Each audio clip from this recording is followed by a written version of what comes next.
Chapter 101. Hearing Moore's words, Xia Wu had a malicious thought. She wondered if the other party had readily abandoned the Tycoon grain transportation company to protect a pawn in the Transportation Control Department's game. After all, if this lawsuit really went to court, the greatest responsibility lay with the Transportation Control Department. They would conduct an internal investigation to find out what really happened, and once the investigation began, the pawn the other party had painstakingly placed would be removed. If she was lucky, she would only lose a pawn. If she was unlucky, she would be implicated.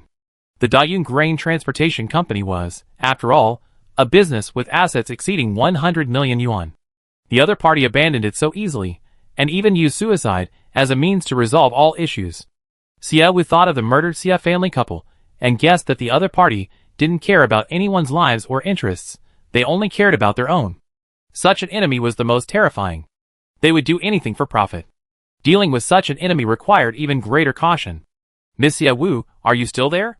Xia Wu remained silent for a while, and Moore asked curiously from the other end of the phone. Xia Wu snapped out of her thoughts and replied, I'm still here. Although Tycoon Grain Transportation Company has declared bankruptcy, we can still sue them. Are you still going to appeal? Appealing won't get us anything, and it just wastes your time. Just leave it as it is, Mr. Moore, go and attend to other matters. Tycoon Grain Transportation Company had already been abandoned like a pawn. Xia Wu hadn't lost much in her struggle with them.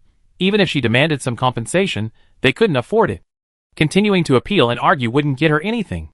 Tycoon Grain Transportation Company had also given Xia Wu a wake-up call, showing just how ruthless those secretly vying for control of Xiangyang Star could be. Okay, I'll let you know as soon as there's any progress from the Tycoon Grain Transportation Company. Thank you for your help. After hanging up with Moore, Xia Wu sighed heavily. She muttered, the other party is truly ruthless, killing without hesitation and disguising it flawlessly. What's wrong? Ling Han asked. Tycoon Grain Transportation Company went bankrupt, the boss committed suicide, and our lawsuit with him ended without a resolution. Is that a good thing? Not having to go to court is certainly a good thing, but it's not entirely a good thing. Tycoon Grain Company was used as a pawn to frame us, and realizing the framing was futile, and could have resulted in serious trouble, they cut their losses in time. The other party's decisiveness and speed also show they are difficult to deal with. Xia Wu looked up at Ling Han. I'm not afraid of anything, except for opponents with brains. What are your plans now? I hide on Xiangyang Star for a while. However, I'm worried that since that guy is so ruthless, he might contact interstellar pirates to attack Xiangyang Star. During this time, we need to focus all our money on military matters. Ling Han frowned slightly. What's the use of having more weapons? Xiangyang Star only has so many soldiers. No matter how many weapons you have, a soldier can't use 3 weapons simultaneously. Ling Han, how much do you know about the interstellar pirates? Xia Wu asked. The biggest interstellar pirate group was originally the Overlord. He had over 2,000 men and possessed decent spaceships. Crucially, they had pirates within their ranks who could develop weapons, making them a force comparable to the Interstellar Alliance. 3 years ago, their activities could still be heard, but they seemed to have vanished without a trace. Now, the larger interstellar pirate group is the Dreamcatcher. They frequently rob transport ships, and once they target a ship, no one escapes. Due to their notorious record, they have been designated a key target by the Interstellar Alliance, and since then, they've been hesitant to approach the vicinity of the Haiyang system. The Allied forces in the Haiyang Star system are quite strict. Pirates won't come looking for trouble unless they're desperate. The Haiyang Star system has developed for many years, and has extremely high defense capabilities. However, the Allied forces mainly patrol a few more prosperous planets. While Xiangyang Star also has one patrol by the Allied forces every day, it's less frequent compared to other planets. Ling Han's words sound reassuring, but if the other side intentionally contacts the pirates and provides cover, Xiangyang Star, located so far from the protected area, would be doomed without any self-defense capabilities. Go tell Captain Lei Tu to pay close attention to the situation outside the planet recently. Don't just focus on the insects, Xia Wu said. Ling Han nodded. The 4 hours of training passed quickly. Training while wearing heavy armor, the combat system actually gave him 2 points. Xia Wu added 1 point each to stamina and strength. Every time the reward points were added to stamina, Xia Wu had the illusion of drinking a nutrient-rich energy drink. His exhausted body instantly became powerful. Back home, Xia Wu took off his armor, feeling completely relaxed. Today was unusually uneventful. so Xie Wu decided to take the miner hamster out for a long-awaited mining trip. Since upgrading his skills and stat points, the miner hamster's working hours had increased from 4 to 6 hours a day, and his digging speed was at maximum. The maxed-out digging speed allowed the miner hamster to dig hundreds of meters in a short time, finding gems hidden deep in the ground. With increased digging speed and longer working hours, the mining spot Xie Wu had previously found for the miner hamster was almost empty of gems. Xie Wu planned to accompany the miner hamster to dig up the remaining gems today, then move on to another mining spot. The monitoring eagle helped Xie Wu expand his map considerably. The resources were so plentiful that Xie Wu even considered renaming Xiangyang Star to Gem Star. After breakfast, Xie Wu changed into his newly purchased armor and weapons. Just as he stepped out of his room, Li Xia came up the stairs and respectfully said, "Master, Mr. Lin Sin and the others are looking for you." "I know." Xie Wu entered the living room, where Lin Sin and the others stared wide-eyed at the fully armed and straightforward Xie Wu. "Xie Wu, what are you going to do? Why are you dressed so smartly?" Lin Yu asked in amazement. Xie Wu smiled. "Just going out for a walk outside the city. I wore some gear for safety. How are you all feeling? Was your first night on Xiangyang Star comfortable? I cleaned all day yesterday, I'm almost exhausted, but thanks to that, I fell asleep as soon as my head hit the bed. I hope you're getting used to it. What did you need me for?" Xie Wu didn't mince words, and asked why they had come. Lin Yu fell silent, her gaze fixed on Lin Sin. Lin Sin stepped forward and said, "Miss Ye, we finished cleaning the studio, but we're short on many tools for making the game, including the most basic StarNet. That was my oversight. I forgot you needed to do these things. Go talk to Minister Lung in the finance department. Just tell her what you want to buy, and I call her. Buy the items first, and I sign the invoice when we get back," Xie Wu said. Chapter 102. Upon hearing this, Lin Yu looked at Xie Wu with adoration in her eyes. "Xie Wu, you're like a domineering CEO from a TV drama. Go ahead and buy whatever you want, I sign the bill." Lin Yu deliberately lowered her voice, making it sound hoarse, which amused Xie Wu again. "Although I might not be a domineering CEO, your boss, the finance department, is in the 2 tallest buildings on West Street. It's on the right-hand side, as you enter the main gate. Minister Tan's office is on the 5th floor." Xie Wu considerately gave them directions. Lin Sin had Tan Ling's contact number. If he got lost, he could just call and ask. But with Xie Wu's words, they felt that he's going to find Tan Ling. After they left, Xie Wu called Tan Ling, telling him that Lin Sin and the others could buy whatever they wanted, without worrying about saving money, and that he should try to provide them with the best. Upon hearing this, Tan Ling told Xie Wu, "Wang, we haven't signed a contract with Lin Sin and his team yet, but we're already investing a lot of money in them. It's alright. Their studio is facing dissolution. They hold onto our offer more tightly than anyone else. Besides, they're on Xiangyang Star right now. Do you think I let them run away? Okay, I arrange it for them right away." Xie Wu was absolutely confident she could keep them, so Tan Ling didn't need to worry anymore. Before Lin Sin arrived, she quickly prepared the cooperation agreement and labor contract. Xie Wu hung up the phone and placed her hand on the dining table. "Come on, baby, I take you mining today." "Hey!" The miner hamster, carrying a small pickaxe, climbed from Xie Wu's palm onto her shoulder, sat down with its chubby little bottom, and happily chuckled again. A surveillance eagle swooped down and landed on Xie Wu's other shoulder. Xie Wu, leading the 2 eagles, had just stepped out the door when his communication bracelet rang. The caller was Liang Xian. "Wang, a young man named Gao Yu claims to be an architect you invited. He requests to land on Xiangyang Star to meet you." Xie Wu was taken aback, not expecting Gao Yu to come. He said, "Allow him to land?" "Yes." Xie Wu hung up and headed towards the aviation building. The miner hamster, realizing it was going the wrong way, grumbled angrily. Xie Wu looked at it apologetically. "Baby, I'm sorry, I didn't expect so many things to happen. It seems I can't go mining with you. Ling Han, you take it with you." Xie Wu handed the miner hamster to Ling Han. The miner hamster grunted and turned its back to Xie Wu in Ling Han's palm. Xie Wu had no choice but to coax the little guy, promising to go see it mining after he finished his business here. The little guy's mood improved. Xie Wu had thought today would be a bit more relaxed. Gao Yu had definitely called to discuss the large supermarket, and if that was the reason, it would take quite a while. Recalling what Li Yuqing had told her, many small business owners wanted to set up shop on Xiangyang Star, but there were too many inconveniences preventing them from coming. Or was a finite resource. No matter how many gems Xiangyang Star had, they would eventually be exhausted. Without developing other ways to make money, Xiangyang Star would decline from its prosperity. She had to find a way to attract businessmen. When she arrived at the aviation building, the spaceship carrying Gao Yu had just landed. This spaceship wasn't just carrying Gao Yu, UCI had also arrived. The two of them pushed out a large box, and the spaceship staff helped them unload more than 10 large boxes. After confirming all the luggage had been delivered, the spaceship departed. Xiaowu walked up to them, looking at the boxes, and asked, "You two, are you planning to stay on Xiangyang Star for a while?" "A long stay, I suppose," Gao Yu replied. "Design plans aren't just drawn randomly. We need to know the area of your large supermarket to create a better design. We accepted your commission, so we brought our cooking utensils to find you. Then let's go. Since you're staying long, find an empty house in the city first. By the way, for meals, you can come to my house or eat at the Defense Forces Mess Hall. The people living on Xiangyang Star cook for themselves, but the purchased orcs eat at the Defense Forces Mess Hall.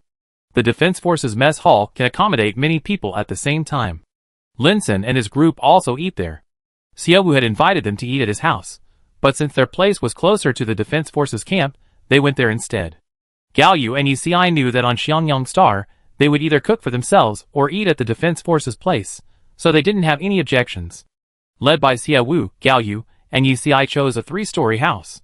Their chosen house was quite close to Xiaowu's house, so Xiaowu invited them to eat at his place if they got hungry. The two young masters didn't stand on ceremony and nodded in agreement. This was Gao Yu and Yici's first time handling a job, and seeing Xiaowu's warm hospitality, they knew he wasn't trying to fool them. Gao Yu seized the opportunity and asked Xiaowu where he planned to build a large supermarket.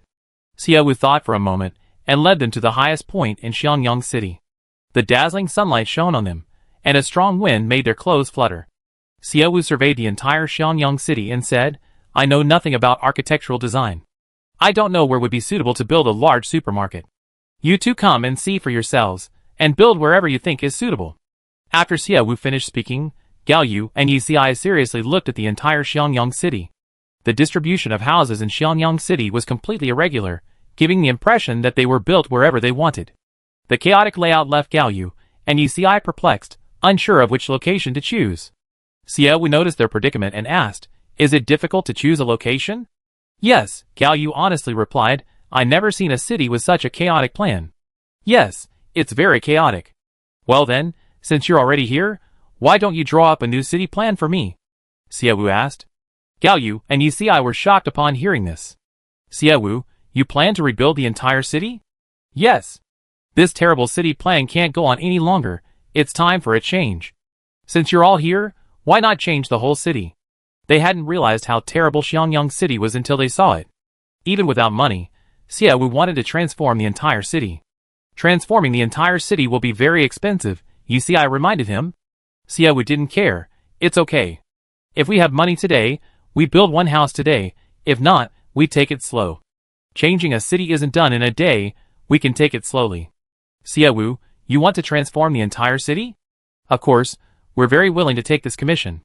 It's just that we don't have much experience, so our work speed will be much slower. A normal architectural design studio has at least 10 members. They were just starting out with only 2 people, and they hadn't expected to take on such a large commission. Transforming the entire city was a huge undertaking for them." Xiaowu smiled slightly. "It's alright, let's take it slow. I don't have that much money right now to transform the entire city all at once. You guys just need to draw up the design plans first, and we expand outwards from the large supermarket to change the whole city." Chapter 103.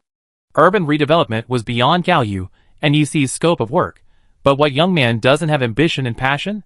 The first job they took after graduation was to redevelop an entire city. Even though it was beyond their academic knowledge, the thought of one day participating in the redevelopment of an entire city was something they could brag about for a lifetime. Gao Yu and Yicai couldn't hide their excitement and asked Xiaowu what kind of city he wanted to create. Xiangyang City was the main city of Xiangyang Star. Beautiful, magnificent, and advanced were essential. Furthermore, the entire Xiangyang Star belonged to Xiaowu and currently had a small population. Xiaowu envisioned Xiangyang Star as a city with a beautiful environment, suitable for living. It could have less high technology and more greenery. Although it involved redeveloping the entire city, Xiangyang City had only been established for a little over 50 years, and some buildings were still sturdy and usable for a long time. Especially the city stadium. After overlooking the entire Xiangyang city from a high vantage point, Xie Wu and the others went to check how long the buildings in the city would last. The three walked and talked until they reached a pavilion, where Xie Wu suggested they sit down and rest. The three rested in the pavilion. Xie Wu sat down and let out a long sigh, placing her weapon belt on the table. "It's really heavy," she said, stretching her neck. Having followed Gao Yu and Yi for most of the city wearing armor weighing over 10 pounds, she was so exhausted she could barely speak. "Xie Wu, what's with your outfit? It looks a bit like combat armor," Yi asked. Xie Wu nodded. "It is armor. I was just out of town for a stroll, but you suddenly arrived, so I came to greet you. I heard that Xiangyang Star is teeming with insects. As the master of Xiangyang Star, why would you go to such a dangerous place outside the city?" Yi asked. Xie Wu replied, "My grandfather and father both made Xiangyang Star prosperous by killing insects. This tradition cannot be lost in my generation. Besides, Xiangyang Star is full of insects. Having the ability to protect ourselves is very important." Saying this, Xie Wu looked at them and asked, "You won't be scared away by the insects, will you? The people of Xiangyang City have lived here for decades, and are still doing well. Doesn't that mean the city's defense forces are capable of protecting it? Furthermore, as the master of the planet, you are always prepared for danger. What are we worried about?" Gao Yu said with a smile. Although Xie Wu was young, he had complete trust in her. "Since you trust me so much, I must work hard to live up to your expectations." Yi's eyebrows twitched slightly. "We're two grown men, a few years older than you. How could we really need your protection? We protect ourselves." Gao Yu and Yi had very pleasant personalities, and Xie Wu felt comfortable chatting with them. She wanted to continue teasing them a bit more, but her communication bracelet rang. It was an unfamiliar number. "I take this call," Xie Wu told them, getting up and walking to a large tree nearby to answer the call. "Hello. Is this Miss Xie Wu?" the caller asked. Xie Wu replied, "Yes, may I ask who you are?" "Hello, Miss Xie, I'm Kent, assistant to Bai Heng, the young master of the Bai family." Xie Wu raised an eyebrow slightly. Gao Hongji had told her that the Bai family wanted to spend 15 billion to buy another piece of jade she possessed, and that night she had investigated the Bai family's affairs. The Bai family owns many businesses, with each of their 5 children managing one. Bai Heng, the young master, currently oversees the family's tourism business. Through Liu Yuqing, Xie Wu learned that everyone was speculating that the large jade stone was hers. The Bai family's direct contact with her, was it for the jade? Xie Wu concealed her suspicions and asked, "May I ask what brings you here?" "Miss Xie, Mr. Bai said that honest people don't do things in secret. He told me to ask you directly, how much are you willing to pay for that jade stone?" Xie Wu's brows furrowed. "Mr. Kent, I don't understand what you mean by that." "Miss Xie, you're a smart woman. You should have guessed what that means. Although Xian Yangxing is debt-free, don't you still need money for many things?" Kent's confidence convinced Xie Wu that the Bai family's investigation had confirmed she was indeed the owner of half the large jade stone. Under this pressure, Xie Wu felt there was no need to continue hiding the truth.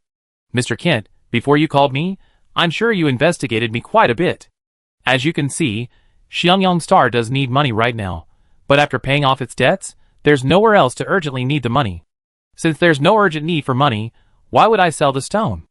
Miss Xie, being on good terms with the Bai family would be extremely beneficial to you. The Bai family is the richest family on Blue Star. Being on good terms with you certainly has advantages, but wouldn't it also be quite beneficial to befriend the AIs?" Xie Wu asked confidently. Kent was stunned, unsure how to respond. Before his answer, Xie Wu continued, "Although I can sell this stone to anyone, I'm not currently short of money. If the Bai family really wants to buy it, why not wait? I call you when I'm willing to sell that beautiful large jade stone. Miss Xie, I take your word seriously." "Then take it seriously. But before that, let me make it clear. The price of this large jade stone won't be less than 12 billion. If you really want to sell, be prepared." "I understand. Miss Xie, please save my contact number. I hope I won't have to wait too long for your call." "Okay." The call with Kent was quick and direct, without any unnecessary words. Xie Wu returned to Gao Yu and the others. Gao Yu asked, "Xie Wu, I heard you mention the Bai family earlier." "Yes, they want to talk business with me." "Impressive.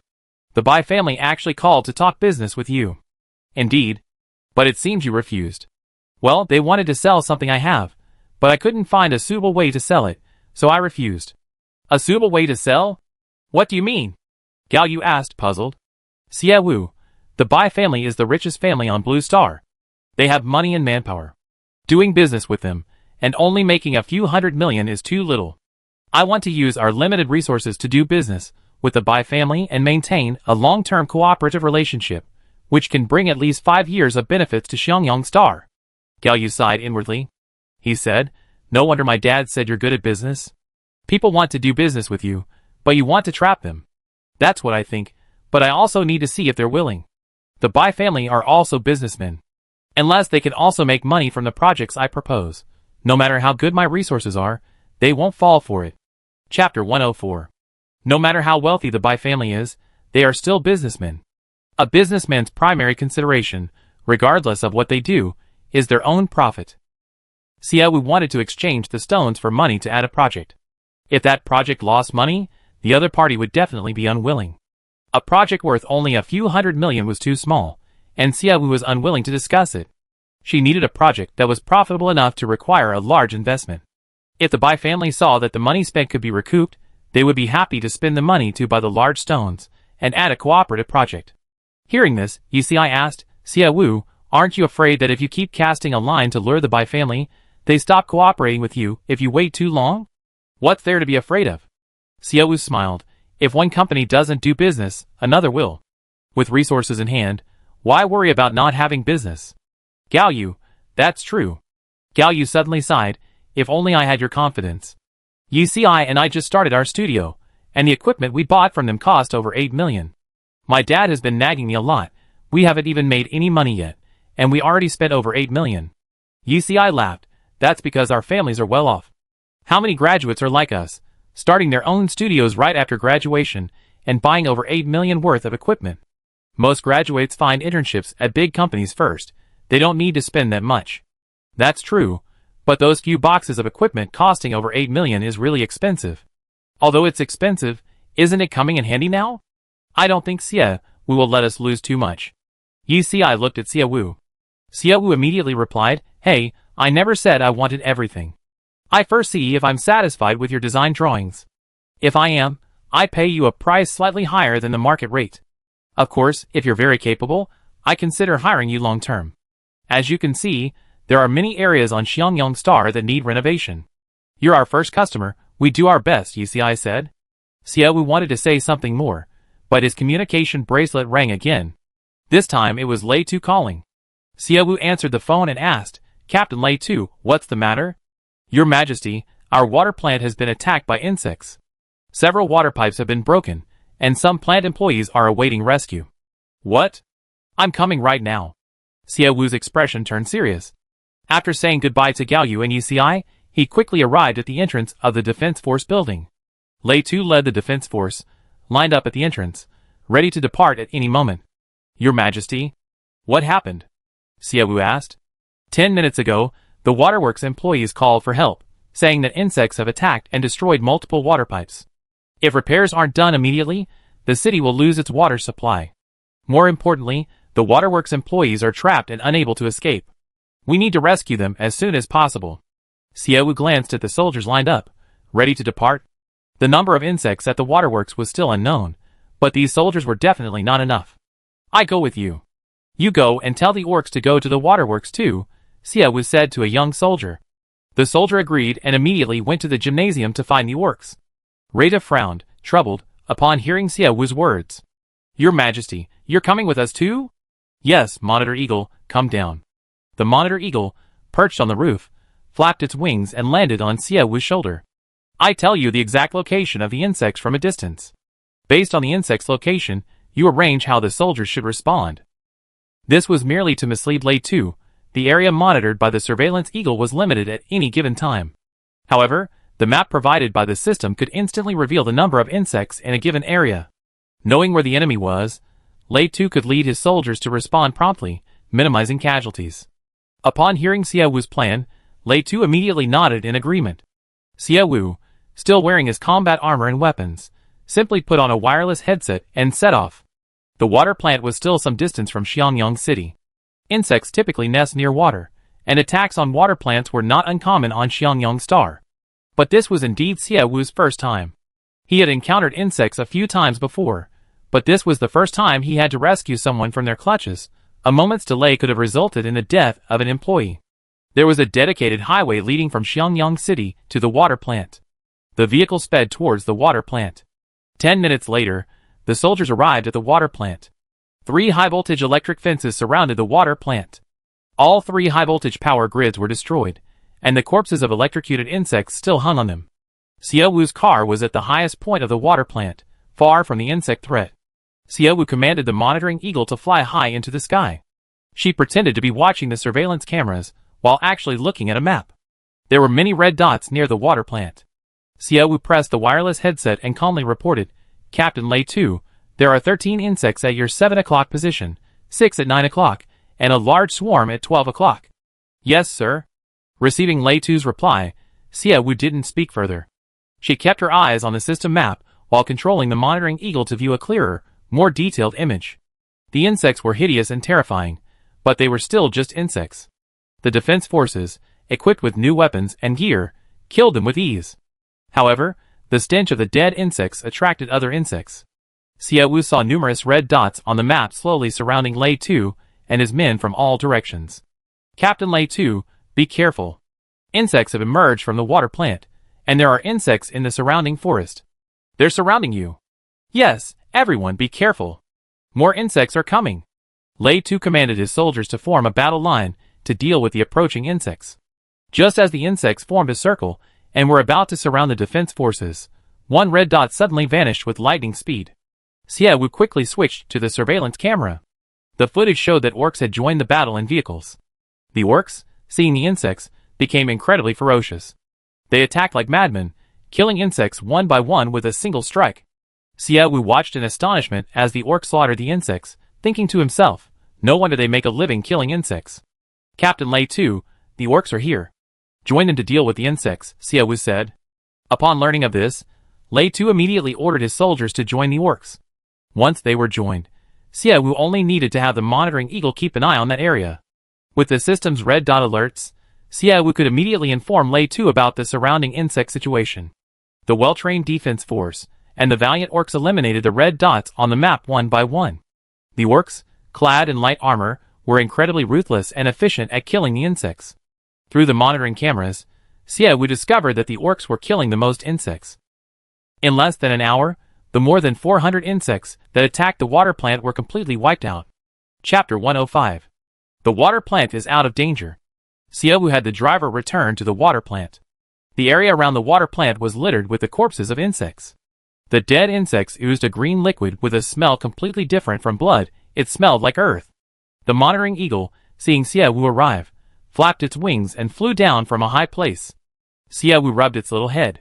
"Good job. Fly over there for half an hour, then come back." "Cuckoo." Receiving the command, the monitoring eagle spread its wings and took flight again. Having only acquired the monitoring eagle a few days ago, Xiao Wu hadn't yet arranged for it to be used for monitoring flights at the water plant. The map of this area was only activated after she arrived. The water plant was built beside a huge lake, at the end of which was a waterfall nearly 100 meters high. Even though they were quite far from the waterfall, they could still hear the roar of the water cascading down from above. Aside from the water plant, the lake was surrounded by dense forest and weeds. After observing the area around the waterworks, Xiao Wu entered the gate and met up with Lei 2. The open space around the waterworks was almost entirely littered with the corpses of insects. Soldiers and orcs were processing the carcasses, removing valuable parts that could be sold. Other soldiers were rescuing the trapped workers at the waterworks. Lei 2 and the others knew Xiao Wu had arrived. The orcs were all shocked to see Xiao Wu. "Noah." Seeing a small figure in the crowd, Xiao Wu called out. Noah, hearing this, peeked out from the crowd and, upon seeing Xiao Wu, quickly approached. "Your Majesty, what is it? What are you doing here?" Noah tilted his head in confusion, his furry ears twitching. "Wasn't it your Majesty? You ordered all the orcs to help kill the insects." Xiao Wu sighed helplessly, rubbing her forehead. She had actually spotted Noah on the surveillance footage long ago. His current combat strength was insufficient. When fighting the insects, he was like a little tail, helping to finish off Roya. "You're still young. From now on, I have the beastmen kill the insects. You don't need to come. Wait until you're older." "My lord, I can kill insects too," Noah said timidly. "You can't. You don't even have armor." Do you know how dangerous it is to carry a small dagger in a place full of insects? Xiaowu became serious. If it weren't for the insects everywhere, she would have gotten out and pulled Noah into the carriage to sit with her, not wanting to cause trouble. But I'm not injured. Noah looked up at Xiaowu with a pitiful expression. If I can't kill insects, how am I supposed to earn money? Hearing the word earn money, the beastmen all looked at Xiaowu. Xiaowu, receiving their stares, said, I did say you get 10% of the proceeds from killing an insect, but I won't allow you to risk your lives for money. Especially you, little guy, you're not even as tall as my belly. Noah's two little animal ears drooped completely in disappointment. So adorable. Xiaowu sighed and rubbed his forehead. There are many places in the city where you can work and earn money. I find you a safe job, and you won't have to come to these dangerous places with your brother anymore. Really? Hearing that he could earn money, Noah looked up excitedly at Xiaowu. Xiaowu ruffled his little head. Really? I'm the king of a planet. Would I fool a little guy like you? King, you arrange things for the little guy, but what about us? Lei Tu led the trap personnel out of the water plant. Xiaowu glanced at the staff, then asked Lei Tu, what's going on? Didn't you say we get a 10% bonus for every bug we kill? When killing bugs, everyone's only focused on survival. Nobody remembers how many they killed. We can't even tell who killed how many, so how are we going to divide the money? Don't worry, I had the surveillance hawks film you killing bugs. We checked the footage later. Xiaowu had anticipated this trouble, and told Lei Tu to bring 3 to 5 surveillance hawks when killing bugs. With surveillance footage, they could know who killed how many, making it easier to divide the money. Xiaowu had actually considered taking 10% of the total price from selling a batch of bugs and distributing it equally among the soldiers. However, this would cause many problems. Some soldiers were less capable and killed fewer bugs, while those who killed more would be dissatisfied, feeling that the weaker ones received the same amount of money. Some soldiers figured they get paid anyway, so they might as well slack off. Therefore, it's best to let the most capable get the most. Some of the workers trapped at the water plant were injured. Xiaowu arranged for vehicles to take them back for treatment. She stayed behind with Lei Tu to inspect the damage to the water plant, while the uninjured workers carried out repairs under the protection of soldiers. How many days will it take to repair it after it's been damaged like this? Xiaowu asked, looking at the damaged high-voltage power grid with difficulty. Your Majesty, how many soldiers should we station here while the power grid is being repaired? Will there be a large influx of insects? It depends. Sometimes they come, sometimes they don't. The insects' movements are unpredictable. Sigh. Xiaowu sighed heavily, looking up at the distant waterfall. This place is beautiful. If we turned it into a tourist attraction, we could make some money. But insects like water, right? Seeing Lei Tu hesitate, Xiaowu told him what he was about to say. Lei Tu nodded. Yes, if we turn this place into a tourist attraction, we need to deploy a lot of troops to protect tourists. We also need to prepare a lot of high-voltage electric fences. There's a tree on Orc that blooms year-round. The fragrance it emits can repel insects. Hearing the unfamiliar voice, Lei Tu and Xiaowu turned to look at the owner of the voice. Roya? It's me, King. Come here and tell me, what's the deal with that tree? Xiaowu had never heard of planting trees repelling insects before.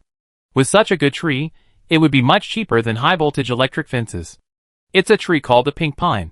When it blooms, the entire tree is covered in flowers with slender petals, and the fragrance is light and pleasant. My father once told me that the scent of the pine pollen is something insects hate. Therefore, where there are pink pines, there are no insects for at least 100 meters. When there were many insects on Orcs, the tribes fought fiercely over a single pink pine. My king, this is the first time I heard of a tree that can repel insects. Lei Tu looked at Xiaowu in surprise. Xiaowu wasn't surprised. With so many planets in the Haiyang system, it's possible that some plants exist that insects dislike. The other planets in the Haiyang system hate Orcs. No one wants to listen to us Orcs. Besides, Orcs hasn't seen insects for a long time. Not many people know that the pink pine can repel insects anymore. My father told me it was because he was afraid the insect race would one day return to Orcs. Chapter 106. I believe you. Tell me exactly what the pink pine tree looks like, and I send someone to Oakstar to buy them, Xiaowu said. Orkstar has been at war all the time. Because of the war, many places are so desolate that not even a blade of grass grows. Besides, the pollution left by insects contaminates all the trees and plants. Bringing contaminated plants and trees to Sunrise Star is not only useless, but also harmful. Pink pine trees are so rare that you can't just buy them whenever you want. No wonder I never heard of this tree before. It's become this rare, Lei Tu said, suddenly understanding. Xiaowu was somewhat disappointed. He had thought he could save money on buying a high-voltage power grid, but it turned out he still had to spend money to buy one. Though rare, I know of 3 uncontaminated pink pine trees. I can tell you where they are, but I have one condition. What condition? Let us become part of the defense force, to kill the insects. We don't need training anymore. Xiaowu raised an eyebrow slightly, looking at the other beastmen. Does what you're saying represent them?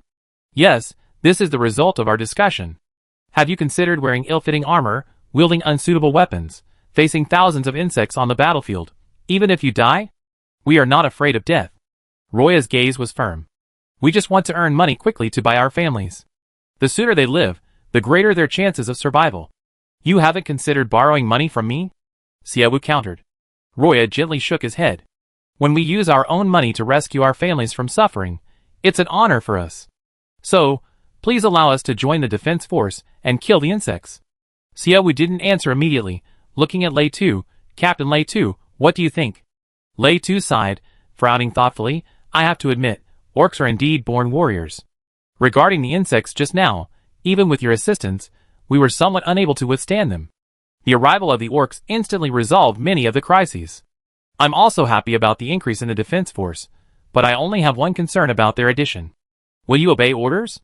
Lei Tu looked intently at Roya as he spoke the last sentence. Roya nodded. Yes, the past few days we spent on Xiangyang Star have been several times better than on Orc Star. For the sake of our current life, we will strive to maintain it. Your Majesty, I can accept their addition, but there's something I need to tell you. We won't take the initiative against the insects. We only set out when they come to us. Hearing this, Roya's expression changed, looking at Lei Tu with confusion. Lei Tu explained, Xiangyang Star isn't as wealthy as you think. Our king worked tirelessly for over 10 days to pay off our billions in debt, and we don't have much cash on hand right now. Killing a single insect costs at least several $100,000 in terms of weapon consumption and repair, and soldier treatment. There's no upper limit. So, unless the insects come knocking on our door, we absolutely won't go out to actively kill them. I advise you to give up on the idea of making money by killing insects. Hearing Lei Tu's words, Luoya felt Lei Tu was being modest. With such a powerful earning ability, making billions in just over 10 days, wouldn't he be worried about not making money in the future? However, seeing Lei Tu's serious expression, Luoya didn't voice his thoughts. He said, even if we can't make money by killing insects, being a member of the defense force provides a salary. As long as we can make money, we're willing to do anything. As long as you follow orders, I will accept you, King. Leave them to me, I will lead them to defend Xiangyang City. Thank you for your hard work, Captain Lei Tuesday. But Captain Lei Tu, don't worry too much about my lack of funds. I sell everything I own to raise the military expenses for you. If any insects dare to provoke us on our territory, feel free to fight them back. Xiaowu patted Lei Tu's shoulder, his tone firm. Lei Tu smiled and nodded in agreement. Luoya, we have agreed to your conditions. Now, should you tell me where those 3 pink pine trees are? After fulfilling Luoya's request, Xiaowu hadn't forgotten about the pink pine trees. King, can I personally go to Orkstar to dig up those 3 pink pine trees for you? They were planted by my father for the tribe. Initially, he thought that if insects came, these trees could protect the tribe. But I didn't protect the tribe until the insects arrived. It was destroyed by other tribes. I want to go to his grave to personally apologize. Luoya lowered his head in dejection. Xiaowu seemed to see a large, sad, and aggrieved puppy. Tomorrow, go with Minister Tan to Blue Star to get Interstellar citizenship certificates before you go back. I'm afraid that if you return to Orcs without a citizenship certificate, those Orcs will kidnap you again, and then we have to spend money to buy you back. Luoya's eyes lit up with joy.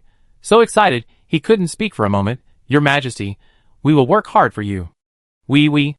Although Xiaowu had promised to give them citizenship certificates, they hadn't done anything besides training during their few days here. Now, Xiaowu had given them a definite time to go get their citizenship certificates. Tomorrow, they would become true interstellar citizens, protected by interstellar law. The Orc trade on Orkstar will never happen again with them. Thinking of this, Roya tried to appear calm, but couldn't suppress his excitement. Xiaowu noticed his joy and said, I've given Minister Tan something to do again. I need to go back and have a good talk with him. Captain Lei Tu, I leave the rest to you. Okay. Xiaowu turned to the car, and the surveillance eagle, which had flown away for half an hour, returned and landed on her shoulder. Xiaowu rubbed its little head. You're back just in time. Let me see what you filmed on the way back. Cuckoo! The surveillance eagle proudly raised its neck, as if to say, I filmed something beautiful. Xie Wu had the soldier drive and opened the surveillance camera. In the video, the surveillance eagle flew straight towards the lake. On the other side of the lake were dense forests, with many clear lakes of varying sizes within them. The small lake was crystal clear. Even from the surveillance eagle's viewing height, many fish could be seen swimming within. Red-leaved trees, somewhat resembling maple trees, grew around the lake. Green lake, red trees. Seeing this extraordinary sight, Xie Wu's first thought was, if this were developed into a tourist area, people would definitely be willing to pay to visit. However, seeing the insects moving on the ground, this thought was quickly suppressed. The surveillance eagle flew further away.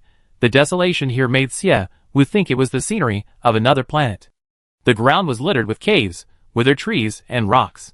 It was clearly an area severely damaged by the insects. The further out they flew, the more desolate the landscape became. Beautiful and pleasant places were only near Xiangyang City. Everywhere else, only desolation and misery could be described. Chapter 107. The desolate area ravaged by the insects pained Xie Wu, but a glance at the system map revealed a large gem resource icon. Looking at the stones unearthed, Xie Wu wondered, could these all be jade? While these stones weren't as large as the one found in the riverbed, many were quite substantial, but unfortunately, she couldn't use her skills on the monitoring screen. Xie Wu planned to wait until she had more resources, and could assemble a larger defense force before heading to the area to drive away the insects, and see if the stones were valuable. Back in the city, Xie Wu didn't forget about finding Tianlong. Tianlong also learned of the attack on the water plant. It was lunchtime, but due to the water shortage, there was no water to cook lunch, and most of the residents of Xiangyang Star were waiting at the city gate. Xie Wu's car stopped at the city gate. Tianlong saw her and hurriedly came forward. Your Majesty, how could you go to such a dangerous place? It wasn't dangerous. See, I'm back safe and sound, aren't I? You're back safely this time. But what about next time? Your Majesty, you carry the weight of the entire Xiangyang Star on your shoulders. Please be more careful. Tianlong was acting as if she would nag Xie Wu if she didn't listen. Xie Wu couldn't resist and reluctantly agreed. After dealing with Tianlong's nagging, she reassured the city's residents. The insect problem at the water plant has been resolved. The workers are repairing the pipes. Everyone, please go home now. The water will be back soon. The residents weren't worried about not having water. The defenders were like their own children. With their children in a dangerous place, they had no heart to go home to cook or eat. Of course, they waited at the city gate, hoping their children would return safely. Xie Wu pulled Tianlong out of the crowd, saying earnestly, Minister Tan, you have to work hard tomorrow. Your Majesty, what are you planning now? Tianlong frowned slightly, sensing that Xie Wu was up to something big again. This afternoon, order a spaceship. Tomorrow, take the orcs to Blue Star to apply for Interstellar citizenship certificates and personal bank cards. If there's extra time, take them to Orc Star as well. Spaceships travel between planets in the blink of an eye, at most 2 hours. Xie Wu figured that as long as applying for Interstellar citizenship certificates and bank cards didn't take too much time, a trip to Orc Star would be enough. A day would be sufficient. Your Majesty, why are you sending Minister Tan to Orc Star? Liang Xian asked nervously. Roya said, there's a plant on planet Oka called the pink pine tree. This plant blooms year-round, and the fragrance it emits is extremely repulsive to insects. If the scent can be smelled from 100 meters away, insects will run far away. If this tree really can repel insects, we can plant a row of these trees in our territory and avoid spending money on high-voltage electric fences and walls. Tianlong, upon hearing this good news, widened her eyes excitedly. Is there really such a powerful tree? Roya said it, but I'm not sure. Because of the insect pollution on planet Oka, many plants and trees are also heavily contaminated, and most pink pine trees are also contaminated and unusable. But Roya knows of 3 uncontaminated pink pine trees, and a trip to planet Oka won't take much time, so let's give it a try. Competing with insects for territory, without walls and high-voltage electric fences, still carries the risk of being taken back by the insects. Building walls and high-voltage power grids requires a significant amount of manpower and resources. These are precisely what Xiangyang Star currently lacks. If such a tree really exists, our cost of dealing with the insects will be greatly reduced, Your Majesty. I get to work on it tomorrow.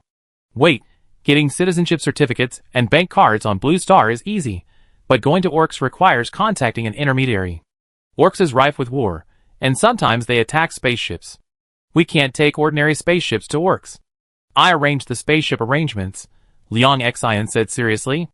Xie Wu, all right, Minister Liang will arrange the spaceship arrangements. Your Majesty, could you let Liang Su come along too? I'm worried about her safety if Minister Tan goes alone. What's there to worry about? Tan gave him a cold look.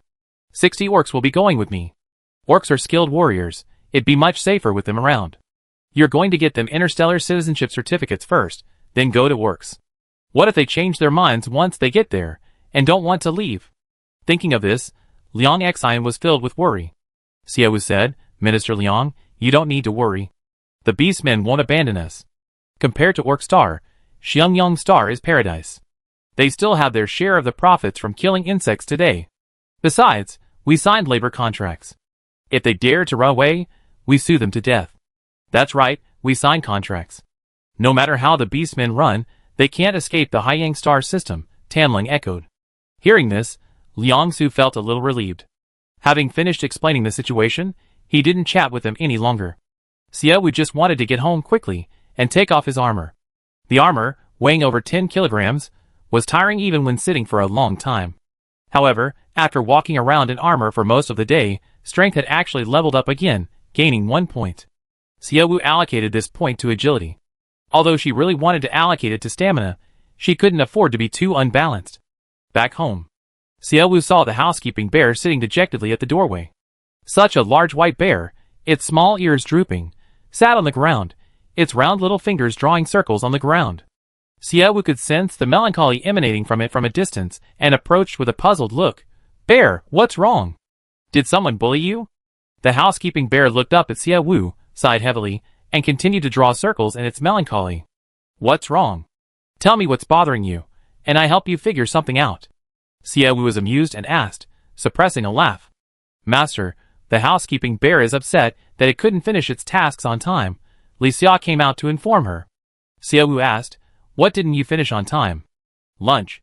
When I was preparing lunch, there was no water. It was anxious and sad.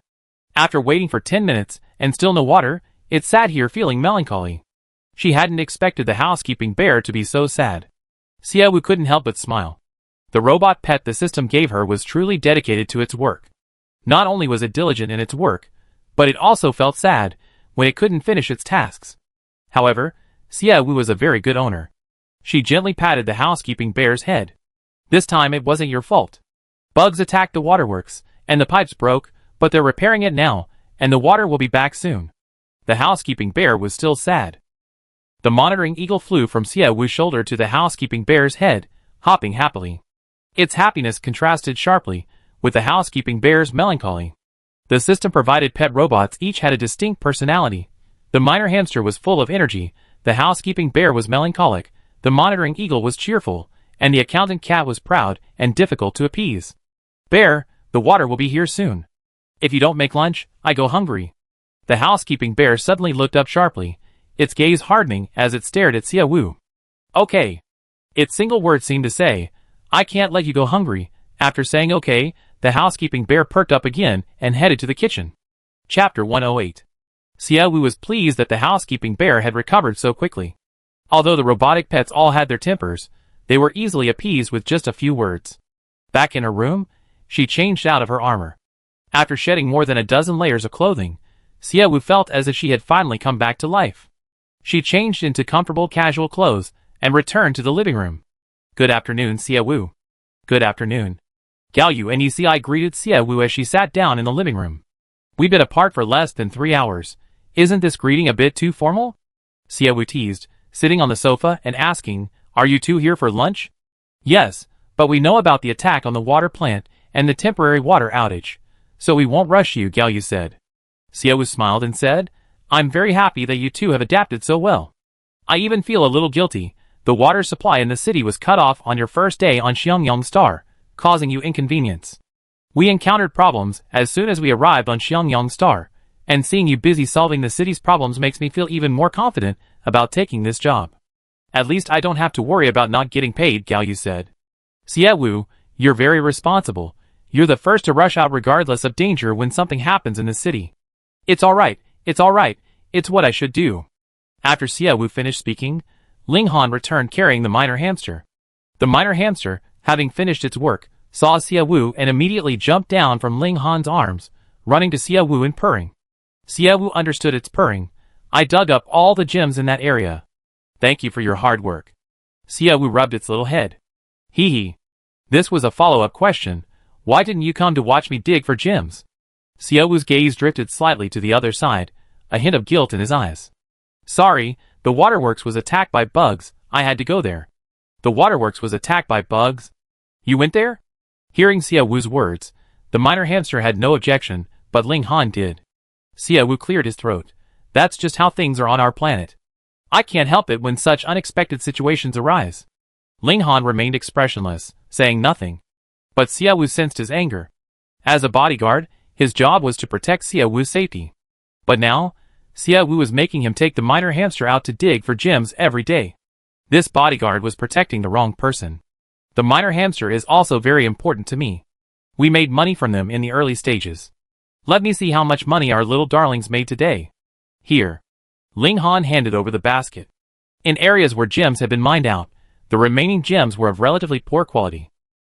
Xia Wu discovered that the size of the mining area determined the amount of rare ores. The resource site they found this time was quite large.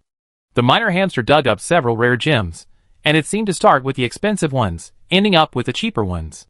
This basket, for example, is almost entirely filled with inexpensive gems worth a few hundred yuan each. The most expensive one is only 3,000 yuan. Once the water comes, they wash them clean and sell them all to Liu Yuqing in one go. Are miner hamsters really that good? Gao Yu asked, somewhat surprised, seeing the basket full of rough gems. Although the gems were of poor quality, the quantity was large.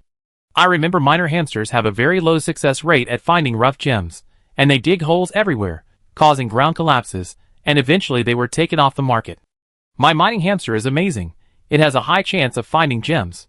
Although it digs holes everywhere, it's not a big problem. Those are undeveloped areas. We can just compact the land again when we develop them. Besides, the few holes it dug are much better than those dug by the bugs.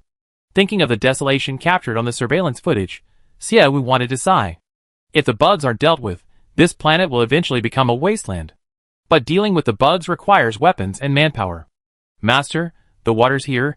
Li Xia came out to inform him. Xia Wu nodded. Have the housekeeping bear cook lunch. While waiting for lunch, Xia Wu had Ling Han wash the gems and bring them to the workshop. Before putting these cheap gems on the online store, Xia Wu called Liu Yuqing. Liu Yuqing was sleeping, but immediately got up to buy stones after receiving the call. Lunch was a little late today. After lunch, Xia Wu called Lei Tu to inquire about the safety at the water plant. The water plant is currently rebuilding its high-voltage power grid. Xia Wu bought the tools needed to repair the high-voltage power grid and had the soldiers deliver them. He was busy with various tasks until evening. Tan Lung arrived with a document. This document showed the money earned from selling insect organs that day. Xia Wu was surprised to see the total amount. Fighting insects had earned him over 6 million? Are insect hearts and such valuable? Yes, insect hearts, gallbladders, livers, and shells are all top-grade medicinal materials. Many medicines use these as raw materials. Other planets in the Haiyang star system, Blue Star, Oak Star, and Mechanical Star, have no insects left. The number of insects on other planets is also decreasing. The pharmaceutical industry, seeing the decreasing insect population, has raised the purchase price. Today, over 400 insects were sold out as soon as they were put on the star network. Xia Wu clicked his tongue in amazement. Captain Lei Tu also said that we don't hunt bugs unless there's a specific reason, because hunting bugs costs a lot of money. We're making money here. Although they hadn't even recouped the cost of buying 200 sets of light armor and melee weapons yet. However, in today's battle, weapon losses were minimal, and few soldiers were injured. It depends. Orcs participated today. They might be making money, so they deliberately avoided valuable parts when attacking the bugs. If the bugs' livers or other parts are damaged, they're useless and can't be sold. Tan Lung, being a veteran, had witnessed the era of the first and second generation planetary masters making money by killing bugs. She knew how to sell bugs for the highest price. Selling over 400 bugs for more than 6 million was something she had never seen before. Minister Tan, we really caught a lucky break. Gemstones are scarce and extremely expensive right now, and Xiangyang Star is overflowing with them. Insects are scarce, and raw materials are rising in price. 90% of Xiangyang Star's population consists of insects. We're going to make a fortune. Tanling smiled slightly.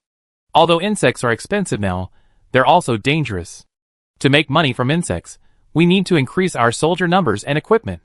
Minister Tan, aren't you going to Orc Star tomorrow? Buy a few more orc slaves. Insects are so profitable right now. Take advantage of the price surge to recruit more troops to kill insects and make some money. Yes. Chapter 109. After sunset and sunrise. A new day dawned. 6 o'clock in the morning. The spaceship arranged by Liang Xian arrived. Xiaowu came to see him off. The owner of the spaceship was a middle-aged man nearing 40, wearing a thick gold chain around his neck and a brightly colored outfit that looked like he was on a beach vacation, with a sleazy appearance.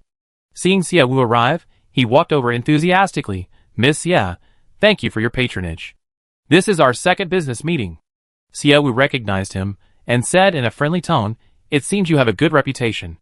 My employees all love hiring you. By the way, what's your name? While speaking, Xiaowu assessed the man's hostility. After confirming that the man's hostility was 0, she opened the system map to see if any red dots appeared. Although the Dayun Grain Transportation Company escaped unscathed, having learned her lesson, now Xiaowu would always check the system map whenever a spaceship arrived, just in case. Lei Jun, I specialize in transporting and selling orcs from Orcish planet. If you want to buy orc slaves, come to me. I guarantee I get you healthy and fierce orcs. He handed Xiaowu a business card. Xiaowu glanced at the card and silently accepted it. Just healthy and fierce isn't enough. I also need a slightly lower price, Xiaowu said. Lei Jun shook his head. Miss Xia, orc slaves are all the same price. They won't be much cheaper. Besides, Miss Xia, people buy orc slaves intending for them to serve them for life. You're willing to give them interstellar citizenship certificates. Aren't you afraid they run away? They eat well, drink well, live well, and make money. If you were in their shoes, would you run away? Xiaowu retorted. Lei Jun smiled slyly. The orcs might like that, but I just run away. What I want is to make big money. Then I hope we can have a cooperative project, because cooperating with me is a sure thing. Xiaowu spoke politely. Lei Jun was a middleman for orc slaves. Besides selling and transporting orcs, he didn't seem to have any other skills. Looking at the numbers above Lei Jun's head, it was only a little over 5 million.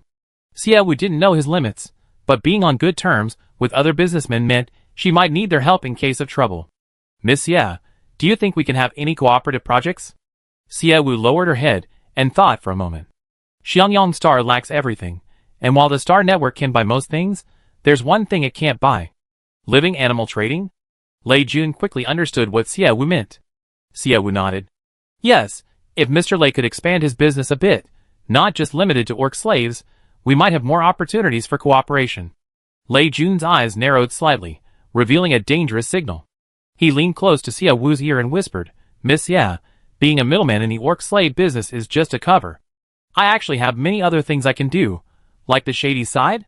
Hearing this, Xiaowu raised an eyebrow and looked at him sharply. Lei Jun pulled away, straightening his posture.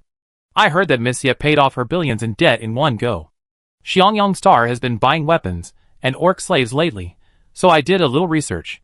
Miss Xia really knows how to make money. His words were somewhat cryptic.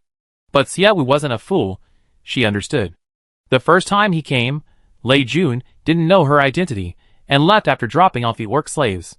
But this time, he greeted her proactively, presumably having done some research beforehand. However, judging from Lei Jun's words, Xiaowu felt that the entire Haiyang Star system knew that Xiangyang Star possessed abundant jade, and that the 12 billion yuan stone had been sold through her. Otherwise, how could a debt of tens of billions have been repaid in just over 10 days? The business district, while not huge, wasn't small either. News of partnerships worth tens of billions spread quickly. Xiaowu had no known partnerships with any businesses, yet she managed to repay a debt of tens of billions. Where did she get such a large sum of money? A quick check of her recent cash flow would reveal the answer. The dark side? Xiaowu feigned ignorance, repeating Lei Jun's words. How dark is the dark side? Can it be as dark as interstellar pirates? Lei Jun immediately understood what Xiaowu meant by feigning ignorance. Miss Xia, don't be surprised. I actually have friends who are pirates. If you want to know their whereabouts, I can tell you anytime.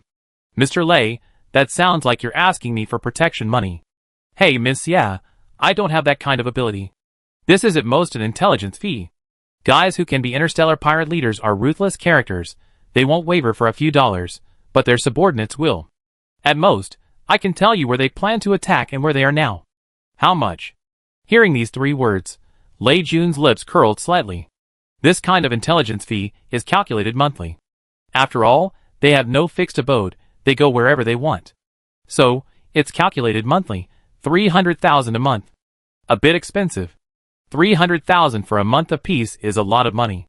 Besides, Miss Ya, you're so good at making money, what difference is there between 300,000 and $3 to you? Lei Jun had done his research before coming.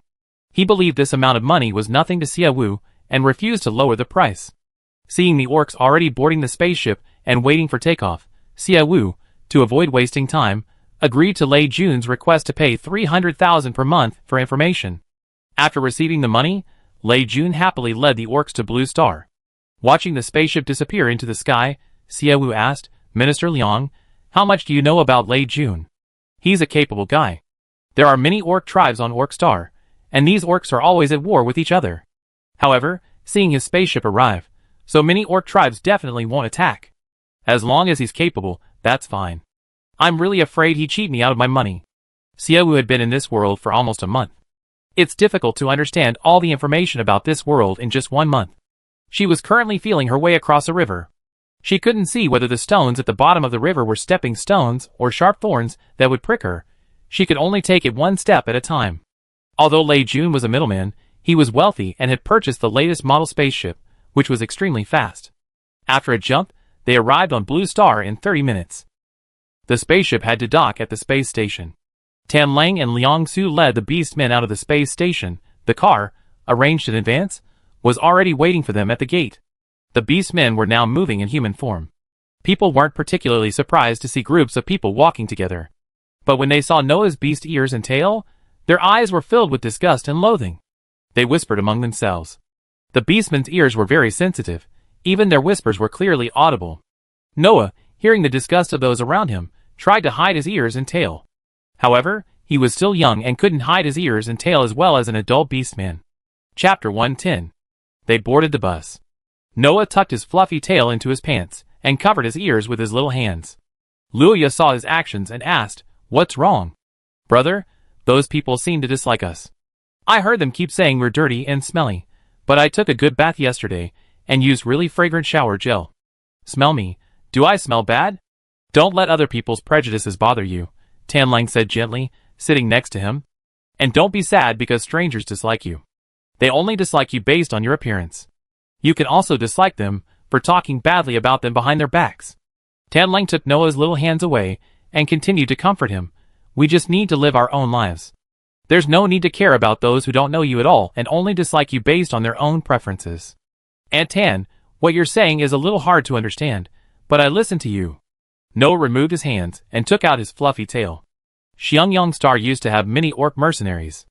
Kelson and Ling Han were also orcs. Tan Lang had grown up with orcs and knew how good and loyal they were. However, people from other planets had developed a deep-seated hatred and loathing for orcs due to a past viral outbreak. This was also true in the police station lobby. Interstellar citizenship certificates were issued in the largest police station lobby on Earth. The clerks processing citizenship certificates, though trying their best to conceal it, still revealed disgust and wariness in their eyes before silently putting on gloves. Tan Lang had already prepared the orcs' information. The orcs only needed to stand in front of the camera, taking 1 photo in human form and 1 in beast form, and then provide their fingerprints. The staff were eager to get the orcs off as quickly as possible, processing the applications at an unprecedented speed. The orcs received their ID cards immediately after fingerprinting. Upon receiving their Interstellar Citizen ID cards, the orcs were both happy and excited, some even with slightly reddened eyes. Back in the vehicle, the surrounding gazes lessened. Some emotionally charged orcs secretly wiped away tears. Tan Lang looked at the excited and barely calm Roya and said, We're going to open a bank account soon. Our salaries will be deposited into that account from now on. After we open the bank account, we go to Orc Star. Okay. Roya's voice trembled with excitement. Seeing their happy expressions, Tan Lang asked, Are you happy? Happy. Since you're happy, work hard for the king from now on. Working for the king means you get meat to eat. And candy, Noah added. Tianlong smiled. Yes, with the king, you can eat whatever you want. After seeing Tianlong off, they left. Xiaowu trained with Kelson for 4 hours. Today, she kept her promise and took the mining hamster to mine. The previous mining spot was empty, so Xiaowu found a new one and sent the mining hamster to dig. Sensing the presence of ore, the mining hamster was full of energy. While waiting for the mining hamster to dig for gems, Xiaowu released her monitoring eagle. The monitoring eagle's flight distance was limited. By moving Xiaowu a little further away from the city, and then sending the monitoring eagle out, the monitoring distance could be extended. While the mining hamster was digging for ore, Xiaowu wasn't idle either. She opened her communication bracelet and checked the latest gossip on the Starnet. She hadn't been reading the gossip for long when Liang Xian called her. Wang, there's an AI named Ron from the mechanical planet who requests to land on Xiangyang Star to meet you. Xiaowu was taken aback. An AI? He wants to meet me. Yes. Minister Liang, do you know this AI named Ron? Yes, he was created last year and is currently the youngest AI on the mechanical planet. He's mainly responsible for developing various pet machines. The monitoring eagle you bought before, Wang, was from him. So it was him. Kaz, the middleman, after ripping off his own brother, simply sent Xiaowu a website address. As a result, Xiaowu had never spoken to Ron, and didn't know that the monitoring eagle was Ron's creation. Knowing that the visitor was Ron, Xiaowu immediately agreed to his landing request. Ling Han, we have guests at home. I go back and entertain them. You take the monitoring eagle and the miner hamster home later. After giving his instructions, Xiaowu went home first. Before he even reached the aviation building, Liang Xian led over a small robot with a round head, sitting in a hover car, looking quite adorable. Wang, this is Mr. Ron. Hello, my name is Ron. I'm the 1376th generation of the newest AI. You're older than me, you can call me Ron. Little Ron stood up from the hover car and extended his small hand. Xiaowu was somewhat surprised by his small size and took the small hand. Ron, why do you look a little different from the AIs I know? The AI Xiaowu had seen before was Moore. Moore was the size of an elegant adult male, but little Ron was as small as a 1-year-old baby. We AIs mimic the human growth process. I'm only a year old, so of course my size is only this big. But don't underestimate me.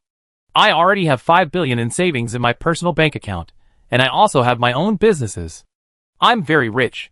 Seemingly afraid of being looked down upon by Xiaowu, Ron rattled off all his possessions in one breath. This was the first time Xiaowu had encountered such a childlike AI. He asked, Little Ron, what brought you to Xiangyang Star? Give me stones. Ron put one hand on his hip and stretched the other towards Xiaowu. I know my older brothers do business with you, and they made a lot of stones. But those awful older brothers don't share their profits with me, so I'm here to negotiate the business myself, refusing to let the middleman take the cut. These are my latest Hummingbird camera and White Eagle surveillance camera, which I've been researching recently. The Hummingbird camera is smaller and more suitable for travel than the old Kingfisher camera. The White Eagle surveillance camera flies faster, has a clearer camera, and will sound an alarm in case of danger. Most importantly, it charges quickly, with 10 times the battery life of the Surveillance Eagle. They're both brand new products, not even on the market yet. Give me stones, and I give you 100 of them. Xiaowu had never seen such an adorable little guy, who treated business like collecting debts. He found it hard to believe that such a little creature was also an AI. Liang Xian explained, Wang, the AI wants to live like a human, so it occasionally adds some strange traits to its personality settings. Xiaowu nodded to indicate she understood. Ron, are these products finished? Ron nodded. They're all done. I worked overtime to finish them as quickly as possible, so I could do business with you. I stopped doing other business, I was just waiting to do business with you. Ron, you only want stones, not money, when you do business with me. What will you do when you run out of money? It's okay, big brother, second brother, mom and dad have money. If I run out, I just mooch off them. The little AI's self-righteousness amused Xiaowu and Liang Xian, but out of politeness, they could only suppress their laughter. What kind of good AI would talk about mooching off its parents so loudly? Chapter 111. Ron was determined to do business with Xiaowu. His round, golden eyes were now fixed on Xiaowu with an incredibly serious expression. Xiaowu wavered slightly under his earnest gaze. Can I take a look at the products first? He had several warehouses full of stones at home. It was a business opportunity delivered right to his door, and considering how adorable the other person was, Sia Wu was happy to do it. They're all on the spaceship. I take you to see them. Ron happily rode his little hover car, leading Sia Wu to the aviation building.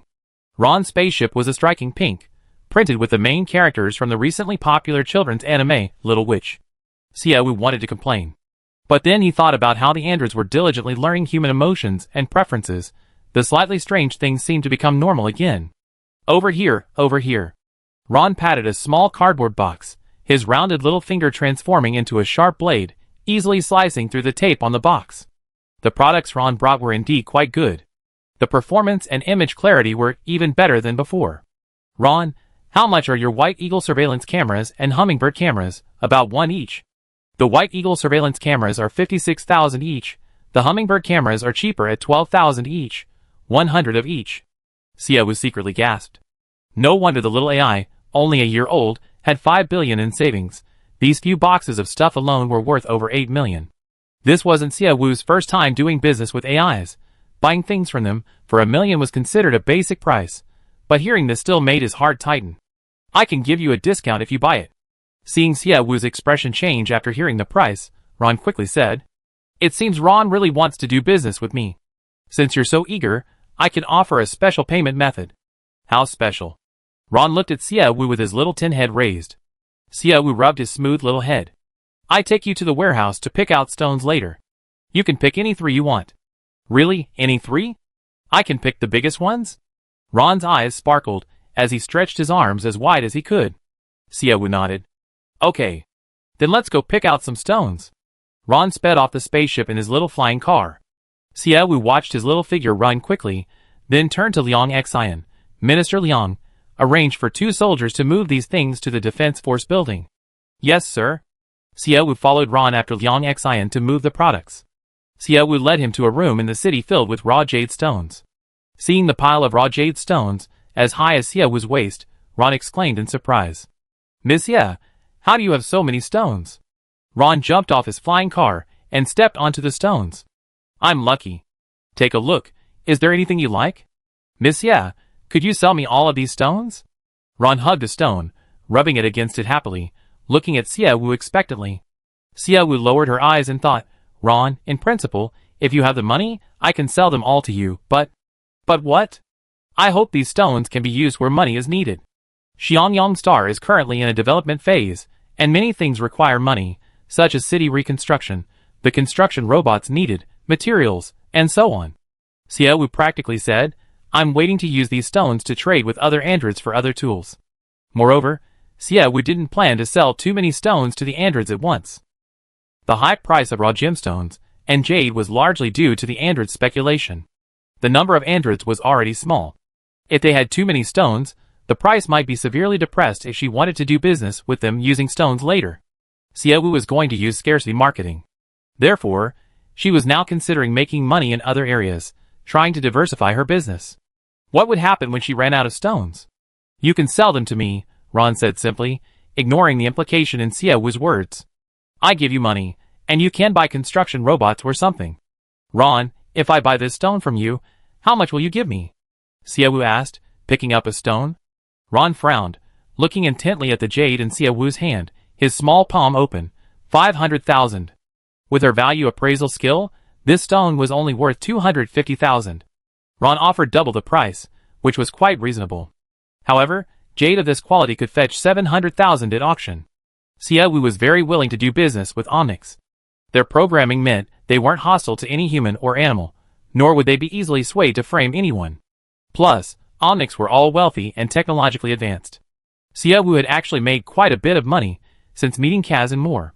If he could befriend Ron, he could at least save a lot of money on surveillance cameras in the future. But when doing business, you can't just think about profiting from the other party, you also have to let them profit as well. A two-way approach is the secret to long-term success. "Ron, all my stones are useful, but since you're so cute, you can choose 6. 3 will be used to pay for your products, and 3 will be sold to you." "3? That's so few?" Ron lowered his head in disappointment. Sia Wu said, "As long as we're doing business, you can have as many stones as you want." "Okay." Ron chose 6 stones in total. The stones in this warehouse weren't worth much. Sia Wu had already categorized the stones according to their prices. The more valuable stones were in the warehouse in Sia's basement, where they were worth hundreds of thousands. Of course, the prices calculated by valuation appraisal were doubled in Ron's eyes. Ron had a good eye. He chose the 6 most expensive stones in the warehouse. Ron delivered 100 Hummingbird cameras and 100 White Eagle surveillance cameras, only to earn 3 stones, and even lose 2.1 million from Sia Wu. Today was another day of Sia Wu making a fortune. Ron, having received the stones, boarded his spaceship and returned to the mechanical planet. Sia Wu personally saw him off. Having made a fortune without doing much today, Sia Wu was in a good mood. Your Majesty, how should we handle this accounting? Liang Xian asked. Sia Wu countered, what accounting? So many surveillance cameras have appeared out of nowhere. Minister Tan needs to record them in the ledger, but we only paid for 3 stones. How do you plan to calculate this at the end of the month? That's simple. Just write barter in the ledger when doing business with the androids. Your Majesty, I lived my whole life, and this is the first time I ever seen barter like this, Liang Xian exclaimed. Sia Wu hadn't thought much of it before, but after Liang Xian's explanation, she also found it somewhat outrageous. Bartering in the interstellar world, she was probably the first person to do it. Chapter 112. Tedling led the beastmen out on an errand and didn't return until evening. Their spaceship had just entered the surveillance range of Xiangyang Star when Liang Xian called Sia Wu. Sia Wu had been waiting for news from Tan Ling and the others all afternoon. She wasn't worried about anything else. All she wanted were those 3 trees. Upon receiving Liang Xian's call, she immediately went to the aviation building. However, the scene before her eyes stunned her. They had gone with 63 people, but a quick glance revealed that the number was more than double. Miss Ya, the commission is complete. Please sign your name. Lei Jun returned with the bill. Sia Wu frowned upon seeing a line of numbers on the bill. You took 63 people from my planet out, and you brought back 245? Your Majesty, it was my presumption. If you must punish me, please punish me. Upon hearing Sia Wu's words, Luoya was the first to step forward and kneel down to admit his mistake. Wang, it's partly my fault, I didn't stop them. Miss Ya, your people asked me to bring them back. I was just doing what they asked. As for why so many people were brought back, that's your internal matter. So, please settle the bill. Lei Jun had an expression that said, this has nothing to do with me. Sia Wu signed her name on the bill and paid. Lei Jun looked at the funds flowing into her bank card and smiled. Thank you for your generosity. I hope we can cooperate again. Sia Wu nodded. After Lei Jun left, Sia Wu looked at Tan Ling, then at the many orcs, who had come from various places, most of whom were cubs and females. She sighed and rubbed her forehead in exasperation. Have Dr. Isaac come and check on their physical condition. Minister Tan, Roya, come over here and tell me what's going on. Sia Wu was somewhat angry. While it was fine for employees to bring relatives to their workplace as long as it didn't cause any harm, Tan Ling and the others were there on official business, and she had paid for their trip. She wanted to know why Tan Ling had acted on his own initiative. After settling everyone in another rest area in the aviation building, Sia Wu, Tan Ling, Liang Su, and Luoya were in another lounge. Speak, Sia Wu said. Your Majesty, your mission for this trip to Orc Star was to dig up 3 trees, and buy 20 more orc slaves. I have successfully completed both tasks. What about the extra orcs? Sia Wu asked. They are my people, Roy explained. Most of my people, like me, were captured and enslaved by the orcs. Some escaped the attack, but after leaving the tribe, they couldn't find anywhere else to live, so they secretly returned. I encountered them while digging up trees. Roya lowered his head guiltily. My people are no longer fit to live there. Leaving them, there is a certain death sentence. Therefore, I beg your Majesty to consider it buying them and taking them as slaves. With that, Roya knelt down. Sia Wu's anger hadn't subsided in the slightest. His face was terribly grim as he coldly stared at Roya. You still know I am your Majesty? You took it upon yourself to bring them back, catching me completely off guard? Do you even respect me? Your Majesty, Roya didn't know how to defend himself. Your Majesty, I also bear responsibility for this. Minister Tan, I thought you were a composed person, not someone who would act rashly. Why didn't you call ahead to inform them before bringing those orcs back? Oka's technology is outdated. I wanted to call you in advance to let you know, but there's no signal. Sia Wu frowned. Just how backward is Oka? There's no communication signal there. If we get kidnapped there, we have no way to call for help. This is a one-time exception. If you act on your own again, I will expel you from Xiangyang Star. This time, each of you will be fined 10,000. Yes. Tanling's eyebrows lit up with joy. He patted Luoya's shoulder and said, quickly thank the king. Thank you for your leniency, king, Luoya said happily. Xie Wu's expression didn't improve. He said coldly, you two go out first. I have something to say to Minister Tan. Yes. Luoya and Liang Su got up and went to the lounge. In the lounge, only Tanling and Xie Wu remained. Xie Wu glared at Tanling resentfully. Tanling smiled and asked, King, are you still going to pretend to be angry? What do you mean pretend? I'm really angry, Xie Wu said. Tanling sneered, Your Majesty, your little smile won't fool me. You're not happy about having so much extra labor for no reason. Xie Wu patted his cheeks, cupped his face, and looked at Tanling. Minister Tan, you truly are a finance professional. Your Majesty, you flatter me. I just guessed that you and I probably thought similarly. On Oka Star, a female slave costs around 20,000, and a cub around 10,000.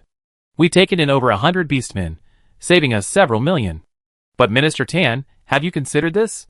You brought back mostly females and cubs. The females have working abilities, but what about the cubs? Xie Wu asked. The cubs are the future fighting and working force. Besides, Your Majesty, don't underestimate the females and cubs of Oka Star. They can also take on insects single-handedly, at least their physical strength is stronger than ours. After we took them in, we didn't just feed and house them for free. They pay for their own food, clothing, and shelter, while we provide them with work and ensure their livelihood. Tanling didn't bring the Roya people back out of sheer compassion. Xiangyang Star needed development, and manpower was its most scarce resource.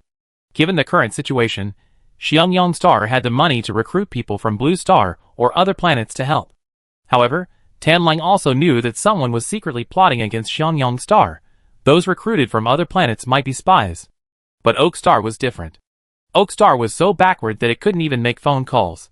Furthermore, the Roya people weren't encountered under specific circumstances, it was by chance. The probability of spies being hidden among them was low. Furthermore, Tanling had done the math.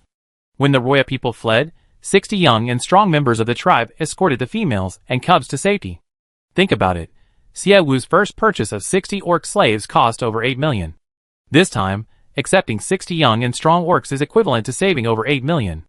Of the 162 orcs, 60 are young and strong, 42 are young females, plus 60 cubs.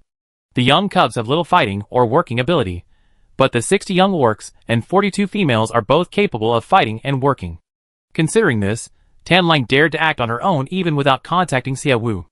Xie Wu, of course, understood this as well. She said, Minister Tan, although many times I feel your thinking is similar to mine, you should know that I am the king of a planet. Even when it's for the good of Xiangyang Star, acting on your own is a major taboo, understand? I understand, so we are willing to be punished. Really willing? Really. Tanling nodded. Xie Wu's feigned seriousness vanished. Sigh, Minister Tan, you sometimes really put me in a difficult position. Considering your good attitude in admitting your mistake, and that it's your first time, please don't punish them.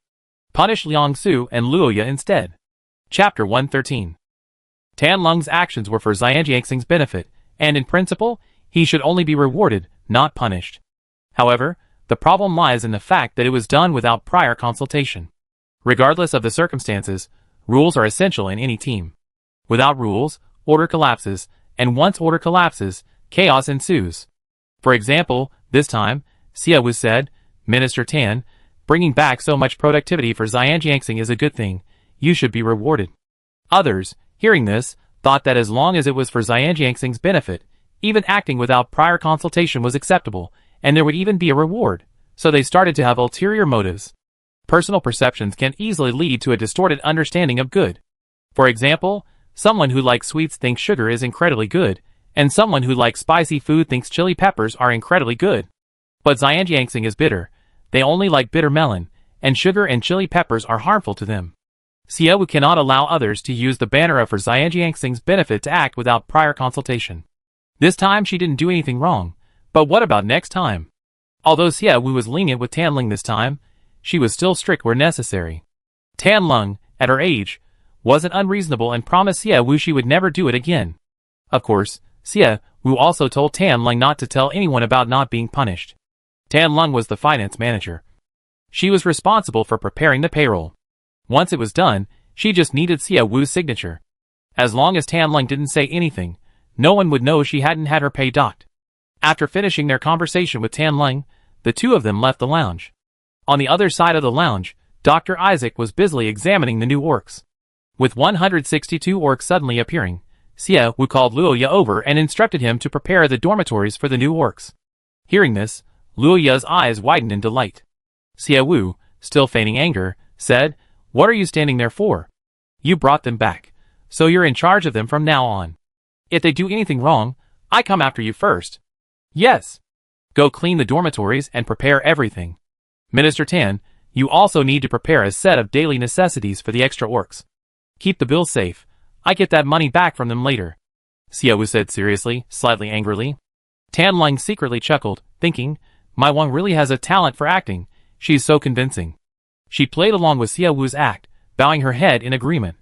The two of them left to prepare the dormitories and daily necessities for the new orcs. Xia Wu stood at a distance, silently watching them. Not long after, Isaac approached. "Young miss, the tests on the orcs are complete. They're generally healthy, except for 3 cubs who are sick with fevers. I prescribed medicine for them, and I check on them again tomorrow." "Thank you for your hard work, Dr. Isaac, for making you work so late," Xia Wu said. Isaac replied, "Working overtime is nothing. But in the future, young miss, when you take in orcs, please make sure they have health certificates. The planet the orcs live on is severely polluted. Some viruses are harmless to orcs but deadly to us. Although we were lucky and didn't test positive for that virus in the 2 batches of orcs, we might not be able to next time." As he spoke, Isaac frowned. Having lived with the orcs for a while, Isaac didn't dislike them as much as people from other planets. However, his lack of dislike was directed towards the orcs he had tested. He was resistant and afraid of the orcs without health certificates. Xia Wu nodded understandingly. "I'd be more careful next time. Young miss, do you still want to buy orc slaves?" Hearing the word next time, Isaac's brows furrowed deeply. "I'm just looking. If I can absorb some people from other planets, I won't need to buy orcs from orcs. Young miss, if people from other planets knew that we have so many orcs on Xiangyang Star, they wouldn't come even if offered money. They have a lot of prejudice against orcs." Isaac had a feeling that Xiangyang Star might become the new orc star. Orcs have high fertility, giving birth to at least 2 children at a time. This time, so many young female orcs and their cubs have arrived. Plus, people from other planets might not come to places with many orcs. If this vicious cycle continues, Xiangyang Star might become inhabited entirely by orcs. Aren't our orcs very healthy? As long as we live well, they naturally won't be afraid of these orcs, Xia Wu said. Isaac sighed heavily, indicating his exhaustion. "Dr. Isaac, our planet's population is increasing, so I expect more people will need medical care. What medical equipment and medicines does your clinic need? If so, please give me a list, and I have Minister Tan purchase them for you." Isaac was startled and looked at Xia Wu in surprise. "Miss, you want to add new medical equipment to my clinic?" "Yes, more advanced equipment will allow for timely treatment of any illnesses, reducing the mortality rate. By the way, didn't many orcs arrive this time? We can't let them sit idle. See if there are any you can hire to help at the clinic." Isaac couldn't hide his joy. Sunrise Star had a small population. The clinic only housed him and the medical robot Mary. Normally, things were fine, with only elderly people coming in for bone pain, headaches, and the like. However, if soldiers were injured while fighting insects, the clinic would immediately become busy. Yesterday, the insects attacked the waterworks, injuring many soldiers, keeping him spinning like a top. Now, Xia Wu told him that she could add medical equipment and even hire 2 orcs to help him. "Miss, if we hire orcs to help at the clinic, do we have to pay them?" "Dr. Isaac, I pay your salary, so of course I pay theirs too. Go ahead and hire them, I take care of the money." "Okay." Xia Wu's generous words dispelled Isaac's earlier displeasure, completely dispelling any thoughts of resignation. Seeing the smile on Isaac's face, Xia Wu also breathed a sigh of relief. Sunrise Star only had this one doctor. She couldn't let him run away. With these trivial matters resolved, Xia Wu finally saw the pink pine trees that Luoya had mentioned. The 3 pink pine trees weren't tall, only reaching Xia Wu's waist. Their leaves were oval and green, but the petals, like pine needles, were thin and long, and the flowers were pink. The lush green was enveloped in a delicate pink hue, a truly pleasing sight. The fragrance released by the flowers was intoxicating and refreshing. Xia Wu asked Isaac to investigate whether the fragrance contained any harmful components. After checking, Isaac confirmed that it did not. Satisfied, Xiaowu took the trees home.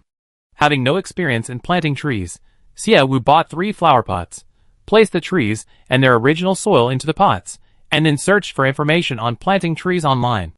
Chapter 114. After searching through a lot of information, Xiaowu still couldn't find how to plant pink pine trees. She glanced at the time. Seeing that it was already so late, she gave up on taking the flower pot to find Roya to ask how to plant pink pine trees. She shut down the starnet and went back to her room to rest. The next morning, Xiaowu got up, put on her armor, and went to Kelson for class. At the gymnasium, Xiaowu found Roya and the others, along with the new orcs, already there. As soon as Xiaowu arrived, they greeted her respectfully. Xiaowu adopted a serious expression and nodded slightly. Do what you're supposed to do. Don't worry about me. Yes. Everyone responded loudly. Go for a run, Kelson ordered. Xiaowu looked at Roya and called out, Roya, come here for a second. Roya immediately ran over. How do you plant pink pine trees? The soil and climate on Xiangyang Star and Oak Star are quite different. How can you ensure a high survival rate? Xiaowu cherished these 3 pink pine trees. Your Majesty, you stumped me, Roya said, somewhat embarrassed. Pink pine trees can be planted anywhere on Oak Star. There's nothing special to be aware of. Xiaowu frowned deeply at this answer. I understand. Go ahead and do your work. I ask someone else. Girl, did you send them to Oak Star to dig up pink pine trees yesterday? Kelson asked, walking over. Xiaowu nodded, looking at the elderly Kelson. Teacher, you're also an orc. Do you know how to plant pink pine trees? No, Kelson said. I heard old orcs talk about pink pine trees before, but I never seen one in my life. I thought it was just a legend. Girl, let me see what a pink pine tree looks like when I have time. Xiaowu nodded, then turned away dejectedly to continue her training. Kelson suddenly remembered something and said, Girl, I heard before that many seasonal fruits and vegetables are now developed by the androids on the mechanical planet. There are also many people researching planting on Blue Star, but the androids are better at it. Why don't you search on the Star Network to see if the androids have developed any machines that help people grow trees and vegetables? Kelson's words reminded Xiaowu. Teacher, I take the day off to finish dealing with the pink pine tree, then I come back to train. Xiaowu didn't know anything about planting trees, but surely some androids would. Back home, Xiaowu went straight to her workshop. She turned on the main switch of the Star Network and called Katz. Good morning, noon, and evening, Miss Xiaowu. Katz's slightly magnetic, robotic voice came through her communication bracelet. Xiaowu replied, Good morning, noon, and evening, Mr. Kaz. I apologize for bothering you at this time. Do you have any time? Of course I do. Miss Xia, you sound a little anxious. Is something urgent? Mr. Kaz, do you have any AIs skilled in agriculture? Of course. There are 1,377 AIs on the machine planet. 5 to 7 AIs specialize in popular fields, and at least 3 in less popular fields. Agriculture is the most common, with 100. The reason is simple. In the early days, the planets were heavily harassed by insects, leading to food shortages. To ensure people didn't starve, for a period, the AIs only created various types of agricultural AIs. Of course, these 100 AIs are still professionally engaged in agriculture, researching more novel, delicious, and abundant foods for humanity.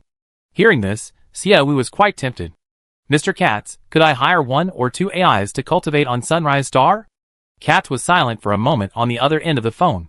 Miss Xiaowu, cultivating AIs is not within my scope of work. Besides, AI cultivation is a relatively important field on Mechanical Star. If you want to hire AIs, you may have to come to Mechanical Star in person and inquire with Mr. Gilbert, the father of AI cultivation. I understand, Mr. Katz, thank you. No need to thank me, Miss Xiaowu. I enjoy doing business with you. If possible, I hope we can do business again. Xiaowu also wanted to say, I also enjoy doing business with you. After all, he's generous. However, having repeatedly asked Katz for help, Xiaowu thought for a moment and gave Katz a piece of jade rough worth about 100,000. Giving him the stone would make it easier to ask Katz for help in the future. After hanging up the phone with Katz, Xiaowu searched for information about Gilbert, the father of AI cultivation, on the Star Network. The way androids reproduce differs from humans. They typically have 2 androids working together to create a single android. After creation, they imbue the android with knowledge and pre-programmed emotions, thus giving birth to a new android. Gilbert, the father of plantation androids, is the only robot to have single-handedly created all plantation androids. The StarNet states that Gilbert initially worked as a robot specializing in android creation, only acquiring plantation knowledge after the food crisis in the Haiyang system. However, his system contained too much manufacturing knowledge, leaving no extra memory for storing plantation knowledge. Therefore, he returned to his original profession, creating the first plantation android. After successfully building the first machine, he went on to build a second, gradually becoming the father of all cultivated androids. Gilbert was a legendary figure among the androids. Xiaowu did some research and learned that Gilbert's favorite gemstone was sapphire.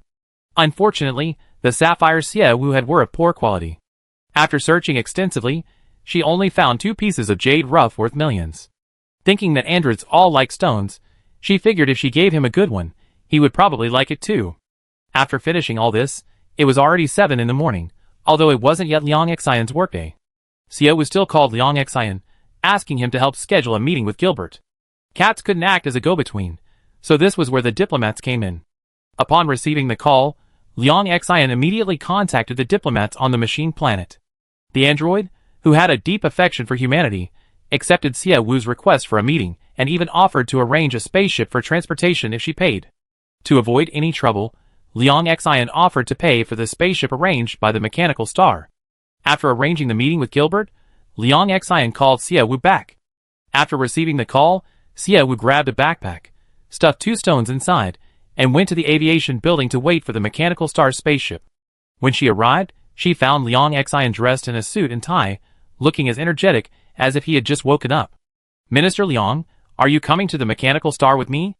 It's an official visit. How can I let you go alone? Going together will make a proper impression." "But my king, why do you want to meet with Gilbert? Are you planning to start planting?" Xiaowu glanced at the 3 tasks posted on the system several days ago that she hadn't completed yet, and nodded. "It's mainly for the pink pine trees, but if fate allows, we can start planting together." Chapter 115. There were always many things to do, and unexpected things kept happening. The system's tasks included various miscellaneous requirements, such as land acquisition. Xiaowu wanted to focus on completing the tasks, starting with fighting the insects to seize the land she had her eye on. After seizing the land, to prevent the insects from returning, a high-voltage power grid needed to be installed.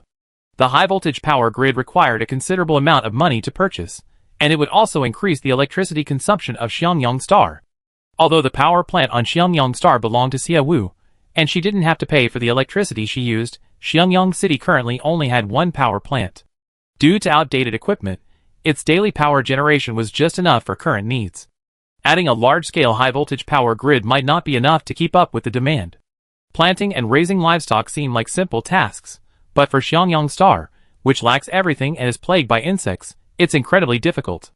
Xiaowu's most cost-effective way to complete the mission is to plant more pink pine trees and expand the planting area, but she lacks planting knowledge and can only hope that the intelligent machines can help her solve this major problem. The spaceship from the mechanical star quickly arrived at Xiangyang Star. As the mechanical star possesses the most advanced technology, its spaceship is futuristic and stylish. They were greeted by an intelligent machine dressed as a beautiful maid. "Welcome aboard the mechanical star AQ-789 spaceship. I am Elizabeth, the exclusive maid of this spaceship. Please feel free to contact me with any problems you encounter on board. Please fasten your seatbelts. The spaceship is about to undergo a jump. After the jump is initiated, the spaceship will reach the airspace above the mechanical star in 3 minutes." Xiaowu and Liang Xian were traveling to the mechanical planet for the first time. They obediently fastened their seatbelts. Xiaowu had ridden in other spaceships before, but the spaceships of the androids were truly powerful. In the first second of the jump, Xiaowu felt as if her soul was being ripped from her body. The blinding white light made it impossible for her to open her eyes. When the white light disappeared, the scenery before her eyes transformed into familiar landscapes. She recognized the building where she often worked. A large crowd had gathered in front of the building. Xiaowu was floating in midair, and she saw that the person at the center of the crowd was her younger brother. Her brother was holding a piece of cardboard. Although she couldn't hear their voices, Xiaowu could clearly see the words written on the cardboard in bright red pen. "Unscrupulous company. Give me back the money that saved my sister's life." Xiaowu silently stared at the words, trying to read some message from her brother's angry face. Wang, the jump is over. We're now on the machine planet." Liang Xian's voice rang in her ears. Xiao Wu snapped back to reality. The scenery had changed to a spaceship. Xiao Wu let out a weak breath. Miss Xiao Wu, according to my initial examination, the 3-minute jump put some strain on your body. How are you feeling now? Do you feel nauseous or have a racing heart? Elizabeth approached and gently inquired of Xiao Wu. Xiao Wu waved her hand. I'm fine. I just felt a little uncomfortable earlier, but I'm alright now. Good. Miss Xiao Wu, if you're sure you're really alright, please come this way and put on your protective suit. Elizabeth gestured for her to proceed and continued to explain. The machine planet is a planet where temperatures are high for 360 out of 365 days a year. The average daily temperature can reach as high as 45 degrees Celsius. Due to the prolonged high temperatures, the machine planet has no greenery or water, and naturally no air. Humans arriving here without protective suits will die in less than 5 seconds. Elizabeth described the mechanical planet as a terrifying, deadly planet. Xiao Wu and Liang Xian followed her to put on their protective suits. The protective suits made by the mechanical planet resembled high-tech black suits.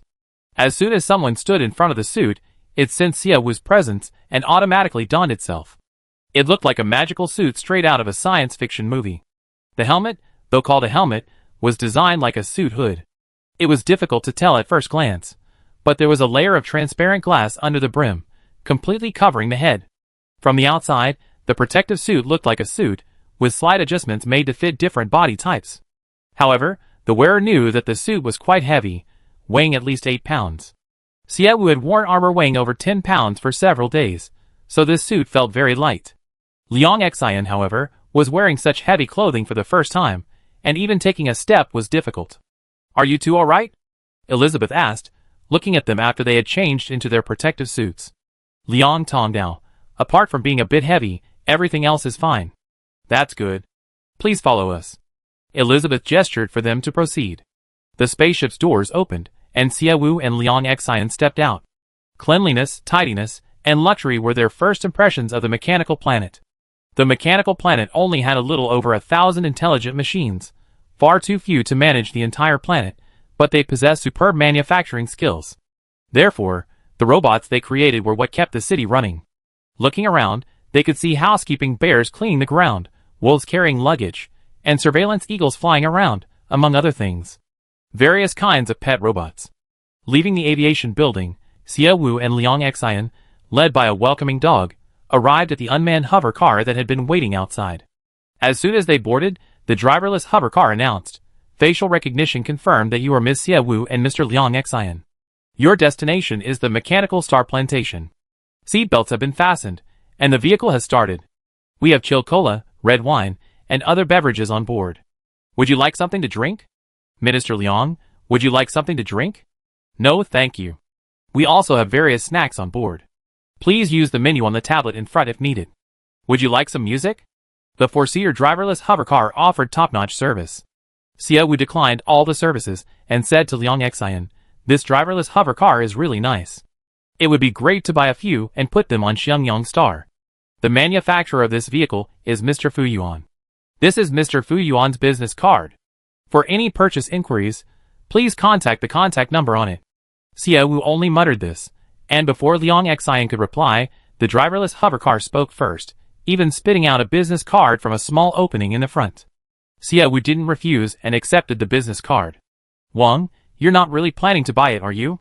This unmanned hover car costs 200 million, Liang Xian reminded him. Chapter 116. The price of 200 million didn't surprise Xiao Wu at all. The car had excellent service and was highly intelligent. Mechanically manufactured products are inherently expensive, so 200 million was a reasonable price for such a car. Minister Liang, how many years of warranty do you think this 200 million driverless hover car has? Mr. Fu Yuan's driverless hover car comes with a lifetime warranty. For any serious internal problems, we replace it with a new car unconditionally. Mr. Fu Yuan's products are always top-notch, you can buy with confidence." Hearing the car's reply, Liang Xian smiled slightly. "Wang, if you have any other questions, just ask it." The car's responsiveness was strong enough to answer any questions Xiao Wu might have. Xiao Wu asked it a few more questions, and only stopped after receiving satisfactory answers. The scenery outside the car window flashed by. Although the mechanical planet was brimming with high technology, the barren mountains and brown earth gave it a desolate appearance. The combination of science fiction and desolation didn't seem jarring, though it evoked a sense of melancholy. Xie Wu murmured to himself, the living environment on the mechanical planet is so harsh. How did the first people who came here survive? Early on the mechanical planet, there were plants, water, and oxygen. Humans could live here then. But as time passed, the mechanical planet moved closer and closer to the sun, creating the harsh environment we see now, Liang Tongdao explained. As the environment worsens, what will happen to the AI? Xie Wu asked. The AIs are wealthy, and there aren't many of them. They can go wherever they want to live. Hearing this, Xie Wu was quite pleased that the AIs had come to Xiangyang planet. The machines could make money. If they lived on Sunrise Star and set up factories, their taxes alone would be enough to feed many of its residents. The car stopped in front of a magnificent gate. We have arrived at the Mechanical Star Plantation. This voyage is now complete. If you are satisfied, please leave a positive review before disembarking. Xie Wu looked at the review pop up on her tablet and gave it a positive review. Thank you for your positive review. We look forward to serving you again. Xie Wu and Liang Xian got out of the car, and the driverless hover car automatically found a parking space and parked. Xie Wu surveyed the plantation before her. The Mechanical Star Plantation looked like it was made of stacked glass panels, and the lush green trees and flowers inside could be seen from the outside. 2 robotic guards stood at the gate. After confirming Xie Wu and Liang Xian's information, one of the guards said, "Guest information confirmed. You are Miss Xie Wu and Mr. Liang Xian from Sunrise Star. Your father is already waiting for you. Please follow me." The robotic guard led them into the plantation. The blazing sun hung overhead, its scorching rays bathing all the plants in the plantation. Logically, the glass enclosures under direct sunlight should be unbearably hot inside, and the plants inside should be severely dehydrated. However, inside the plantation, all the flowers, trees, and shrubs were thriving, the fruits were vibrant and juicy, and the flowers were in full bloom. Xie Wu, wearing the protective suit made by the mechanical planet, felt no discomfort except for its weight. Following the machine guards in search of Gilbert, Xie Wu discovered that the plantation's androids worked in pairs, one taking photos and the other recording data. This was the standard arrangement. Xie Wu could already predict that hiring the androids to help plant the pink pine trees would require at least 2 people. "Father, the guests you had an appointment with today, Ms. Xie Wu and Mr. Liang Xian, have arrived." The voice of the machine guard brought Xie Wu's wandering gaze back to her. She looked ahead. Ahead, Gilbert, dressed in a silver-toned robe resembling a priest, seemed to be answering a question from the android beside him, slowly raising his head to meet Xie Wu's gaze. Gilbert was one of the earlier androids.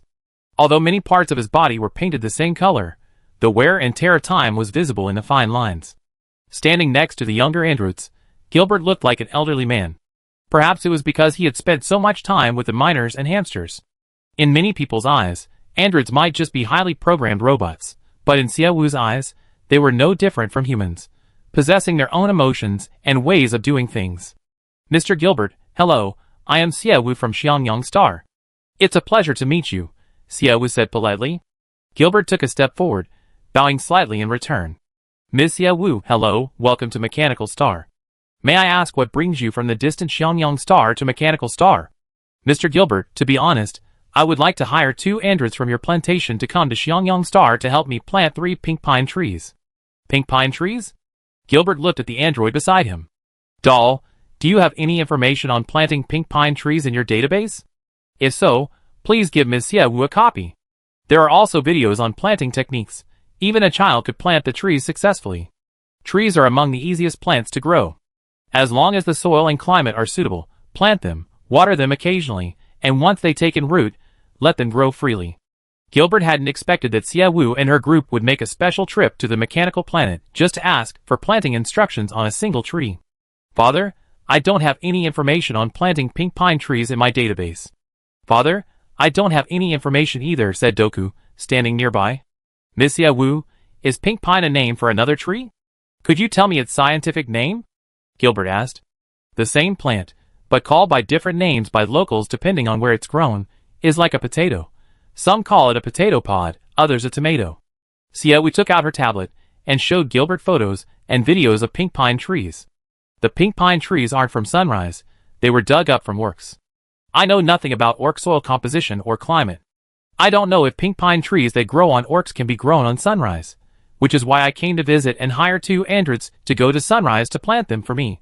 Once they're planted, I send them back. Xiaowu explained as Gilbert and his 2 sons, Dor and Doku, looked at photos and videos of pink pine trees. Although the 3 androids had seen plants from many planets, this was the first time they had seen pink pine trees. They looked at them intently, and after they finished, Gilbert asked, "As far as I know, most plants on Orcs are contaminated. Even if contaminated plants are transplanted to new land, the fruit they produce will leave the planted plants still in a contaminated state, and there's no improvement. Miss Xiaowu, are the 3 pink pine trees you found on Orcs contaminated?" Chapter 117. The androids lead the high technology of the entire Hyang galaxy not just because they are robots, but because they can use data to perform calculations and find the optimal solution for every situation. The pollution and food shortage on planet Orc. The androids did try to study it, but after nearly 20 years, they found they couldn't change the living environment on planet Orc and ultimately chose to give up. Xiaowu brought the pink pine trees from planet Orc, and Gilbert first asked if the trees were contaminated. If they were, there was no point in making a futile effort. However, Xiaowu gleaned other information from Gilbert's words. She first replied, "The 3 pink pine trees I dug up are not contaminated. However, Mr. Gilbert, you just said that even if plants from planet Orc are transplanted to a different location, plants grown from the fruit of contaminated plants will still be contaminated." She asked this question again. Gilbert nodded. "There's no way to save the polluted plants on Orcs. We can only wait for time to pass and see if, after thousands or tens of thousands of years, the pollution on Orcs is naturally purified, and perhaps then the plants will return to normal. Also, Ms. Xiaowu, if the 3 pink pine trees you dug up from Orcs aren't polluted, I can send 2 androids to help you plant them." Hearing the last sentence, Xiaowu's eyes lit up. "Thank you for your help. How much will it cost?" "We can do it for free." "Free?" "Yes, our request is simple. You have to give us one of the 3 pink pine trees." It was another barter system. Xiaowu raised an eyebrow at Gilbert, somewhat suspicious. Was it because the androids were making so much money that they resorted to bartering whenever possible? "Mr. Gilbert, are you really not charging money?" "Just 1 pink pine tree?" Xiaowu asked, still somewhat doubtful. Gilbert nodded.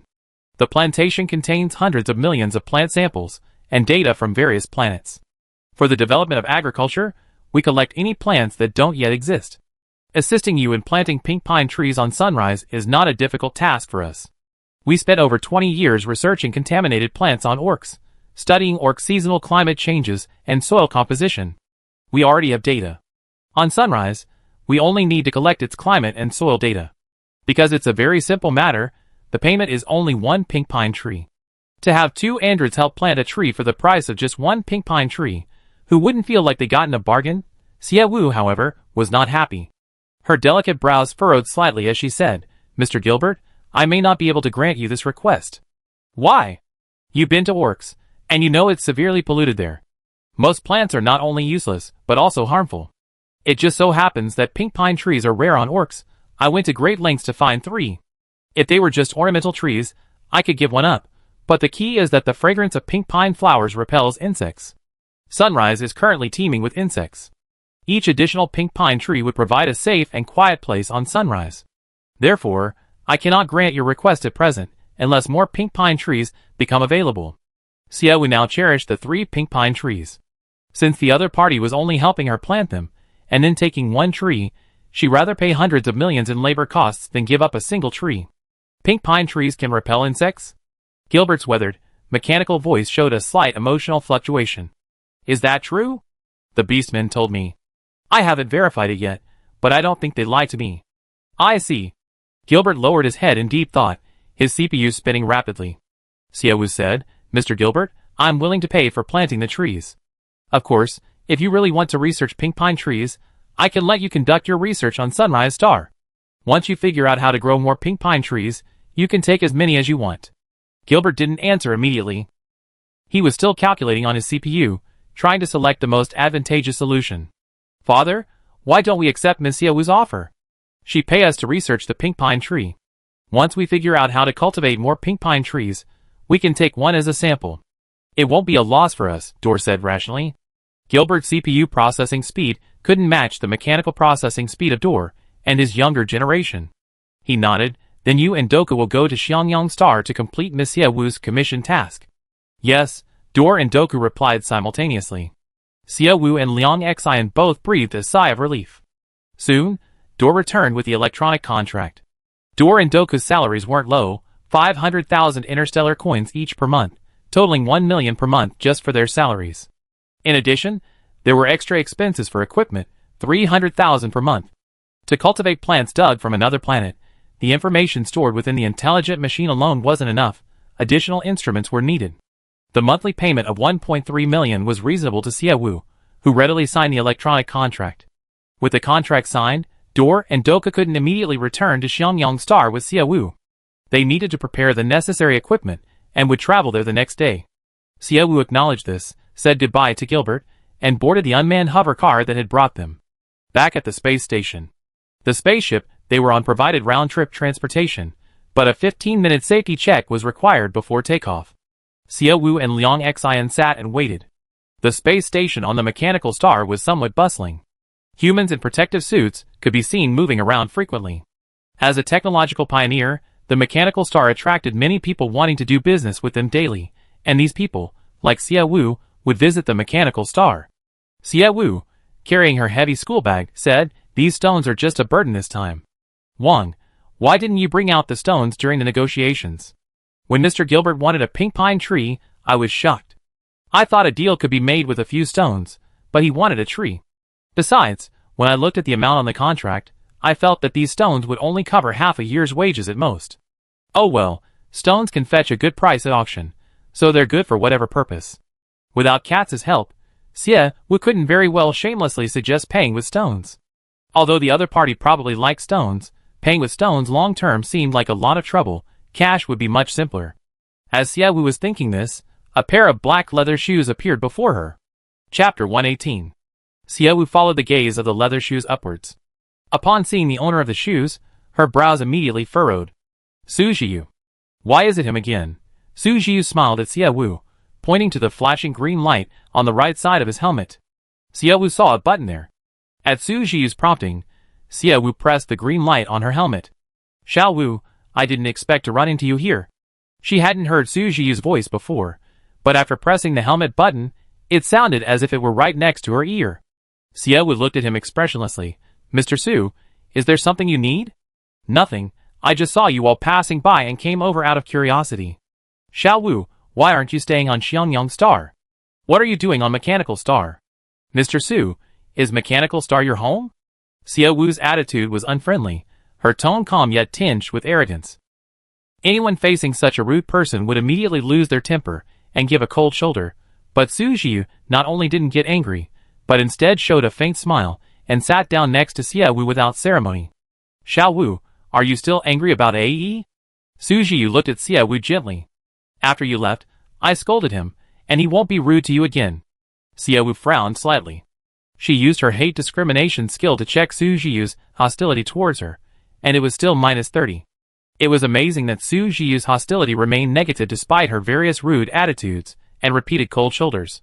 Xia Wu had used this skill to check many other people recently. Everyone either showed hostility or no hostility towards her. Su Jiu was the only one with negative hostility. Xia Wu lowered her head and pondered for a moment. Under what circumstances could one person's hostility towards another be negative? Was it looking down on the other person?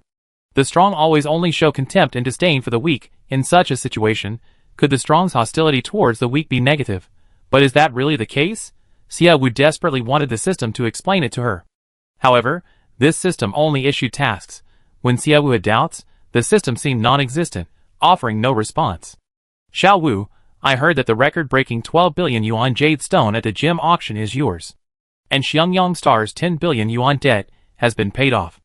After you cleared the debt, the Interstellar Bank completely closed your father's bank account, and your bank card account became a VIP user of the Interstellar Bank.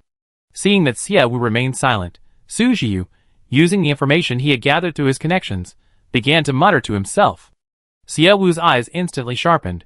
She looked at Su Jiu. Mr. Su, aren't you being a little too concerned about me? Su Jiu smiled faintly.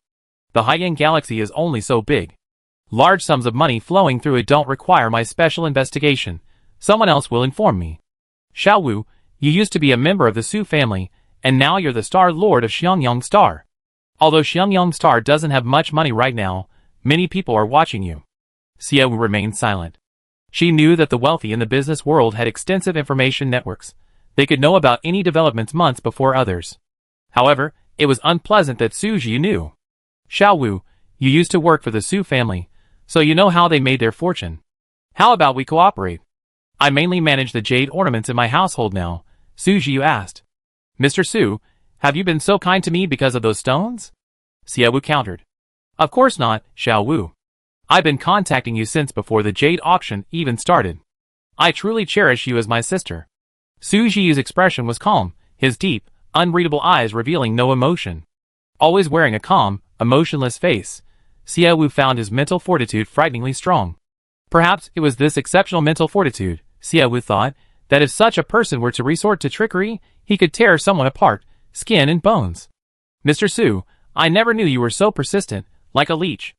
After so many rejections, you still insist on being on good terms with me. Unfortunately, I'm petty, and will never forgive someone who hurts me. So no matter what you say, our relationship can only remain this way. If you want to discuss cooperation, please prepare the project and contract. If I'm satisfied, I might consider cooperating with you. Of course, I don't think I'd be satisfied with any project or contract you offer. Minister Liang, let's go. The spaceship was still a few minutes away from being repaired, but Xie Wu couldn't stay with Su Jiu any longer. She got up to leave. Su Jiu also stood up. He calmly said, Xiao Wu, you should know when to stop. If there's a way out, take it. Repeated rejections will anger even Buddha. Hearing this, Xie Wu stopped and turned to look at him. I say the same to you, Mr. Su. Being persistent is annoying. You're a decent person, don't always do things that aren't dignified. Having said that, Xie Wu didn't linger. Leaving the lounge, Xie Wu and Liang Xian waited at the entrance. Liang Xian looked at Su Jiu in the lounge and asked in a low voice, Your Majesty, who is that? Su Jiu, the eldest son of the Su family. He doesn't seem like a bad person. Your Majesty, why don't you cooperate with him? The Su family is my primary target. To be honest, I think the Su family is the ones plotting against Xiangyang Star. Although I have no evidence, I just feel it's the Su family, Xie Wu said confidently. Liang Xian didn't understand why she was so sure and asked, Your Majesty, why are you so sure? Intuition. Besides, in movies and TV dramas, murderers like to return to the crime scene, and many meticulously planned murders are often committed against the person the victim cares about most. The guy who framed Xiangyang Star is very wealthy. Among so many rich people, only Su Jiu has approached me repeatedly. Minister Liang, when I was brought back to Xiangyang Star, do you know how heartlessly the Su family abandoned me? Liang Xian didn't respond, he remained silent. Xie Wu was taken back to Xiangyang Star, her heart filled with hatred and utter loathing for everyone. During this time of universal loathing, Xie Wu didn't confide her experiences or innermost thoughts to anyone. Liang Xian, merely the Minister of Foreign Affairs, had never actually met Xie Wu and only knew of her through hearsay. His first encounter with Xie Wu was on the day she rallied for a meeting. Seeing Liang Xian remain silent, Xie Wu said, Just consider it my pettiness, my resentment towards the Su family for abandoning me, which prevents me from engaging in any business dealings with them. Your Majesty, I prefer to trust your intuition, Liang Xian said. Xie Wu asked, Why? Liang Xian replied, Because you're very good at making money. Chapter 119. Hearing Liang Xian's praise, Xie Wu smiled and echoed, Yes, people who know how to make money aren't necessarily stupid, but everyone makes mistakes sometimes. If I make any wrong decisions, Minister Liang, please step in and stop me. Wang, you're too modest. They didn't have to wait long before the spaceship was fully inspected and ready to take off. Xie Wu still had many things to do. He didn't linger on Mechanical Planet for long and boarded the spaceship back to Xiangyang Planet. They departed for Mechanical Planet at 7 a.m. They arrived back on Xiangyang Planet at exactly 9 a.m. The housekeeper bear had already prepared breakfast. After breakfast, Xie Wu went to the waterworks to check on the maintenance work. The waterworks was very important to Xiangyang City, and the maintenance was progressing quickly. When Xie Wu arrived at the waterworks, the high-voltage power grid had already been repaired. However, she noticed some workers with bandages and plasters on their faces. She approached and asked, You're back to work so soon? Shouldn't you rest for a couple more days? The waterworks staff were relatively young, mostly between 35 and 48. Xie Wu's approach startled them. The middle-aged man at the head of the group replied, Miss, We just have minor injuries. It's nothing serious. Yes, if the waterworks isn't repaired quickly, my parents won't have water. The workers who stayed behind were also longtime residents of Xiangyang Star. They continued working despite their injuries, so their families could have water. Such dedication made Xie Wu want to give them a raise. But Xie Wu's good mood was quickly ruined. She noticed on the system map that more than 20 insects were moving in the southeast direction. Although they weren't heading towards the water plant, they were very close. Monitoring Eagle, go check that out. Xie Wu ordered the Monitoring Eagle to fly southeast. The Monitoring Eagle, upon receiving the order, cooed twice and flew off in that direction. Xie Wu called Lei Tu to inform him to bring some soldiers to garrison the area. Upon hearing that there were insects at the water plant again, Lei Tu hurriedly said he would be there soon and told Xie Wu to stay in a safe place. Xie Wu waited for the Monitoring Eagle to reach the designated location and open the monitoring screen. She discovered that the insects were active in the area that had ravaged the land. This place had clearly become the insects' new nest, trees had been uprooted, and the ground was full of holes. Upon closer inspection, the insects seemed to dislike the presence of rocks in their holes. A large number of rocks were piled up at the bottom of the holes. Xie Wu glanced at the system map again and spotted an icon for gem resources. If he was lucky, the pile of stones the insects had unearthed might very well be jade. However, the insect nest there had many caves. Eliminating the insects would likely be difficult. Xie Wu had the Monitoring Eagle fly over several locations, deep in thought. 20 minutes later, Lei Tu finally arrived with his soldiers. Roya and the other beastmen also arrived. Your Majesty, where are the insects? Lei Tu went straight to Xie Wu. Xie Wu opened the surveillance camera to show Lei Tu. Lei Tu's expression changed upon seeing the footage. Your Majesty, this is not good news. Insects are active so close to the water plant. Insects love water, and with their nests so close, they will attack the water plant in groups from time to time. I think so too, Captain Ritu. Let's deal with this insect nest first, Xie Wu said. Ritu frowned slightly. Your Majesty, this might be a bit difficult. This is an insect nest. If we attack, they retreat into the nest, or even more insects will emerge. With our current manpower, we might not be able to handle it. We can handle these insects, Captain. Roya stepped forward. We orcs can fight 100 men. I said you're on my orders once you join the defense force. Who gave you permission to volunteer? Get back to your place. Ritu replied irritably. He knew the orcs wanted to make money. However, as the defense force captain, he was responsible for the entire team, not just a few individuals.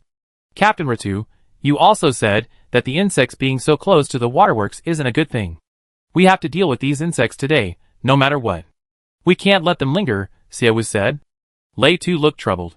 Your Majesty, we don't have enough soldiers to deal with this all at once. We may not have many soldiers, but we have brains, Captain Lei Tu, Xie Wu said. Lei Tu paused. Your Majesty, you have a plan? Captain Lei Tu, look at how many trees around the insect's nest have been destroyed and rotten by them. If we could light a fire here, how many insects do you think we could burn to death? Lei Tu looked at the surveillance footage again. The insects would push rocks away from their burrows, ignoring the fallen trees, and even laying down dry grass or leaves around their nests to make them more comfortable.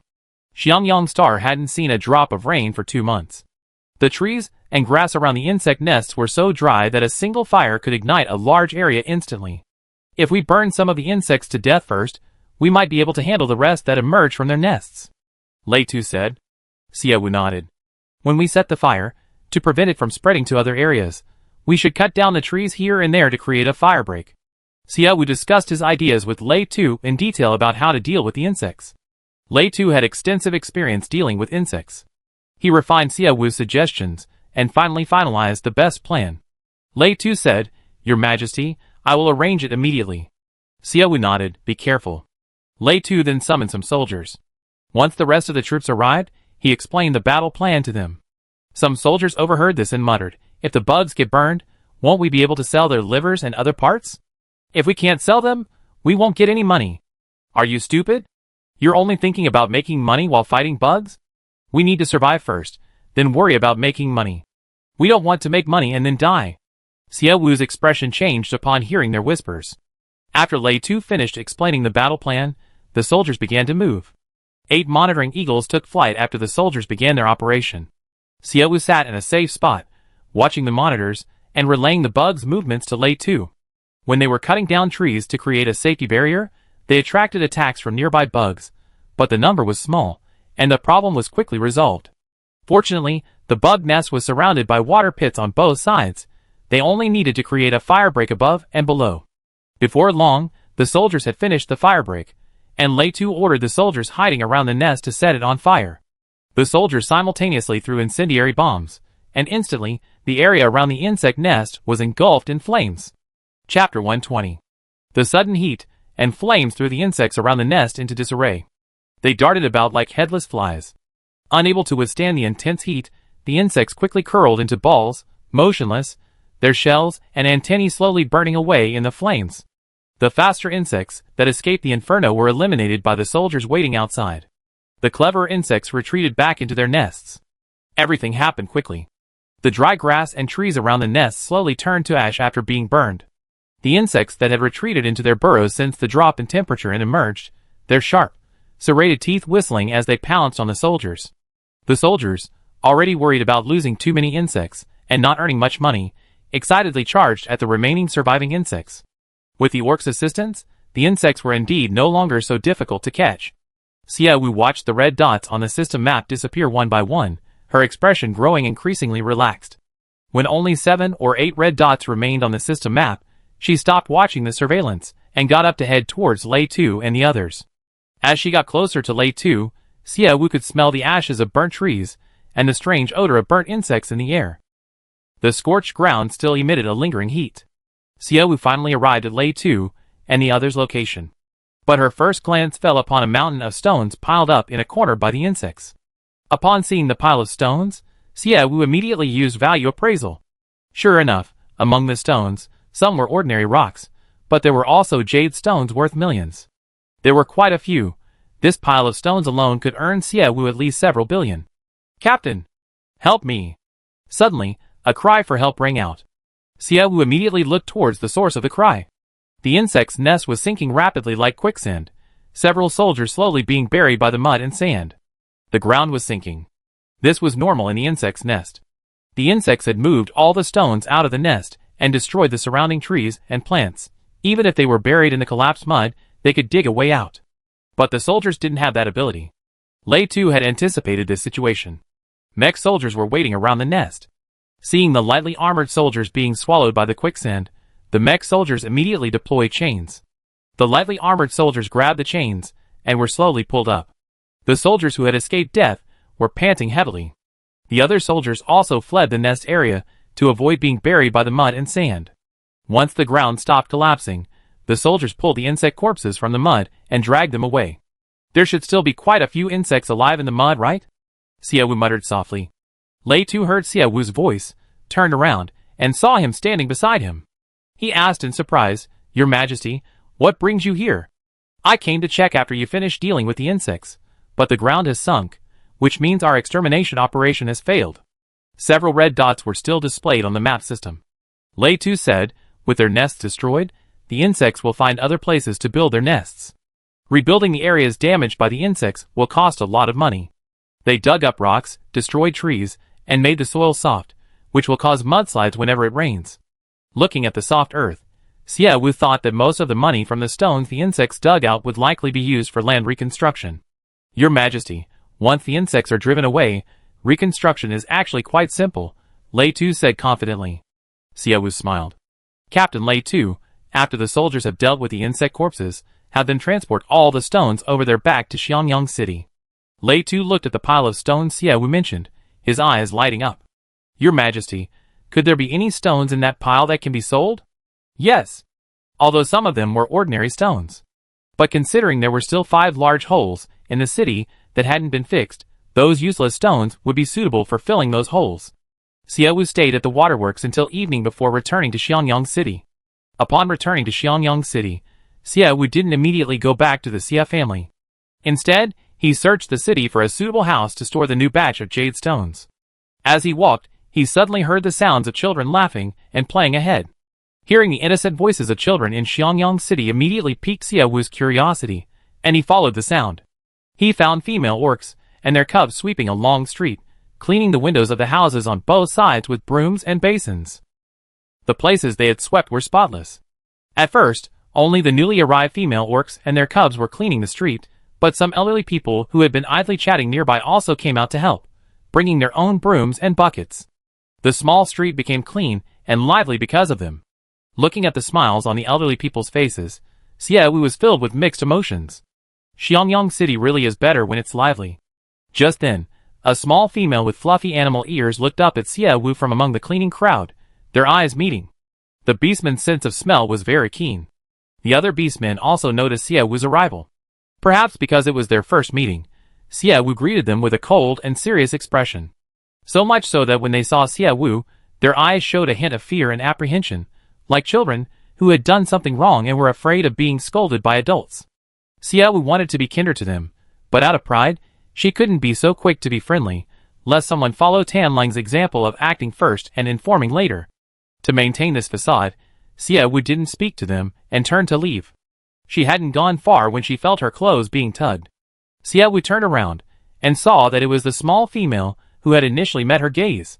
The small female looked at Xiaowu with fear and apprehension in her eyes. She mustered her courage and slowly raised her small hand. Xiaowu saw the little girl's thin hands clutching a few small flowers. "Do you like flowers?" The little girl's hands moved nervously. She had mustered her courage to give the flowers, afraid of being scolded by Xiaowu, and also afraid that the flowers were too cheap for Xiaowu to appreciate. "We try our best to help you. We won't cause you any trouble, could you?" The little girl hesitated.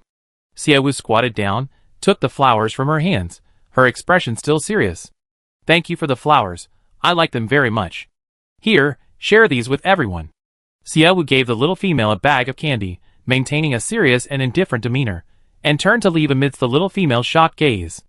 As Xiaowu turned around, her eyes met Ling Han's. Ling Han's usually expressionless face showed a hint of anger. Xiaowu walked over calmly. "Ling Han, this is our second meeting, isn't it?"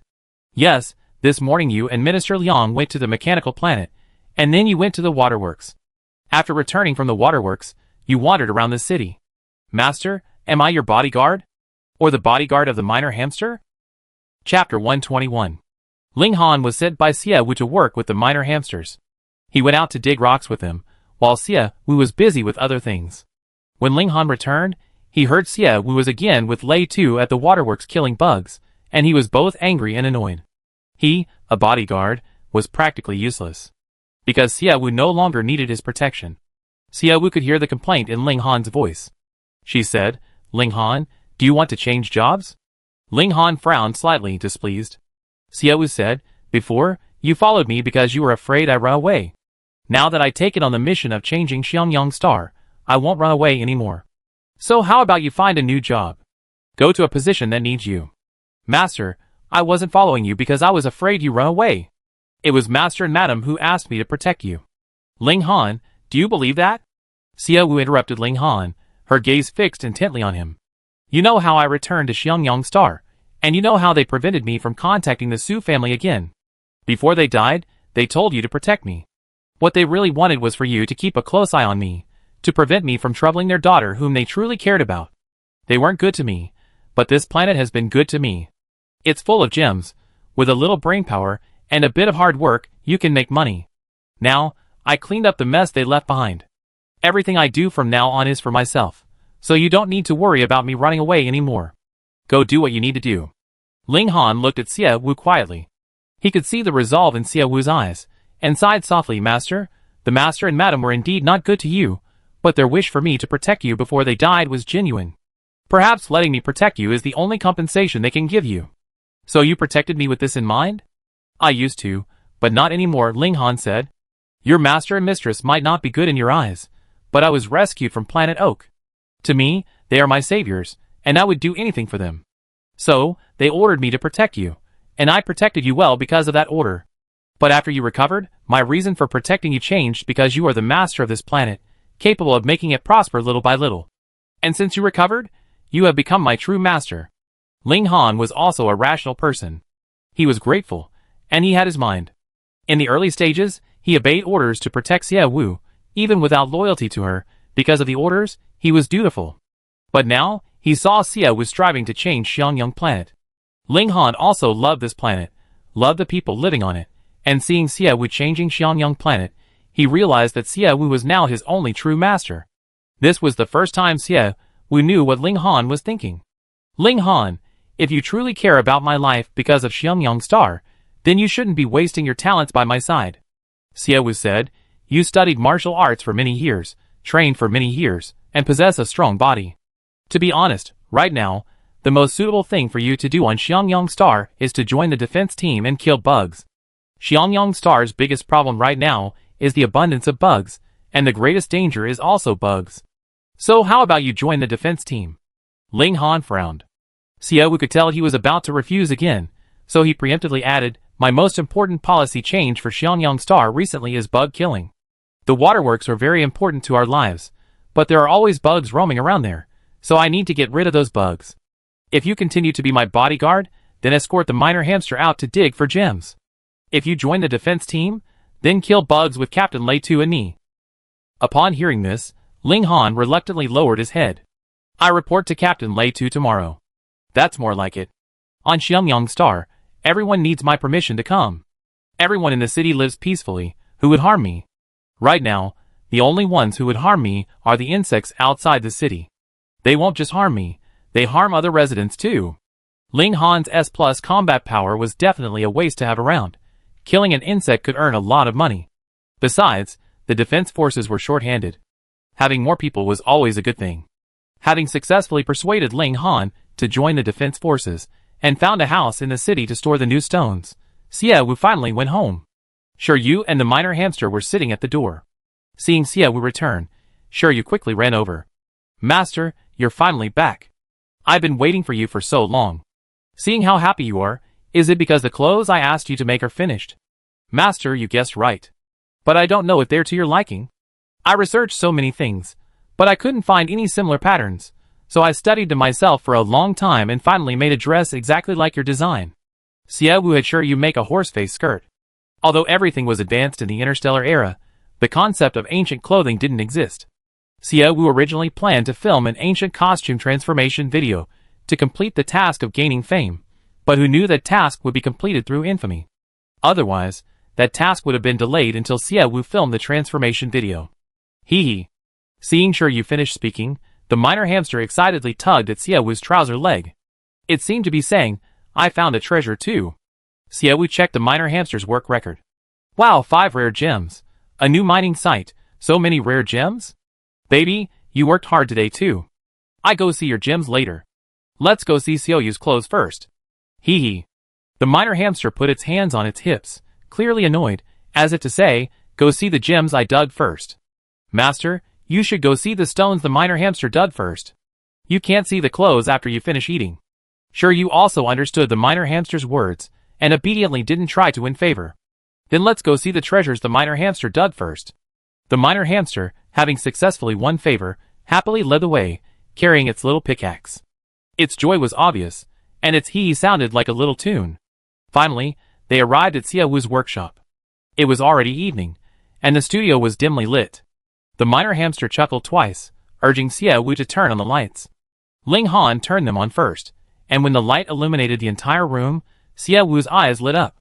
She looked at the glittering spot. A roughly 100-pound black diamond rough sat in the center of the room, surrounded by 4 smaller black diamonds. The minor hamster hopped from the shortest black diamond rough to the tallest, then proudly put its hands on its hips. Hee hee. Chapter 122. The 100-pound black diamond rough was larger than 20 minor hamsters. It was understandable that the little hamster, with its small body, would be so proud and smug after digging out such a stone. Xie Wu rubbed its little head. You little rascal, how are you so amazing? How did you get such a big stone out? Hey! The minor hamster leaped off the stone, easily lifting it with its tiny paws. It seemed to be saying, that's how I got it out. The monitoring eagle on Xie Wu's shoulder, seeing the minor hamster's smug look, was somewhat unconvinced. It flew to the stone, its tiny paws landing on it, and with a flap of its wings, picked up a piece of the stone. Cuckoo! It said, I can do it too. Hee hee. The minor hamster put down the stone, angrily climbing back onto the stone, refusing to let the monitoring eagle take it. This hamster and eagle were like sworn enemies, always managing to argue. As its owner, Xie Wu quickly acted as a peacemaker, stopping their bickering. The largest rough black diamond was worth 200 million, But considering the last time she used her appraisal skill to identify a large jade stone worth only 1.5 billion, she only cut half of it and auctioned it off, earning 12 billion. This black diamond, worth 200 million, should conservatively fetch around 5 billion. After stopping them from arguing, Xie Wu hugged the minor hamster and kissed it several times. This little money-making god was really good at helping her make money. After looking at the jade the minor hamster had dug up, the next thing to look at was the hanfu made by Shiryu. Shiryu placed the horseface skirt and top on the rack. The clothes were made of the finest fabric, with an excellent feel, and the prints were exquisite and lifelike. Xie Wu had attended hanfu gatherings before, and quickly put on the clothes. Although Shiryu made the outfit, she had no idea how to wear it. When Xie Wu put it on, she was speechless with amazement. Unlike many of the revealing dresses on the market that accentuate a woman's curves, this outfit covered the body completely, barely showing any outline. Yet, it possessed an indescribable beauty, like a sharp, spirited woman, or a celestial being from the heavens. It was beautiful yet elegant yet pure. Looking at herself in the mirror, the black hanfu with gold accents was both dashing and understatedly luxurious. She was very satisfied with the hanfu Shiryu had made. Xiaoyu, you have a great understanding. You made it exactly as I envisioned it on your first try. Continue making the remaining two according to your understanding, there's no rush. Okay. Encouraged by Xie Wu, Shiryu gained even more confidence. Xie Wu took off the outfit and placed it in her studio. Dinner time was approaching. After a long day out, Xie Wu was covered in sweat. She returned to her room, took a shower, and just as she finished, the housekeeper Xiong had prepared dinner. After filling her stomach, Xie Wu went back to her studio. She picked up the electronic calendar on her desk and realized that tomorrow was Saturday, another week's auction. She had hired the planting robots from Mechanical Star to help plant trees, needed to spend money on city reconstruction, and was also involved in the development of a new game for Lens and Studio, all areas that required money. Xie Wu placed the 100-pound black diamond rough that the minor hamster had dug into the terminal. The terminal uploaded the stone to the Star Network warehouse, and she called Gao Hongji. Hello, Boss Gao, this is Xie Wu. I know it's you, girl. What's up? I have a stone I want to consign for auction. Come to the auction house, and we sign the consignment contract. Girl, Li Zhou is watching over things on the StarNet right now. Just talk to him, you don't need to look for me. Boss Gao, this stone might fetch several billion. Let's discuss the publicity. Are you robbing me? You just robbed 12 billion last week, and now you want to rob several billion more? You wait, I'm going online right now. Gao Hongji said Xie Wu was robbing him, but his actions betrayed his words. He hung up the phone, quickly went upstairs to his study, put on his virtual reality glasses, and logged into the gem auction house. When he arrived at the gem auction house, Xie Wu was already waiting for him in the lounge. Upon seeing Xie Wu, Gao Hongji couldn't help but complain. If you had valuable stones, you should have said so earlier. The time on Xiangyang Star is different from the time on Blue Star. There are only a dozen hours until tomorrow. How can I possibly manage? Boss Gao, if I could have said so earlier, I definitely would have. This stone was just unearthed today. I only saw it an hour ago. Let me see the stone. Gao Hongji just wanted to see quickly whether the stone was worth the price. Xie Wu didn't waste any more words and took out the stone. When Gao Hongji saw the stone's true form, he was so shocked he couldn't say a word. This is a black diamond. Yes. I heard that black diamonds are extraterrestrial stones from the birth of planets, rare and expensive. This isn't synthetic, is it? How can it be so big? Black diamonds are the aristocracy among diamonds, extremely rare. A 1-carat black diamond is 2 or 3 times more expensive than other diamonds. Xie Wu knew nothing about black diamonds and said, so they're that valuable? Of course they're valuable. They're no cheaper than that big jade stone you auctioned before. You're incredibly lucky, you managed to find such a large piece of high-quality stone. Boss Gao, enough chit-chat, let's sign the consignment contract quickly. I have other things to do, and it's urgent. What's your rush? This one stone alone will be enough for you to live comfortably for the rest of your life. Boss Gao, if I only wanted to support myself, the money from this stone would be enough for my next life. But if I wanted to support the entire planet, the money from this stone would probably be enough for me to build a large supermarket. Girl, if this stone sells for 3 billion, how big would your supermarket have to be? And I heard my son and ACI went to your place. Yes, they're helping me with city planning, waiting for me to make money to rebuild. Girl, are you really hiring them? I can introduce you to a better designer. If Gao Yu were here right now, hearing his father kicking over his rice bowl, he'd probably say, "He's my real father." Xiao Wu said, "Boss Gao, if the designer you introduced can help me with my salary, I take them." "You don't know how much cheaper your son is than other designers on the market?" "My son is cheaper?" Gao Hongji frowned slightly. That wasn't untrue, but something about it sounded strange. "Boss Gao, I'm very busy tonight. Let's sign the auction contract first, then I chat with you later," Xiao Wu said. Hearing her urgent voice, Gao Hongji stopped his small talk and took out the contract. After signing the contract, Gao Hongji wanted to chat with Xiao Wu a bit more, mentioning that his son wasn't exactly cheap either, but before he could even finish his sentence, Xiao Wu went offline. Gao Hongji muttered under his breath, "They don't even have time to chat or talk anymore. Are they really that busy?" Chapter 123. Gao Hongji looked at the black diamond rough still there, first taking a video, then sending it to the appraiser. Forgot to tell the girl what the starting bid should be? Oh well, even if the starting bid is 100 million, others will bid up to billions. The starting bid doesn't matter. Gao Hongji took the black diamond rough from the terminal. It was no longer a virtual image, but a real stone. A quick look revealed that this black diamond was of superior quality. Although it was completely black, a radiant light could be seen from different angles. Black diamonds are extremely rare. All the black diamonds that have ever appeared on the market combined are not as large as the one Xiao Wu gave him. In terms of rarity, although this black diamond is not as large as the large jade stone Xiao Wu auctioned last week, Gao Hongji felt that because of its scarcity, this diamond could potentially fetch a price of tens of billions. With little time left before the auction, Gao Hongji dared not delay for a moment. He took photos and videos of the diamond. Gao Hongji called Su Lizho and asked him to put the video and photos on the official website for promotion. He didn't set the starting price for the black diamond rough high, only 800 million. He knew that even if the starting price was low, the buyers would raise it themselves.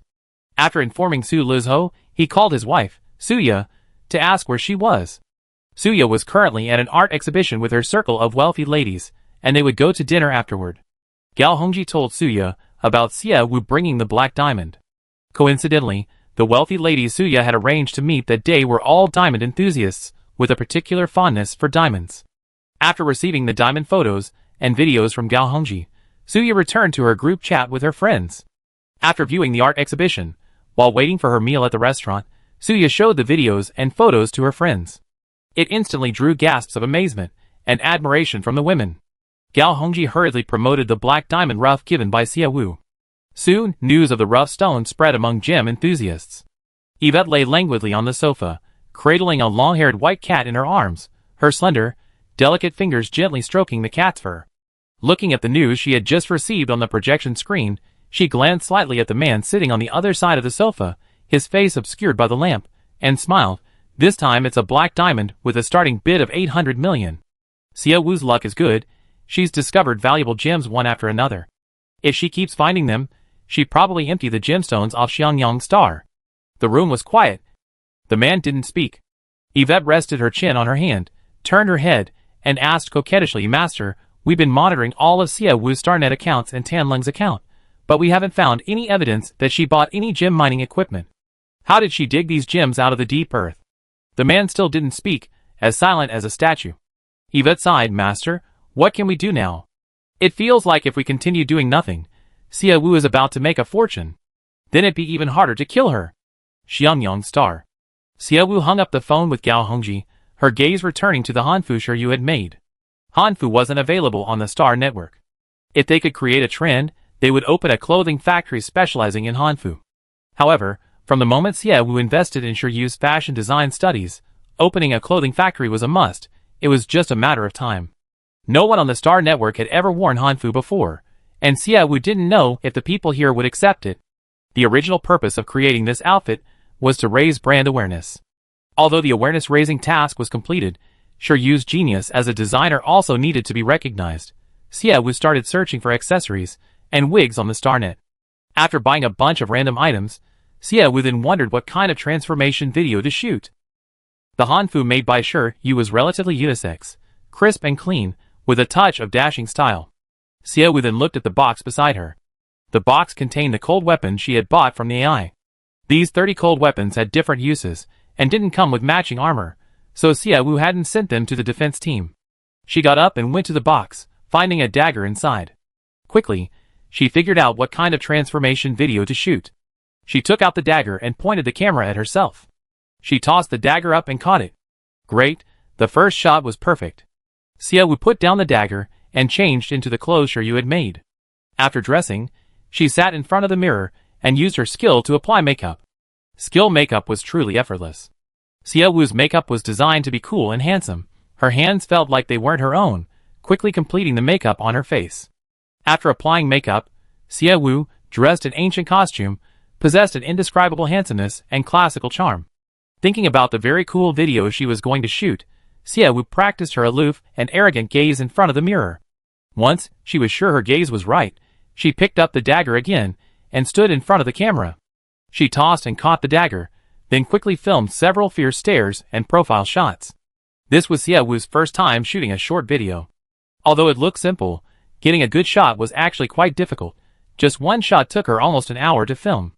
All the desired shots were filmed, and the next step was editing, adding voiceover and music. This part was also very tedious. Especially for beginners, it was really hard work. After 4 hours, Xiaowu finally finished editing her first short video. Playing the finished video, Xiaowu, dressed casually, tossed a dagger down, but when she caught it again, she transformed into Xiaowu in ancient Hanfu, with sharp eyes and a beautiful face. Wearing Hanfu, Xiaowu brandished the dagger a few times, accompanied by a cringe-worthy line, "I will not offend others unless they offend me. If they offend me, I will kill them." It was incredibly cringe-worthy, but with the makeup and perfectly chosen music, it made the short video, only 20 seconds long, just right. Xiaowu repeatedly admired her own beauty and acting skills, unable to resist being narcissistic. How can I be so handsome? Look at those eyes. It's such a waste not to be an actor. After admiring herself, Xiaowu registered an account on a short video website. The account name was Xiaowu. After registering, she posted her first short video. Xiaowu continued to admire her own beauty on the video website. About half an hour passed, and the video still only had 1 view. No one was watching. But this didn't discourage Xiaowu at all. She was impressed by her own handsomeness, so the effort of the past few hours was worthwhile. It was already late at night. Xiaowu was reluctant to remove her makeup and change her clothes. She wanted to admire herself a little longer, but she had to get up early to exercise tomorrow and welcome Dora and Doku, who were coming to help plant trees. A new day, filled with indescribable busyness. Xiaowu convinced herself to go to sleep. Chapter 124. Time always flies when you're busy. Xiaowu felt like she barely touched her pillow and had been asleep for a short while when the alarm clock rang. She dragged her tired body, still wearing her heavy armor, to the gymnasium. A new batch of orcs, led by Kelson, were training. Xiaowu's physical condition was much better than before. Following Kelson was no longer just about running to improve her stamina. She began learning martial arts from Kelson. Kicking, punching, blocking. Xiaowu learned very diligently. The armor, which had been somewhat heavy for her at first, now felt quite light. She finished a set of training. Before she knew it, dawn had broken. After training, Xiaowu sat down on a bench to rest. The system interface popped up. Congratulations. You have triggered the hidden skill proficiency of the martial arts system. Your current skill proficiency is only 10. The higher your skill proficiency, the more proficient you will be at mastering skills you only learn once. Congratulations on receiving 100,000 likes and gaining popularity among netizens, triggering the hidden system. I want to become a superstar. System panel name, Xiaowu. Gender, female. Charm value, 99. Acting value, 55. Talent value, 60. Friendly reminder, the I want to become a superstar system requires a sufficient number of likes and affections for its values to increase. There are no other ways to increase the values, so please strive to gain more people's favor. Xiaowu blinked. She could understand that the martial arts system had triggered a hidden skill. I want to become a superstar. What kind of system is this? Xiaowu suddenly felt like she had obtained a super invincible system. Diligence leads to wealth, meaning that anything related to money, once triggered, could potentially lead to a new branch system. If everything was triggered, wouldn't she become an all-powerful boss? However, Xiaowu had no intention of becoming a celebrity. Although some people say that celebrities now earn 208 yuan a day, she could earn much more selling stones. Filming often takes up a whole day. With Xiaowu so busy with her business, where would she find the time to film or do variety shows? This system was somewhat useless to Xiaowu right now. However, She was still curious about where the 100,000 likes came from. Xiaowu opened the short video she filmed last night. She had just logged into her account, and her communication bracelet had been vibrating constantly. Private messages and other notifications were all coming from 999 plus. Xiaowu clicked into the video and found that the likes and favorites were constantly increasing. She opened the comments. Aside from a few unfriendly comments, most were praises. Sister is so cool. Where did you buy your clothes, sister? Please give me a link. How can I be as cool and beautiful as sister? There were also comments saying, I was watching a video about a piece of jade at a gem auction, but the next video was my sister's transformation video. Is she telling me that my sister is as beautiful as that black gemstone? Hundreds of comments below this post said, me too. Xiaowu looked it up and found out. Last night, Gao Hongji uploaded a short video of the black diamond to the website. The appearance of the rare and precious black diamond caused another small sensation on short video websites. I don't know how this system calculates it. Below the diamond video was Xiaowu's transformation video. Short video platforms are full of transformation videos, but no one has ever filmed a transformation video wearing Hanfu, traditional Han clothing. This unusual moment attracted many viewers and admirers. The video garnered 100,000 likes and comments within hours of its release, triggering Xiaowu's I want to be a big star system. The video views could be converted into cash, and the back-end showed that her earnings had already reached over 30,000. Xiaowu could only say that she was truly a chosen one. She made a video that made her look incredibly cool, and even earn money. Girl, what are you thinking about? You got that smile on your face? Kelson asked. Xiaowu looked up at him. Nothing, just thinking about something happy. Teacher, how are these orcs? The orcs living on the war planet have high combat strength and survival skills. We just need to teach them a little more experience and knowledge. However, I heard from them that you weren't very welcoming of their arrival. Kelson had become familiar with the new orcs in just 2 days. Xiaowu became serious upon hearing this. They came to Xiangyang Star without prior authorization. I don't know their capabilities or character. If they obediently contribute to the development of Xiangyang Star, I'd be fine with it. But if anyone dares to cause trouble, I throw them back to orcs. Don't worry, Kelson said, the orcs just need a peaceful place to live, free from war, with enough to eat and sleep. They do their best to protect Xiangyang Star. Xiaowu nodded. I have to tell them that. Xiangyang Star doesn't support idlers, or those who are harmful to it. Okay. That's all for today's lesson. I'm going home. After saying goodbye to Kelson, Xiaowu got up to go home. Before she reached the Xia family home, Lei Tu made a phone call. On the phone, Lei Tu asked Xiaowu why Ling Han had gone to the defense force, and whether she had given permission.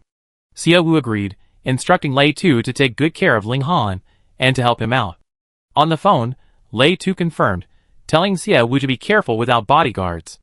After hanging up, Xiaowu suddenly felt someone pulling her. She turned around and saw a group of orc cubs following behind her, each holding a flower. The flowers looked like they had been picked before dawn, still glistening with dew. Their innocent little faces, with their round, clear eyes, looked up at Xiaowu. Your Majesty, may you accept my flowers? The lead female asked. Xiaowu knelt down, looking at their adorable faces, and couldn't bear to refuse. She accepted the flowers, saying, Thank you for your flowers.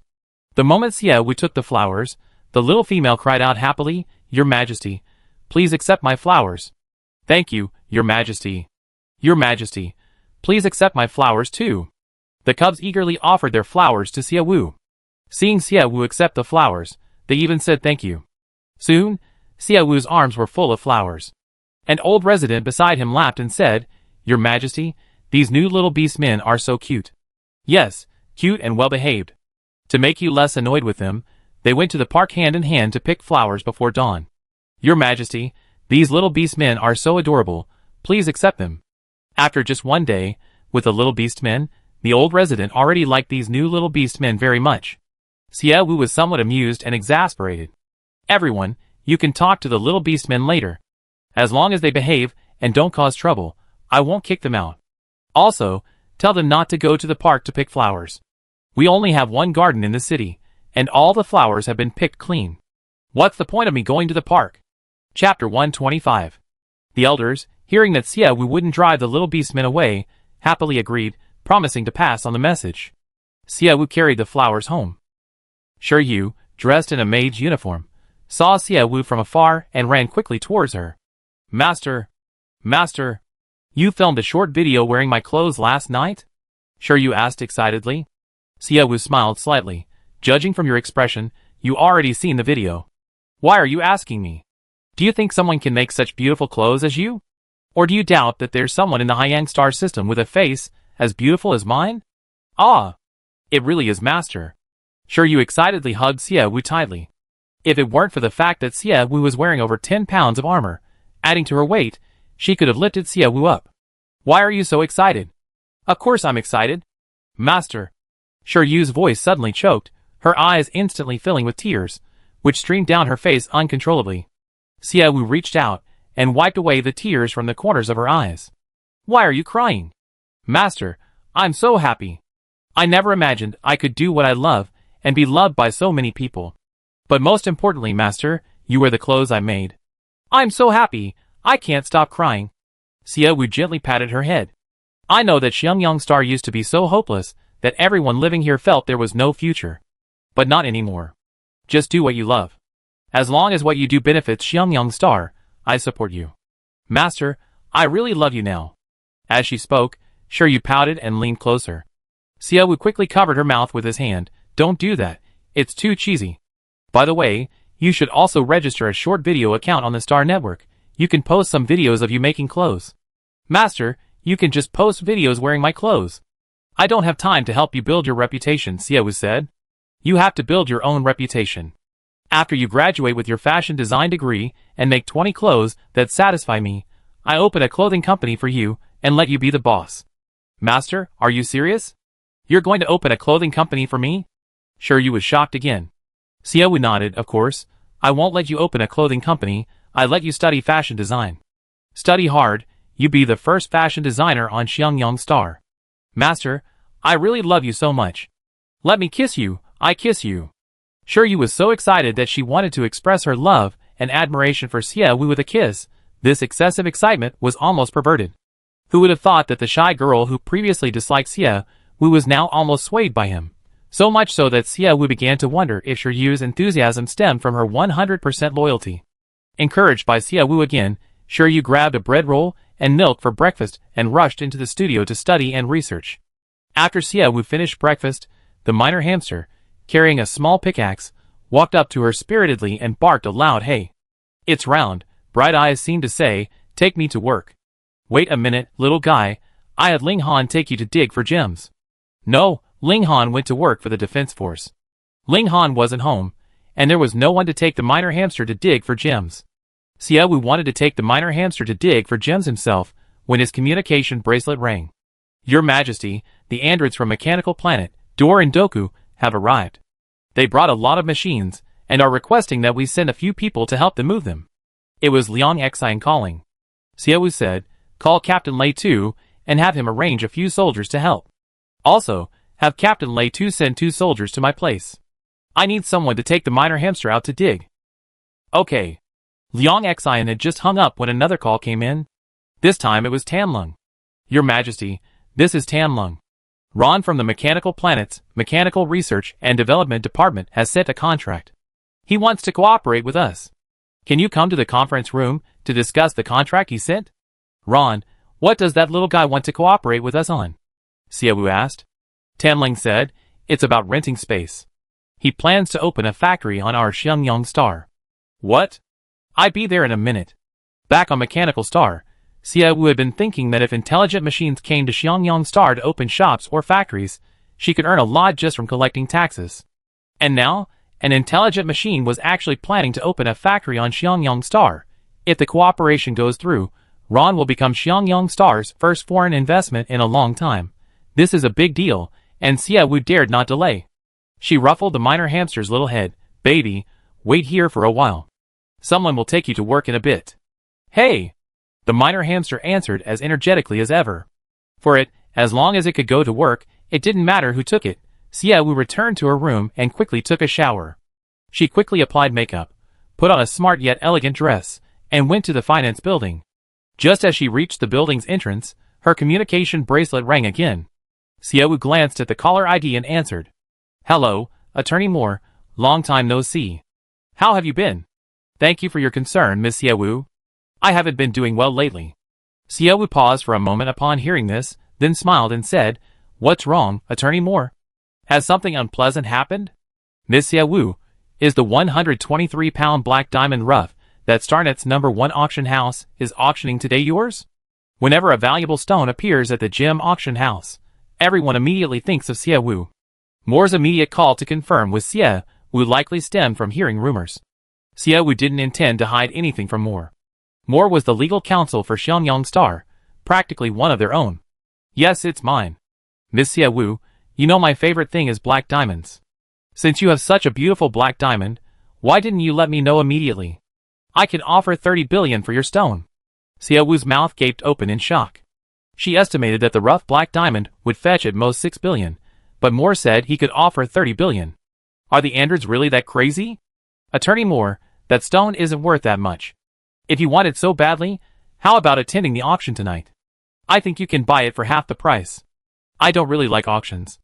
Although I can bid on most of the items I want, the process of competing and having my favorite thing seen by so many people makes me very sad. Miss Xiaowu, if you have any more black diamonds up for auction in the future, please contact me first. The price I offer won't disappoint you." Chapter 126. Xiaowu remembered the 4 rough black diamonds still in the warehouse. After a few seconds of silence, he replied with an okay. Sigh, "I should have auctioned them all off," Xiaowu muttered to himself. "Selling them to the AIs would have brought in a lot of money, but to maintain good relations with them, I have to offer a slight discount. Throwing them at the auction, I just take whatever I could get, without worrying about such social niceties." Xiaowu didn't auction off all the rough black diamonds at once, considering that putting them all out in the auction might lower the overall price. There are only so many wealthy people in the Haiyang Star system. Everyone is in business, needing daily cash flow. They have some spare cash, but certainly not billions to squander. The same applies to the AIs. If a diamond fetches a price of tens of billions, and then another diamond of similar quality and size appears, others will guess that a wealthy person has already bought one, so no one will compete for the second diamond, and a slightly lower price won't matter. There's a saying, even when harvesting leeks, let them grow a bit first. Freshly harvested leeks haven't grown much, so you can't harvest much more. Furthermore, the frequent high prices fetched by gemstones at auctions have proven their status as high-end luxury in the Haiyang Star system. Although Xiaowu doesn't particularly like luxury goods, as the ruler of the planet, representing the entire Xiangyang Star, she naturally has to maintain appearances. Keeping some high-quality gemstones on hand is for making jewelry for herself later. Think about it, the gemstones that were auctioned for hundreds of millions at auction. Xiaowu could wear 7 or 8 pounds of them every day, and not repeat the same one. Money is earned slowly. As long as she has the gemstones, and the intelligent machines don't die, the stones in Xiaowu's possession won't depreciate. Xiaowu still possessed several rare gemstones. Firstly, she kept them for herself. Secondly, they were part of her contract with Gao Hongji. Don't forget the contract with Gao Hongji. For 2 years, she had to provide $3 million stones each month to the gem auction house. If that wasn't enough, she'd have to make up the difference herself. Considering these factors, Xiaowu hadn't auctioned off all the black diamonds at once. However, she underestimated Moore's fondness for black diamonds. From now on, she'd have to consult Moore before considering auctioning any black diamonds she produced. With a host of thoughts swirling in her mind, Xiaowu walked to Tanling's office door. Liang Xian called her again. "Wang, Dor and Doku have arrived at the studio you arranged. They're ready to start working now, and want to see the pink pine tree. The pink pine tree is at home now, Minister Liang. You can take Dor and Doku to study the pink pine tree first. I have some things to attend to. I go over when I'm done." Okay. The cultivation of the pink pine tree was also very important to Xiaowu. She wished she could be in 2 places at once, one to Liang Xian's place and the other to Tanling's. She knocked on the door, then pushed it open. Tanling looked up and immediately stood up when he saw Xiaowu. "Wang, you're here. Take a look at this contract Ron sent." Xiaowu took the contract and examined it carefully. It was a very normal lease agreement. The rent and taxes had been taken care of for Xiaowu, with no hidden traps. "Why does Ron want to open a factory on our planet?" Xiaowu asked. She wondered what this 1-year-old little android was thinking. "I asked, and he said he wanted to take advantage of being close to the source." "What does that mean? Does he have someone he likes on Xiangyang Star? Isn't this kid only 1 year old to be precise?" "Wang, I think what he meant by being near the water tower, Hitting the moon first is that he wants to be the first to buy the gems mined from our planet. Xiaowu suddenly realized, that's right, those machines especially love stones. But he's the first to set up a factory on a machine planet just for stones. Minister Tan, do you think there's anything wrong with this contract? Xiaowu asked. Tan Lang shook his head. No major problems. It's the same as most contracts for leasing land to set up factories. It's just that factories easily pollute the land and water resources. We don't know how big Ron's factory is yet. If it's very big, the current sewage treatment company in Xiangyang City might not be able to handle it. After all, we don't have that many people. Sewage treatment company. Xiaowu frowned. She only considered that Ron would set up a factory on Xiangyang Star, and they could earn income from rent and taxes, completely forgetting about how to treat the wastewater discharged during factory production. Alright, let Ron come to Xiangyang Star again first, and see where he wants to open a factory. We then look at the surrounding environment to see where a wastewater treatment company would be suitable. Xiaowu's expression was serious. Xiangyang Star previously suffered from the deaths of some residents due to improper garbage collection, resulting in the collection of toxic waste. With this precedent, we must pay more attention to waste management in the future. Tan Lang nodded. Factory construction can bring employment opportunities to our residents, but if we just open factories haphazardly without paying attention to wastewater, the environment will be polluted. The factories can be moved away easily, but the pollution they leave behind will take a long time to clean up. Hearing Tan Lang say this, Xiaowu smiled. Minister Tan is very thoughtful. I heard Ron wants to open a factory in Xiangyang Star.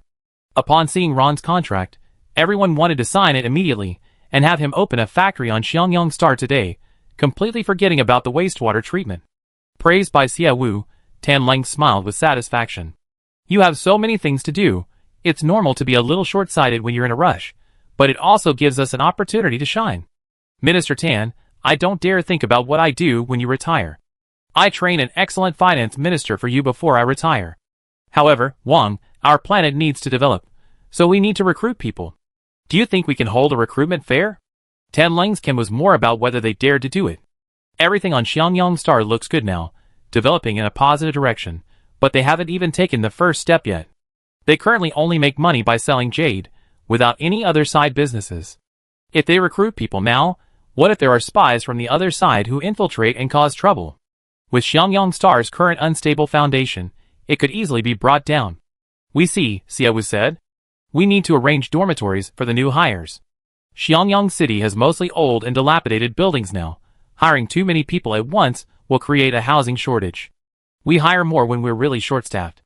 Okay. I leave Ron's matter to you.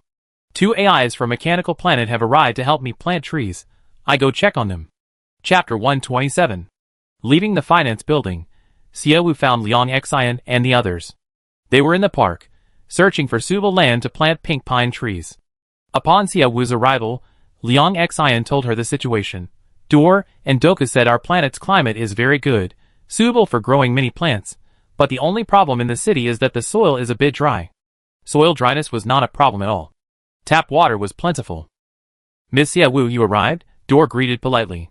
Xiaowu nodded. Mr. Dor, do you think the land on Xiangyang Star is suitable for planting pink pine trees? Yes.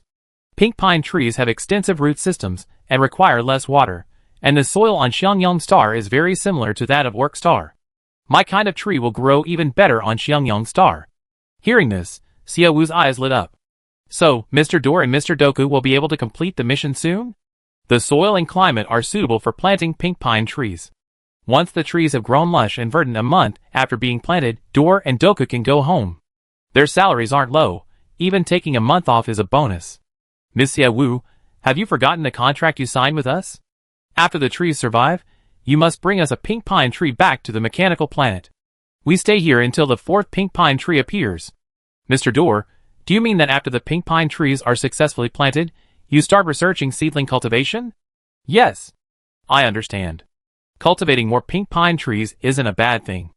At least for Xiangyang Planet right now, the more pink pine trees, the better. Mr. Dor, I actually want to plant pink pine trees in more places. Could you come with me to see the soil in those places? Is it outside the city? Dor asked. Xiaowu nodded. Yes. Dor, that's good. Miss Xiaowu, you said the scent of pink pine trees can repel insects. We've been thinking that planting the trees in areas with many insects would give us more accurate data. There are many insects outside Xiangyang City. It might be dangerous. Please try to stay within the soldiers' encirclement, Xie Wu reminded them. Dole's voice held a hint of delight. It's alright. The androids on the mechanical planet have a combat system installed on them. We haven't used this combat system yet. Miss Xie Wu, when we encounter the bugs and go to kill them, please don't disturb us. Yes, Miss Xie Wu, the material we wear is the same as the mechs, very hard. The bugs' fangs and sharp teeth can't break through our shells. Xie Wu, Is this an implanted android? It feels like I hired 2 combat maniacs? Since you two say so, then if we really encounter bugs, I won't stop you. Thank you, Miss Xie Wu. While the 2 androids weren't worried about danger, Xie Wu was. She went home, put on her armor, and then went to the city gate. At the city gate, Lei Tu and the others were already waiting for them. Xie Wu saw that standing next to Lei Tu was Ling Han. Ling Han was also wearing armor, his expressionless face revealing nothing. He seemed to put on the armor, which weighed over 10 kilograms, with no effort whatsoever.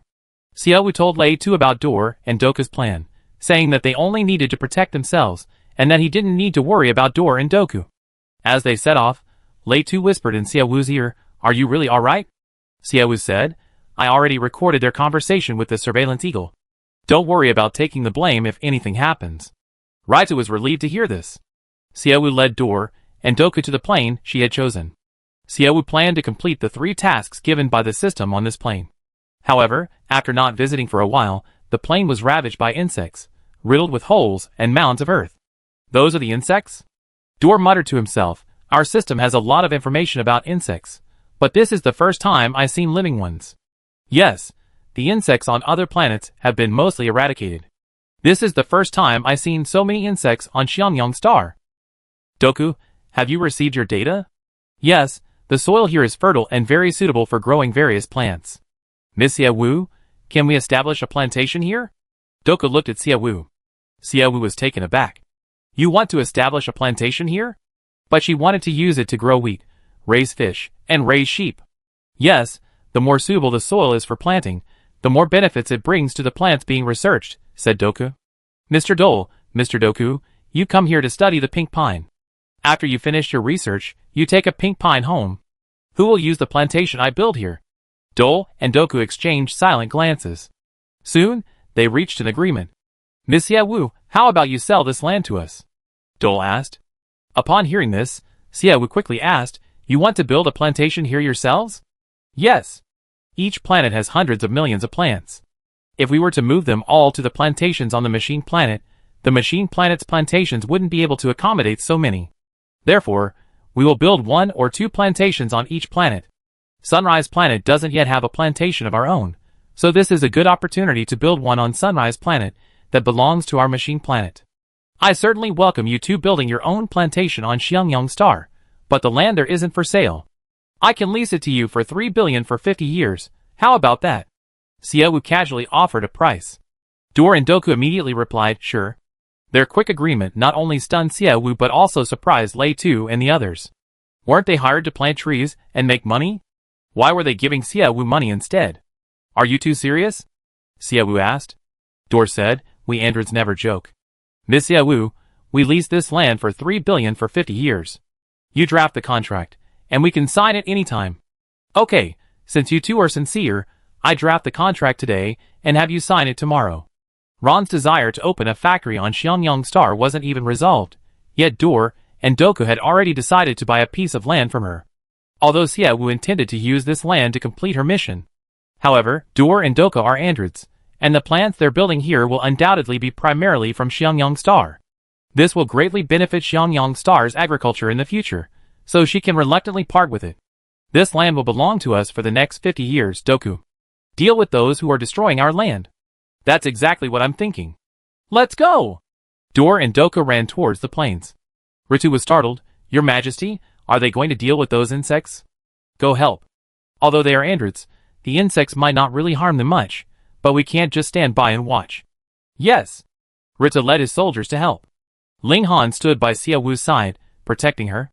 Xie Wu watched Dor and Doku cleanly and efficiently deal with the swarming insects, exclaiming, if they made some combat androids, they could dominate the Haiyang Star system, right? Chapter 128. The AI has signed contracts with the people of other planets in the Hyang star system.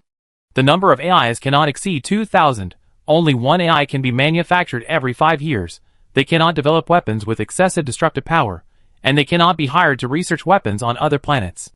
If they violate the contracts, other planets have the right to wage war against the AIs. Ling Han calmly stated this information. Xie Wu, upon hearing this, said regretfully, "So, we can't invite AIs to develop weapons on Hyang Star?" "No. Ling Han, we can't rely on AIs to provide us with weapons forever.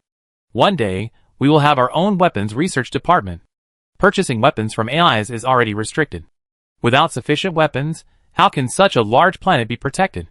The majority of the inhabitants of Xiangyang Star are descendants of mercenaries, and some mercenaries, to save money, modify weapons themselves. You have the materials, you could have the elders in the city research them. Once they understand, they might be able to teach the younger generation." Xie Wu shook his head. "How can we research them? We haven't found raw materials like iron and steel yet.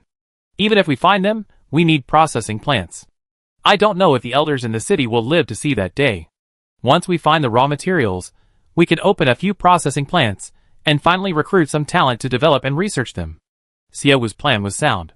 However, the advanced weapon research capabilities of other planets are usually controlled by the planets themselves. They won't relinquish them. Ling Han didn't say this to undermine Xie Wu's confidence. Xiangyang Star has a lot to do, we must take it one step at a time, slowly. The plains are teeming with insects. But the combat systems built into Dole and Doku make dealing with these insects as easy as crushing an ant. They even neatly piled up the insect corpses while dealing with them. Xie Wu glanced at the system map. The insects around the plains had been mostly wiped out. She said to Ling Han, "Let's go down and take a look." Ling Han really wanted to say no. But seeing how many insects the two Omnics and Lei Tu and the others had dealt with, he felt cowardly to take Xie Wu down with him. The two of them went to the plains one after the other. Dor and Doku were covered in the sticky green blood of the insects. They stood beside a small mountain of insect corpses, their eyes turning from green to red and flashing intermittently, looking like Ultraman fighting monsters and running out of energy. "Mr. Dor, Mr. Doku, are you alright?" Xie Wu asked. Dole waved his hand. "Miss Xie Wu, could you move aside a little? We need sunlight to recharge." "Yes, the combat system accelerates the depletion of our power. I only have 1% left. I die if I don't recharge soon." Doku's praise made Xie Wu smile. The Omnics are true gentlemen. Despite possessing technology far superior to humanity, they consistently uphold their agreement with humans. They don't create overly powerful combat Omnics on their own, and even when they have a combat system, they design it to drain power quickly. The more you understand Omnics, the more you like them. Xie Wu moved aside, letting them sunbathe and recharge. "Your Majesty, the insects are all dealt with. But what about these insect corpses?" Lei Tu walked over, looking at the high pile of insect corpses, with a troubled expression towards Xie Wu. Just as Xie Wu was about to say something, Dole said, "Ms. Xie Wu, you can have the parts of the insects that can be sold for money. How about we take the parts that can't?" The other party made the request. Xie Wu was puzzled. "What do you want to use this place that can't be sold for money?" "To make fertilizer," said Dole. "We used to use these insects to make fertilizer, but at some point, it became very difficult to buy them. Our plantation stopped producing the best fertilizer because of a lack of raw materials. The insects were something your soldiers and I dealt with together. Why don't we each take what we need?" Xie Wu didn't know how much the fertilizer Dole mentioned was worth on the market. However, most of the insects here were killed by Dole and Doku, and they hadn't exactly let her make money, so Xie Wu agreed to their request this time. Luoya, standing to the side, stepped forward and said, "Your Majesty, the planet Orc is contaminated by the insect corpses. Won't giving them the insect corpses to make fertilizer cause further contamination?" The Orc planet was nearly wiped out by contamination. Dor and Doku wanted to use the insect corpses as fertilizer, and Roy immediately thought, "Is that fertilizer? That's poison." The insects that polluted planet Oak are called 100-spotted insects. These insects are inherently poisonous, and their skeletons are different from ordinary insects. Their skeletons are difficult to decompose. Even in a raging fire, they need to burn for a full 12 hours to turn to ash. The insects themselves are poisonous, and the beastmen don't know how to dispose of their corpses, which is why planet Oak is polluted. But the insects on Sunrise Star are different. These insects don't cause severe pain, and some parts of them can even be used as medicine. You can see how beneficial these insects are. Dor patiently explained to Roya in response to his questioning. Roya, uneducated, was skeptical of Dole's words. Trust Dole and the others. They are the most knowledgeable androids than anyone else, Xiaowu said. Since the capital has said so, what objections could Roya possibly have? This batch of insects was a huge profit for Xiaowu. Most of the insects were killed by Dole and Doku, meaning there was no need to share the money with the soldiers. After all, Xiaowu said he would pay whoever killed one. Those they didn't kill, Xiaowu naturally wouldn't share the money with them. To Roya and the others, Xiaowu was a tolerant and generous boss, but tolerance isn't foolishness. The corpses were disposed of by Lei Tu and the others. Dole and Doku, due to excessive power consumption, weren't in a hurry to leave, but instead lay on the grass sunbathing to recharge. Xiaowu stayed with them for a while, then remembered that the minor hamster was digging for gems not far away. It had been quite a while since she had spent time with the minor hamster. Taking advantage of the day, she decided to go check on the minor hamster. When Xiaowu arrived, he saw 3 mech soldiers standing in front of a hole about 2 meters high. The minor hamster rarely digs holes this large. With such a large hole, how big must the treasure be? Thinking this, Xiaowu opened the system map. The minor hamster hadn't found a single gem today. This made Xiaowu even more excited. The hole was so large, and after working for 2 hours without finding a single gem, it meant they found a big one. Your Majesty, what brings you here? The soldier guarding the hole greeted Xiaowu nervously. I came to check. How long has the minor hamster been inside? 30 minutes. That long? Could the little guy be in any danger down there? Xiaowu was a little worried. The longer the minor hamster stays in the hole, the bigger the gem it's found. Wait a moment, it'd be out soon, Ling Han said. Chapter 129. Xiaowu always entrusted the minor hamster to him. Having handled the minor hamster so many times, Ling Han could basically tell whether the stone it was digging was large or small, just by how long it took to enter the burrow. A minor hamster digging for gems? Dole looked at Xiaowu with a puzzled expression. Xiaowu paused, then suddenly realized. It's just digging randomly, it might not be gems. Seeing Dole and Doku, Xiaowu suddenly remembered how much the intelligent machines loved stones. If Dole and Doku saw the gems the minor hamster dug up, they'd probably clamor to buy them. Xiaowu didn't want to deal with complicated interpersonal relationships later, so he added, it's all dirt here, there's nothing to see. Let's go back to the city. Dole and Doku were about to speak. A very energetic and clear voice came from the dark burrow. Hey! The minor hamster, with its chubby, soft little bottom wiggling, slowly moved out of the burrow. Ms. Xiaowu, please wait a moment, said Dole. The minor hamster is a product that has been discontinued on our planet for a long time. Where did you buy it? It might be a counterfeit, substandard product. The androids hate nothing more than others counterfeiting their products and deceiving people. Furthermore, the minor hamster was discontinued because of serious problems. Dole and Doku just wanted to see the minor hamster's true face, to see who was making counterfeit products to deceive people. This time, the minor hamster had dug up a gem weighing over 100 pounds. It rhythmically chuckled, encouraging itself as it dragged the gem out. Finally, after much effort, it moved the gem out. The dazzling sunlight fell on it, and it plopped down on the ground, chuckled, and wiped its forehead with its little paw. Although it was a mechanical pet and didn't sweat, it had mastered this gesture. Is this real? Is this a purple diamond? Hearing the unfamiliar voice, the minor hamster turned its head. Seeing Xiaowu, the minor hamster happily exclaimed, hee hee. It dashed to Xiaowu's side in the blink of an eye. Xiaowu crouched down and hugged it. You worked hard, digging up such a big gem today. Heh. The minor hamster proudly put its hands on its hips, as if to say, this is nothing. As long as this mining area has a large amount of valuable and rare precious ores, it can dig them out for Xiaowu. Baby, you dug up such a big gem today. Do you want to leave work early? Heh. Hearing the words leave work early, the minor hamster immediately left Xiaowu's embrace, picked up its small pickaxe, and adopted a don't stop me, I'm going to continue working attitude. However, before it could even enter the burrow, a pair of mechanical hands suddenly appeared and grabbed it. Dor held the minor hamster, looking it over from head to toe, and then parted its fur. The workmanship is the same, the charging port is the same, but the fur feels different. It's made of real fur. The pupils are like those of a living creature, bright and lively. How did you do that? Dole carefully examined the minor hamster. Don't be fooled by how advanced the AIs are. Their eyes aren't pupils, but rather like robots, using lights and lenses as their eyes. Hee hee. The minor hamster struggled desperately in Dole's hand, trying to get him to release it. Assessment. This miner hamster is more advanced than our AIs in some ways. Miss Xiaowu, where did you buy this miner hamster? Dole asked. Xiaowu looked at the miner hamster, which was giving her pleading looks, and said, Mr. Dole, please release my miner hamster. Its programming is set to work during working hours. It can't slack off. Make it work, or it cry in a bit. Okay, sorry. Dole put the miner hamster down.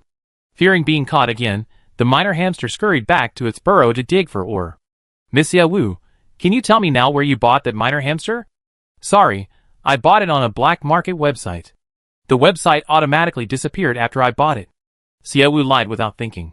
The black market website is not controlled by the Starnet. It's relatively dark and contains things of unknown origin. Xiaowu had never been to the black market website, but she had heard of it, so she made it up. Why would someone sell a miner hamster like that on a black market website? Dole's mechanical brain couldn't understand. Doku was equally puzzled. That miner hamster is incredibly well made. It looks just like a real one. The key is, it can express its own emotions. That's right, unlike us. Even though we're known as the most technologically advanced robots, we can't express our emotions well. Emotions have always been our biggest challenge as intelligent machines. How did he manage to give a miner hamster emotions? Finding it might be the key to overcoming our biggest weakness as intelligent machines.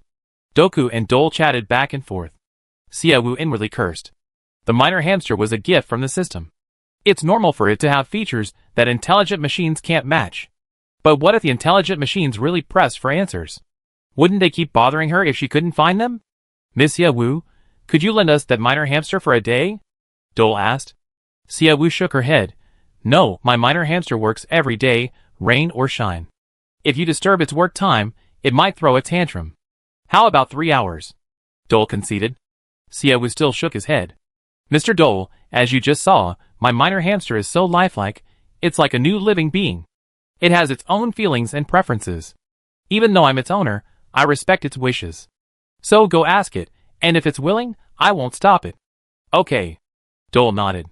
Xiaowu, but here, Mr. Dole, I need to remind you that you're here to study the cultivation of pink pine trees. I hope you focus on cultivation, and don't waste too much time on the miner hamster. Dole and Doku nodded in agreement. Xiaowu's worries were clearly somewhat unnecessary. Dole and Doku were cultivation machines. Their storage space was nearly full of cultivation knowledge, but their knowledge of manufacturing was relatively limited. They only wanted to collect information about the miner hamster and send it to Gilbert. Gilbert was their father, and possessed considerable manufacturing knowledge. Gilbert had also participated in the initial development of the miner hamster. Dole and Doku didn't know if Gilbert's storage device still contained any research knowledge about the miner's hamster. However, these discontinued products would have all their data stored in separate mechanical storage devices. Only Gilbert, who had participated in the research, knew where that data was stored. Dole and Doku were awestruck by the miner's hamster and kept discussing information related to it. Xiaowu looked at the huge amethyst he had just unearthed. He didn't know whether to be happy or worried. If the androids really learned a new emotional setting through the miner's hamster, would they lose interest in stones in the future? Chapter 130. Xiaowu was somewhat worried about these problems. However, she believed there was still some time before they occurred. Mr. Doku, we lingered outside long enough. Let's go back to the city and rest, Xiaowu said. Dor and Doku stopped their discussion and looked at Xiaowu. Xiaowu felt uncomfortable under their intense gazes. What's wrong? Miss Xiaowu, can you sell us this purple diamond rough? It was inevitable. Seeing their heated discussion about the miner and the hamster, Xiaowu assumed they had given up on the stone. Mr. Dor, I remember you said not long ago that you wanted to rent a piece of land from me to build a plantation. 3 billion for 50 years. The implication was, could you really come up with billions for a stone? While purple diamonds weren't as expensive as black diamonds, they were still considered high-end luxury items. Value appraisal showed this purple diamond was worth 90 million. Such a large diamond, yet the price was less than 100 million. It would likely fetch around 2 billion at auction. Then we offer another 3 billion. Miss Xiaowu, would you be willing to sell this stone to us? Dole asked. Xiaowu gasped. She quickly concealed her surprise. Mr. Dole, Mr. Doku, it's fate that we're cooperating. Since you like this stone so much, I sell it to you. But given this favor, could you sell me the seeds and other things you research at the plantation at a discount? Sure, Dole nodded without hesitation. Xiaowu had the mech soldiers help carry the stone back. Who knew that Dole and Doku having spent 3 billion to buy such a beautiful stone, insisted on carrying it back themselves. Xiaowu followed behind them, watching them carry the amethyst back to their arranged accommodations. Upon arriving at their place, Xiaowu received a notification from her communication bracelet that 6 billion had been deposited into her account. Upon seeing the message, Xiaowu hurriedly asked, Mr. Doku, we haven't signed the contract yet, and you already given me the money? Miss Xiaowu, we trust your character. Miss Xiaowu, you can take your time preparing the contract. We handle the rest ourselves. Xiaowu didn't know why Doku and Dor trusted her so much. She also knew that the AI was good and followed the rules. But 6 billion wasn't something that could be agreed upon with mere words. Mr. Doku, Mr. Dole, there are 2 things I need to tell you in advance. If you feel it's inappropriate after hearing them, I can refund your money directly. Dole, okay, Ms. Xiaowu, please go ahead. First, there's the insects. The insects on Xiangyang Star love water. They be active wherever there's water. Although you two have already demonstrated your abilities, I still need to remind you about the insect issue. The second point is the pollution problem. Actually, I trust you both quite a bit on this point. You're both plant-based intelligent machines. You know that good soil is the best breeding ground for plants, and you shouldn't pollute a good piece of soil. However, as hosts, I still need to mention these 2 points. Xiaowu looked at them, neither humble nor arrogant, her eyes firm. Xiangyang Star has previously experienced a small-scale pollution incident due to toxic waste, which even cost my parents their lives. Therefore, Xiangyang Star takes pollution issues particularly seriously. Doku and Dole had no objection to Xiaowu's words. Their system was also programmed to include a love of the land. Perhaps this was a special feature added because the land on the mechanical planet was unsuitable for cultivation and lacked water. Dole and Doku readily agreed. After leaving their residence, Xiaowu found Tan Lung to draft a contract with Doku and Dole. After the contract was drafted, Xiaowu and Tan Lung went to find Dole and Doku again. It was already 1:30 p.m. The sun was at its most intense. Xiaowu saw many females and their young still cleaning the streets. They were all sweating profusely under the sun. Tan Lung followed her gaze and said, "It seems like this is all they can do. Isn't there anywhere else they can work?" Xiaowu asked. Xiangyang City will be redeveloped. Cleaning these abandoned houses won't help. Oka Star is in a constant state of war. Just surviving takes a huge effort, so there's no time for learning. Are they all illiterate? Xiaowu asked. Tan Lung nodded. I tried to find some young females to help with the accounting, but they don't even know basic 1, 2, and 3. Xiangyang City doesn't have many factories right now, so there aren't many simple, easily understood tasks for them. They can't stay idle, so they can only clean the houses in Xiangyang City. Minister Tan, I remember there are those learning robots with basic intelligence on the StarNet. Why don't you buy one and let them learn? Xiangyang Star doesn't rely on industry for income right now. No industry means no factories. No factories naturally mean no jobs for newcomers. Why not use this time to let them learn to read and write, and then arrange for them to work when needed? After all, those young ones also need to learn. There are learning robots that cover the knowledge of an entire grade, but they're quite expensive. It's alright, didn't we just make 6 billion today? We have plenty of money to spend. Xiaowu said this with great magnanimity.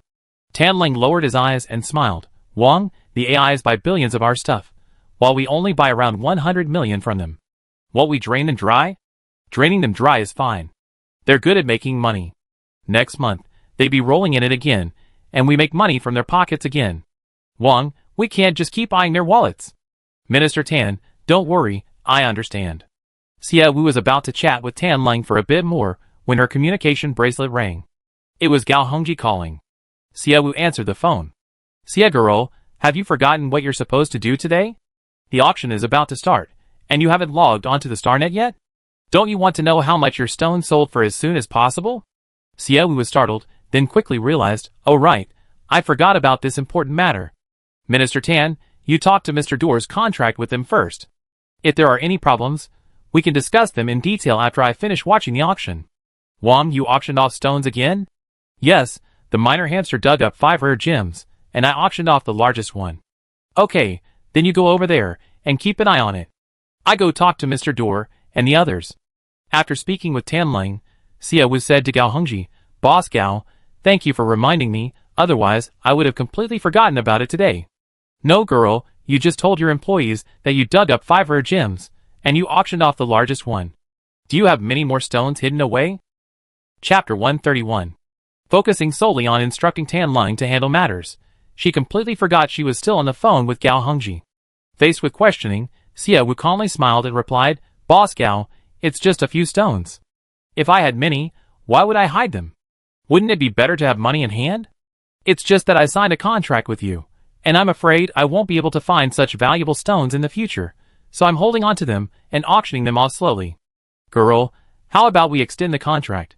Gao Hongji considered for a moment before tentatively asking. Xie Wu raised the corners of her lips. "Boss Gao, you're really messing with me. I'm already worried I won't have enough stones to complete the 2-year contract, and you still want to extend it? Girl, you find precious gemstones much faster than I expected. Let's talk about it when we have more. Boss Gao, I'm still outside. I need to hurry home for the auction. I can't chat anymore." Xie Wu wasn't against Gao Hongji's desire to make more money. How many of these businessmen aren't constantly scheming and plotting for money? Compared to such unscrupulous businessmen, Xie Wu much preferred Gao Hongji, whose ambition to make a fortune was openly displayed. At least, such a businessman would be devoted to her if given a profit.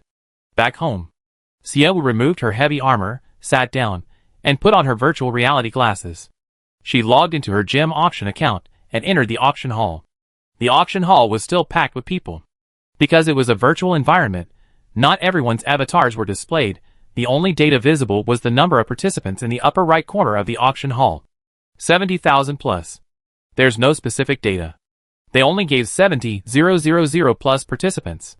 There are only about 100 truly top-tier wealthy individuals, so having 70,000 plus participants shows how many people are just there to ride the wave of hype. Gao Hongji's auction house has had a peak attendance of around 20,000 since its inception, usually around 8,000. The first large jade stone auction attracted 120,000 viewers. The first large jade stone had a long advertising period, attracting many netizens to watch, so the number of attendees exceeded 100,000. The black diamond also had its rarity and value as a selling point, but Xie Wu had acquired it in a hurry, and Gao Hongji only had 1 day to advertise. Therefore, it didn't attract many customers. Xie Wu is a VIP member of the gemstone auction house, and has a private room. She just entered the room. The auction starts in 10 minutes. At this moment, a request popped up on the screen. Yvette requests access to your lounge. This person isn't in her friend list. Xie Wu thought the other person had clicked the wrong button. She refused. But despite repeated refusal, the other person kept requesting to enter her room. Xie Wu was getting annoyed. She looked for options to blacklist strangers or refuse entry to unknown users, but there weren't. She was determined to have a good talk with Boss Gao after the auction. A 1.5 million yuan VIP room didn't even have a do not disturb function. Under the constant harassment, Xie Wu quickly clicked accept. In an instant, a virtual, beautiful woman appeared before Xie Wu. "Miss Xia, it's really difficult to get into your room." Xie Wu froze the moment the other woman spoke. "Who are you?" "Yvette." The woman pointed to the name above her head. Xie Wu looked at her warily. Who wouldn't be afraid? A strange woman knew her true identity. "Are you afraid of me, Miss Xie?" Yvette sat down unceremoniously, her virtual avatar displaying a sweet smile. "Miss Xie, you made so much money lately, frequently adding weapons to your planet, and even acquiring orc slaves. I thought you were someone who feared nothing. How does making money relate to being bold?" Xie Wu didn't understand the meaning behind her words. Yvette chuckled. "Of course it's connected. With money, weapons, and fierce orc slaves, who would dare touch you? If no one dares touch you, then you should be fearless." "Miss Yvette, what you said makes me want to laugh." "Indeed, you should laugh," Yvette said. "After all, what I said is true." Xie Wu's brows furrowed, and she looked at her with slight anger. "Miss Xie, is your courage really only as big as a mouse's? You always stayed on your own planet, afraid to go anywhere. Are you that afraid of death? Miss Yvette, are you trying to provoke me?" Xie Wu laughed instead of getting angry. "Because I'm on Xiangyang Star, you can't do anything, so you're provoking me like this? Well, your provocation might not work. After all, being afraid of death is never a shameful thing. Miss Xie, let me give you a heads up. This month, space pirates will come to your planet. Of course, if you can leave Xiangyang Star and come to Blue Star, they might not bother visiting your planet." Xie Wu clenched her fists secretly. "Are you threatening me?" Provocation didn't work, so of course it's a threat. "Miss Xie, you caused our boss too much trouble. Wouldn't it be better to honestly choose a win-win situation?" But you're greedy. You want to swallow the entire planet whole. Ms. Yvette, are you stupid? Or do you think I'm stupid? Xie Wu coldly retorted. Xiangyang Star is my planet. What do you mean I'm greedy? Aren't you the truly greedy ones? Why do you covet what belongs to others? Miss Xia, you're so wealthy. What's wrong with showing off? For the sake of good deeds, I might as well be unkind, but what are you? Stinking rats in a ditch, coveting other people's food. To get what you want, you even take someone else's life. You schemed against me, hurt me, and yet, you have the nerve to stand on moral high ground and criticize me? What kind of dog are you? Thank goodness, you don't have the guts to actually appear before me. If you dared to appear before me, I slap 3 of your teeth out. Xie Wu's blood boiled more and more as she spoke. She thought the person in front of her was a freak. Where did this lunatic come from? Stealing from others and thinking she was right. Miss Xia, no man likes a woman who's so fierce. Was I born to please men? Who cares if they like me or not? It's not like I like them just because they like me. Get out. You filthy thing. She kicked Yvette out of the lounge. Perhaps because they had enough of showing off, the other woman didn't continue to cause trouble for Xie Wu. Xie Wu was now furious. At first, she didn't think Yvette's taunts were anything special. But when the other woman threatened her with space pirates, Xie Wu's defenses crumbled instantly. She had considered this beforehand. She had stayed on Xiangyang Star, not leaving and not letting strangers in. The other woman would hire space pirates. She hadn't expected them to actually do it. Chapter 132.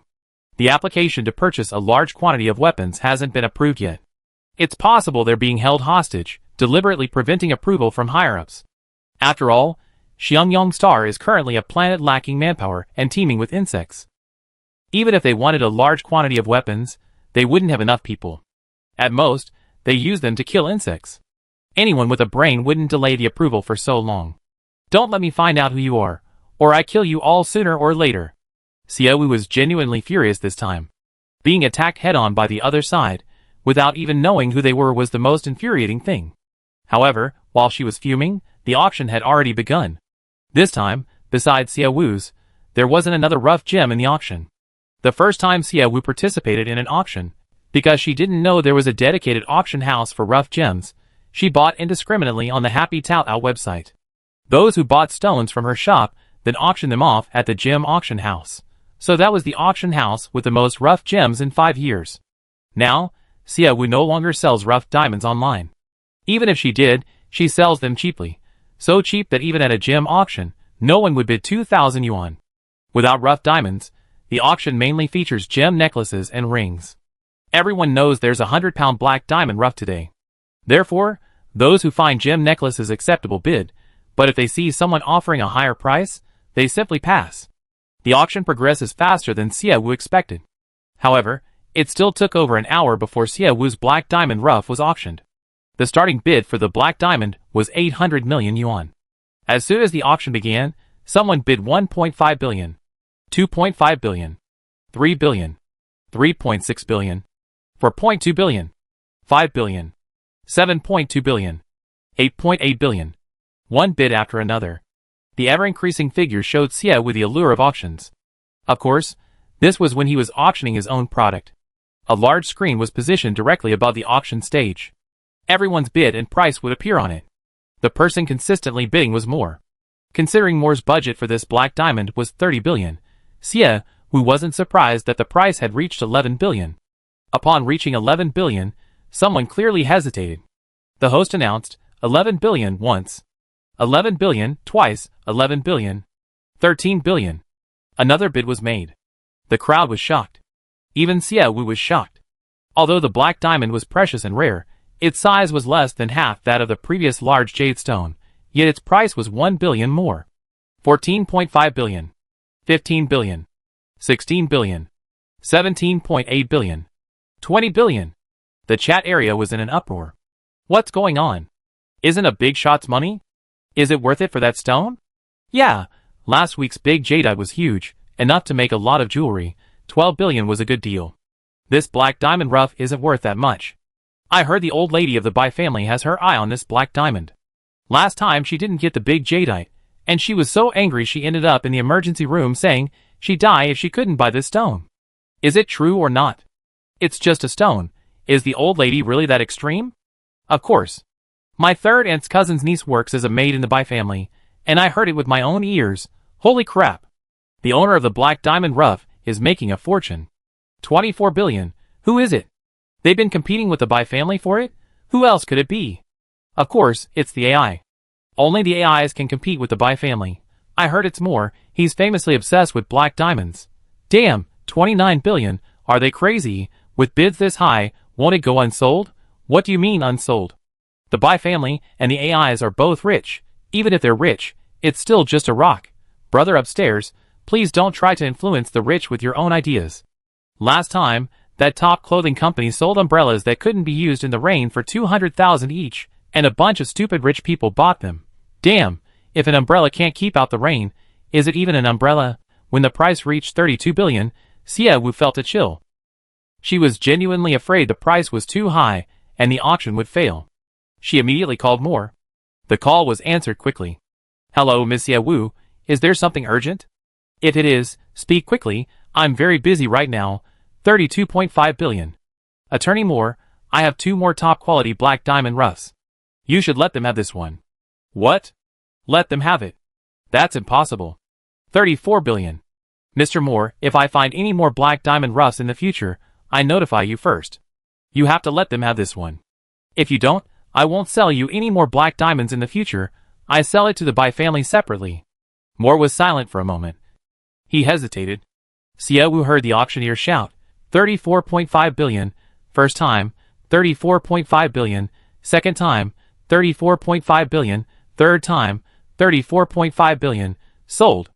The word sold crushed Moore's spirit. Miss Xie Wu, may I ask why you stopped me from bidding on this stone? Attorney Moore, I'm worried you won't have the money for repairs.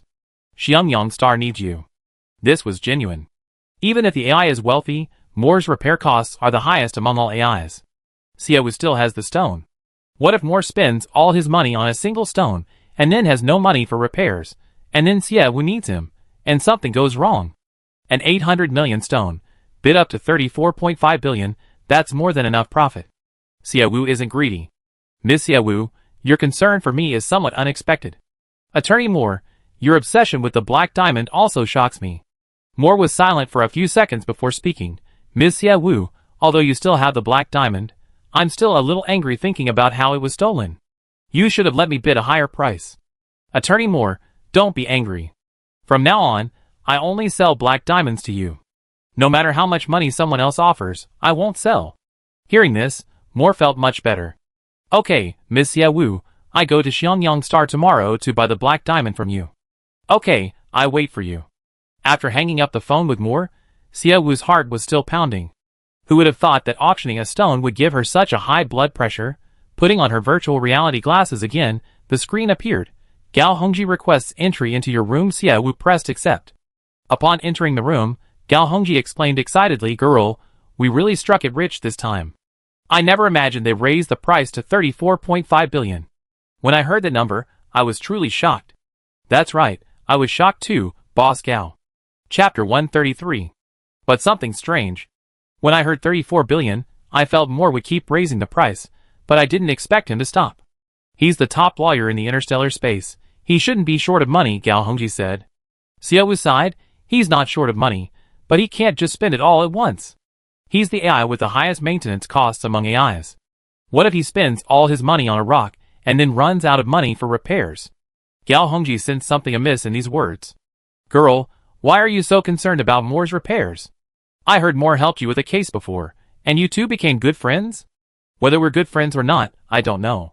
But Moore is now my legal counsel, and I have to protect his wallet.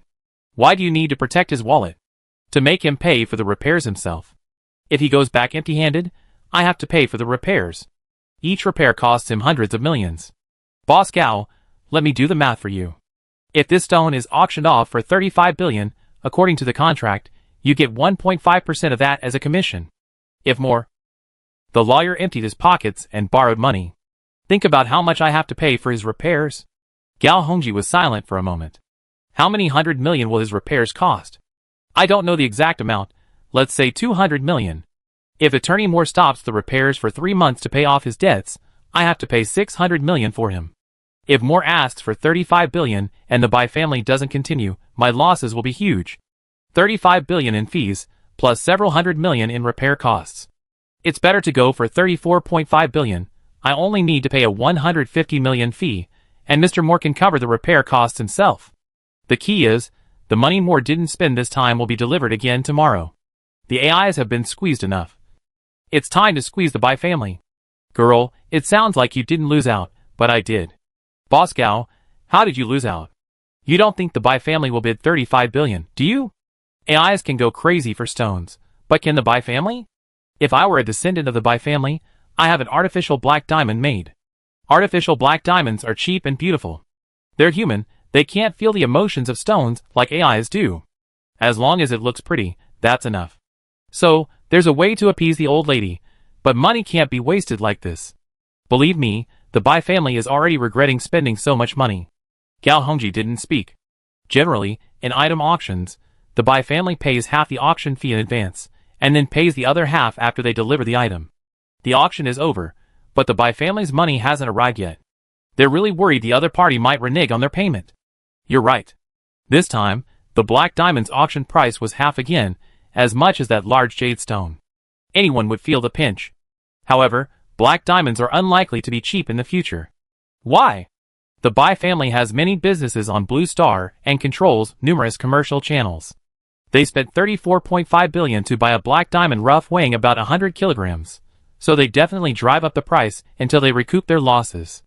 Then, the price might drop. Xiaowu clicked her tongue twice. That's capitalists for you. They spend a fortune to buy something, so they set an even higher price for others to buy it. Sigh, I think the Bai family has suffered a bit too much this time. Girl, let's not auction any more black diamonds for the next 3 months. If the price goes down, I feel like the Bai family will come after me. Gao Hongji was also a little scared. Although auctions are supposed to be highest bidder wins, this price was ridiculously high. The Bai family might feel they've been ripped off. They might not care openly, but they could cause Gao Hongji trouble behind the scenes. The money from one rough black diamond is enough for me to live on for a long time. I take a break this month, not dealing with stones, but doing something else. Girl, what are you going to do? Boss Gao, your son is in my hands. What do you think I can do? Of course, it's planting and breeding, pest control, and urban construction. Gao Hongji frowned. His son was clearly working on construction projects with Xiaowu, but Xiaowu's words sounded like he'd been kidnapped. Okay, take your time. Come to me if you need money. Okay. Gao Hongji had just hung up the phone. The accountant came over to tell him that the Bai family had transferred half of the auction proceeds. It took almost 20 minutes to transfer the money.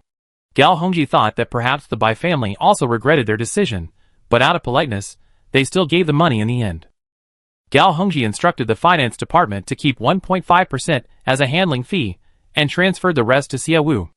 After attending the auction, Xiaowu got up to check on how Tan Lang and Dortika's conversation was going. However, her phone notified her of an 8 billion yuan inflow from the auction house. Seeing the balance, Xiaowu was in a very good mood.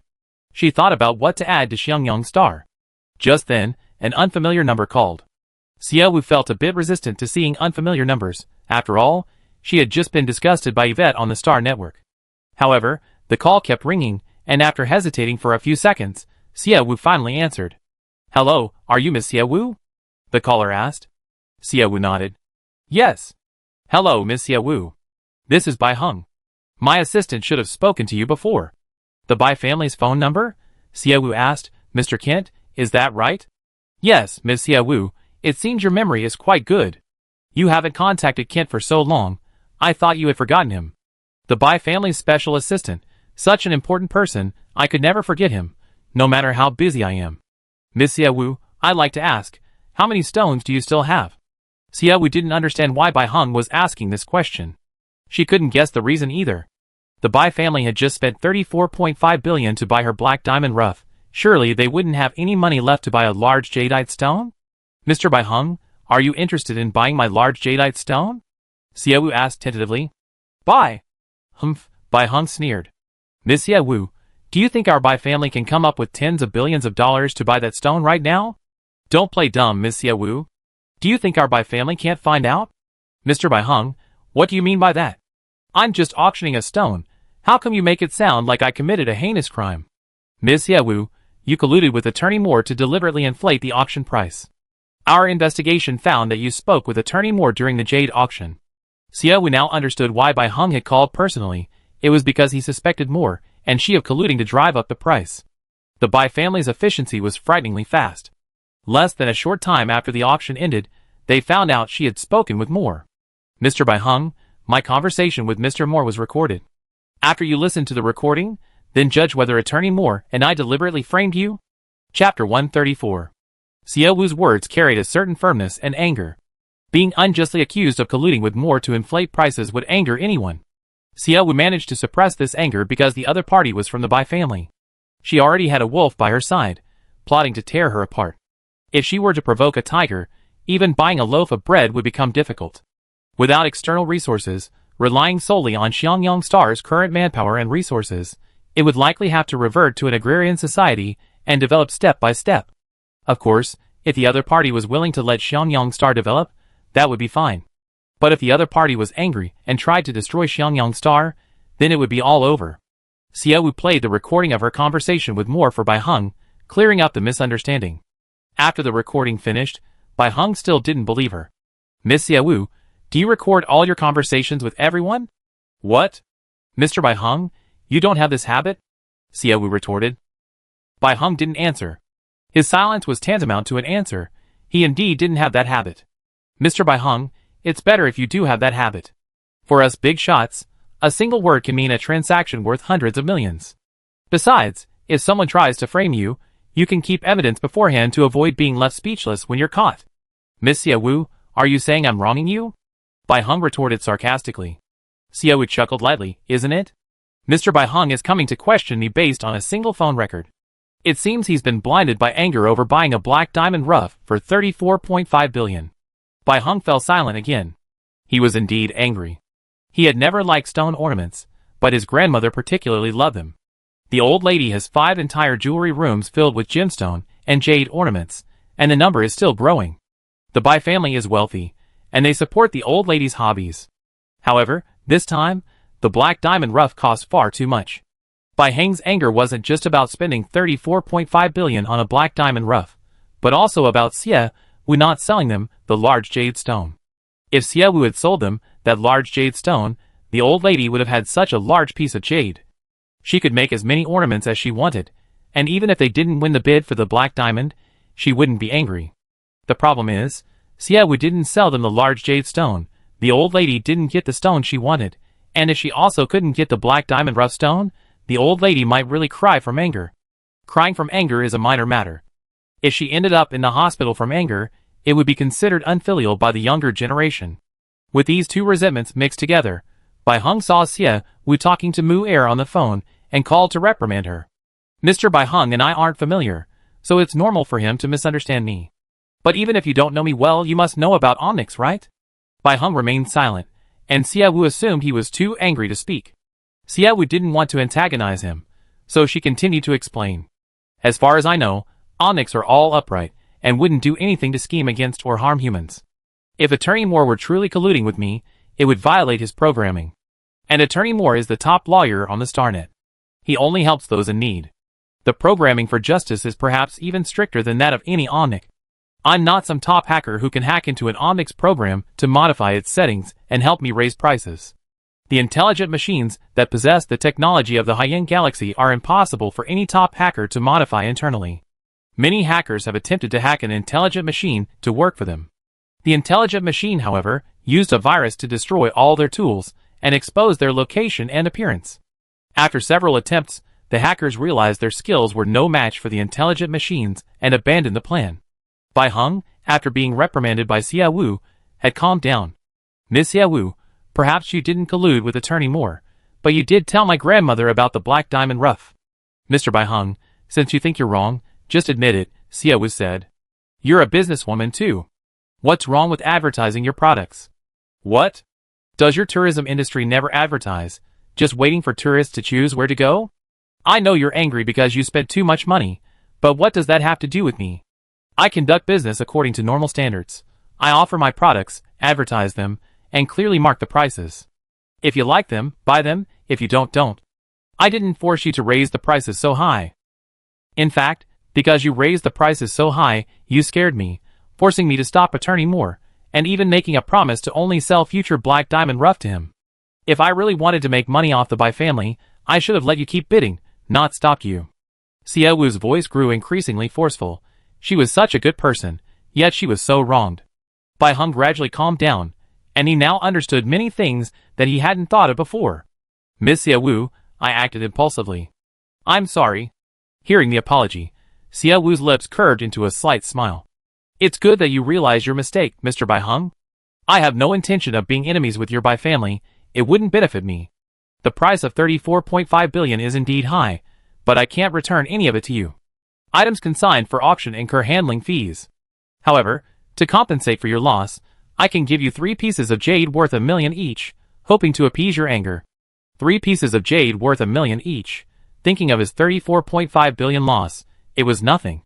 But after calming down and thinking it over, he had indeed acted impulsively, and hadn't considered the feelings of his elders too much. Contact Kent later, and give him the 3 stones.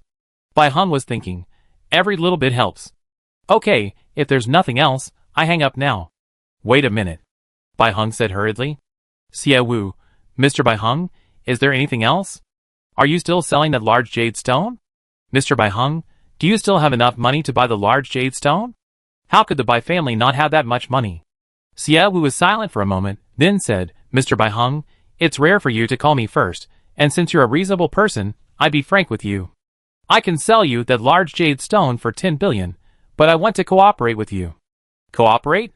Yes. Xie Wu nodded. I heard you're in charge of the Bai family's tourism industry. How about you open another tourist route to Xiangyang Star? Miss Xie Wu, you made quite a bit of money with those 2 large jade stones, and now you have enough to make some changes in Xiangyang Star. However, the 3 most important aspects of tourism are play, food, and sightseeing. What does your Xiangyang Star have? Chapter 135.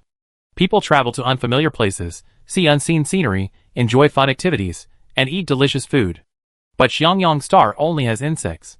Perhaps some tourists would want to see how the insects destroy the land and trees. However, even if tourists wanted to go, they dared not accept them. If something happened to a tourist on Xiangyang Star, they could go bankrupt. Just don't create anything, Xie Wu replied easily. Mr. Bai Heng, you offered 15 billion for that large jade stone, and I sell it to you for 10 billion. You don't really think I'm the kind as to not want the remaining 5 billion, do you? You? Bai Heng was so angry, he didn't know what to say. This guy who initially claimed to be a good person is now scheming against me like this? Xie Wu advised. Mr. Bai Heng, on the bright side, you're not at a loss, Xie Wu said. The machine spent 12 billion on stones, and I give you 10 billion. You can invest the money you save in Xiangyang Star, and together we build tourist attractions and open a food street. This is an investment. This means you get a share of the profits. You save 2 billion. No, you were planning on 15 billion, so that means you save 5 billion. You save 5 billion to invest in a project, and maybe even make a profit. You're really making a killing, Xie Wu exclaimed, slapping her thigh. Bai Heng frowned. He only came to buy stones, so why was she talking to him about cooperation? Miss Xie Wu, if business were as simple as you make it out to be, everyone could become a millionaire. Why do you think I definitely make money just by investing? Perhaps we won't make a fortune, but we definitely won't lose money. Why? Mr. Bai Heng, I've been to Blue Star and other planets. Most planets are developing and have gradually abandoned urban greenery. Even if they have some, it's very little. Everywhere is filled with a sense of technology. But Xiangyang Star is still developing, without that much technology. It has all the green mountains and clear waters you could want.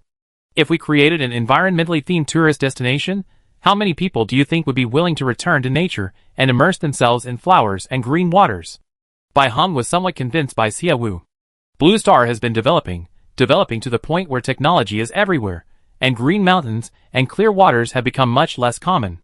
But the Bai family's tourism projects, with their mountains and waters, are particularly attractive to tourists. Blue Star still retains some high mountains and large lakes. During holidays, these places are so crowded with talented people that it's impossible to move. Xiangyang Star is still developing. Such a large planet only has one small city, and it has plenty of high mountains and clear waters. Miss Xie Wu, your blueprint is excellent, but your Xiangyang Star has nothing. Starting from scratch will cost a lot of money and time. It will take at least a year, requiring us to invest billions, even tens of billions. With good luck, we can recoup our principal in 3 years and start making money. Even with bad luck, it might take 5 or 6 years. Because it's a partnership, I will naturally contribute to the initial investment. But Mr. Bai Hung, you're not losing out. Even if it's 10 billion, the 5 billion you contributed should have belonged to me, and I'm contributing another 5 billion. So, I'm the one who invested 10 billion myself, and I'm the one who lost out. Bai Hung frowned. What are you losing out on? I'm the one who really lost out. I bought a rock from you for 34.5 billion. Furthermore, I can't agree to the partnership immediately. I take some time to visit Xiangyang Star. If your planet really has a suitable place to build a tourist attraction, I consider cooperating with you. But if not, I'd rather buy that rock for 15 billion. Bai Hung was also in business. Xiao Wu's words sounded nice, but Bai Hung sensed something was amiss. He clearly had the money to build a tourist attraction independently, yet he insisted on partnering with him. Who would be foolish enough to share $100 with passers-by? He guessed that Xiao Wu's main goal was to leverage the Bai family's reputation and connections in the tourism industry. After all, no matter how beautiful a tourist attraction was, it was useless without tourists. Furthermore, Xiao Wu was undoubtedly worried that his own tourism venture would be suppressed by other travel agencies. But by partnering with the Bai family's tourism industry from the outset, he nipped this crisis in the bud. At first glance, all the conditions Xiao Wu proposed seemed to be for the Bai family's benefit. But upon closer examination, Xiao Wu was actually paving a smooth road for Xiangyang Star's tourism industry. Bai Hung wasn't stupid. The 34.5 billion was a last resort imposed by his family elders, but he could choose to refuse Xiao Wu's offer regarding the tourism industry. Alright, then I wait for Mr. Bai Hung's arrival on Xiangyang Star. By the way, to ensure Mr. Bai Hung doesn't regret buying the stones, let's wait until you see the large jade stone in person on Xiangyang Star before making a purchase. Also, the 3 extra jade stones worth $1 million each will be given as a gift on that day. Bai Hung gritted his teeth. Her plan was shrewd. If the stones were sold through the Star Network, Bai Hung might take them and never speak to Xiao Wu again. And Xiao Wu, to prevent such a thing from happening, directly demanded that Bai Hung come to Xiangyang Star in person. If he didn't come, she wouldn't sell the stones, nor would she give him the gifts. What a cunning woman! I go to Xiangyang Star tomorrow, Bai Hung said, slightly angry. Xiao Wu smiled. Okay, I inform my diplomat in advance. You can land directly on Xiangyang Star upon arrival.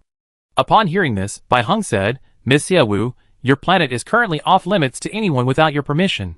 How long will this order remain in effect? It will always be in effect. Do you still want to run the tourism industry? Yes. If you do, then let me in. No, this is a planet. If I allow anyone to come and go freely, am I supposed to allow an interstellar fugitive to come too? Of course not. I can issue interstellar passports for the tourism industry. As long as they are tourists from your travel agency, I can open an emergency channel to issue interstellar passports to your tourists. Although issuing interstellar passports would require setting up a new department, Xiao Wu felt it was essential. She would never allow anyone to freely enter or leave Xiangyang Star. Miss Xiao Wu, do I need to remind you that requiring tourists to have interstellar passports to enter your Xiangyang Star will consume a lot of manpower and resources? Your planet is already lacking in many things. What's there to be afraid of? I'm not opening the gates to tourists tomorrow. Mr. Bai Hung, didn't you budget a year? A year is more than enough to set up an interstellar passport processing area, tourist attractions, hotels, and a food street. Bai Hung sighed. Miss Xiao Wu, aren't you oversimplifying things? Mr. Bai Hung, money can overcome any difficulty.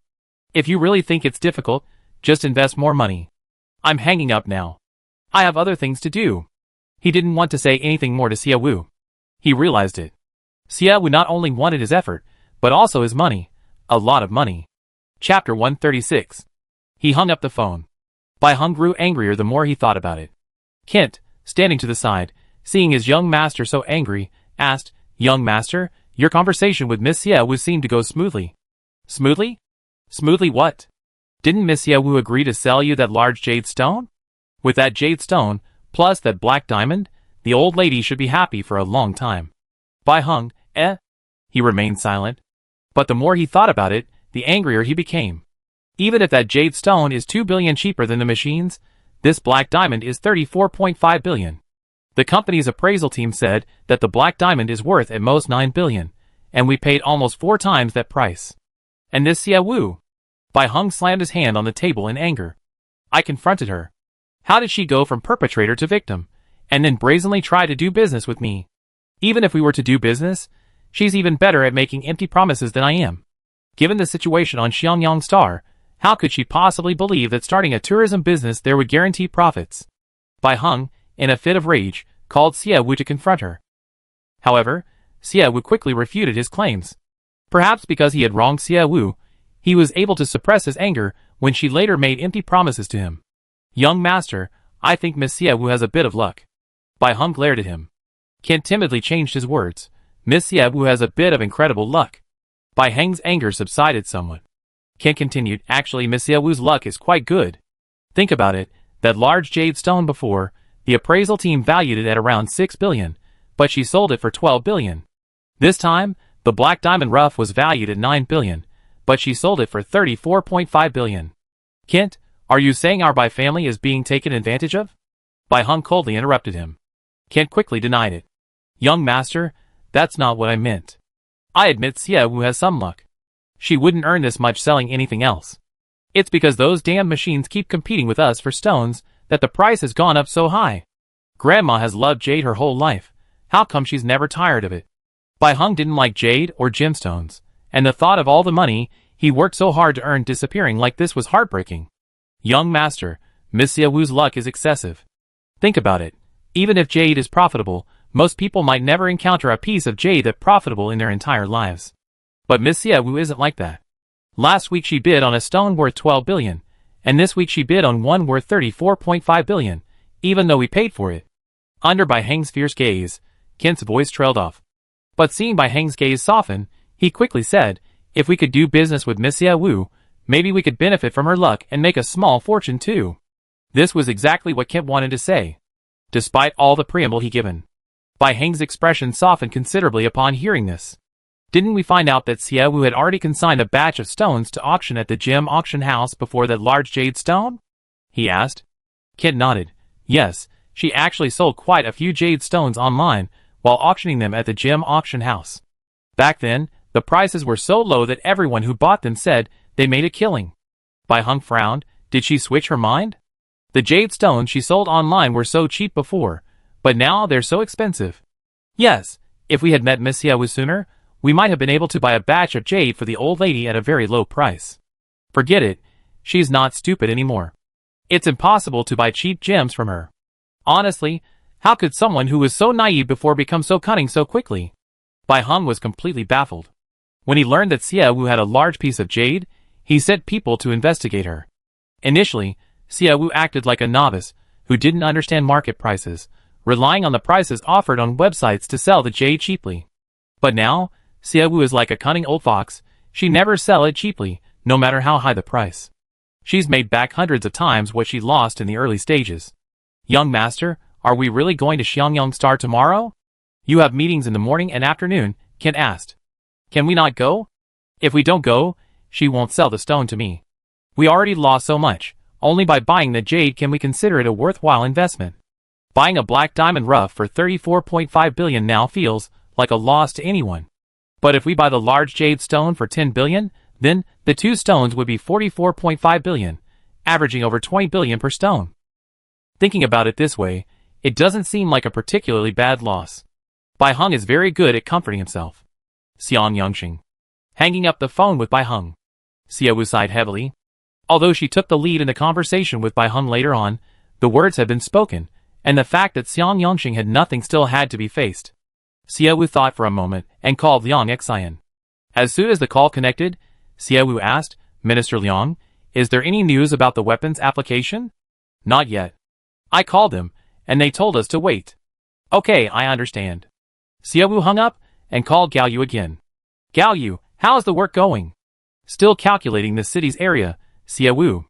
Your Xiangyang city isn't that big, but it's not that small either. It'd take a lot of time for just me and ACI. Gao Yu, put the large supermarket on hold for now. First, figure out how to build 2 hotels for me, and find another place to build a food street. Plan the park and stuff too. Gao Yu paused on the phone. Xie Wu, although ACI and I haven't drawn up the blueprints yet, we can still change everything. But why did you suddenly change the initial plan? Gao Yu added, Hotels are usually built near the airport terminal for the convenience of tourists, but your airport terminal is so small. Do you plan to expand it? How much will you expand it? Xia Wu's change of plans meant Gao Yu and the others had to replan everything. The aviation terminal is definitely going to expand. One hotel will be located near the terminal, and the other will be in the city center, Xia Wu told Gao Yu, outlining her needs. Gao Yu took notes, while offering professional advice. After talking with Gao Yu, Xia Wu put on her virtual reality glasses. The application to purchase firearms was not approved. Xia Wu had no choice but to increase her purchase of melee weapons. Yvette threatened to notify space pirates to attack Xiangyang Star. So, any weapon will do. Any weapon that could increase her self-defense capabilities, she would buy. She purchased another large batch of melee weapons. Only then did Xia Wu feel at ease. She made a phone call and asked Lei Tu to bring soldiers to move the weapons. Chapter 137. Many people arrived on Xiangyang Star in just 1 week. Members of Lin Sin's game studio. The works brought back by Tan Ling without prior consultation. Gao Yu and Lin Ci came on assignment. And the addition of the intelligent machines from Dordaku. Yesterday was Xia Wu's most profitable day, at least for now. 6 billion from Dordaku, plus over 30 billion from the auction house. With more money earned, Xia Wu's work became busier. Around 3 a.m., Liang Xian called Xia Wu to ask if she could allow Dordaku and Dordaku to land a spaceship full of building materials and construction robots on Xiangyang Star. Having been half asleep, Xia Wu immediately went to the aviation building with Liang Xian after receiving the call. The aviation building was empty, just a piece of land. No one or any items arrived without being inspected. Although Xia Wu trusted the intelligent machines, trust didn't mean giving them special treatment.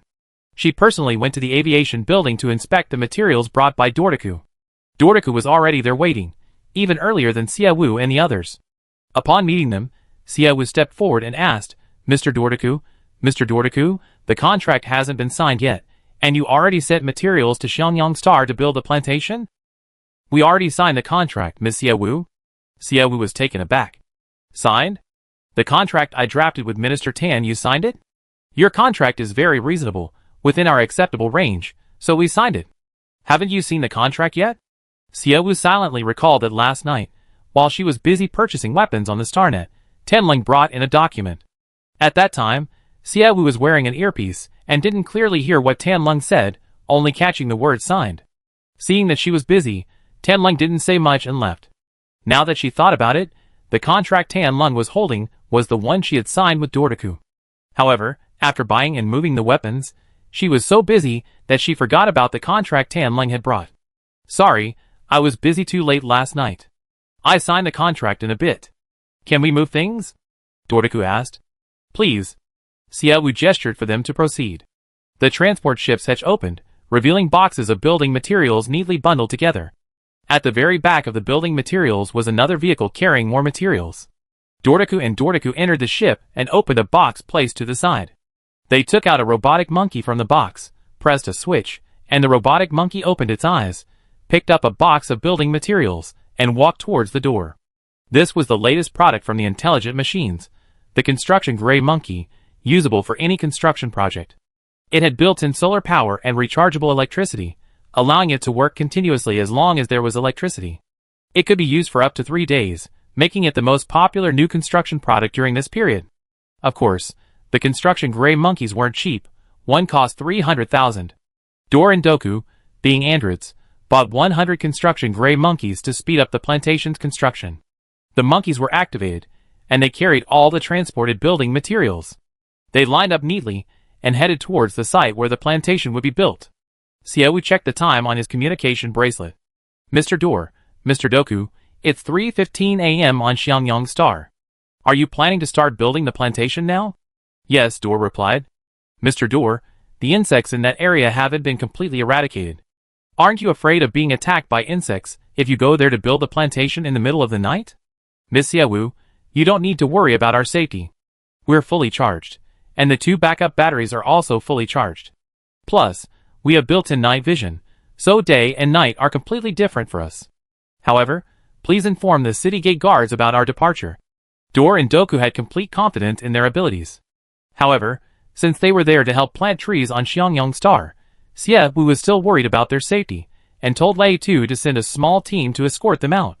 watching Dor and Doka leave. Liang Xian asked, Your Majesty, shouldn't we send someone to accompany them to build the plantation? Why? What if they discover jade underground while building the plantation? Hearing Liang Xian's concern, Xia Wu smiled. Minister Liang, our Xiangyang star currently has many valuable stones, but it's not truly a land overflowing with gems. That area happens to lack gem resources, making it ideal for planting. On the system map, the most abundant resource was gem resources. But there were also areas without a single gem. Wang, are you so certain there are no gems in that area? Liang Xian asked. The miner hamster can sense the location of underground gems. It's been digging for gems in that area. If there were, it would have gone there to dig on its own without me taking it. Liang Xian nodded in understanding. I see. It seems we can use the miner hamster to determine if there are gems in an area in the future? Yes, wherever the miner hamster has dug, there are gems. Just trust it. Xianjiangxing was resurrected thanks to the stones mined by the miner hamster. Liang Xian completely believed Xia Wu's words, convinced that the land Dortiku intended to establish contained no gems. Wang, why don't you go back and rest? It's still early. Liang Xian changed the subject. Xia Wu nodded, then suddenly remembered something and said, Minister Liang, the young master of the Bai family, Bai Heng, and Attorney Moore might visit today. If they come, don't call me, just let them in. Yes. Minister Liang, you should go back and get some sleep too. You be busy again after dawn. You should go back and rest as well. She parted ways with Liang Xian. Back at the Xia family home, Xia Wu didn't go to her room, but went to her studio. Sure enough, she saw the contract signed by Dortiku and Dortiku on her desk. Xia Wu opened the contract and examined it carefully. The text on the contract was unchanged, and Dortiku and Dortiku's names were written in every place requiring a signature. A slight smile appeared on Xia Wu's lips. The androids are truly fair. As long as it's within their acceptable range, they accept it without thinking about earning more or being greedy. Unlike most humans, they earn as much as they can, and feel guilty if they earn even a little less. Xia Wu picked up a pen and signed her name decisively on the contract. After signing the contract, Xia Wu didn't even think about going back to sleep. Considering the things she would need for the future development of Xiangyang Star, she thoughtfully bit the end of her pen, quickly put it down, and picked up her tablet. Xia Wu opened a document, her long, slender, white fingers moving rapidly across the screen. She focused intently on the text on the document, carefully reviewing it after finishing. By the time she finished the proposal, it was already dawn. Looking at the time, it was already 7 in the morning. Chapter 138. The training session was supposed to start at 5 p.m., but she was 2 hours late again today. Xia Wu felt that if this continued, Kelson would think she was a student who didn't keep her word. She was either leaving early or being late for training. She quickly sent the completed proposal to Tan Leng's email address. After sending it, she called Tan Leng. Tan Leng was preparing breakfast for the family and answered Xia Wu's call immediately. Good morning, Wan, what's up? Minister Tan, I sent you a proposal. Take a look. If there are no problems, just do as I wrote. Also, I signed the contract with Dokudor. Come to my office to pick it up before you go to work. Yes. Xia Wu hung up the phone as soon as she finished speaking. Tan Leng opened her communication bracelet, opened her email, and glanced at the proposal Xia Wu had just sent. Was that Wang calling? Liang Xian, who was helping to fry eggs, asked. Tan Leng nodded. The king is hiring. Take a look. She showed Liang Xian the proposal Xia Wu had sent. Liang Xian glanced at it. The first page of the proposal listed recruitment for the aviation building, the purchase of some testing equipment, and the purchase of surveillance cameras. Seeing the employee recruitment, a hint of surprise flashed in Liang Xian's eyes. The king, you're finally willing to hire people? Recently, more people have been coming to Xiangyang Star. The aviation building really needs to hire new people. Otherwise, every time guests come, you, the Minister of Foreign Affairs, have to personally inspect everything. As she spoke, Tan Leng turned to the next page. The next page listed the expansion and recruitment for the sewage treatment plant and power plant. Tan Leng realized something was wrong and flipped through several more pages. They discovered it was all about building new facilities and recruiting staff. The king is hiring so many people? Tan Leng looked at Liang Xian. Does the king already know who's vying for control of our Xiangyang Star? But even if he does, we can't handle them. Hiring so many people at once. What if they send infiltrates to sabotage our Xiangyang Star? Liang Xian glanced at him, and also sensed something was amiss. Actually, Xie Wu's sudden recruitment drive, allowing people from other planets to enter Xiangyang Star, was based on the excuse, "I go all out against you." Yvette threatened Xie Wu, saying she sent space pirates to sabotage Xiangyang Star if he didn't come out. Their threat to this extent stemmed from their inability to think of other ways to frame Xie Wu. But if Xie Wu launches a large-scale recruitment drive, the other side will see an opportunity and send people in to try and destroy Xiangyang Star. This is why Xie Wu instructed Tan Ling to purchase a large number of surveillance eagles. Letting wolves into the den is a risky move. It's also inevitable. Xie Wu wants to discuss the tourism industry with Bai Heng. Tourism can't possibly scrutinize every tourist, investigating their background and family history to ensure they're harmless before letting them in. If the other side really wants to frame Xiangyang Star, they have plenty of ways. The best way to prevent them from threatening your position is to become stronger. Xie Wu is also gambling to some extent. She's betting that if she opens up recruitment, the other side will see an opportunity to take advantage and abandon their space pirate plans. Taking in a few of their spies, using them until they're done, and then kicking them out is much better than letting the space pirates come. Even if the pirates don't steal anything, the soldiers fighting them might be injured or killed, and they might damage houses and harm residents. The developing city of Xiangyang would be badly damaged if robbed by pirates. It would be better to open up recruitment, attract talent, and accelerate the development of Xiangyang Star. With the current limited population, Xiangyang Star's development is far too slow. Liang Xian and Tan Ling were unaware of Xie Wu's plans. His proposal was entirely focused on recruitment and construction. Tan Ling called Xie Wu, learned of his plan, and unconditionally supported it. Xie Wu donned his armor and went to the gymnasium. The newly arrived orcs were training. Xie Wu walked to Kelson's side and said, "Teacher, please have them stop training. I have something to say to them." "Okay." Kelson gathered the orcs. Xie Wu stood before the orcs and asked, "How has your training been lately? I heard from Dr. Isaac that your bodies have recovered very well." The orcs didn't know why Xie Wu was asking this.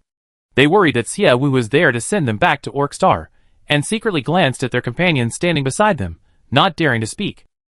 "They dare not answer me, Teacher Kelson. Tell me, how is their training going?" After waiting a long time for the orc's reply, Xie Wu looked at Kelson beside him. "Very good. Orcs are born warriors. Combined with the knowledge they receive, they don't need much instruction to pave the way for you." "Good." Xie Wu nodded, looking at the orcs before him. The orcs' faces were etched with unease and uncertainty. Xie Wu roughly scanned each person's expression. His handsome face held only an unapproachable sharpness, devoid of any kindness. "I know you are uneasy, but please understand my feelings. Those who trespass on my territory, my planet, without permission, have no reason to greet me with a smile. You too once lived on Orcs, a planet rife with daily strife and war. You should understand my feelings. Strangers come to your territory in droves, and all they do is fight, fight, and fight. However, this isn't Orcs. There's no endless racial conflict, no dangerous land contaminated by insects. And, at least for now, you don't seem hostile towards me. You've shown me obedience, submission, fear, and unease. Are you using these emotions to tell me that you won't plunder other races like you did on Orcs? You live peacefully and obediently under my leadership, right?" Xie Wujing waited for the orc's response. Her words were somewhat incomprehensible to the physically strong but intellectually simple-minded orcs. Suddenly, the sixth young orc in the first row knelt on one knee. "As long as you can bring us peace, we are willing to obey any of your orders." Hearing his words, the other orcs followed suit and knelt. Halfway down their knees, Xie Wu shouted sharply, "Get up!" The orcs were startled, looking at Xie Wu in alarm. "Get up!" she repeated sharply. The kneeling orcs slowly rose. "Listen to me, you are not orc slaves I bought with money. At least for now, you belong to yourselves. Although I am the king of this city, I don't like to use the trampling of personal dignity to justify my power. Besides, rather than seeing your groveling, I rather see what you can do for Xiangyang Star. I summon you here to ask how your training is going. If you feel ready to go to the battlefield and kill insects, report to the defense building at the east gate at 9 o'clock. Chapter 139. This was Xie Wu's true purpose in summoning them. However, the long build-up had led the beastmen to misunderstand something. Upon hearing Xie Wu's words, the beastmen's eyes lit up. "Miss, we're ready to go to the battlefield and kill the insects at any time." "Yes. Just say the word, and we're ready to go to the battlefield," the beastmen answered loudly. Only by working for Xie Wu could they stay on Xiangyang Star with a clear conscience. "Quiet down," Xie Wu said. Do you know how many insects there are on Xiangyang Star? Do you know that killing insects can be fatal? Miss, we're not afraid. Insects are much easier to kill than those of other work races. As long as you can provide us with a stable life, and our females and cubs don't go hungry, we can go kill insects right now. Yes, our females and cubs told us that you bought a learning robot to teach them to read and do arithmetic. They are living a better life than their previous races. As long as this life can continue, we really do anything. In the orcs' hearts, their females and cubs were more important than their own lives. As long as they could live a good life, they didn't care what happened to them. Xiaowu heard a satisfactory answer. Go to the Defense Department building at 9 o'clock and report to Captain Lei 2. Yes. Go home and prepare. Yes. The orcs hurried home, eager to tell their cubs and females the good news. The fact that I'm starting to help Xiaowu means the chances of being kicked out of Xiangyang Star have decreased significantly. Teacher, I gotten rid of your student again, Xiaowu said. Kelson smiled slightly. Take them away then. You can take them away, and I go play with the little cubs. Those cubs are so adorable, they're barely knee-high, and they already want to learn boxing from me. Oh, really? Of course. Maybe it's because they saw their older brothers and fathers training with me, so they come to me to learn boxing or something. They're incredibly cute. Teacher, if you think you're still going strong, then go teach the children. What kind of teaching? I don't even know many words. Teaching can't just be about language and math. You need to teach PE too. Go teach the children PE, and turn those adorable kids into well-rounded individuals. Xiaowu said, our Xiangyang Star is really short of talent right now. Knowing what Xiaowu was thinking, Kelson immediately agreed. Although the other students left, Xiaowu remained. Kelson privately taught Xiaowu some weapon techniques, and how to attack to quickly knock someone unconscious. After studying for just over an hour, Xiaowu's communication bracelet rang. The caller was Liang Xian. Xiaowu stopped, noticing that her martial arts system had leveled up again. Without thinking, she added it to her stamina. With more stamina, Xiaowu felt much more energetic. She answered the phone. Wang, although you said that young Master Bai Heng's arrival on Xiangyang Star didn't require your permission, he does demand to meet you immediately. Typical young master's temperament. I'm coming right now. Hanging up, Xiaowu looked apologetically at Kelson. Teacher, I have to leave early again. Girl, you're so busy with work now. Why don't you stop exercising? Running between two things, can your body handle it? I can handle it, teacher, don't worry, I be going now. Not daring to keep the young master of the Bai family waiting too long, Xiaowu, still in his armor and drenched in sweat, arrived at the aviation building. Bai Heng was waiting for Xiaowu in the aviation building's lounge. He looked around with utter disdain. This was definitely the worst lounge he had ever been to. The plaster on the walls was peeling, the corners were covered in cobwebs, and the dust on the unused chairs was as thick as a rag. I knew Xiangyang Star was bad, but I didn't expect it to be this bad. This tiny aviation building is only being looked after by one old man like you? Bai Heng challenged Liang Xian. Liang Xian remained expressionless. Mr. Bai Heng, I am the Minister of Foreign Affairs of Xiangyang Star. What? I'm just a small-time businessman, and the Minister of Foreign Affairs is receiving me on Xiangyang Star? Is Xiangyang Star so short-staffed? Mr. Bai Heng, please don't bully my employees. They work hard for such low wages. If you have any complaints, please tell me directly. Xiaowu's sweet voice, tinged with a hint of teasing, drifted in. Bai Heng looked in the direction of the voice, and upon seeing the person, his mouth dropped open in astonishment. Xiaowu wore a form-fitting black armor suit, her long, slightly wavy black hair tied in a ponytail, clean and neat. It was a very common outfit, but her face possessed a striking beauty with a powerful edge. It wasn't the sweetness of a delicate young lady, but rather a bold and elegant beauty that created a powerful visual impact. During the phone call, Xiaowu had tricked him so casually. He had assumed she was some kind of foxy beauty, never expecting her to be this kind of beauty. Are you Xiaowu? He asked uncertainly. Xiaowu nodded. It's me, Mr. Bai Heng. You didn't see my photo when you were investigating. Your photos are a scam. They're nothing like the real Xiaowu. While Xiaowu was beautiful in the photos, her real-life beauty, so vibrant and undeniable, was far more captivating. It's normal for photos to differ from reality. There's no scam involved. I didn't Photoshop it. Let's go, Mr. Bai Heng. You seem to dislike this place. Let's find a better spot to talk, Xiaowu said amicably. Her attitude left Bai Heng feeling utterly powerless, like punching cotton. His earlier disdain and anger vanished completely. Before they even stepped out of the aviation building, Liang Xian's communication bracelet rang. After answering, he told Xia Wu Wang, Attorney Moore is here. Why did you arrive one after the other? Mr. Bai Hung, when Attorney Moore comes, don't tell him I'm going to sell you stones or give you stones. Why? Attorney Moore is here to buy the stones we agreed on over the phone. You know how much androids love stones. If he sees the stones I'm selling you and starts clamoring for them, I have a hard time appeasing him. Why would you appease a robot? Bai Hung frowned. Xia Wu said, Of course I have to appease him. He's the top lawyer in the Haiyang Star system. With him around, do you know how many people wouldn't dare to sue Xiangyang Star? Do you know how much trouble Attorney Moore saved me the first time he helped me with the case? If I had to choose between you and Attorney Moore, I'd choose Attorney Moore even with my eyes closed. Bai Hung felt a surge of displeasure upon hearing that he was inferior to a robot. I represent the entire Bai family. The Bai family is wealthy, but 2 Blue Star Tycoons combined equal 1 Bai family, while the AI lawyer only has 1 more. Bai Hung, waiting for an answer. Urgent. What should I do when I can't win an argument? Chapter 140.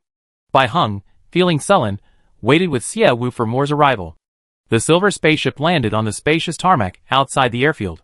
Soon after, Moore, dressed impeccably, approached. Good morning, Attorney Moore. Good morning, Miss Xia Wu. Is this Mr. Bai Hung? After greeting Xia Wu, Moore looked at Bai Hung. Bai Hung remembered that this guy had competed with him for the Black Diamond Rough last night, causing him to spend a whopping 34.5 billion to buy the stone, and he was immediately annoyed. However, in front of his client, he tried to appear friendly.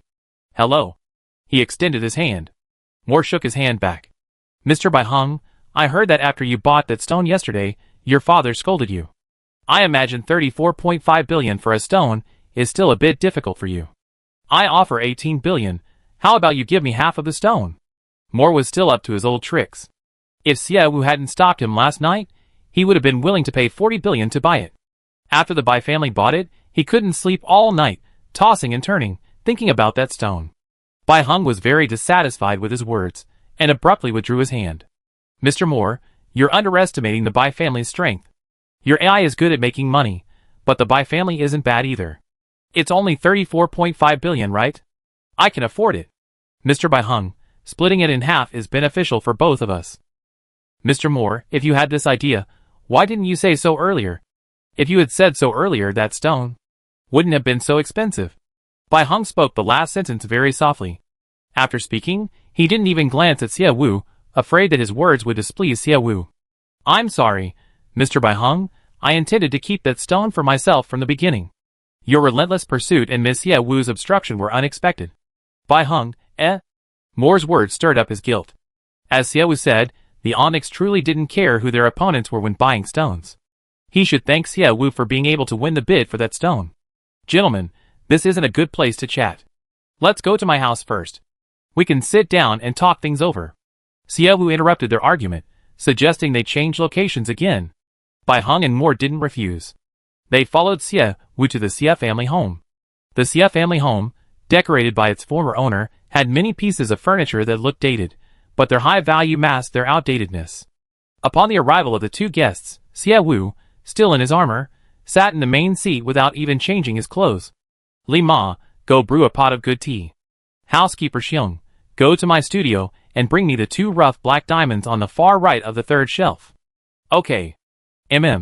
Li Ma and housekeeper Xiong answered simultaneously. Xia Wu looked at Bai Hung and Moore, offering a friendly smile. Attorney Moore must be very busy.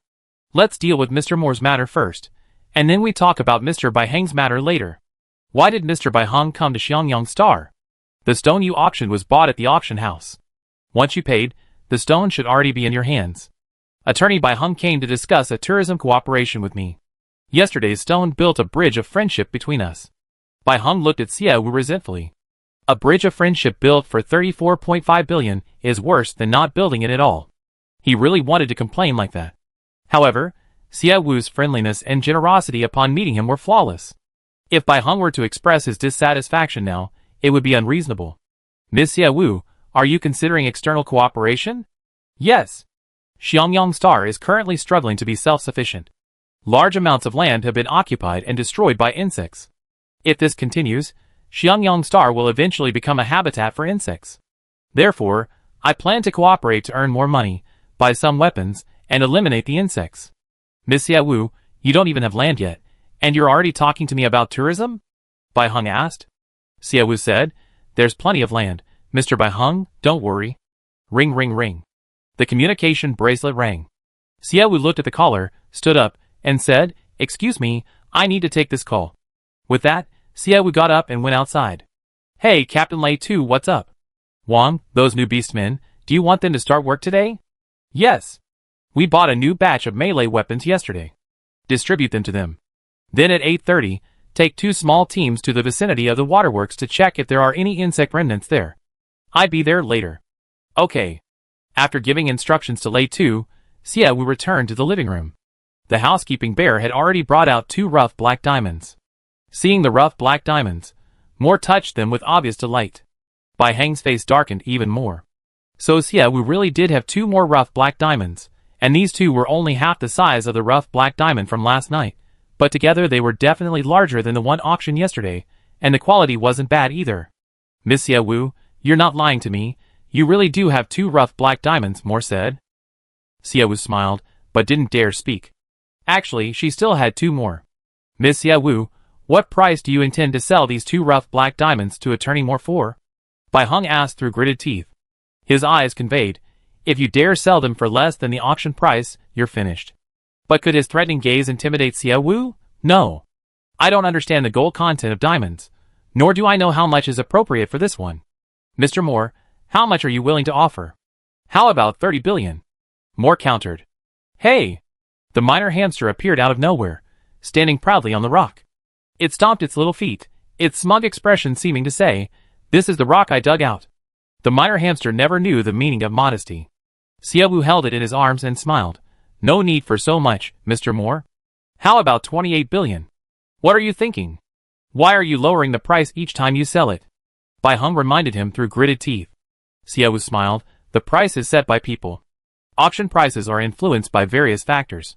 It would be a bit unfair for us to sell it at auction prices privately. Just these 2 stones. 28 billion. Xiaowu still made a killing. Chapter 141. Moore was delighted by Xiaowu's words. Miss Xiaowu, your generosity is admirable. Xiaowu waved her hand. Without your support, these stones would just be decorations at home. Besides, Attorney Moore, it seems a bit stingy of me to spend so much money on just these 2 stones. Housekeeping bear, go to warehouse number 1 and get another stone for Attorney Moore. Miss Xiaowu, is this a free gift? Moore asked. Xiaowu smiled slightly, yes. Miss Xiaowu, you are truly generous. Moore used the word generous again to praise Xiaowu. Xiaowu smiled but didn't speak. Bai Heng, standing to the side, couldn't help but ask, Miss Xiaowu, is using free gifts to win people over a common tactic of yours? Mr. Bai Heng, this is called reciprocity. You 2 think so highly of me. Spending such a high price to buy my stones, how could I be stingy? Skill assessment stones worth a few hundred million were inflated to tens of billions by them. Having made so much profit, Xiaowu felt embarrassed not to be generous. Miss Xiaowu, I didn't expect you to be so good at business. It's somewhat different from what I heard at the Su family. Xiaowu's lips stiffened slightly. Indeed, the wealthy all have connections.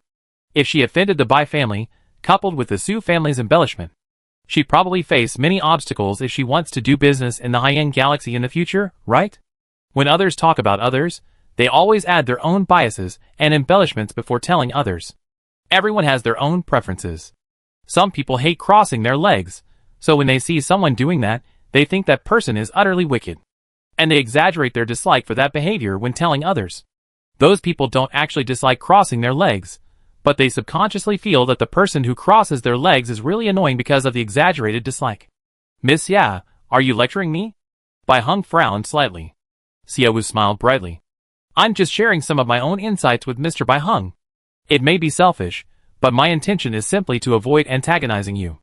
Bai Heng pursed his lips, unsure what to say. Xiaowu remained smiling, her tone gentle. Being angry with her again felt like punching cotton.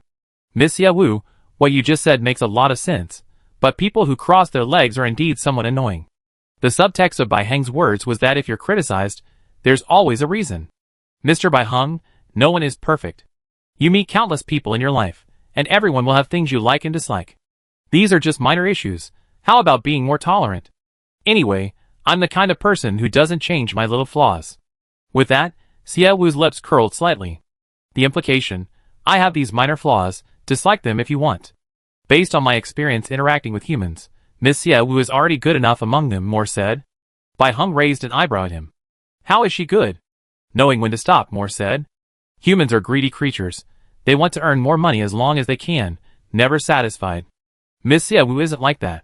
She might be calculating, but she won't be too ruthless. I'm very satisfied with her knowing when to stop. Attorney Moore, you're just an AI. Mr. Bai Heng, you omitted 2 words. I'm a lawyer AI. As a lawyer AI, I've seen all sorts of bizarre entanglements and the most vicious malice among humans. Although you humans always say that we AIs don't understand human emotions, the various data we collected in our interactions with humans, and the emotional formulas we calculated, have given us an understanding of humanity. Moore looked at Bai Heng. We may not have human emotions, but that doesn't mean we don't understand humans. Moore's reasoning silenced Bai Heng. Just then, the housekeeper bear returned from the warehouse, carrying a jade stone worth around 800,000. Moore was very satisfied with the stone. Miss Xie Wu, if you want to cooperate with the Bai family and sign a contract, please call me. The Bai family is large and powerful, and their lawyers are all cunning. They can easily set traps in the contract. So, please take me with you. Okay. I have other things to attend to, so I'd be leaving now.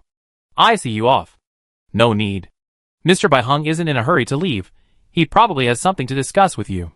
You two continue your discussion, I leave on my own. Although Moore was very sensible, Xie Wu still escorted him to the aviation building. The owner wasn't home. Bai Heng felt awkward continuing to sit, so he accompanied her to the aviation building. After Moore left, he asked, Where's my stone? Don't rush. Let's go look at another place, Xie Wu said.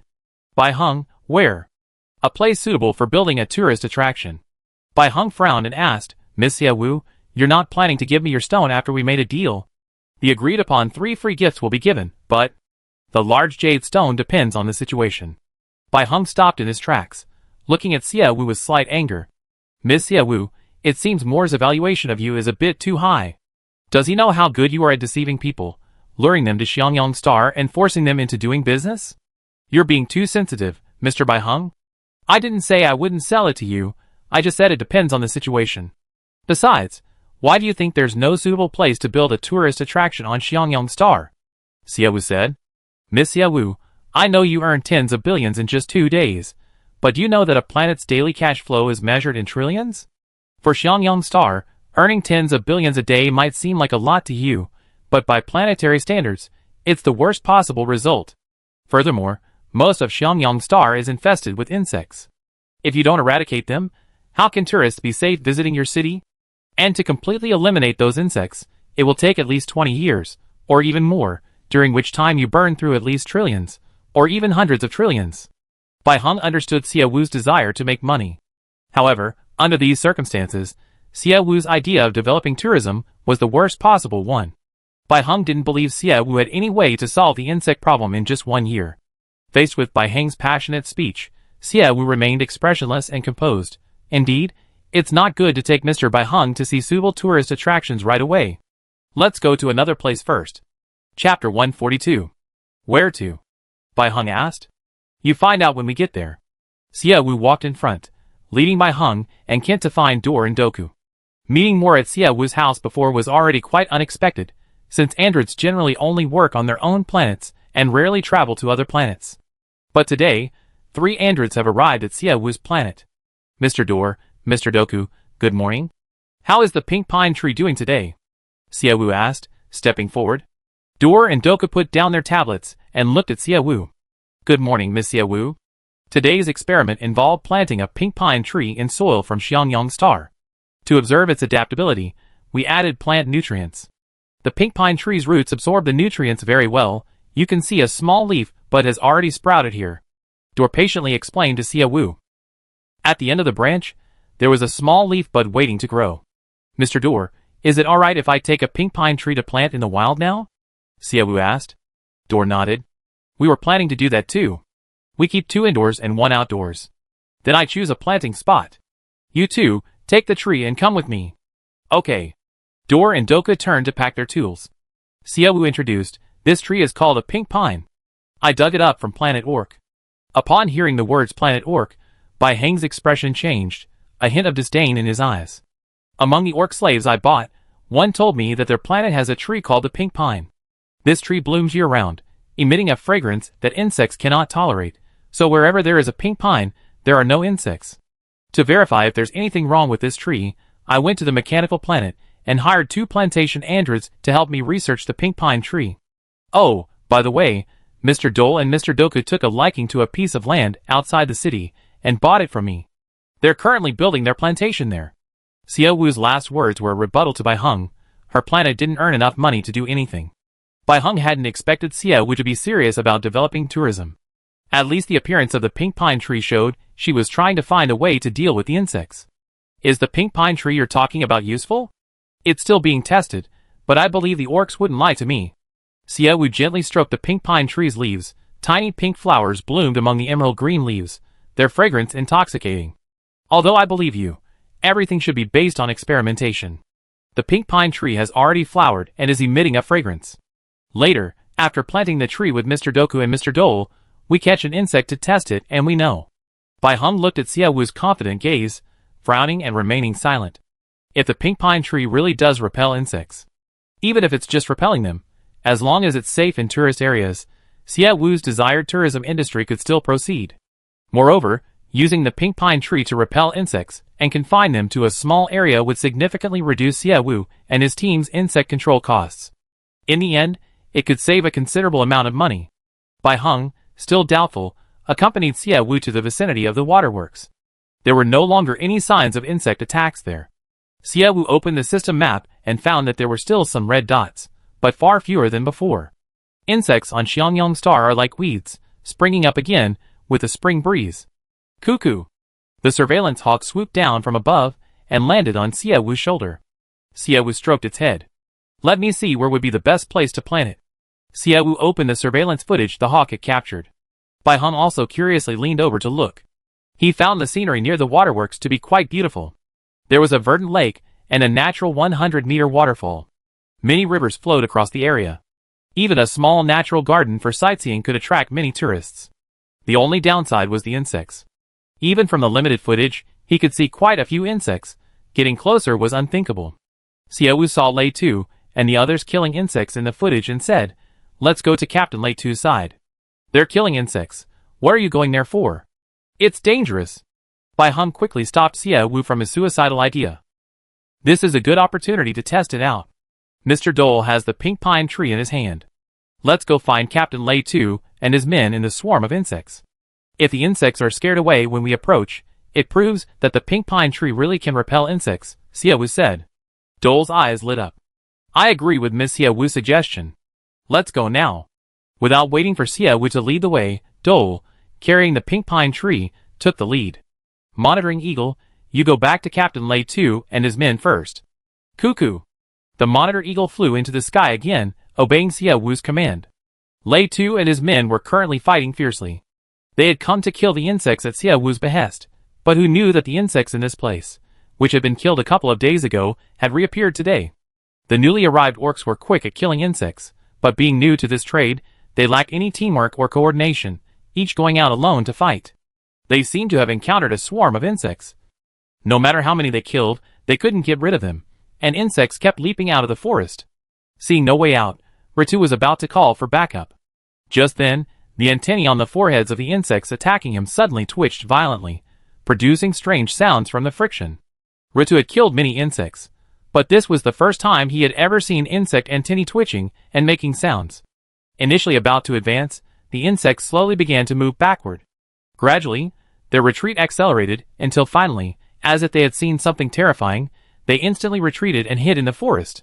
Everyone was puzzled as to why the insects had suddenly retreated.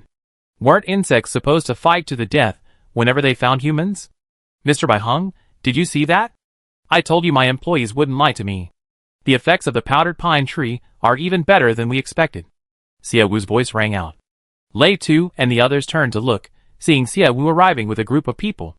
They asked with a mixture of joy and worry, Your Majesty, what brings you here? Your Majesty, they call you Your Majesty.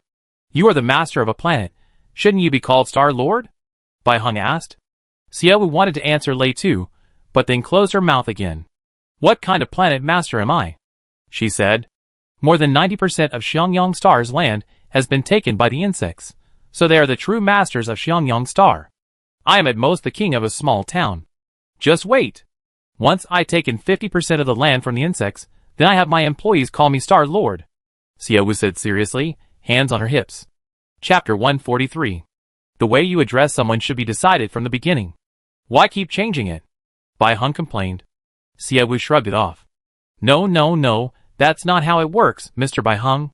Think about it, you started out as a young master in the Bai family.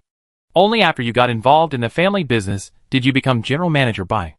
Now, you still have a long way to go before becoming chairman Bai. Can your situation compare to mine? Why not? When I first took over Xiangyang Star, I was billions in debt. Everyone thought I had to sell Xiangyang Star to pay off my debts, so everyone called me young miss, they wouldn't even call me boss. Later, after I worked hard, they were willing to call me queen. After I finished fighting the land with the bugs, they'd probably call me Star Lord. Queen, if you're willing, we can change our address to Star Lord, Lei Tu said. Xiaowu shook her head. I want to be queen a little longer. Keep calling me king. Let's not chat anymore. Captain Lei Tu, you worked hard killing the bugs. Go and dispose of the bug corpses.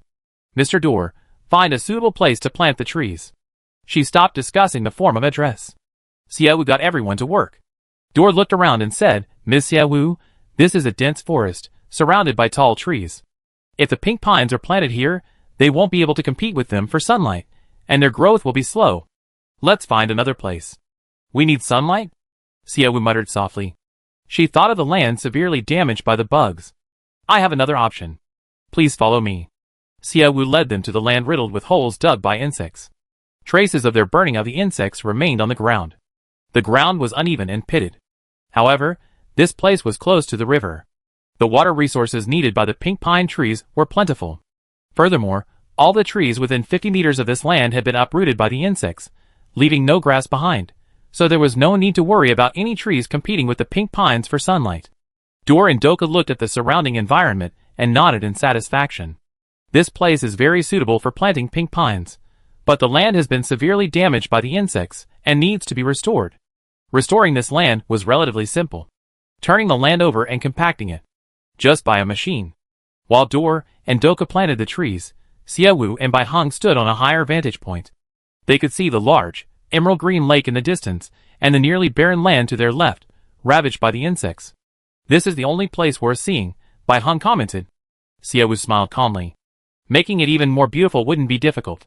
The AI's research technology allows them to plant different flowers, trees, and fruits in different seasons. Although the land was severely damaged by insects, as long as we reclaim it, use machines to turn the soil, compact the holes dug by the insects, and then plan the buildings and add greenery, Mr. Bai Heng, just imagine how beautiful it will be. Planting in the Haiyang star system is truly a simple matter. The AI have plantations every week, and not just one, but many. If you want flowers that are about to bloom, just go to the AI plantations to buy them. If the machines can't provide in large quantities, there's no need to worry, there are plenty of human flower cultivation bases. With enough money, you can get any kind of greenery you want. They won't spend the time planting from seed themselves. Construction and planting have never been the problem. The problem is, can we even get our hands on that land? Bai Heng's initial concern was the insect problem, but the pink pine tree told him that Xie Wu had saved a lot of money on insects and effectively solved the problem. Starting tourism on your planet is a huge undertaking, not something I can decide alone. We recorded what you said, we give you an answer after our meeting. You gave away 34.5 billion so easily, but can't even come up with a 5 billion investment for this land? Xiaowu asked. Bai Heng gritted his teeth, don't forget, I still need to offer you 10 billion to buy that large jade stone later. If I haven't spent over 40 billion on you, how could I not come up with a 5 billion investment? Correction, Mr. Bai Heng, you're only buying the stone from me, not spending money on me. Be more careful with your words. Bai Heng glared at her, I continue looking. With that, he turned and left.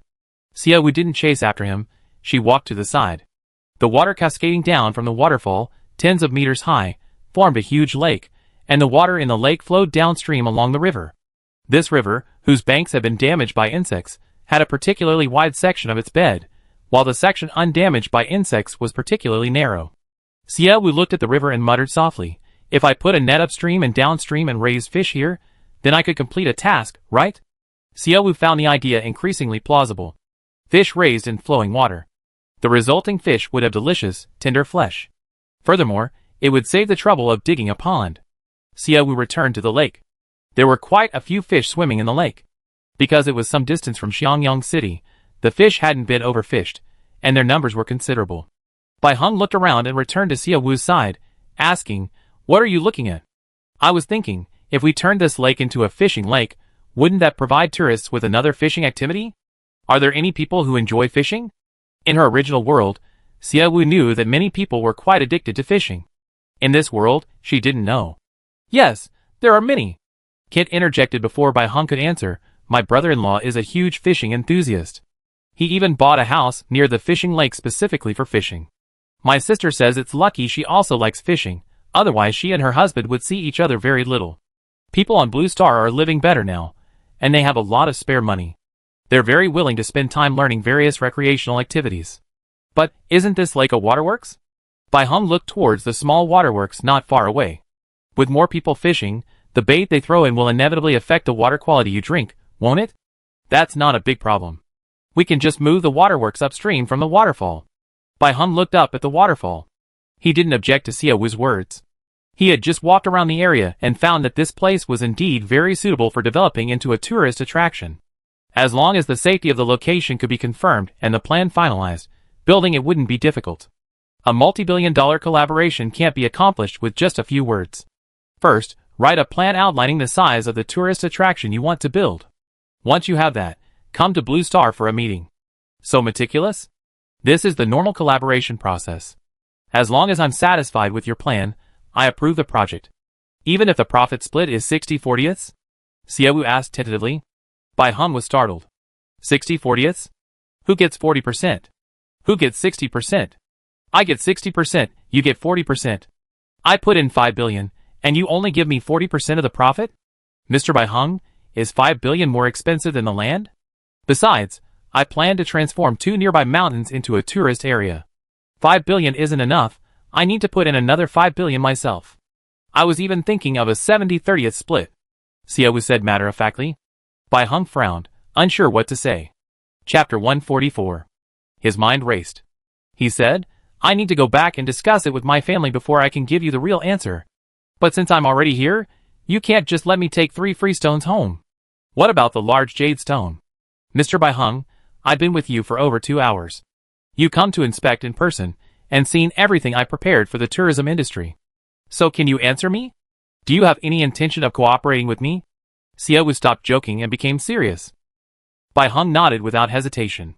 "Xianjiangxing has many problems, but since you're willing to manage it seriously, even if this cooperation falls through, I definitely cooperate with you again if the opportunity arises. Alright, let's go home and get the stone. You're willing to sell the stone to me?" "Sure, 12 billion. Bai Heng paused. "Wasn't it agreed on 10 billion? That was under the premise of cooperation. I originally thought that Mr. Bai Heng, who manages the Bai family's tourism industry, should have the authority to make decisions.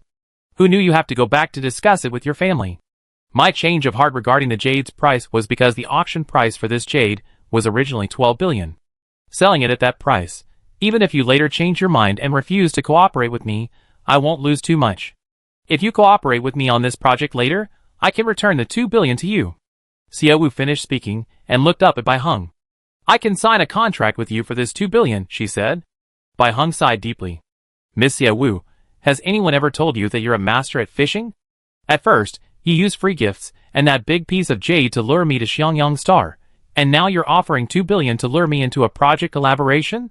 You're far too good at fishing." Xiaowu is truly terrifying. This was Bai Heng's thought at that moment.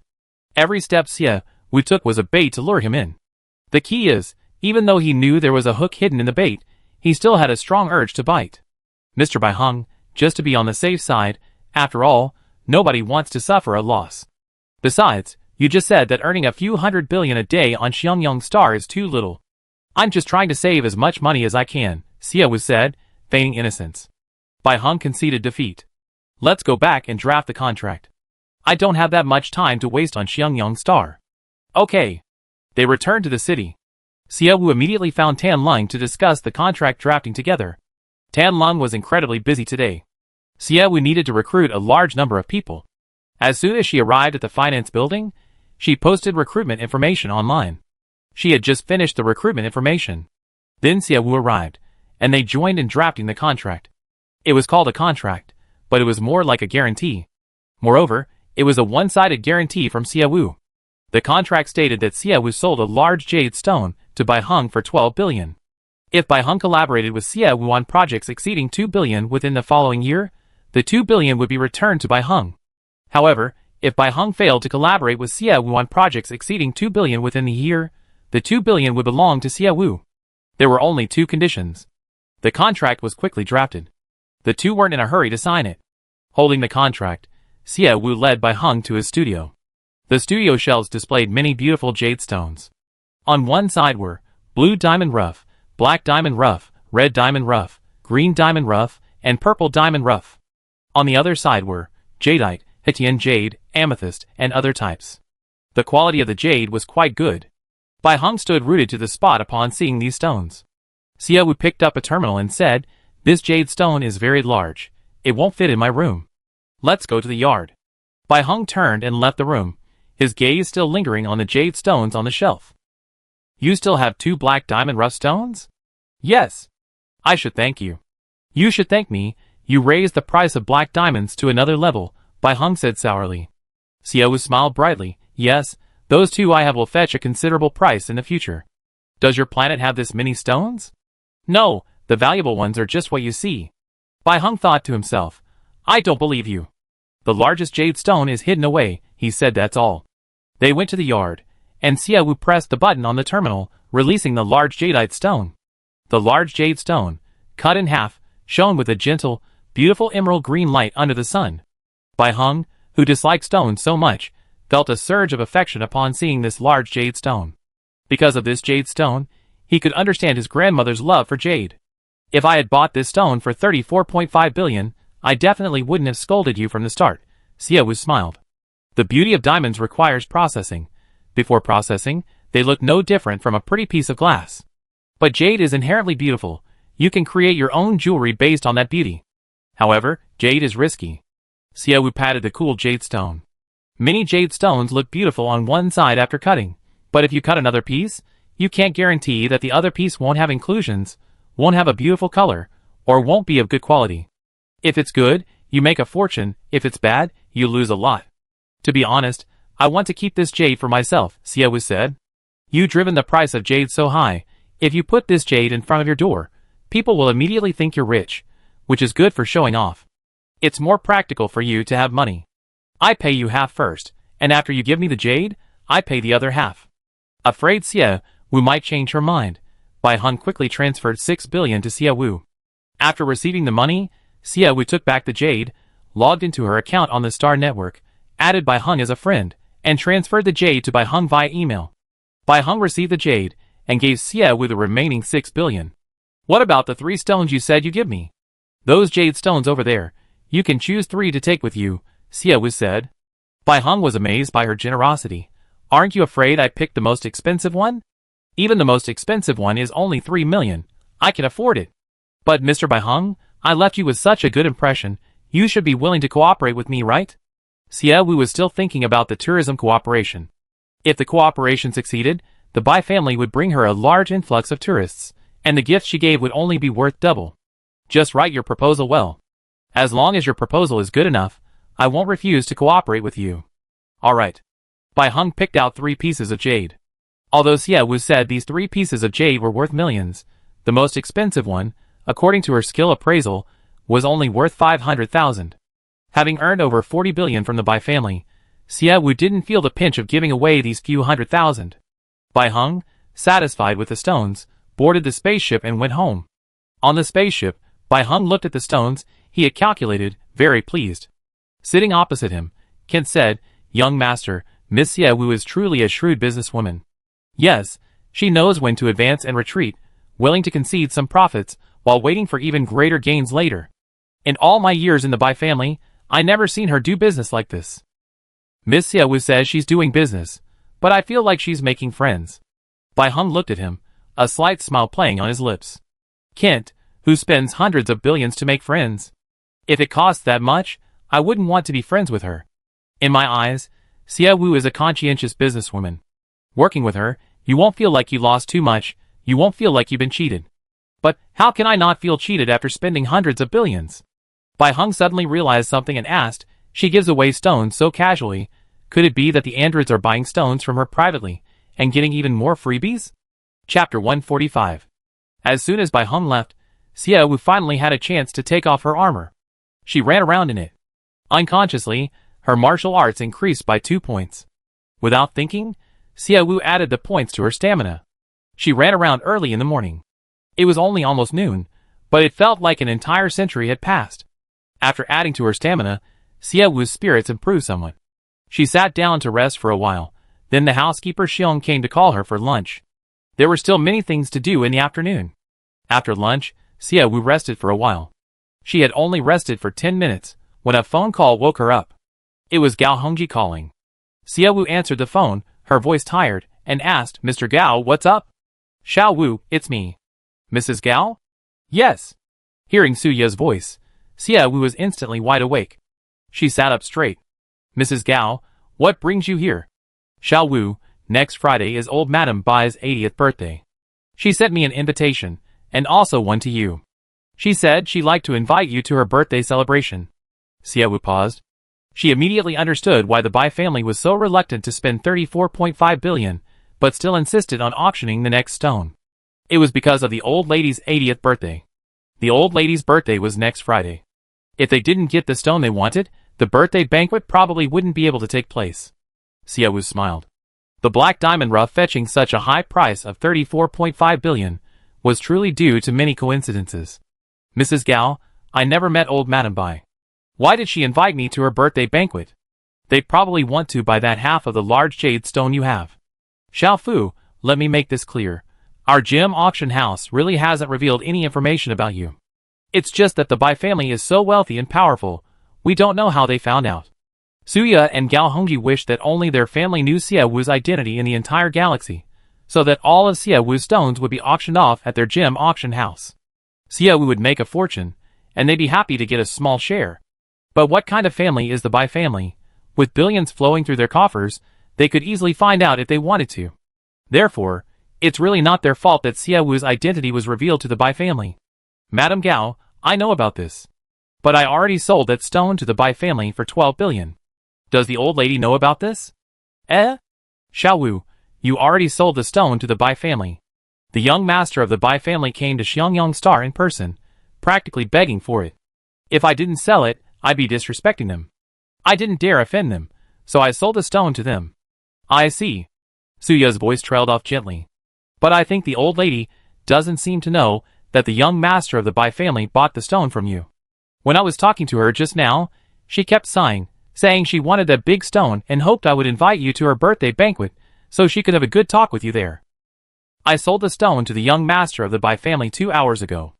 I returned from the Bai family 20 minutes ago. Checking the time. Xia Wu thought, could it be that the young master of the Bai family wanted to surprise the old lady at the birthday banquet, so he told her he had bought the stone? That's possible. She probably just wants to make the old lady happy. Madame Bai invited me to her birthday banquet because she wanted that stone, but I already sold it. Should I go or not? Xia Wu was a bit conflicted. Suya said, go. The invitation has already been sent out. If you don't go, it'd be embarrassing for her. Besides, you sold the stone to the Bai family, she'd be happy to see it. Xia Wu thought it over and decided it was better to attend the banquet. Even if the old lady didn't know. But the invitation had already been sent out, not going would be disrespectful. Madame Gao, you said before that Madame Bai likes jade. What kind of jade does she specifically prefer? She likes all kinds, but she's a Buddhist, so she has jade carved into Buddha statues. Xiao Wu, you have so much jade at home, you could just give her any stone as a gift. Xia Wu smiled. How can I give a stone as a congratulatory gift? Madame Gao, do you know any skilled jade craftsmen? I'd like to give her a piece of jade carved into a Buddha statue to suit her tastes. A jade Buddha statue? Xiao Wu, that's a bit too generous. I made over 40 billion from them, I should be more generous. Besides, Leaving a good impression on the old lady will give me more people to speak on my behalf when doing business with the Bai family in the future. Xiao Wu, you want to do business with the Bai family? Yes, jade and gemstones will eventually be exhausted. What will my planet rely on for development when there are no more gemstones and jade? So I need to prepare for the future now.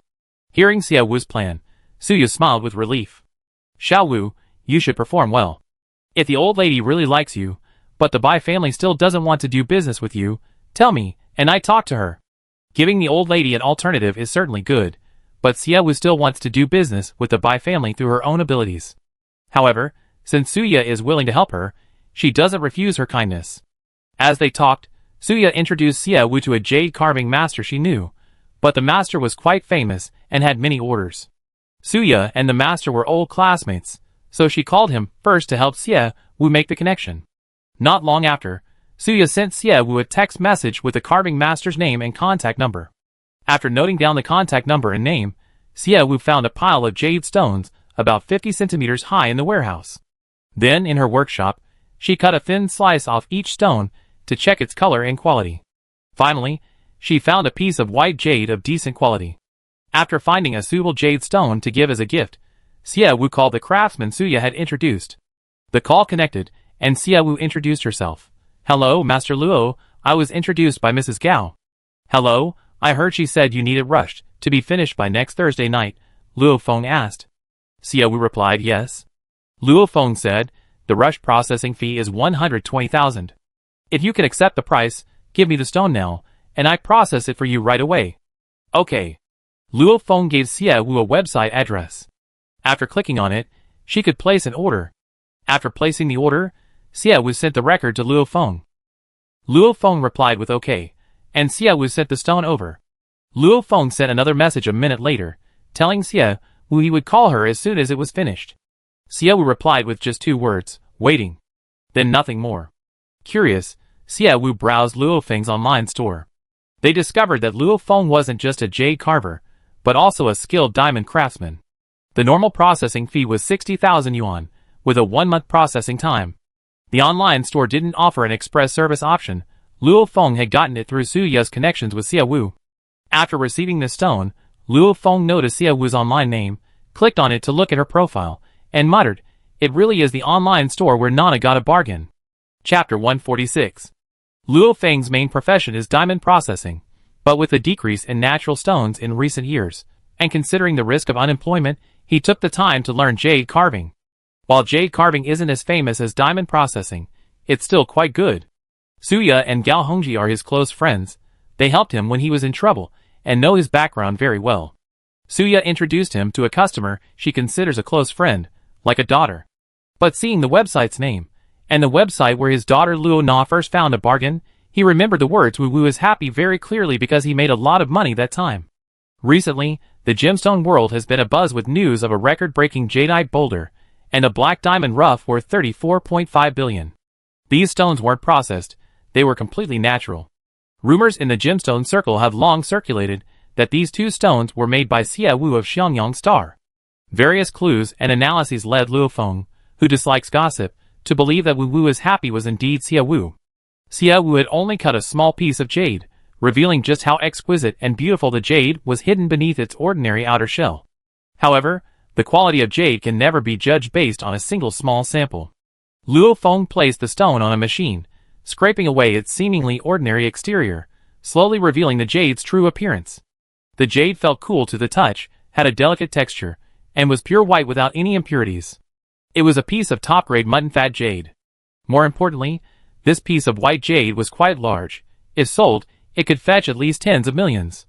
A wealthy person, seeing such a rare and sought-after piece of white jade, would rather give away money than part with it. Seeing such beautiful white jade given away, Luo Feng became even more certain that the jade's owner was Xiao Wu. Only someone who had made over 40 billion yuan from stones recently could be so generous. After marveling at it, Luo Feng picked up a pen and sketched the image of a Buddha on the jade. Most jade is carved into the shape of Mithraya Buddha. After finishing the sketch, Luo Feng took a picture and sent it to Xiao Wu. Xiao Wu quickly replied, just do it this way. Having received a response, Luo Feng placed the jade on the workbench, gathered all the necessary tools, put on his safety goggles, and began carving. Suya's phone call interrupted Xia Wu's afternoon nap. This short nap had given Xia Wu plenty of energy. She went to the living room. Shiryu was sitting in the living room, lost in thought. Xia Wu called out a few times before she came to her senses. Master. She quickly stood up. Xia Wu noticed Shiryu's red eyes and asked, Why are you crying? What happened? Nothing, just some sand got in my eyes. Shiryu turned her head, avoiding Xia Wu's questioning gaze. Xia Wu said seriously, Has your mother's condition worsened? No, my mother is fine. The treatment you provided for her, Master, is very effective. She seems much better than before. Xiaoyu, just tell me directly if something's wrong. Don't beat around the bush. I don't like my employees hiding things from me. Hearing this, Shiryu looked at Xia Wu with difficulty and asked, Master, have you watched that video you posted before these past 2 days? No, why? As she spoke, Xia Wu tapped on her communication bracelet to see what had happened. Shiryu quickly stopped her. Master, don't look. I'm going to watch it anyway. What? Are they insulting me? Or you? Xia Wu knew that video would definitely have more positive than negative reviews. If there were more negative reviews, she wouldn't have triggered the I want to become a big star system. She opened the video. She scrolled through the comments. This is using several levels of beauty filters. This face almost looks like a doll. The clothes are really ugly. If you can't make clothes, don't make them. A pile of defense. I accidentally stumbled upon this video. I immediately rushed to the bathroom to wash my eyes. Ugly clothes, ugly person. Is this trying to start a trend? This dress is cumbersome and ugly, wrapped up so tightly. Are you trying to look like a dumpling? My evaluation is a pile of defense. No matter how far she scrolled down, it was all negative reviews and vicious comments. A stark contrast to the comments she saw on the first day. Master, it's all my fault. If I could make the clothes prettier, no one would insult you. As she spoke, Shiryu couldn't control her tears falling in grievance. Xia Wu chuckled and ruffled her hair. Why are you crying? They're insulting me, and I'm not even crying. Why are you crying so hard? They might as well be insulting me. Master is so beautiful, and the clothes she designs are completely different from those on the market. You're so talented, I'm the one who is holding you back. Silly child, why do you think these commenters really think that way? Xia Wu said. Have you forgotten about someone trying to steal our Xiangyang star? Look at these comments. They're from level 1 to 3 accounts. Obviously, someone hired trolls to insult me. Also, who said your clothes aren't good looking? Even if they aren't, I train you like this. Xiaoyu, you're the best. Don't pay attention to those idle gossips. Xia Wu cupped her face in her hands, speaking earnestly. Shiryu wiped away her tears. Master, can I really still make you clothes? Yes, I can. I'm going to a birthday banquet next Friday. How's the dress I asked you to make coming along? Almost done. Very good. Bring it to me when you're done. I want to wear the dress to the banquet.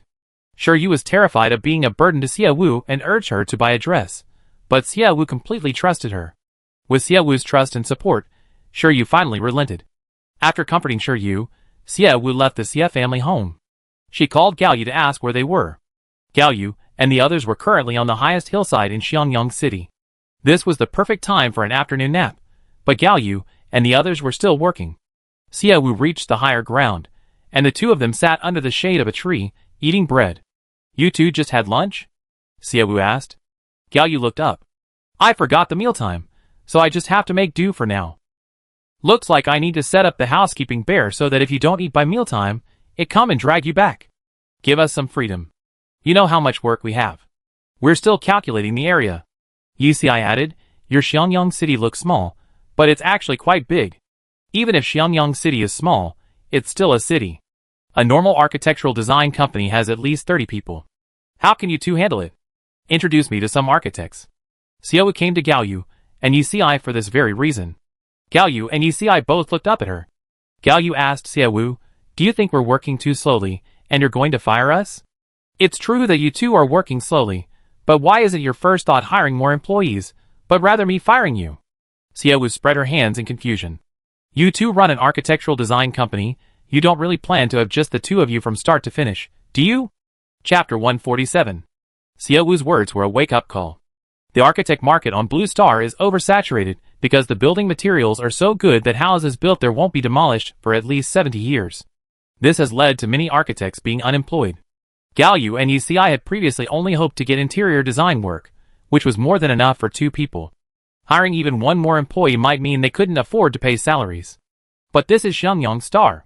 It's Xiangyang Star undergoing major reforms, and there are far too many places that need architects. This is no longer a job that the two of them can handle. What do you think?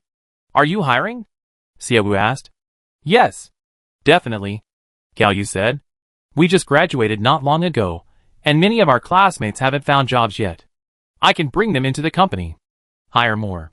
I plan to design a tourist attraction near the waterworks, about the size of 2 mountains. You're going to build a tourist attraction using 2 mountains? Gao Yu asked in surprise.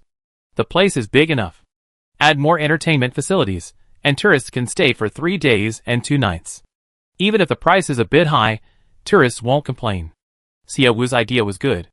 Gao Yu didn't bother to check how big the 2 mountains Xiaowu mentioned were. They had already been incredibly busy even in what they thought was a small city like Xiangyang. Such a large tourist attraction must require a lot of initial investment, right? It will cost a lot of money, so I need design plans to attract investment. Let's find a professional tourist area designer. Xiaowu patted Gao Yu's shoulder, his expression serious. Gao Yu glanced at Yi. Yi's eyes showed hesitation and difficulty. They are architectural designers. Tourist area design isn't their area of expertise. Xiaowu, let me introduce you to 2 architectural design companies. You have so much to do at once. Even if I hired 40 people, they might not be able to help. So, I introduce you to 2 experienced companies. But, can we continue with the city's master plan design? Of course. You're already working on it, so naturally you can finish it. Hearing Xiaowu's words, Gao Yu and Yi's tension eased slightly. Xiangyang Star needed to develop, and there were so many things to do, relying on just the 2 of them would indeed slow things down. Gao Yu wasn't afraid Xiaowu would hire other architectural designers. They were only afraid Xiaowu would fire them. But now Xiaowu wouldn't, so they could continue working with peace of mind. Gao Yu and Yi were top students in school. Also, because of their family backgrounds, they knew quite a few people. He contacted his teachers and seniors companies and explained Xiaowu's requirements. These days, it's not easy for architects to get a job. After receiving Gao Yu's call, he quickly thanked him several times and said he would go to Xiangyang Star the next day to discuss the details of the collaborative project with Xiaowu. With this matter resolved, Xiaowu instantly felt much lighter. She walked along the main street of the city. The main street had been cleaned by the beast men and was much cleaner. It no longer felt desolate. Everything was getting better, and at a very fast pace. Girl, what are you doing standing in the middle of the road daydreaming? Kelson's voice came. Xiaowu turned to look at him and said, Teacher, I'm looking at the future of Xiangyang City. Xiaowu's answer startled Kelson, then the white-haired old man's lips curled into a happy smile. Girl, I heard from a Ling that you're recruiting a lot. Yes. Upon receiving Xiaowu's reply, Kelson sighed heavily. Seeing his serious expression, Xiaowu asked, Teacher, what's wrong? My little granddaughter, she said she studied media operations and has been working on Blue Star for years, but she doesn't seem happy there. Now that Xiangyang Star is developing, I like her to come back to work, but I don't know if she fit your recruitment needs. Many residents' children chose to stay on Xiangyang Star, guarding it, but others chose to leave and work on other planets. Kelson's granddaughter was in this situation. Her small frame couldn't serve as a defender on Xiangyang Star, and there were no other foreign merchants or jobs available. To make a living, she had to work on other planets. There are many other children on Xiangyang Star like Lilisa. Kelson asked Xiaowu about this mainly because Tanling had compiled Xiaowu's recruitment requirements into a document and sent it to them.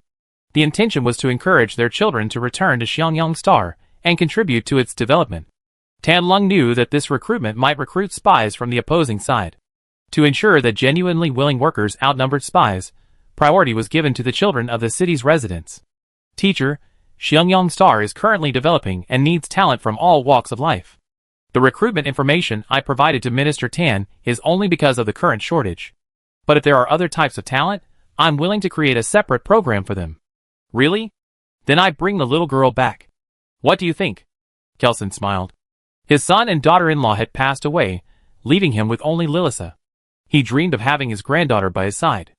Unfortunately, Xiangyang Star had no future, and Lilisa was unwilling to live an ordinary life.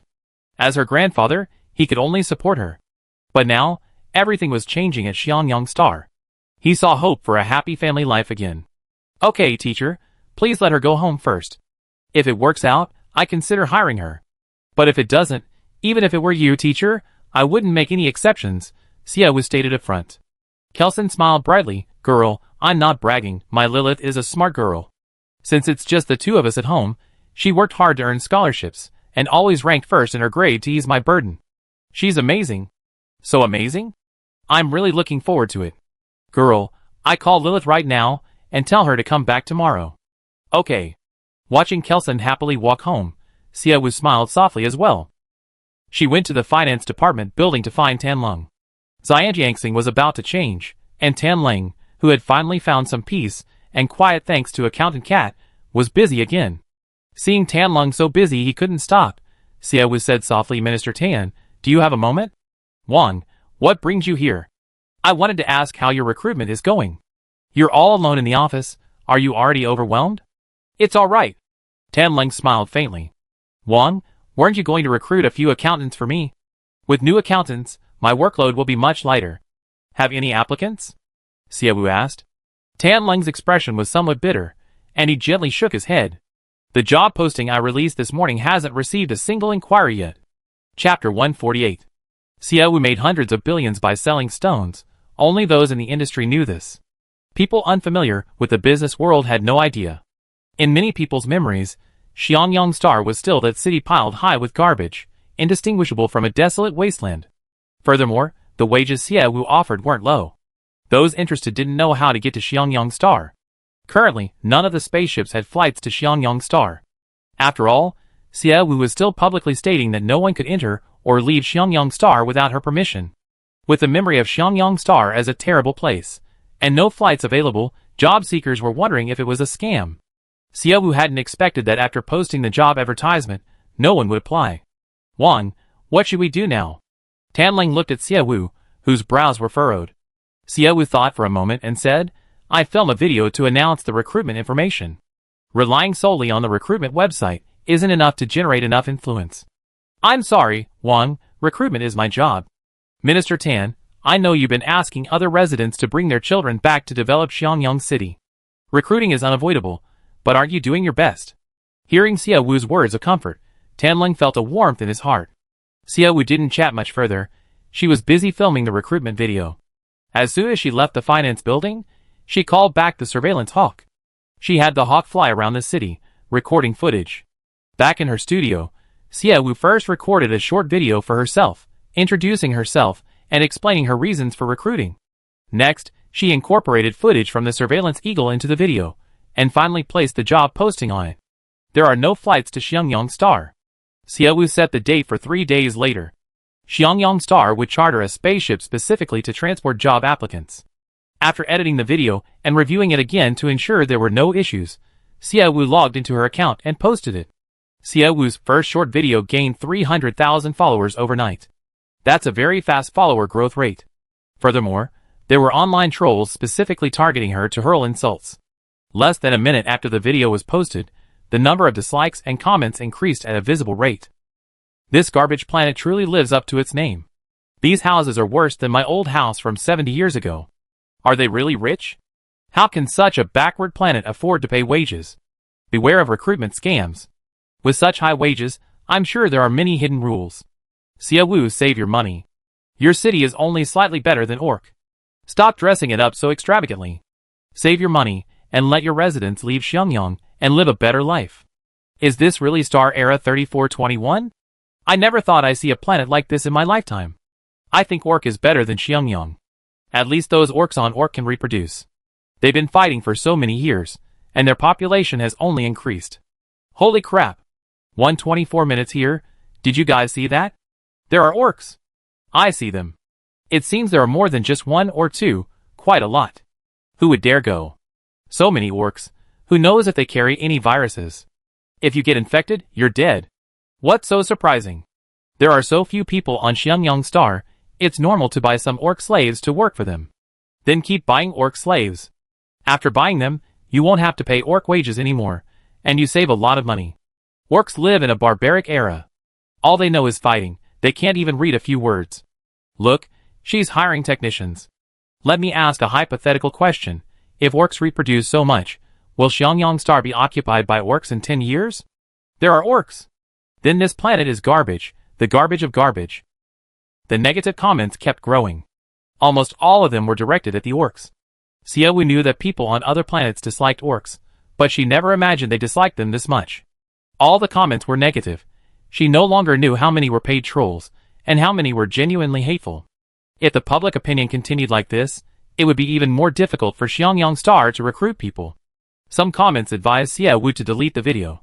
Others accused Xiaowu of participating in the orc trade. In short, there wasn't a single word of praise under this video.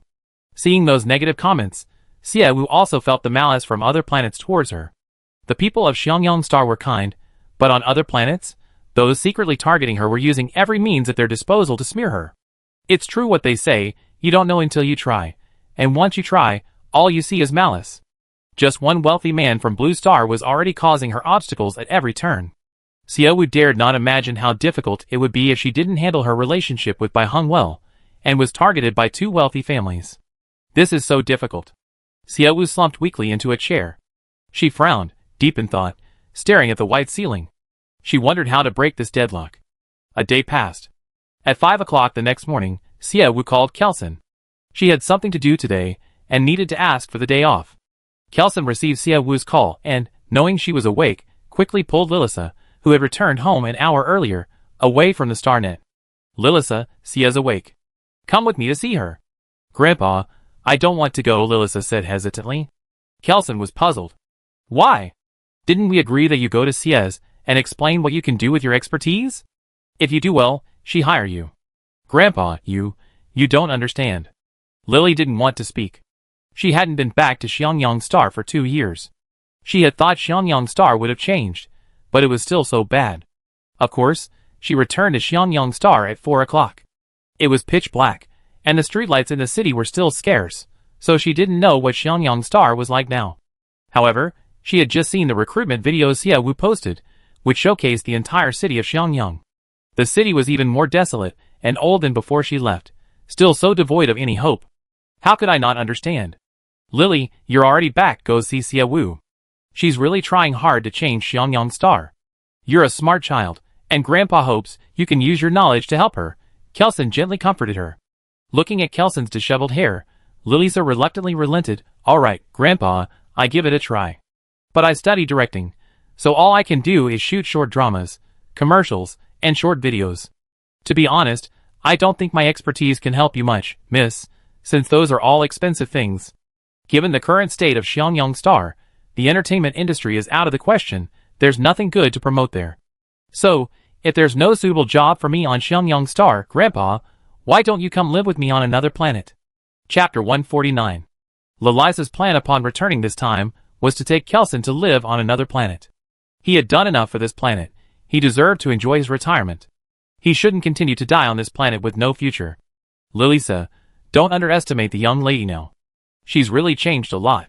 Aw, never mind. I can't explain it to you. You understand when you meet her. Kelson grabbed Lilisa's hand. Lilisa struggled slightly. Grandpa, it's 5 in the morning. Xiaowu is the master of Xiangyang Star. Won't it anger her if we go to see her so early? That girl can endure more hardship than you. This is the only time she's a little free. It would be bad if we disturbed her after it's fully light. Let's go! Kelson forcefully pulled Lilisa to the Xia family's residence. At 5 in the morning, apart from the elderly in the city, many people were still asleep. Contrary to Lily's expectations, the Xia family home wasn't shrouded in darkness. The living room light was on, its glow extending to the far right corner. She rang the doorbell. Soon, the Snow-White housekeeper bear opened the door. Kelson explained their purpose to the bear, who nodded, gesturing for them to follow. The Xia family home wasn't unfamiliar to Lily. Kelson was Xiaoyu's teacher, and Xiaoyu's daughter, Su Lulu, was 2 years younger than her. Because of their similar ages and Kelson's status, Lily became Su Lioyo's playmate. Lily disliked Su Lulu. Timid and spoiled. As a child, she would cry for ages at the sight of an ant. Although timid and spoiled, Su Lulu was undeniably a generous heiress. Seeing that Lily didn't like playing with her, she would always tempt Lily with snacks and toys. Of course, Lily hadn't accepted any gifts or snacks from Su Lulu. Playing with her was Kelson's request. There were few people on Xiangyang Star, and only the two of them were girls of similar age. If she didn't play with Su Lulu, no one else would. Having spent so much time with Su Lulu, she naturally became familiar with the Xia family's layout. The housekeeper bear led them forward. Lily remembered that the room at the far end used to be a storage room for Su Lulu's toys. Su Lulu had an absurd number of toys. At least 3 rooms in the Xia family were used to store them. The housekeeper bear stopped in front of the door of the farthest room. He knocked, and Xia Wu's voice came from inside, "Come in." The housekeeper bear opened the door and gave Xia Wu a soft meaning, "A guest has arrived." Xia Wu stopped what she was doing and looked towards the door. "Teacher, what brings you here? I remember asking for leave from you 20 minutes ago." Xia Wu was dressed in black armor, her tight-fitting trousers highlighting her long, straight legs, a shape so beautiful it was enviable. Lily looked at Xia Wu with some surprise.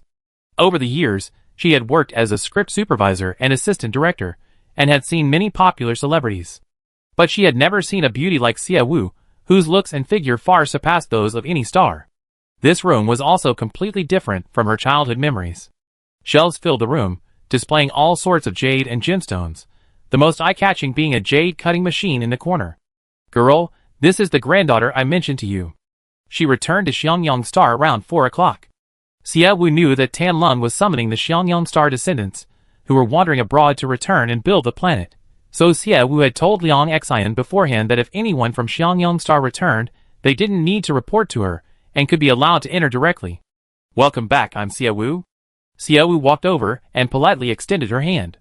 Lily was somewhat surprised by Xia Wu's politeness.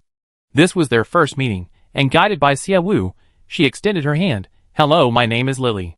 "Hello, Lily. I heard from my teacher that you used to study media operations." Kelson's answer was vague, and Xia Wu didn't understand what Lily had studied either. "At first, I studied self-media operations, but after watching a movie, I was amazed by the director's filming techniques and cinematic language, so I switched to directing." "What are you good at?" "A little bit of everything." Lily felt a little embarrassed saying those 3 words. "Although I studied directing, and my grades weren't bad, nobody was willing to invest in a new director. I had no money, no connections, and no experience, so I worked and learned on different film sets. I did everything: script supervisor, lighting technician, cinematographer, assistant director. So I know a little bit of everything." Xia Wu smiled slightly. "Looks like you're a working-class queen."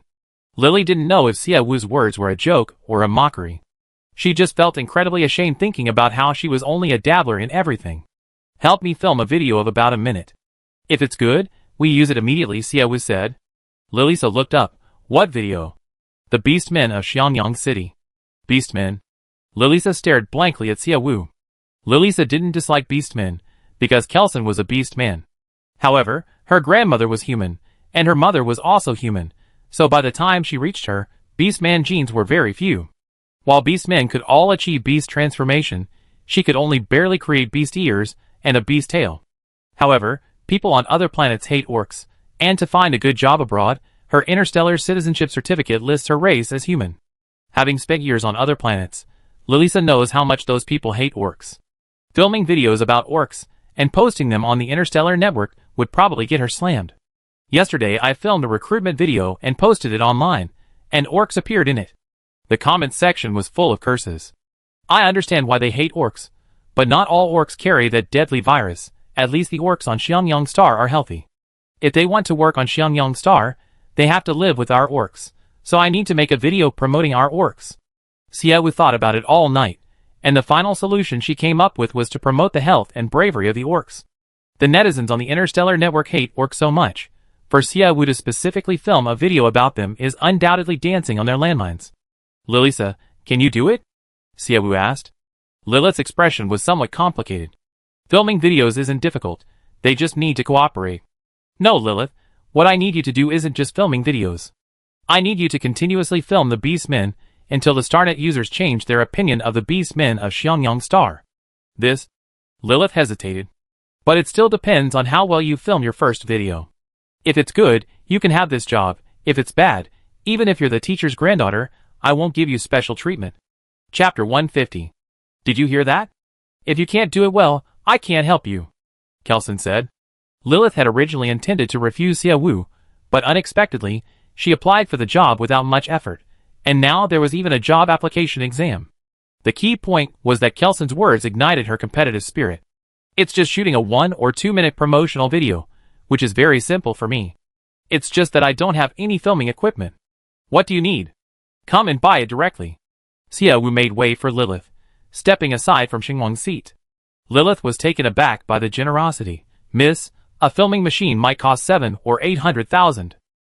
That's quite cheap. I give you 30 million. Come and choose for yourself. Lilith, She looked at Kelson in shock. Her eyes seemed to ask, Grandpa, is Miss serious? Or is she joking? 30 million is enough for her to film a low-budget web series. Go buy it quickly. Mrs. Time is precious, she might get busy soon, Kelson urged. Lilisa sat nervously in front of the Starnet, opened the Happy Shopping website, and logged into her account. Lilisa had always dreamed of becoming a director. To motivate herself to work hard, she added everything she wanted to her shopping cart. When she felt tired and unmotivated, looking at the total amount in her cart would give her the motivation to work. She regularly updated her shopping cart.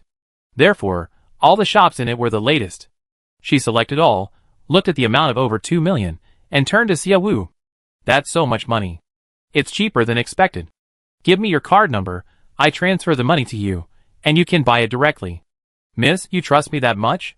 Without saying a word, she transferred over 2 million to buy equipment. You see, if Lilisa were greedy, she could later claim the equipment was hers, making it incredibly difficult for Xia Wu to get it back. What's wrong? Aren't you the teacher's granddaughter? Xia Wu asked. Of course she's my granddaughter, girl. Didn't you see how similar her eyes are to mine? Kelson quickly stepped forward to prove it. Xia Wu nodded, that's right. You're the teacher's granddaughter. Why can't I trust you? Lilisa gave a helpless smile. Xia Wu had just been stubbornly insisting that her videos weren't good, and even if she were Kelson's granddaughter, she wouldn't use any connections. Now, she'd given him over 2 million without a second thought, without a trace of distrust. She was contradicting herself. Lilisa felt that Xia Wu was much better than Su Lulu. Lilisa gave Xia Wu her bank account number, and Xia Wu quickly transferred the money. Not a penny more, not a penny less. Exactly enough to buy everything in the shopping cart. Lilisa clicked pay. After payment, box after box of products appeared in the terminal. The props she could only look at before were finally there. Lilisa happily went forward to open the boxes. Finally touching the real products, her excitement was indescribable. She had dreamed of this for years, and now the rumored spoiled young lady had made it a reality. Can we use this equipment right away? Xia Wu squatted down. Lilisa nodded, yes. Since we can use it, take the props and come with me. We need to start filming now. So soon? Yes, I need to take everyone out to kill some bugs. Girl, you're going to lead everyone to kill bugs? Kelson asked anxiously. Xia Wu nodded. Everyone thinks orcs are menaces, that standing with them means certain death. So, I want the orcs to show a spirit of protection, to show everyone that the orcs of Xiangyang Star are our protectors. If it's protection, then there will be danger, and the biggest danger on Xiangyang Star is the bugs. I have Captain Lei to arrange for someone to protect you, so you don't need to worry about safety. Young miss, that's not what I meant by urgent, Lilisa said urgently. A script, we need a script. If we just shoot haphazardly like this, the final product might be terrible. Even a short commercial requires a script. A script is even more important for a short video that glorifies orcs. Let's shoot it first, then we talk about the script, Xia Wu muttered. Actually, I think we don't need a script. Shooting something realistic is the best. Xia Wu insisted on her idea. Based on her many years of learning experience, Lilisa genuinely disagreed with Xia Wu's idea. But Xia Wu was the boss, and what the boss said went. He turned on the equipment. Lily had bought the most advanced filming equipment this time. There was no need for a lighting technician, sound engineer, or cinematographer. She only needed to control it, and the equipment would float in the air, flying along the path she set. With such advanced filming equipment, Lily was essentially a one-woman crew. Although Xia Wu's filming plan was reckless, Lily was still very happy to receive the new equipment. They arrived at the city gate. Xia Wu saw that the person on guard was Ling Han. She stepped forward to greet him. Ling Han, were you on duty last night? Yes. Master, what's with your equipment? Call Captain Lei Tu out. I need to organize an orc team to go out and kill some insects, Xia Wu said. Ling Han frowned slightly. Master, are you going to another dangerous place? With you all here, what kind of dangerous place is that? Go call Captain Lei Tuesday. Ling Han glanced at her, then at Lilisa following behind. Lilisa raised her hand, silently greeting him. Ling Han, didn't say anything more and summoned Lei Tu. After summoning Lei Tu, Xie Wu explained her purpose to him. Upon hearing this, Lei Tu slapped his thigh and exclaimed, "Your Majesty, I certainly support this." From the very beginning, Xiangyang Star has worked alongside the orcs. Anyone who wants to work on Xiangyang Star must accept that their colleagues are orcs. Your Majesty, rest assured, I will do my utmost to cooperate with you. Xie Wu nodded. Call the orcs here. I tell them about this as well. Lei Tu immediately rang the assembly bell. Xie Wu relayed Lei Tu's words to the orcs. As soon as he finished speaking, the system notified Xie Wu that the loyalty of nearly 100 orcs in front of him had increased. Xie Wu was stunned, thinking, how did the orcs collectively brainwash themselves? Just a few words, and one or two of them had all gained favorability. Xie Wu didn't understand why the orcs were moved and their loyalty had increased. Most humans particularly disliked orcs, not seeing them as sentient beings, only thinking about how to use them. Only Xie Wu not only treated them well, but also wanted to vindicate them. With such a good boss, who wouldn't want to follow him for life? When you encounter insects, just fight them bravely. Don't worry about the cameras or anything, just show your most authentic selves, Xie Wu said, suppressing his surprise. The orcs replied, yes. Chapter 151. Having given his orders, Xie Wu sent them to don their equipment. Lei Tu then stepped forward and said, Your Majesty, Xiangyang Star is a planet that the orcs fought alongside us to build. It's not enough for just the orcs to participate, our other soldiers must also contribute. Alright, Xie Wu nodded, agreeing with Lei Tu's decision. He assigned 120 orcs and 80 soldiers to set off to find the insects. Xie Wu and Lei Tu simultaneously released their monitoring eagles, instructing them to locate the areas with the highest concentration of insects. Time passed quickly, and it was already 6 o'clock. The sky was beginning to lighten. The path through the dense forest was visible even without flashlights. Lilisa directed the equipment to begin filming the moment the soldiers set off. Lei Tu showed Xie Wu footage captured by a surveillance eagle. Wang, look here. There's a large insect nest in this area, only about 900 meters from Xiangyang City. The key issue is that our surveillance eagle has captured footage of many insects entering this area. If we don't deal with it, the insect population will only increase. But most importantly, it's too close to Xiangyang City. If their numbers surge and they attack, we'd be in serious trouble. Xie Wu looked at the footage. Like all places with insect nests, a patch of land had been dug into several large holes, and the surrounding trees and plants were all withered and dead. These insects will definitely move to a different nest, for no other reason than, there's no water source here that they like. If the insects relocate and, by some chance, end up in Xiangyang City, they'd be in big trouble. Let's choose this area. Okay. Everyone, head southwest. Lei Tu ordered. Soon, they arrived at the location Lei Tu had described. Xie Wu glanced at the system map. The number of red dots was frightening, a dense, overwhelming expanse of red. Lei Tu immediately deployed tactics, positioning the soldiers in various locations. Xie Wu noticed that Lei Tu had the orcs approach the lair, while the soldiers provided ranged support with their guns. Previously, the orcs and soldiers had each performed their own tasks, each fighting their own battles. Now, they were actually coordinating. The orcs carried melee weapons. Due to their race, they possess superior physical abilities and agility, making them ideal for close combat. Humans were physically inferior to the orcs, but through long-term training, they weren't far behind. However, they were best suited to provide ranged firepower for the orcs. The orcs infiltrated the vicinity of the cave, swiftly eliminating 2 insects sleeping outside. The insects' dying cries, and the blood on their bodies immediately awakened the other insects sleeping inside the cave. The awakened insects, seeing their comrades killed, went berserk, their eyes red with rage as they attacked the orcs. The orcs immediately dodged. With the help of ranged soldiers, the insects emerging from the cave were quickly dealt with. Ugh! The sound of Lilith swallowing, struggling to hold it in, came from beside her. Xie Wu looked at her. Are you used to this scene? A little. Lilith patted her chest. Kelson had been a soldier before, but Lilith had never accompanied him to the battlefield to kill insects. Seeing such a scene for the first time, she felt like vomiting. But Xie Wu remained perfectly calm. Here you go. Ling Han handed Lilith a handkerchief. Lilisa looked up at him and said, thank you. Roar! A huge roar came from the cave.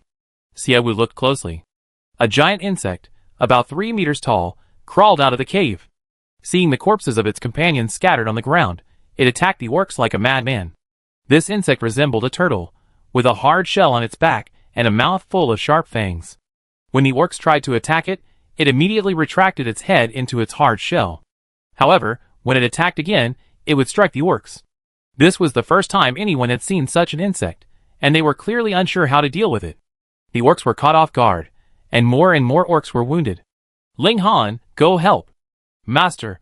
Go now. Xie Wu brooked no argument. Seeing her determination, Ling Han had no choice but to draw his long sword and go to help. Xie Wu picked up the sniper rifle from the car. He aimed at the giant insect's head. Her posture was professional, her eyes sharp. Lilisa couldn't help but ask, young miss, you know how to use a sniper rifle? I learned from my teacher, it's not difficult. Xie Wu possessed the skill ability, which allowed her to quickly learn a skill. Sniping was one of those skills she had mastered. The giant insect was difficult for the orcs to deal with. After Ling Han joined the battle, he took his long sword and, taking advantage of the insect's momentary lapse in attention, suddenly stabbed it in the thigh. The thigh didn't have time to retract, only pulling back after being viciously stabbed. Perhaps due to the pain, the insect's head popped out. Xie Wu immediately pulled the trigger, several shots rang out, and along with the other soldiers providing long-range support, they all struck the insect in the forehead. Several bullets struck its forehead, any other insect would have been dead long ago. But this large insect had thick, tough skin, the bullets seemed like ornaments on its forehead, embedded in its outer layer, not penetrating any further. Damn it! This is a gun, and it can't even penetrate its defenses? Those bastards. I want to apply to buy heavy weapons, and they still won't approve it. I'm going to gather a team of people to develop weapons for me. Xie Wu cursed as he aimed at the insect's forehead. Lilisa, listening nearby, was dumbfounded. What? Xiangyang Star is going to independently develop weapons? How could Xie Wu, with his small frame, have such a grand dream? This suddenly appearing insect had caused them a lot of trouble, and the number of wounded orcs was increasing. Faced with a formidable foe, the orcs directly transformed, using their most primitive claws and teeth to tear at the insect. At this moment, a snow-white lion appeared in the sniper rifle's scope. Xie Wu had never seen such a beautiful white lion before, and looked at it again. They discovered that the white lion was wearing armor, with Ling Han's name written on the chest. Ling Han is in beast form, a white lion. Yes, his beast form is incredibly beautiful.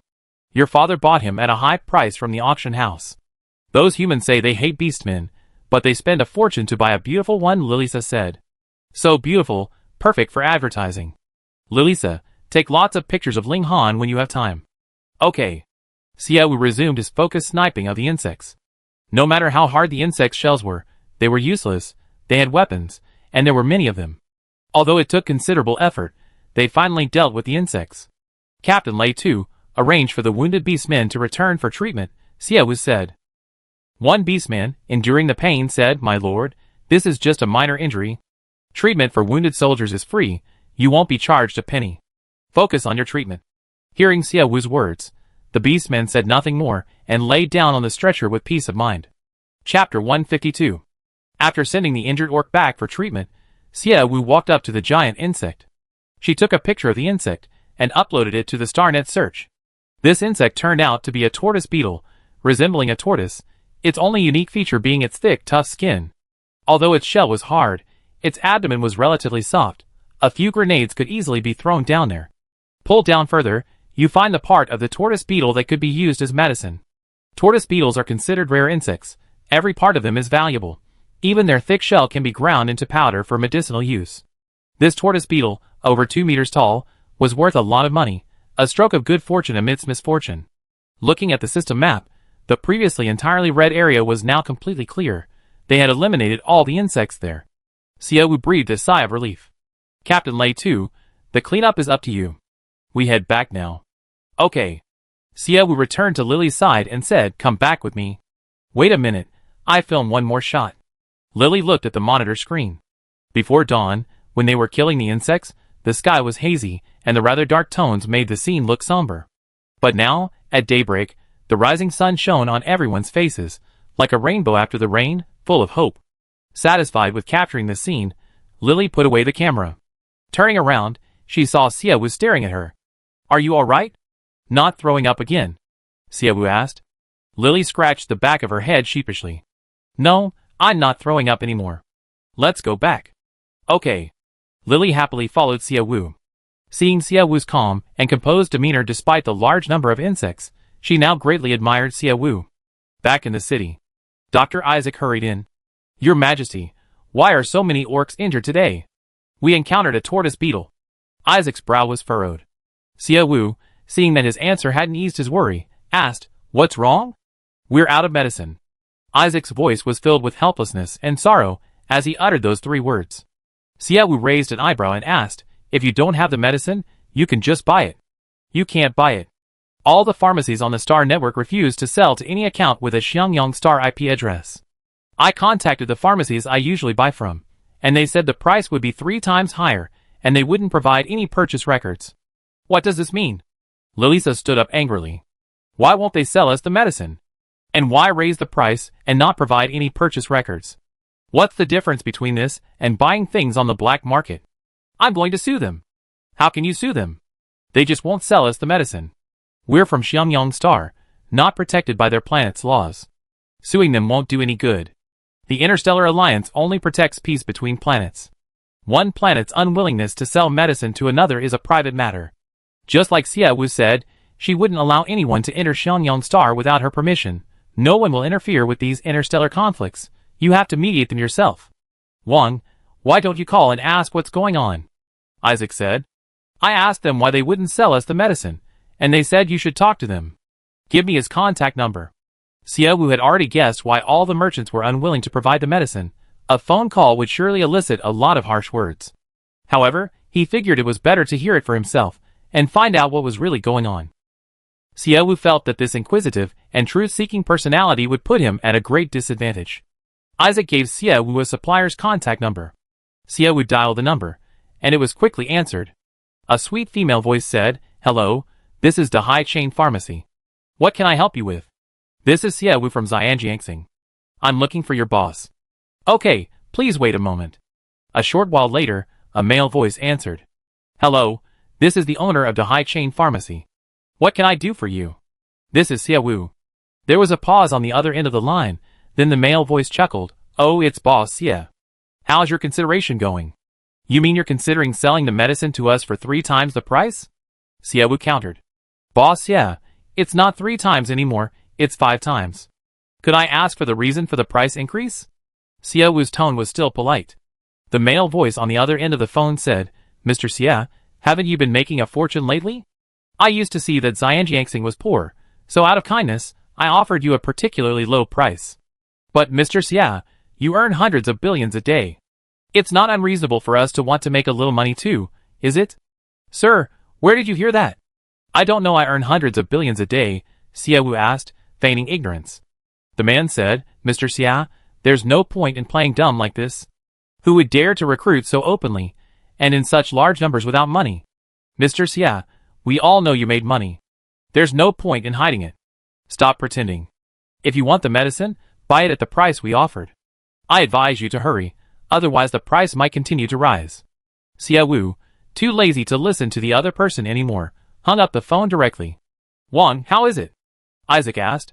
Xie Wu clenched his fists. Dr. Isaac, do you know how to make medicine? Isaac shook his head. I studied medicine, not pharmacy. Simple medicine is fine, but complicated ones are no good. Wang, is it that you can't buy the medicine? 5 times the price. How come it's expensive again? That Mr. Liu, I bought so much medicine from his pharmacy, how can he have the nerve to raise the price so much? Wang, why are they raising it so much?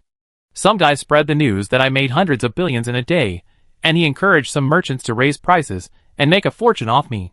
Isaac and Lilia were both stunned. Earning billions a day? Is he really that good at making money?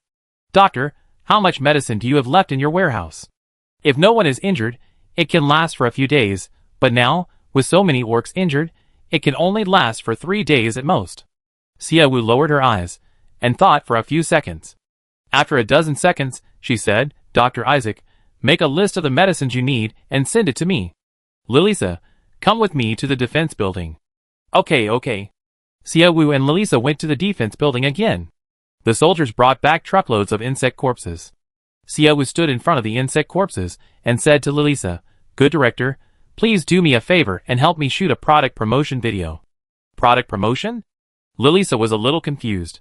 She looked at the insect corpses behind Xia Wu and thought, aren't insects a hot-selling item? They'd be sold out even without a video.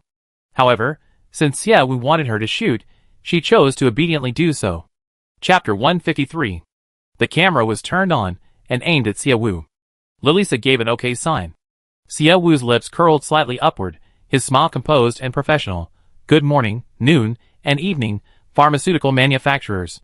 First of all, thank you for watching my video, and for your excessive concern lately. I heard you all know I made a lot of money recently, so you're trying to make a quick buck off me. Unfortunately, my money has its uses, and I can't let you all take advantage of me like that. Please look this way, pharmaceutical manufacturers. As everyone knows, my Xiangyang star is teeming with insects, so today I went out for a stroll with the city's defense forces and brought back this many insects. Of course, there were also unexpected gains, like that giant tortoise beetle. Lilisa followed Xia Wu's gesture, turning the camera to the tortoise beetle that had just been transported back and hadn't been unloaded yet. Xiangyang star has many insects that can be used in medicine, and as far as I know, these medicines aren't cheap. Xia Wu spoke while finding the camera himself, and Lilisa once again focused the camera on Xia Wu. Drug manufacturers, you must really like these insects, but I will only sell them to those willing to cooperate with me. Furthermore, I will only cooperate with one pharmaceutical company. I hope that after my video is released, I will receive friendly cooperation requests. Xia Wu wanted to say something even harsher. For example, if you all want to continue robbing me, I'd rather burn these insects than give them to you. But this statement would likely provoke public outrage. The reason is simple. Pharmaceutical manufacturers only want to make money. The people who truly need the medicine are the sick general public. Some cancer treatments require these insects. Those who need life-saving drugs, hearing that you rather burn the insects than give them to the manufacturer to make medicine to save their lives, wouldn't they be so angry that they curse Xia Wu's ancestors for 18 generations? Xia Wu's video was already being flooded with spam comments and inexplicable negativity. While it felt good to say harsh words, it would also become ammunition for attacks. Although Xia Wu was furious about the special treatment Xiangyang Star received from the major pharmaceutical companies, as the planet's ruler, she needed to remain calm. You can turn it off now, Xia Wu said. Lilisa turned off the camera and asked Xia Wu, Miss, why are you only cooperating with one pharmaceutical company? Killing the insects requires troops and weapons. Sending soldiers out to kill insects every day isn't feasible. Besides, cooperating with only one pharmaceutical company will only make them anxious and cause them to fight. So, our first issue in cooperating is getting them to give us the medicine? Lilisa asked again. Xia Wu smiled. Yes, the pharmaceutical companies also get their supplies from the pharmaceutical manufacturers. They don't sell to us, so we get our supplies directly from the source. This is my short video account. I have 500,000 followers. Videos posted on my account get more views. This is my email address. Have anyone interested in collaborating contact me via email. Lily took the 2 accounts Xia Wu gave her. She looked at the numbers, as if remembering something, and asked, Miss, do you have to review all of these yourself? Yes, what's wrong? I think you should hire an assistant. For things like these collaboration requests, you can have an assistant screen them for you, and then you can make the final decision. Xia Wu paused, then realized. Most of the time, she would go to Tanling for help, and for many other things, she would do them herself, completely forgetting that she could hire an assistant to share the workload. You're right, I should hire an assistant, but it's difficult to hire even a few employees these days. I asked you to finish those 2 videos quickly, see if they can dispel the prejudice people outside have against Xiangyang Star. Just as Xia Wu finished speaking, his communication bracelet rang. Xia Wu, the 2 architects I introduced to you will be arriving soon. Tell the foreign minister to allow them to land. It was Gao Yu calling. Xia Wu replied, understood. After hanging up, Xia Wu said to Lily, I have other things to attend to. You go ahead and do yours. Hurry up and process that pharmaceutical video. Oh, and tell Captain Lei too to freeze the insects for now, don't sell them. Okay. Having received Lily's reply, Xia Wu quickly left. Lily waited there for a while, and soon Kelson's voice rang out. Lily, why are you still here instead of going home? Grandpa, I'm waiting for Uncle Lei too. Are you alright? I heard quite a few orcs were injured. I'm fine, Grandpa. The young lady these days is really as amazing as you said. After going out with Xia Wu and witnessing his competence, Lily now truly admired him immensely. Hearing her praise Xia Wu as if it were her own, Kelson laughed along. I told you, Xia Wu is so much better than Su Lulu. If Su Lulu were the real Xia family daughter, we'd be doomed. Su Lulu is too delicate, a total scaredy cat. Even an ant can make her cry. When we encounter a big bug, the young lady just picks up a sniper rifle and fires. She looks so cool. You should stay by Xia Wu's side and work with her to make Xiangyang Star a better place. Kelson smiled. Lilisa nodded. Not long after, Lei Tu returned. Lilisa relayed Xia Wu's orders before going home to edit the video. Xia Wu arrived at the aviation building. Gao Yu and Yi Si were already waiting. Seeing Xia Wu, Gao Yu waved and asked, "Why did you come in person?" "It concerns a multi-billion-dollar project. How could I not come?" "Gao Yu, what kind of person is the one you introduced?" "He's my and Yi Si's teacher, upright and incorruptible, almost frighteningly serious. Look at my sweaty palms. It's been 2 years since graduation, and I'm still nervous about seeing him," Gao Yu said nervously. Yi Si laughed. "Our teacher is very famous in the architecture world. He's just an architect, and he has no other ambitions besides architecture. Sometimes, just give him a piece of land and some food, and he'd build you a house for free. So conscientious? The teacher is a well-known architecture fanatic. He made a lot of money when he was young, enough to last him a lifetime, so now he's indifferent to money. Just give him a piece of land, and he's fine," Gao Yu said. Xia Wu nodded. "With you two saying that, I'm relieved." As they chatted, a black spaceship slowly landed on the open ground. The people disembarking from the spaceship, guided by signs, walked towards Xia Wu and his group. Xia Wu glanced at the people. There were 3 in total. Walking in the middle was a middle-aged man, with graying temples and gold-rimmed glasses. The 2 beside him appeared to be around the same age as Gao Yu and Yi Si. Xia Wu stepped forward and extended his hand in a friendly manner. "Hello, I'm Xia Wu, the owner of Xiangyang Star. I'm Lu Jianan, Gao Yu and Yi Si's teacher, and also the owner of Jianan Architectural Design Company. Gao Yu and Yi Si told me that your city needs renovation and reconstruction." Chapter 154. Lu Jianan's face, though not angry, exuded an air of authority, revealing no scheming, only seriousness and meticulousness. Xia Wu didn't use her hostility detection skill to trust the person before her. She replied, "Yes, when Xiangyang City was first built, only habitability was considered. Aesthetics and practicality weren't taken into account. Now that we have money, we're planning a major overhaul considering future development. How about we talk as we walk? I want to see for myself just how terrible your city really is." The word terrible made Xia Wu smile. "Okay." She gestured for them to proceed, and just as she took her first step, her communication bracelet rang. It was Liang Xian calling. Xia Wu apologized to them, and after answering the phone, she learned that Ron had arrived. This little AI still hadn't given up on opening a factory on Xiangyang Star. Especially after learning that Moore had bought 2 black diamond roughs from Xia Wu, the little guy became even more anxious. Without prior notice, he had come directly in his spaceship. Xia Wu welcomed the little guy's arrival, but she really didn't have time to deal with his factory affairs. But since he was already there, she couldn't just turn him away before he even entered.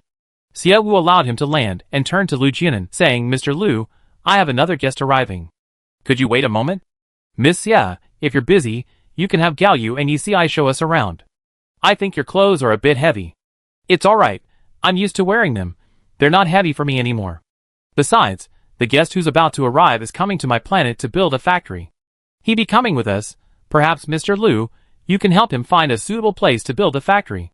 Hearing this, Lu Jianan agreed to wait a moment. It didn't take long. A silver spaceship stopped beside Lu Jianan's spaceship. Ron, riding a small hover car, sped up to Xia Wu like lightning. "Xia Wu, you're biased. Why did you sell so many stones to my older brother, but not a single one to me? I came here personally to do business with you, so sincerely, and you had stones but called my older brother to sell them to him. You're biased." "Biased?" Ron launched into a tirade as soon as he arrived, making Xia Wu sweat profusely. "Little Ron, I'm not biased. Selling the stones to Moore was purely accidental. Don't worry, I have many more stones." Xia Wu patted his chest to assure him. Ron snorted, "I want the prettiest one. I transferred 300 million from my older brother's card. I'm going to use his money to buy your stones." "Xia Wu, you really are a good younger brother. Will Moore sue his brother if he discovers 300 million has been secretly transferred from his card? Is the relationship between you brothers good? Is it okay for you to take so much money?" Xia Wu asked worriedly. "No. My relationship with my older brothers isn't good at all. They only bully me. Xia Wu, Please don't sell stones to them anymore. Sell them to me instead, okay? Ron buried his face in Xie Wu's arms and acted spoiled. The little guy's antics left Xie Wu somewhat at a loss. She looked at Lu Jianan and the others, smiling a little embarrassedly. Ron, didn't you come here to open a factory? These are architectural designers. They can help you choose a suitable location to build the factory. Ron only then noticed Lu Jianan and the others, and composed himself. Hello, I'm Ron, an intelligent machine from the mechanical planet. Hello, I'm Lu Jianan from Jianan Architectural Design Company. Mr. Ron, what are your requirements for the factory you're about to open? Xie Wu previously rejected my factory construction proposal. She said she was worried that the wastewater from my factory wouldn't be properly treated and would pollute the environment of Xiangyang Star. So, I plan to fund the construction of a wastewater treatment plant myself. Could you help me decide where would be a suitable location for the plant? Ron asked.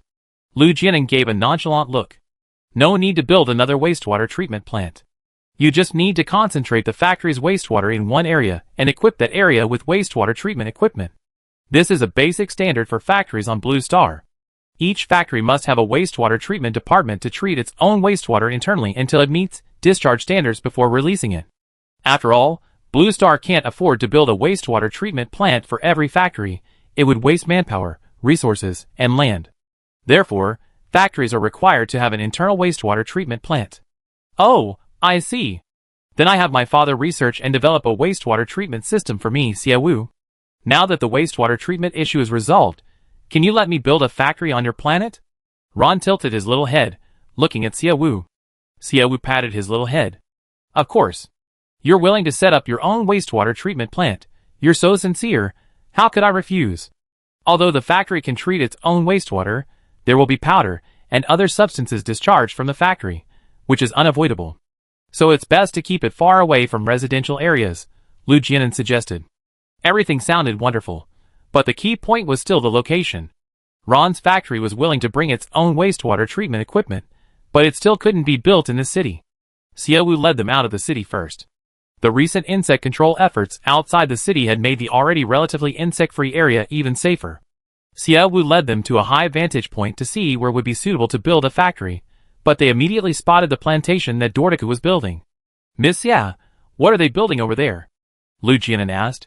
Xie Wu replied, it's the plantation of the androids Dortiku. What? Xie Wu, when did you get the androids to build a plantation on your planet? Gao Yu asked in surprise.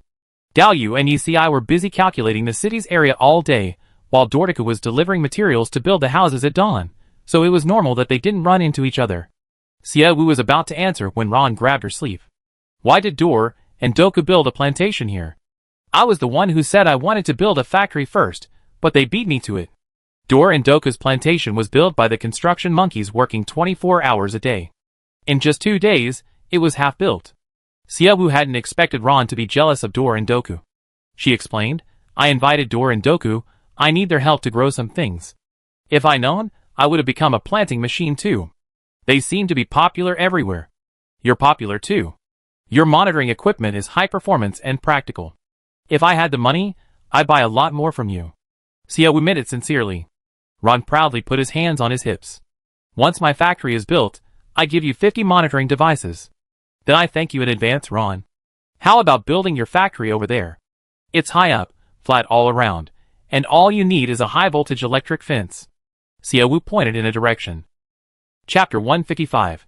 Ron looked in the direction Xie Wu pointed, then glanced at the plantations of Dor and Doku, and nodded in satisfaction.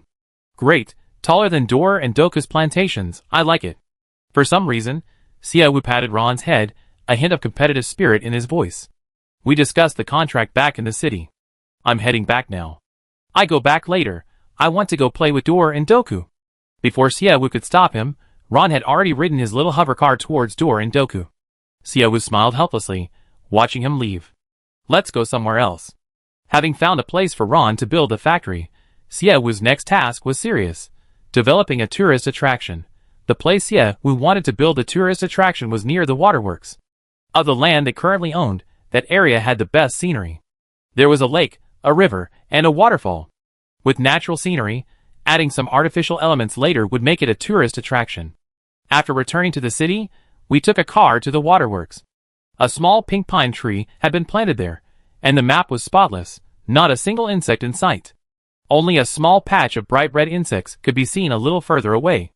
Mr. Liu, this is the area I plan to develop into a tourist attraction, Xiaowu said. Lu Jianan looked around and nodded. Can I go a little further? Try not to go too far. There are swarms of insects further out. Xiaowu, you want to develop this place into a tourist attraction even though there are insects? Gao Yu asked. Xiaowu's eyes were calm as he gazed into the distance. It will be resolved, but it will take some time. I will give you a surveillance eagle. Use the footage it captures to draw up a design plan first. The subsequent ground area survey can be done after the soldiers have dealt with the insects. Hearing this, Lu Jianan's face showed a troubled expression.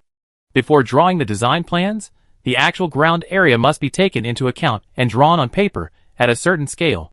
Without knowing the ground area, the buildings on the design plans might differ in size from the actual buildings. A larger area is fine. A larger area allows for larger other buildings, but what if it's small? This is somewhat difficult for us. Without knowing the specific area, it's hard for us to draw a good design plan, Lu Jianan said seriously, frowning. If it's really necessary, I can have soldiers measure it for you, Xiaowu sighed. I originally thought that a senior like Mr. Liu could determine the approximate area by looking at the surveillance footage. Miss Xia, my eyes aren't a ruler, Lu Jianan said seriously. Xiaowu smiled broadly. Okay, I understand. I will try my best to provide you with a better working environment. Lu Jianan didn't speak. He looked at the distant scenery and asked, Miss Xia, in my opinion, this land is not yet ready to be developed into a tourist area. Why are you in such a hurry to draw up design plans? Lu Jianan's question hit Xiaowu's sore spot. Xiaowu was speechless and could only helplessly say, if I don't speed things up, I'd be killed sooner or later. The guy who had been secretly plotting against Xiangyang Star realized that Xiaowu was working hard to improve Xiangyang Star, and he used all sorts of dirty tricks. A while ago, it was that woman named Yvette who threatened her, saying she would hire pirates to attack their city. Today, Isaac said that all the pharmacies on Blue Star would not sell medicine to Xiangyang Star, and even if they did, they would sell it at 5 times the price. Xiaowu had a feeling that if she didn't fight back, she would be devoured bit by bit. What she feared most was, right now, the other side was withholding their application to purchase weapons, then forcing them to empty their planet's medicine reserves, then waiting until their food supplies were nearly depleted, and finally, calling in space pirates. If everything went as Xiaowu suspected, they would be powerless when the space pirates arrived. Xiaowu was eager for the design blueprints, primarily because she wanted to establish a connection with the Bai family. Bai Heng's phone call, blaming Xiaowu and more for raising the auction price, also indirectly revealed that the Bai family wasn't the one plotting against Xiangyang Star.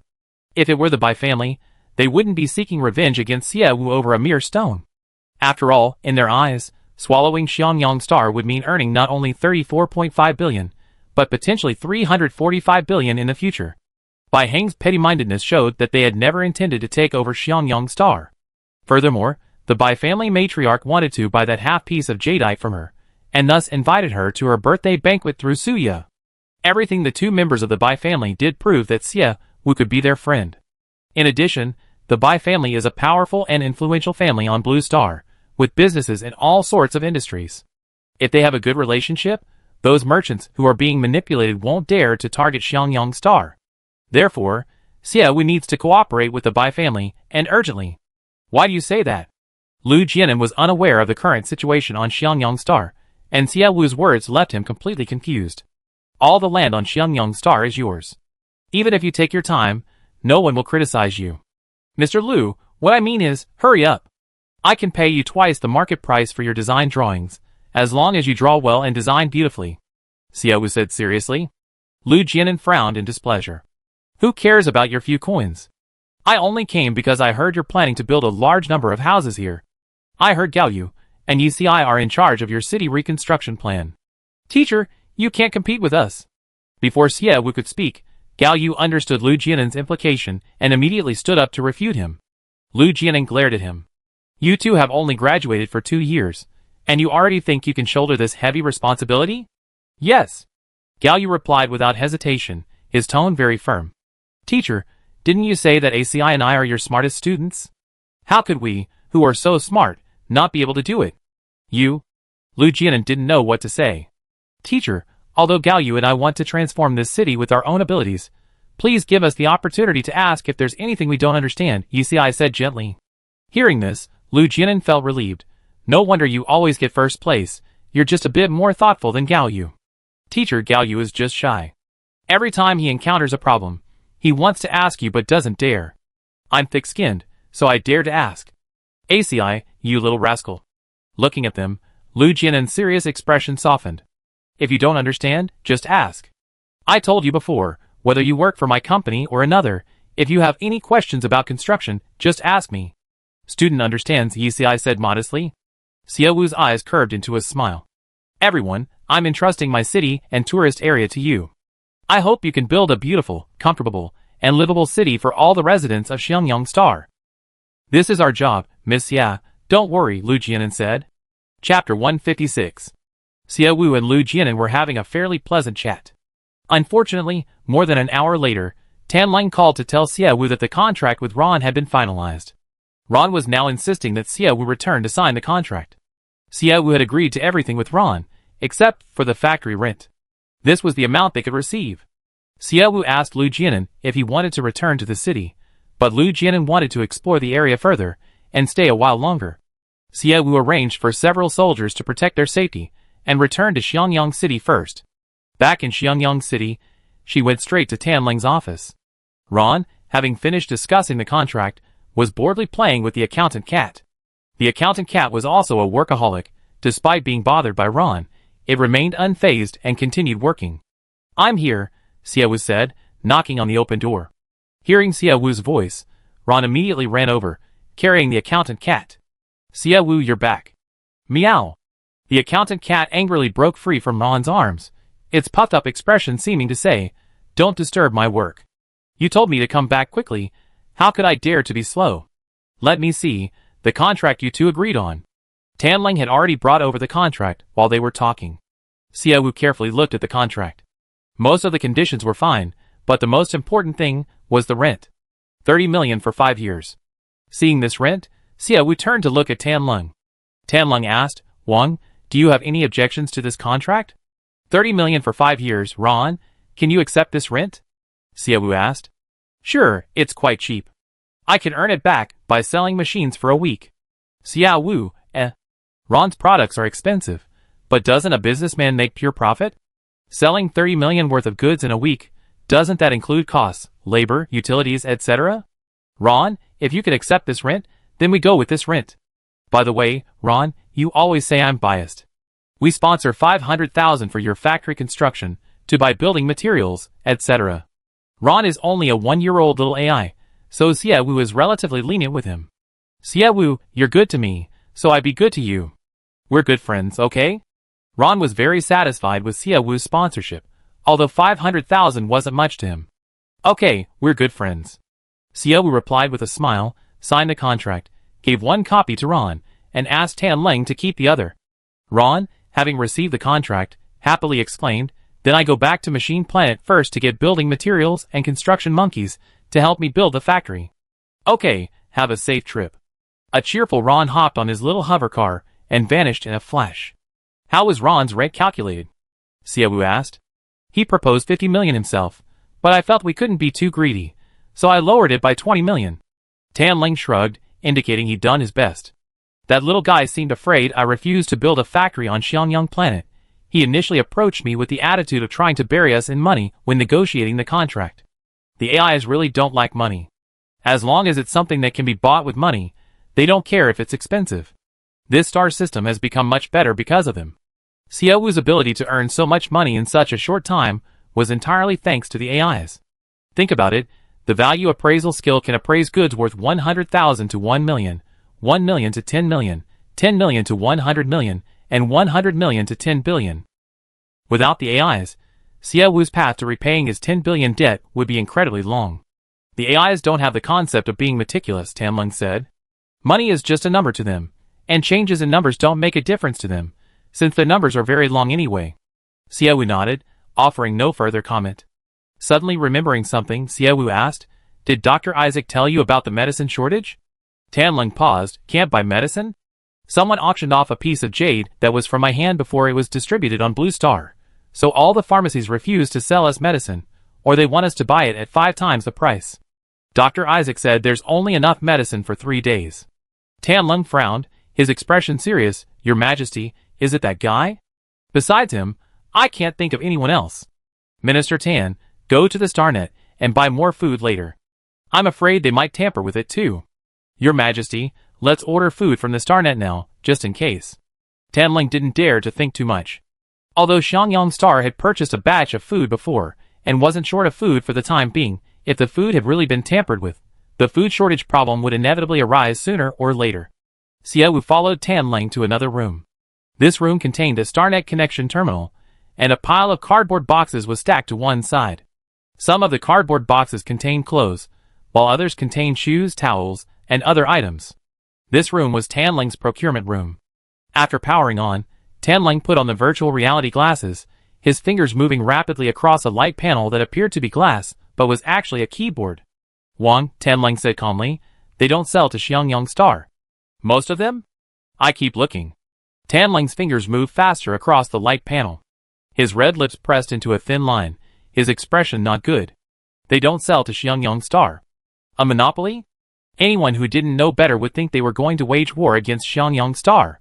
Xiaowu gritted his teeth. Who exactly is that guy? Why does he have this ability? Even the Bai family shops don't sell to Xiangyang Star? Yes. Why? That guy can even persuade the Bai family. Xiaowu couldn't understand. Bai Heng and the old lady Bai didn't seem like the Bai family was the ones who wanted to harm Xiangyang Star. Wang, the Bai family has many businesses and many children. For example, Mr. Bai Heng's father and uncle manage the financial industry. Bai Heng's eldest brother manages the hotel industry, and I remember that Bai Heng's second cousin manages the grain business. The Bai family's management policy is that as long as someone doesn't nearly bankrupt the industry they manage, they can continue to manage it. So, your relationship with Mr. Bai Heng is alright, but your relationship with the young master of the Bai family, who manages grain sales, is not good. It's understandable that he's listening to those rumors, and refusing to sell grain to us, or raising prices. Tianlong's explanation made Xiaowu suddenly understand. The Bai family is so large and powerful that losing one customer, like us, wouldn't be a big loss for them. Besides, we bought a 34.5 billion black diamond rough stone from them. Their price increase or refusal to sell it is probably retaliation for us selling the stone too expensively. Xiaowu boldly guessed the other party's intentions. In fact, Xiaowu's guess was not wrong at all. Bai Yuyan did believe the rumors, and ordered that the Bai family could not sell any food to anyone with the Starnet ID Xianjiangxing on any planet, not even a lollipop. Chapter 157. If that's the case, then they're really stingy, Tianlong said. Xiaowu smiled. Aren't they practically writing stingy on their products now? Minister Tan, check the other goods they're offering. Are they all refusing to sell to Xiangyang Star? They refuse to sell fruit, aquatic products, and seafood. Your Majesty, they won't even provide clothes. Hearing Tianlong mention more and more products they wouldn't sell, Xiaowu frowned even more. Don't buy from those big family-owned shops. Check if any privately owned shops sell them. Your Majesty, Happy Taotao is the strictest online sales platform. Everything on this website is genuine and has a certificate of conformity. Most private shops get their goods from big family businesses, which means those shops are controlled by the big families. If they don't sell there, the private shops won't sell there either. One piece of bad news after another. Happy Taotao is known for its strictness. You can't buy any counterfeit goods there. Because of this reputation, it has a large number of customers. Where there are many customers, that's the battlefield for the big merchants. To win more customers, they practically monopolize the market on this website. Private shops, on the other hand, are just scraping by from these big families. Before selling their products, they check the pricing of the big family shops and then sell them at a slightly lower price. While these private shops' goods aren't counterfeit, the quality varies greatly. Now, even private shops aren't selling to Xiangyangxing, and some are even deliberately raising prices higher than before. They must have received some inside information. The idea of banding together for mutual support is common among most people. Those who run online stores on a website often create a group chat to discuss recent developments. Spreading information and manipulating public opinion within such groups is incredibly easy. Most importantly, Blue Star's market surveillance laws don't protect Xiangyang Star. That's why these merchants dare to target Xiangyang Star like this. I found a grain shop, but the grain only has a month left to keep, and the price is 6 times higher than usual. After searching for a long time, this was the only shop he found. Tianlang took off his virtual reality glasses and looked helplessly at Xiaowu. Xiaowu sighed heavily. Even if we solve the medicine problem, what about the food? Wang, if all else fails, how about we check other websites? Tianlang said. Other websites may not have quality guarantees, and we might buy worse products, but it's better than starving. Buying food with no quality guarantee is worse than spending more money on expensive food, even if those guys make a killing. But what can we do? Didn't we buy quite a bit of food before? Xiaowu asked. Tianlang nodded yes. How long will that batch of grain last? Initially, the grain purchase was based on the current population, enough for about 4 months. However, we've taken in over 200 orcs, and, Your Majesty, weren't you going to start recruiting a large number of people? With more people, that amount of grain might only last a little over a month. At this point, Tianlang lowered his head guiltily. This is my fault. I should have purchased more grain in advance. Minister Tan, your intentions were good. It's best to eat fresh grain. We just didn't expect the other side to have so much influence, mobilizing so many merchants to target us. The key is, they covered this up very well. We only found out we've been targeted when we went to buy medicine. Xiaowu lowered her head and pondered for a moment. Let's go to the AI's website and buy some seeds, like potatoes, corn, and sweet potatoes, foods high in starch and filling. The AI has plantations. We should be able to buy seeds from them. Your Majesty, now that we have the seeds, where should we plant them? Tianlang asked. Outside the city walls. Aren't there some open spaces outside the city walls? We plant there. There are soldiers watching from the city walls, and being close to the city gate means those who go out to plant can return immediately if they encounter danger. Xiaowu was no longer considering finding a good plot of land to start planting. She was now thinking of planting wherever there was land. As long as she could grow some food, she wouldn't be so passive. Then who will do the planting? Tianlang asked. There aren't enough people in the city to do the planting. Let the females and cubs do it, Xiaowu sighed. Let them attend classes in the morning, and go outside the city to plant in the afternoon. It seemed like the only option. Xiaowu patted her shoulder. Minister Tan, just do as I say for now, and I think of other ways. Tianlang nodded in agreement. Xiaowu returned to her studio, deep in thought. After a moment's thought, she called Gao Hongji. Gao Hongji was overjoyed to receive Xiaowu's call. Hey, Xia girl. Any good news for me this time? Boss Gao, this time it's no good news. I'm in big trouble. Trouble? What trouble? Xiaowu told Gao Hongji about Xiangyang Star being restricted from purchasing goods from various merchants. Gao Hongji had never heard such outrageous news before. Are they crazy? Why are they targeting Xiangyang Star? It's not like you're not giving them money. Yes, they know I'm rich, so they want to make a killing off me. Boss Gao, I thought of everything I can think of. Can you help me? Xiaowu asked. Gao Hongji scratched the back of his head. Girl, I run an auction house. I don't have any grain or anything. If I did, I'd sell it to you. Boss Gao, you don't need to have a farm. I give you the money, you go buy the grain for me, Xiaowu said.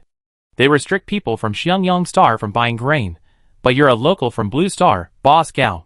If they don't sell to you, or the price is too high, you can sue them under Blue Star law. This was the solution Xiaowu had come up with on her way back. Since the merchants wouldn't sell to her, she could find a proxy buyer. Okay, girl, wait a minute. I go out right now and buy you several thousand kilograms of grain, then I transfer it to you from the StarNet. Hearing Xiaowu's request, Gao Hongji generously accepted the commission. Xiaowu's lips curled into a slight smile. Boss Gao, thank you for your hard work. Why are you being so polite? Since you came to my auction house, I even secured my retirement fund for the next life. If you ever have any difficulties, just come to me. I'm rich now, I'm not afraid to play the bad cop. With money comes confidence. Xiaowu thanked Gao Hongji again for his help. Gao Hongji couldn't bear her thanks. He said he'd go buy the grain right away, and then hung up. Being away from Earth, Xiaowu could only wait for good news. She opened the StarNet and checked her video platform account. She found a golden V next to her name, Xiaowu, and a new video had been posted. Chapter 158. Clicking on the video, Xiaowu discovered it was a business cooperation video she had commissioned Lily to film. Lily, as expected of someone who studied directing. It was a very ordinary business cooperation video, yet it conveyed a comfortable and smooth feeling. Whether it was the camera angle or the overall composition of the shot. Even the editing was just right. Xie Wu then remembered that she hadn't yet used value appraisal to see how much wealth Lily could create in her lifetime. Since work had become busy, and she had interacted with many people. Perhaps she was too busy. So busy that Xie Wu had almost forgotten that she had a system and could use the skills it provided to take a little break. Although she hadn't used the skill to assess Lily's value, just from this one video, Xie Wu felt that hiring this girl was definitely worthwhile. Now, she conveniently thought of the system. Xie Wu sat in the rocking chair and opened the system's page. The tasks were still stuck on 3 farming and sheep raising tasks. Xie Wu sighed heavily. It looks like the simplest task, so why is it so difficult? She rested her chin on her hand, staring at the task for a moment before opening the StarNet. Xie Wu typed live sheep into the search bar. She tried to buy some live sheep, build a temporary sheepfold outside the city, and buy 300 to try and raise them.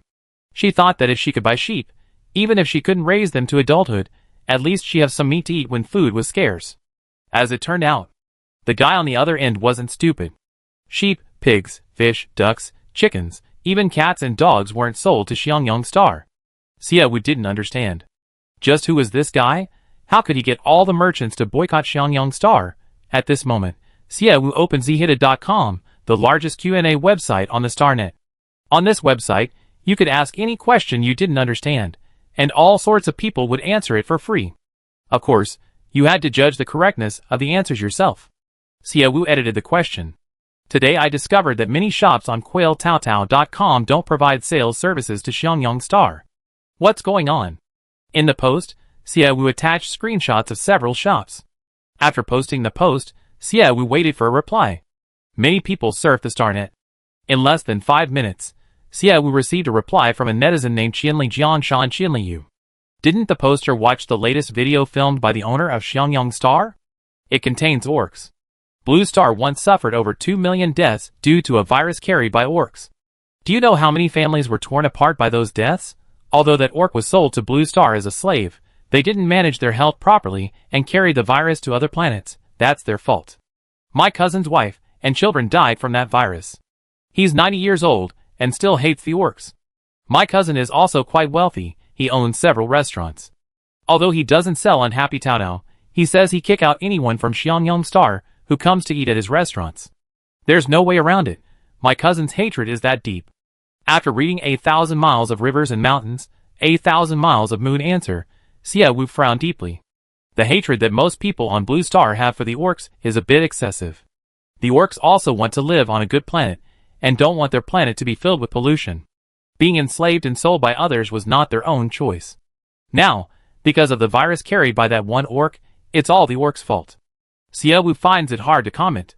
Soon, another person named Escape is my first said, all merchants refuse to sell any products to Xiangyang Star. It just goes to show that the guy who bought orc slaves from Xiangyang Star deserved it. Xie Wu had lived on Blue Star before, so she should understand how much people hate orcs. Even if Xiangyang Star is short of people, they shouldn't buy orc slaves from Oka Star. The key point is, I heard they bought nearly 300 orcs. Laughable. An orc now only costs tens of thousands of dollars, but because of that incident, the price is so low. Before that incident, good-looking orcs cost millions. Xie Wu is now buying a large number of orc slaves. The price of orc slaves will definitely rise again. Not selling anything to them is the right thing to do. They should all starve to death. Several answers followed. Xie Wu also noticed the record-breaking gem at the gem auction.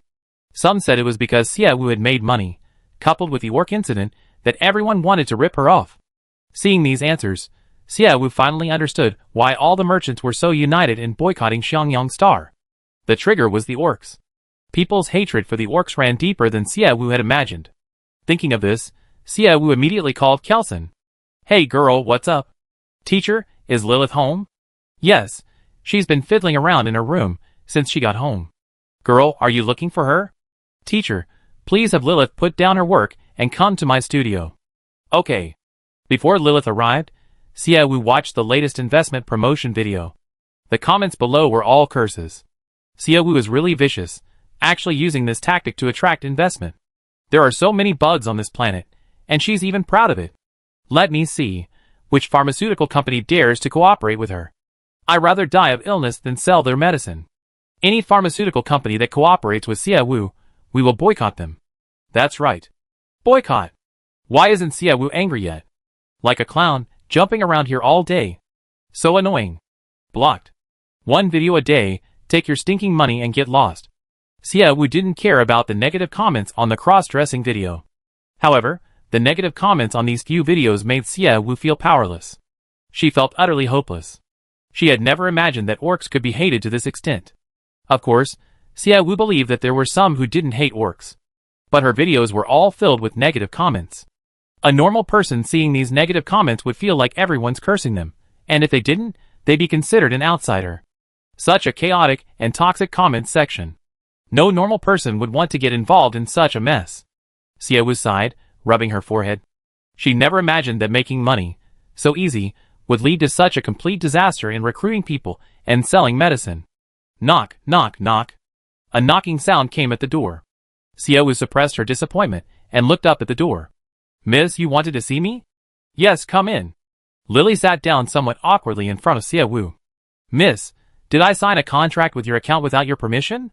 You're unhappy, but unfortunately, the platform has rules against unauthorized traffic generation and sales of any goods. These things need to be reported to the website. Although our video is for recruitment and business development, we signed a contract with the platform just in case, so we won't violate the rules. Chapter 159. Before Xiaowu could speak, Lily quickly explained why Xiaowu had become a contracted creator on the platform. These video websites all have their own rules. If you want to sell goods through videos, you must be a contracted creator with the site. Otherwise, what's the point of having a video website? They painstakingly build a website and attract a large number of users, and you, without spending a penny, shoot a video and drive their users elsewhere. Websites aren't charities. Who would do that? Therefore, Lily quickly signed Xiaowu's account when she saw it wasn't, to avoid it being banned later. Lily didn't have Xiaowu's contact number. She couldn't inform Xiaowu immediately when making this decision, so she acted on her own. Seeing Xiaowu's serious and solemn expression, Lily felt that Xiaowu had come to settle scores with her. I don't understand the website's rules. If you think it's a good idea to sign, then sign. But I didn't call you here because of the website. How's the video I asked you to film for the orcs coming along? It's being edited, but... Lily raised an eyebrow and glanced at Xiaowu. Are we really going to release that video? Although Ling Han and the others are nice, many people don't think so. Let's release the video for now. Xiaowu frowned and rubbed his forehead. Lily, why didn't you tell people on other planets how much they hate orcs? Now all the merchants on other planets are refusing to sell us any goods and cursing us to die. Huh? Lily was taken aback. Is it really that extreme? I used to work on Blue Star. Although most people disliked orcs, it was just a normal dislike, not to that extent. I just browsed the Starnet and realized how much they hate orcs, Xiaowu said. Lilisa immediately understood. Miss, it's like this. Many netizens on the Starnet express their deepest hatred over a single incident. You see those comments, and you think, how can there be such rebellious and anti-life people?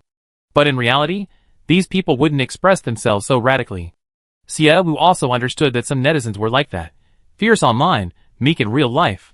However, those who are rebellious online are also rebellious in real life. Like now, the events on the Starnet have impacted reality. Xiangyang Star has become the target of public criticism for buying orc slaves. Xiaowu frowned, her lips pressed into a thin line. The current situation greatly troubled her. Lilith looked at her, thought for a moment, and said, Young miss, actually, changing this situation is quite simple. We just need to relocate some of the beast men to other places, and appease them temporarily. Lilith, your grandfather, Teacher Kelson, is a beast man, Xiaowu reminded her. Lilith lowered her head, and pursed her lips. My father is also a beast man, but they all know how much other people hate beast men, so they always hidden their beast ears and tails. From the time I was old enough to understand, my father and grandfather taught me to hide my beast ears and tail. I am a descendant of humans and beast men, and I don't have many beastman genes in me. I can't transform into a beast man like Ling Han and the others. I only have beast ears and a tail. When I was little, I didn't understand why I had to hide them. I even cried and asked my father why I couldn't be like him. Later, I understood. Young miss, we are living beings. To survive, no matter how harsh the environment, we must try to adapt, instead of waiting for the environment to change and adapt to us. Lilith's experience made Xiaowu suppress his displeasure. Lilith, from your perspective as a half-orc, you think adapting and hiding are best. But from the perspective of the master of Xiangyang Star, I will not compromise with them. Xiaowu's gaze was firm. Xiangyang Star was founded by fighting alongside the orcs from the very beginning. We come this far step by step, and now you want me to abandon them? Lilith looked up, her eyes wide with surprise as she stared at Xiaowu. I can't give up. If they won't sell us food, we grow our own. If they won't give us clothes or cloth, we make our own. Besides, it's strange, Xiaowu said seriously. Before that, people bought orc slaves, and after that, people bought orc slaves, but no virus was detected in those orcs. Only one orc slave had the virus, and to blame all orcs is a bit much. It's a matter of luck. The orcs bought before didn't undergo health checks, people bought them whenever they wanted, which is why there were orcs carrying unknown viruses. After this incident, health checks were added to the purchase of orcs. With this check, everyone can buy orc slaves with peace of mind. Lily Shaw told Xiaowu what she knew. Xiaowu said, I only bought 60 orc slaves. The remaining 100 or so were picked up by Minister Tan, from trees he dug up on orcs. They didn't undergo any health checks, they were only tested after arriving on Xiangyang Star. They are perfectly healthy, and don't carry any viruses. Young miss, we might just have been lucky, Lilissa said, leaving Xiaowu speechless. She glanced at her luck stat on her panel. Perhaps, it really was just good luck. Young miss, I'm glad you're considering the orcs' interests. It's all for the sake of Yangqing's development, and I think everyone understands, after all, they are orcs. I think of something else, Xiaowu said. By the way, Lilissa, your photography skills are indeed excellent. I'm letting you know you've been accepted. However, there's not much to film on Yangqing right now, so you might be quite free for a while. You can manage your time as you see fit. I pay you your full salary.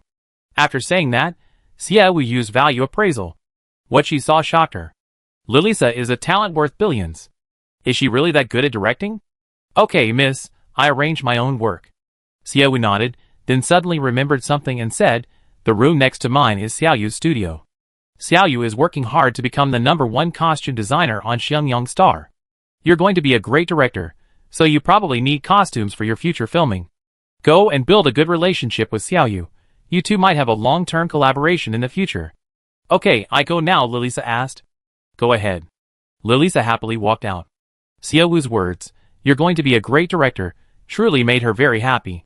This was the first time someone had said that to her. Being expected of is truly a happy thing.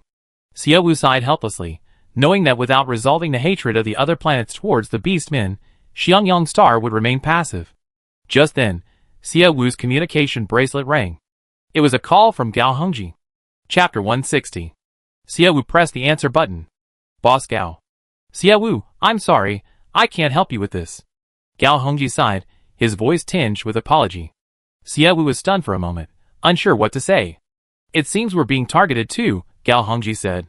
I went to the supermarket to buy rice and flour, and at the checkout I was told I could only buy 10 jin at a time, no more. Xiaowu, it seems because some people know you'd be asking me to help with your shopping, those guys are targeting me too. Gao Hongji had gone to several supermarkets before calling Xiaowu. At the first supermarket he and Suya went to, they initially bought 6 bags of rice and 6 bags of flour, along with other miscellaneous items. However, when they went to pay, the supermarket manager came out and said they couldn't buy that much, they could only give them a maximum of 10 jin. They would buy it, but no more. Other supermarkets seemed to have received the same message. Some were more lenient, only allowing 10 jin, while others refused to sell it to them at all. When Gao Hongji received Xiaowu's call saying that all the merchants wouldn't sell her their products, he thought it was impossible. But when it happened to him, he realized how absurd it was. The key point was that since they were willing to buy from her, the price was the original price. Even if he called the police on the grounds that they wouldn't sell him more, the police wouldn't side with him. Xiaowu hadn't expected that the other party had even considered this possibility with Gao Hongji. If I can't buy them, that's fine, Mr. Gao. I figure out the rest myself. Thank you for your help, Xiaowu said, trying to sound relaxed. Girl, I asked around with my friends, and they told me it's because of the orcs on your planet. Gao Hongji had decent connections on Earth. He had intended to buy grain for Xiaowu with his friends. However, his friends were all unwilling to buy it, and they confessed to Gao Hongji that they already knew the 2 stones worth billions belonged to Xiaowu. They told Gao Hongji to focus on making money with Xiaowu if he wanted, and not to get involved in their resistance, otherwise, he would face hostility even on Blue Star. Today, Gao Hongji understood even more why Xie Wu had requested that his personal information be concealed when they first discussed the contract. Despite concealing his personal information, someone with ulterior motives still managed to uncover Xie Wu's identity through various channels. This was what frightened Gao Hongji. He knew that the person leading the resistance against Xie Wu was no ordinary person. Continuing to help Xie Wu might also make him a target. All he could do now was pass on some information to Xie Wu. Boss Gao, the fact that there are orcs on Xiangyang Star is actually known to anyone who knows a little about it. Xiangyang Star was originally settled by a group of mercenaries who established their home there. Most of these mercenaries were orcs. Xiangyang Star is a very young planet. The oldest people who first arrived are still alive. The presence of orcs on Xiangyang Star is no secret. It's just that someone on the StarNet has stirred up trouble, making the situation so serious. Another reason is that Xie Wu's account has hundreds of thousands of followers. Once someone with ulterior motives starts stirring things up, Xie Wu can't control the situation. Her existing hundreds of thousands of followers are like a string of firecrackers, popping and exploding everywhere. But given the current situation, girl, what do you plan to do? We take it one step at a time. Xiangyang Star is so big, we won't starve to death. I think of another way. Thank you for your hard work today, Boss Gao. What's the trouble? I haven't been able to help at all. I try to find out if anyone's willing to help you. Gao Hongji was truly at his wit's end. Xie Wu was also desperate. All the avenues she could think of were blocked. Should she randomly select a kind-hearted netizen on the StarNet to help her buy things on Blue Star? If she did find a kind-hearted netizen, would that person be discovered and then arrested and targeted? After thinking about it, she decided not to harm anyone. Since coming to this world, this was the first time Xie Wu had felt so targeted that she felt like she could hardly breathe. Before, she thought she was doing very well in this world, but it turned out that was because the other party hadn't made a move. Now, the other party had struck directly at her Achilles' heel, rendering her unable to move. But Xie Wu was unwilling to accept her fate and continued searching online for various solutions. The sky gradually approached dusk. At 5:20, Xie Wu's communication bracelet rang. It was a call from Gao Yu. Xie Wu, could you help me book a spaceship? Our teacher wants to go back by spaceship, but no matter how hard we try, we can't book one. Would Mr. Liu be willing to stay here for the night? I provide them with rooms and a change of clothes. No need to ask further. Xie Wu knew what was going on. Even spaceships weren't allowed to be rented. This meant, you don't want to come out? Then don't come out. Thinking of this, Xie Wu clenched his fists. Lu Jianan and the others arrived early. The incident on Xiangyang Star hadn't yet escalated to the point where even spaceship companies were boycotting them. Let me ask our teacher. Gao Yu turned to ask Lu Jianan and the others. Lu Jianan and the others were willing to stay here for the night. After hanging up with Gao Yu, Xie Wu called Kaz. Kaz hadn't received a call from Xie Wu for several days, and his voice was filled with joy when he answered. Miss Xie Wu, it's been so long since I heard from you. Mr. Kaz, I hope you don't find my calls annoying, because every time I call you, it feels like I'm bothering you. Miss Xie Wu, you don't need to be so polite. I'm happy to receive your call. Please let me know what's wrong and I help you. Kaz's friendliness made Xie Wu want to say again, this star system is beautiful because of the intelligent machines. Other businesses are controlled by public opinion and hate Xiangyang Star. But the intelligent machines are not controlled by any opinions and have their own independent calculation methods. Mr. Kaz, does the Mechanical Star offer spaceship rental services? Xie Wu asked. Kaz nodded and replied, of course. I give you their company's order number for the spaceship in a bit. Okay, thank you, Mr. Kaz. By the way, Ms. Xie Wu, I noticed that none of the products on the website I manage are being sold to Xiangyang Star. Kaz was the manager of HappyTaoTao.com. If only one website wasn't selling, it wouldn't be a big problem. But if the entire website wasn't selling, he'd have to check if it had been hacked. After checking, he found it wasn't the work of hackers, it was a setting made by the merchants themselves, so Kaz didn't bother with it. However, he saw a business opportunity in it. Yes. Miss Xie Wu, is there anything you'd like to buy? I can use my personal account to buy it for you. You can pay me with stones, Kaz said. He couldn't help but sigh again in his heart. Deciding to open an online store was absolutely the right decision. Chapter 161. His words brightened Xie Wu's eyes. The suffocating feeling she had been under instantly vanished. Xie Wu's voice was slightly excited. Really? Mr. Kaz? Of course, I'm not bound by their restrictions. Did I trouble you, Mr. Kaz? Xie Wu arranged to meet Kaz on the StarNet. After hanging up, she asked Tan Lung for a shopping list, wanting to buy as much as possible to avoid a recurrence of this situation. Having received the long shopping list, Xiaowu forwarded it to Katz. Kaz took the list and logged into his personal account. From the first column of the shopping list, he entered the name in the website search bar, found the products Xiaowu wanted, entered the quantity, and clicked buy. When he was almost halfway through the shopping list, the built-in kinship voice system within Katz suddenly sounded. "Kaz, my child, can you hear my voice?" A weathered, aged female voice came from within. Kaz paused, immediately becoming tense and serious.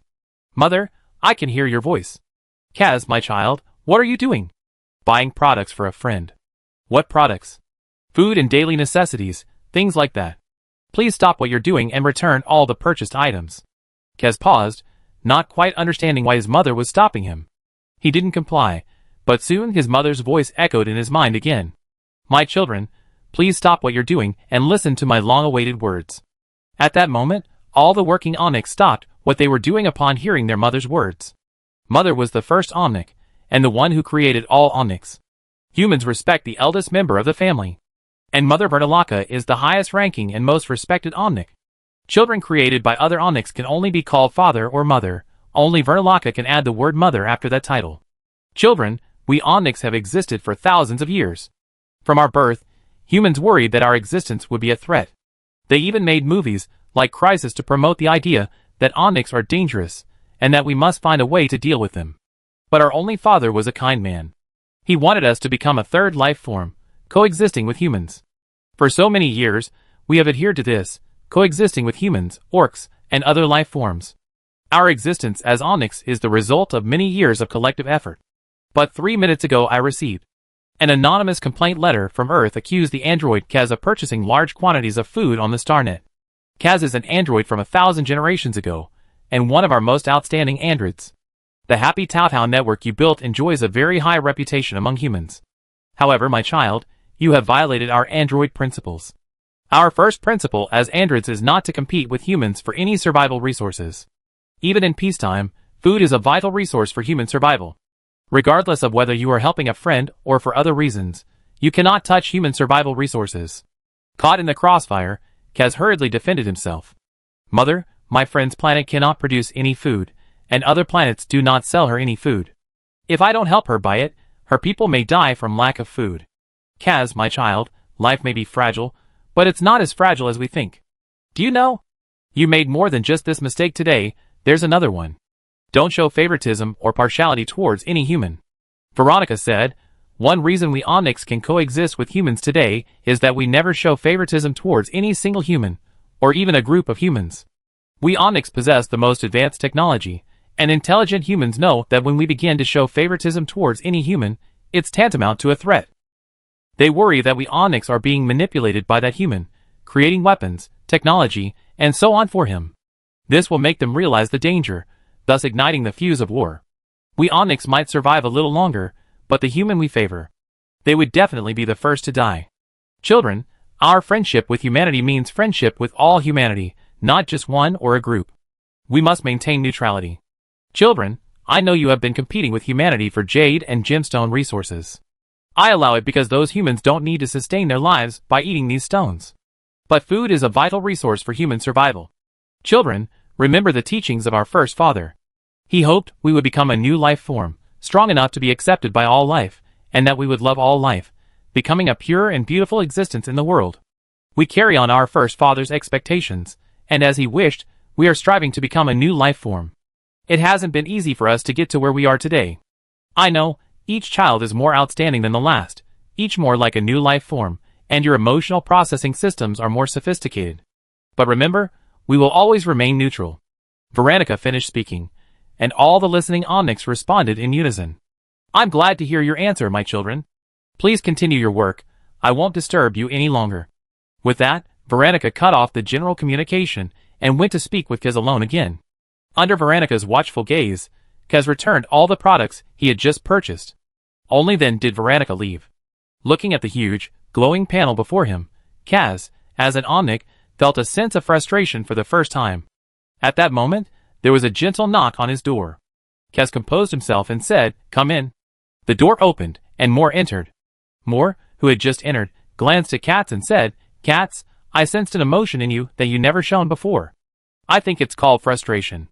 I never felt this way before, not even when I didn't buy the stone I liked, but Mother made my emotional programming process produce this feeling." Katz was dejected, unable to muster any more energy. Moore asked, "Is the friend you're helping Miss Wu?" "Yes." Katz nodded. Moore stared at him intently, remaining silent for a few seconds. "Mother, does not letting you help Miss Wu make you so disappointed?" "It's not like that." Katz shook his head, denying Moore's guess. Chapter 162. What is it? Mother's words have plunged me into self-doubt. Doubt what? We androids have always strived to approach human emotions. But an individual human has family and friends. They can be selfless and reckless for their family. We call this emotion selfishness. We learn from humans, but we can't be like humans, possessing selfish emotions that only care for our family or friends. I don't understand. If these things are to be restricted, why do we keep learning from humans? Brother, I don't understand. Sensing that Katz was currently trapped in the greatest negative emotions brought about by the program's calculations. Moore's 5 fingers sharpened, he pulled open Katz's collar, and inserted his fingers into the hole. He was repairing the data that Katz had erroneously calculated. Kaz, humans possess both selfish and selfless emotions. Some will give their lives for their families, others for complete strangers. We should learn from humans, not just from what you perceive as humanity, but from other humans as well. Furthermore, remember, no matter how much we learn from humans, we will always differ. As long as our bodies are made of steel, wires, and various parts, and as long as our fluids flow not with blood but with black engine oil, we cannot become truly human. We can learn human emotions, but as Mother told us, we cannot learn too much, or our systems will malfunction. Mother is too old, she cannot process different emotions and thoughts like our system. While she may not have as many emotions as we perceive, she is right about one thing. I cannot favor any human, nor can I interfere too much in human survival. That would lead to that human being ostracized and killed among others. Keeping our distance from humans is to prevent human lives from dying because of us. We androids cannot bear the burden of a human life. Besides, Mother is right, humans may be fragile, but they are not that fragile, especially since the person you want to help is Wu. She won't be easily defeated. Why don't you take this opportunity to see how she rises from adversity? Under Moore's restorative and speech therapy, Kaz's emotions gradually returned to normal. His calculations no longer showed a series of red numbers. Kaz looked up at him with some admiration. "Big brother, thank you." "You're welcome. Preventing you from android diseases is my job. Otherwise, why would my maintenance fees be so high? Big brother, you are the android who has the most contact with humans. Why are you not affected by human emotions?" Kaz asked. Moore sighed softly. "I'm a lawyer. The humans I encounter are all plaintiffs and defendants. In court, defendants try to make amends for their mistakes, and plaintiffs, for various reasons, wish the other party dead. There's all sorts of malice and hatred there, showing me the evil and sorrow of humanity. Perhaps because of this, I feel that even without learning from humans, it's possible. You're different from me. You spend all day staring at this blank screen, interacting little with humans, so you assume all the humans you encounter are like that, easily falling into one-sided emotions. Of course, I must admit, Miss Wu is relatively good among humans, so it's no wonder you experienced a temporary calculation error because you couldn't help her." Praised by Moore, Katz lowered his head somewhat ashamed. My agreement with Miss Wu was that I would buy things for her, and she would pay with stones. So, you are somewhat selfish after all. It's similar to human emotions, though. How many items did you buy for Miss Wu before it was discovered? Just half of them. Moore pondered for a moment, then told Kaz about Wu being targeted and framed by other humans. After saying this, he added, "Humans are clever. Those who are cunning will stop at nothing. The one Miss Wu faced was one of them. You need to strengthen the website's firewall maintenance during this time. Customer transaction records are supposed to be hidden. That guy was able to find your identity after you bought half of the items, and then anonymously report you to Mother. It's clear that he's just as intelligent as you, at least on the StarNet." Moore's reminder made Kaz realize something. He remembered when Wu's online store was inexplicably banned. Kaz was a top-tier programmer, and a top-tier hacker among androids. He always believed that no hacker could rival him. However, the fact that his information was leaked so quickly meant that a hacker had been attacking the website's security system, and crucially, it hadn't been discovered yet. This must be a top-tier hacker. Brother, thanks for the reminder. I checked the website system right away. Also explained the situation to Ms. Xiaowu. The battle of wits between humans is beyond our control. Kaz hesitated for a moment before calling Xiaowu. His initial confidence was quickly shattered. After explaining his situation to Xiaowu, he couldn't help but feel guilty. Xiaowu, having learned the whole story, smiled and said, "It's all right, Mr. Kaz. Thank you for your help. I handle the rest myself." Xiaowu reassured Kaz, saying it was all right. But as soon as she hung up the phone, she couldn't suppress her smile. The other person was truly clever. They had actually guessed beforehand that if the purchase through Gao Hongji failed, they might try someone else. They were watching the Starnet, seeing who was buying large quantities of food. As an AI, Kaz was subject to a rule against competing with humans for survival food. Using this rule to make Kaz refuse to help was incredibly easy. The path to purchasing food was completely cut off. Currently, the only items Xiaowu could buy on the Starnet were from AI shops. But the things made by AIs were all high-tech, iron products, and edible, only for use. The troubles never stopped. Xiaowu stepped out of her house, stood at the highest point in the city, facing the wind and looking at the distant scenery. "What kind of cliff are you trying to push me onto?" Xiaowu muttered softly. "To become the master of a planet, what will your next step be?" "And guess what my next step will be?" Xiaowu raised her hand, tapping her finger on the light panel of her communication bracelet. She opened her contacts.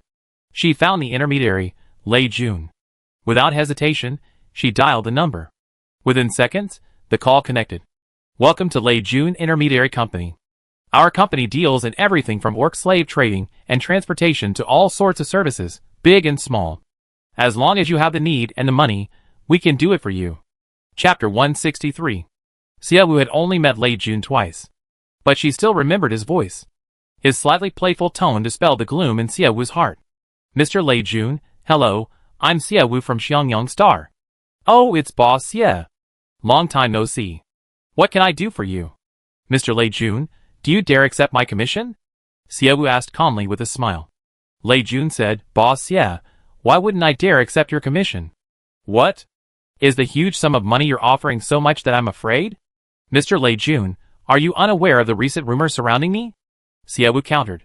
Lei Jun chuckled, "Boss Xie, haven't we dealt with each other before? My agency operates in the gray market. When clients have special needs, we don't care about ethics, we just want money.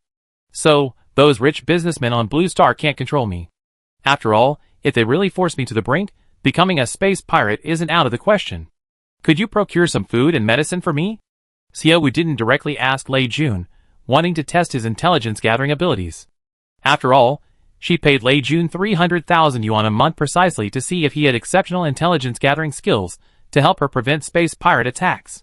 Yvette had been scaring Xiaowu with the idea of space pirates for days. Xiaowu was also wondering, was Yvette just scaring her, or had she already taken action? If she had, would Lei Jun have informed her?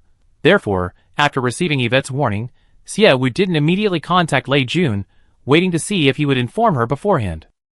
Lei Jun hadn't called her, and coupled with a series of boycotts, Xiaowu suspected that the other party was focusing on the various boycotts first, so Lei Jun's lack of a prior call was understandable. However, she still wanted to test Lei Jun's intelligence-gathering abilities, which led to a cryptic conversation with him. "I can get it, but the quantity won't be large at a time," Lei Jun said. "Boss, yeah, the people you offended are quite shrewd. I originally wanted to secretly investigate to see if they wanted to kill you so I could get a reward.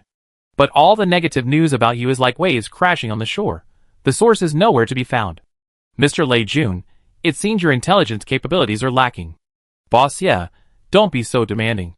If it's raining, how am I supposed to know which cloud is behind it? Since it's so difficult, I won't make trouble. But Mr. Lei Jun, how much food and medicine can you get for us at a time?" Xiaowu didn't tease Lei Jun's intelligence-gathering abilities. She asked the most important question. Lei Jun said, "For grains, 100 caddies each of flour, rice, and oil. For medicine, 100 doses each of anesthetics, painkillers, and fever reducers. 100 for everything, Mr. Lei Jun? You're not trying to make more trips to earn my transportation fees, are you?" Xiaowu asked. Lei Jun said aggrievedly, "Transportation fees aren't worth much, Boss Xie. I transport as much as I can for you, but our kind of intermediary company has regulations under the Interstellar Alliance law. We can't transport too many goods. If it exceeds a certain quantity, it will be seized. Large-scale transportation is only possible for companies that specialize in selling goods, since they pay taxes. Xiaowu knew nothing about this law. She planned to look it up later to avoid being caught by Lei Jun. Mr. Lei Jun, since you say so, I believe you. After all, you're the only way I can find right now. Even a little extra food and medicine would be helpful. Boss, yeah, the medicine and food I transport might be a couple point higher. You know, I'm a middleman, that's how I make money. Fearing Xiaowu wouldn't pay the price after the goods arrived, Lei Jun preemptively stated this. Mr. Lei Jun, I hope you really are going to charge 2 point more. If you deliver the products and then inflate the price, do you believe I bury you on Xiangyang Star? Xiaowu had encountered too many troubles today, and her temper had become volatile. Lei Jun chuckled. Boss, yeah, I know what's important. Xiangyang Star is a developing planet. There are so many businesses to do. For the sake of future profits, I do business with you with 80% sincerity. Well, thank you for that, even hiding 20% of your sincerity to scheme against me. Sigh, boss, yeah, you even threatened to bury me, so I definitely have to be careful. Boss, yeah, just you wait. I deliver the food and medicine you requested to Xiangyang Star at 8 p.m. today. Wait, I have something else to ask you. Xiaowu stopped Lei Jun from hanging up and revealed her real purpose for calling him. Lei Jun readily agreed. After getting some fresh air and making a call to Lei Jun, Xiaowu's depressed mood eased. She returned to her studio to work. She worked until 7 p.m. After dinner, she went to Isaac's clinic. Isaac's clinic was a 4-story building. Given the situation on Xiangyang Star, even at only 7:30 p.m., Isaac's clinic should have been closed, not lit up like this. Nurses in white coats were busy inside. Xiaowu pushed open the door and walked in. The nurse quickly noticed her arrival and respectfully said, Your Majesty, what brings you here? Are you feeling unwell? The nurse was chosen by Isaac from among the orc females. After Xiaowu authorized Isaac's clinic to increase its staff, he immediately went to select the more intelligent and attentive orc females. I'm here to see Dr. Isaac. Where is he? This way, Dr. Isaac, the king is here to see you. The nurse walked to Isaac's office before Xiaowu. By the time Xiaowu arrived, Isaac was already almost at the door. Your Majesty, what brings you here? How are the soldiers who were injured by the tortoise beetles? 2 are seriously injured and are lying in beds at the clinic. But the orcs' physical condition is truly remarkable. Their healing speed is incredibly fast. No wonder everyone says orcs are born warriors, who wouldn't envy their physical prowess. The orcs' astonishing healing ability made Isaac forget his worries about not being able to buy medicine. Hearing that the orcs' wounds were healing quickly, Xiaowu's smile widened. Dr. Isaac, it sounds like you're starting to like orcs again. Your Majesty, I never disliked orcs. That's good. I don't dislike them either. Dr. Isaac, take your Marion and me to the space station. Xiaowu said. Isaac paused. What for? Your Majesty, are you taking me to other planets? If you like, I take you to other planets when I have time. But I have to trouble you tonight. I bought 500 orcs. They arrive in 20 minutes. I need you to give them health checks. Chapter 164. Snatch? Snatch the young master? Isaac's voice rose in surprise, his accent slipping out of control. Xiaowu chuckled. Her smile was sweet and harmless, with a touch of naivety. She was so beautiful, and her smile was so charming, anyone would be less angry. But her approach didn't work on Isaac. The disappearance of her shock couldn't stop Isaac's astonishment. Your Majesty, I told you many times to calm down before buying orc slaves. Why did you buy so many again? You know that people on other planets are unwilling to sell us medicine. What if some of the orcs are carrying the virus? This concerned the lives of the entire city's inhabitants. Isaac could no longer remain calm. Xiaowu smiled calmly. Dr. Isaac, I used underhanded methods to ensure I can purchase enough medicine. Besides, how about you trust my luck one more time? I assure you, none of these orcs should have the virus. My lord, why are you gambling like this? Dr. Isaac, I know this sudden influx of orcs has increased your workload. How about I buy you 10 more medical robots like Marion? Xiaowu changed the subject. Isaac hesitated. He knew he couldn't persuade Xiaowu. The key was that the orcs would arrive on Xiangyang Star in 20 minutes. This also meant the orcs had already paid. The arrow had been released. There was no turning back. The medical robots were developed by the AIs. You can buy them directly from their shops without any restrictions, Xiaowu reminded him. Isaac sighed, resigned. Just buy 2 more Marion treatment robots. Marion is good, but too many are unnecessary. Buy me some other treatment robots instead. No problem, Dr. Isaac, you choose for yourself, we buy them now. Xiaowu pushed Isaac back to his office. Isaac sat in front of the StarNet terminal. He used to be polite to Xiaowu. After all, Xiaowu was the king of Xiangyang Star, and respect for the king was expected. But this time, he was truly furious with Xiaowu. He had warned him countless times not to buy orc slaves indiscriminately like this, but Xiaowu not only ignored him, this time buying 500 at once. A large quantity meant a higher chance of winning. If even one of the 500 orcs carried the virus, they were doomed. Although decades had passed since that viral outbreak, and there were drugs to deal with it, those drugs were incredibly expensive. Furthermore, drug dealers from other planets were unwilling to supply drugs to Xiangyang Star, so even with money, it wasn't guaranteed to be available. With Xiaowu right beside him, Isaac ignored the price of the medical equipment, buying whatever he thought was useful. The final settlement amount reached a staggering 2.3 billion. Upon seeing the figure, Isaac's furious mind immediately calmed down. Just as he was about to return some of the medical machines, Xiaowu had already completed the payment. One medical machine after another was being sent out from the terminal. Wang Yu.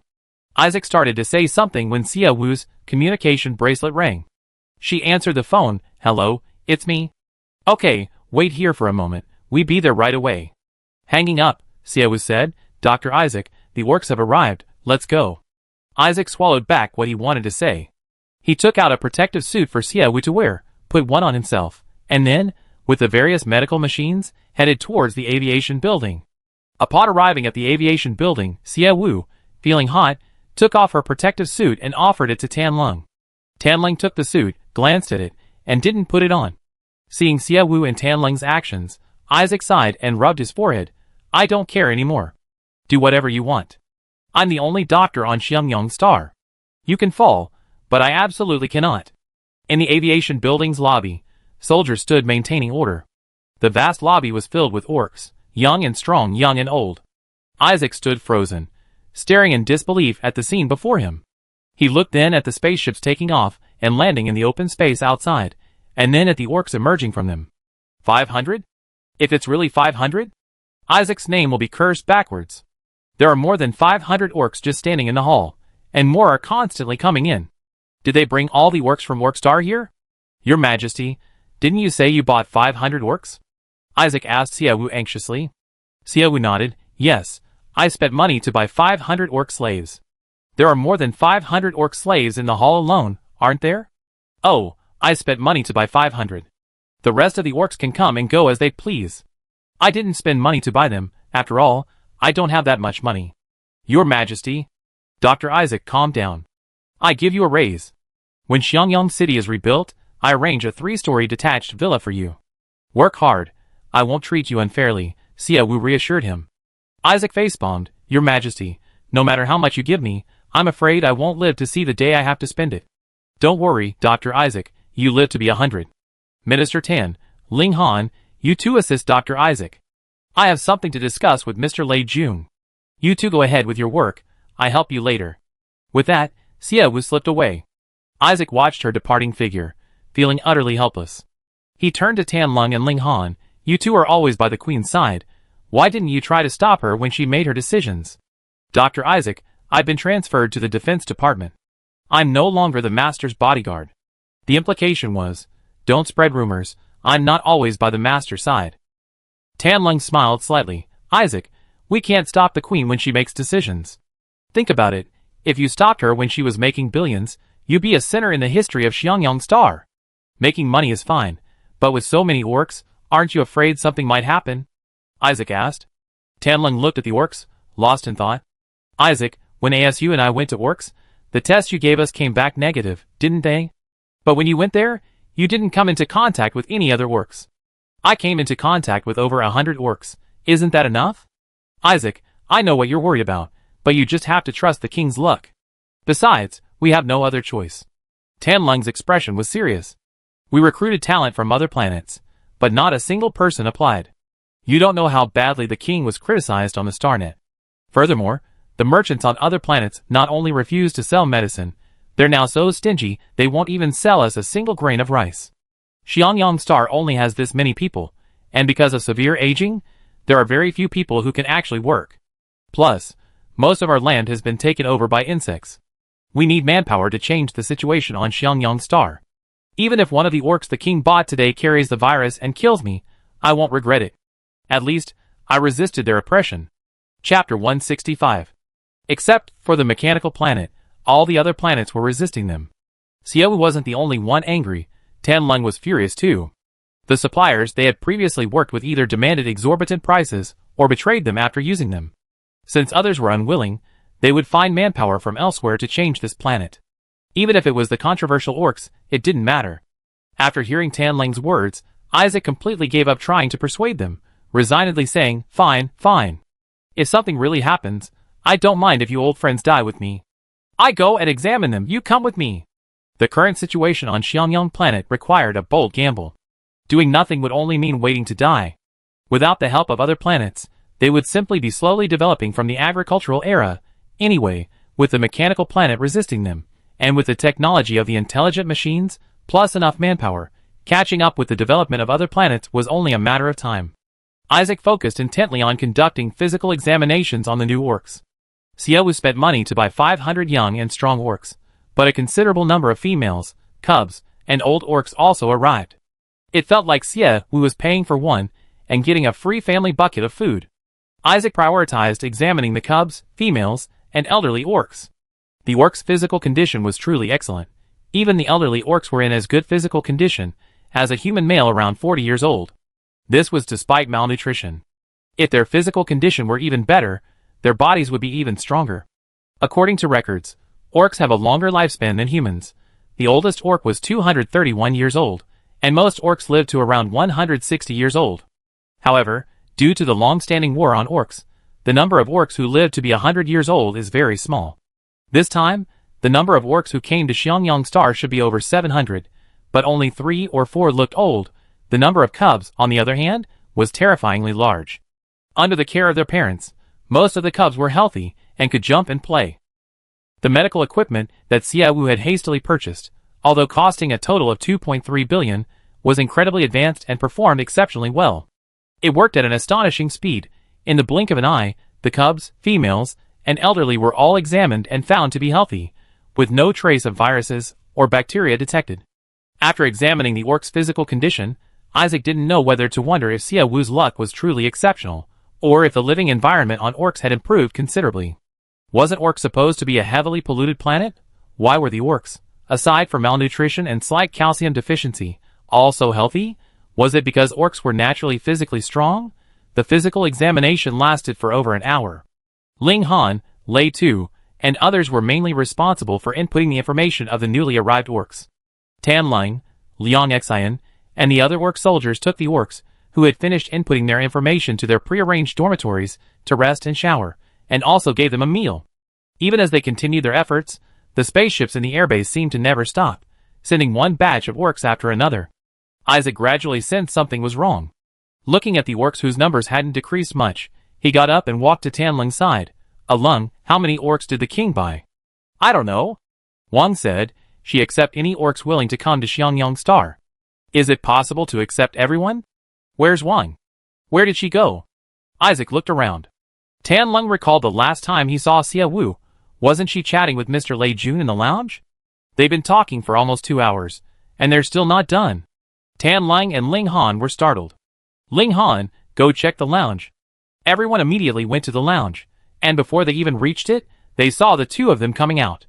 Seeing Xiao was alright, Tanlong and the others breathed a sigh of relief.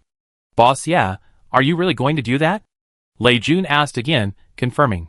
Xiao smiled. "Yes, Mr. Lei Jun, no matter how powerful they are just members of a planet, possessing 1/10,000,000th or 100,000,000th of the planet's wealth. Therefore, no matter how rich they can never be as rich as I am. I own an entire planet." "It's a pity, Mr. Xia, you're unwilling to buy me a piece of land. If you could buy me a piece of land, I would be much happier cooperating with you." Xiao shook his head. "Buying land is impossible. We can only rent. Besides, Mr. Lei Jun, the price I offered you wasn't low. I even paid you a deposit. To be honest, I'm the one who's afraid you run away. You're the one who's afraid of me. Mr. Xia, I can't help but be afraid. After all, if what I'd done were known, I might really be forced to become an interstellar pirate. If your Xiangyang Star is willing to take me in, I won't be afraid.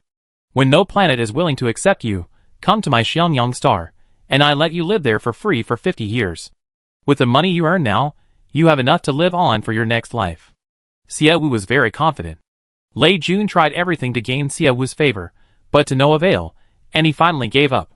"Alright, boss Xie, I hope your plan succeeds. Then I'd be living the high life with you." Lei Jun extended his hand. Xie Wu grasped his hand in return, smiling. "My efforts alone aren't enough, Mr. Lei Jun. You need to accomplish something too." The two chatted amiably, their words like riddles, leaving Tan Lang and the others completely bewildered. All they knew was that Xie Wu and Lei Jun had discussed a major collaboration. "Boss Gao, your employee is here to see you. I have other things to attend to." "Okay, I also have other things to do here, so I won't see you off." "Wait a minute, Wang, may I ask, how many orcs did you buy?"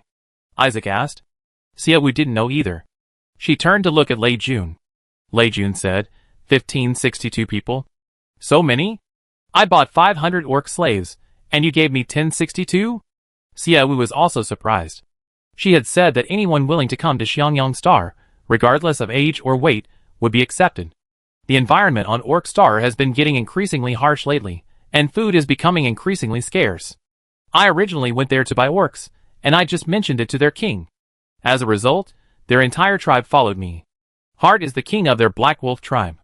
I suggest you keep a close eye on him. He's very clever, he sells the captured orcs as slaves, and he's even sold some of the younger orcs in his own tribe. He came to Xiangyang Star with 1,000,000 men. Be careful, don't let him steal your position," Lei Jun warned. Hearing his warning, Isaac and the others looked at Xie Wu with concern. Chapter 166. If they were orc slaves, Xie Wu could use his status as master to suppress them and make them obedient. However, Xie Wu had indiscriminately taken in all the orcs and brought them to Xiangyang Star. They weren't slaves, they could do whatever they wanted. Furthermore, Hart, whom Lei Jun mentioned, was a wealthy orc. No one knew what he might do. Xie Wu nodded, indicating he understood. "Shall I go and bring you the food and medicine?"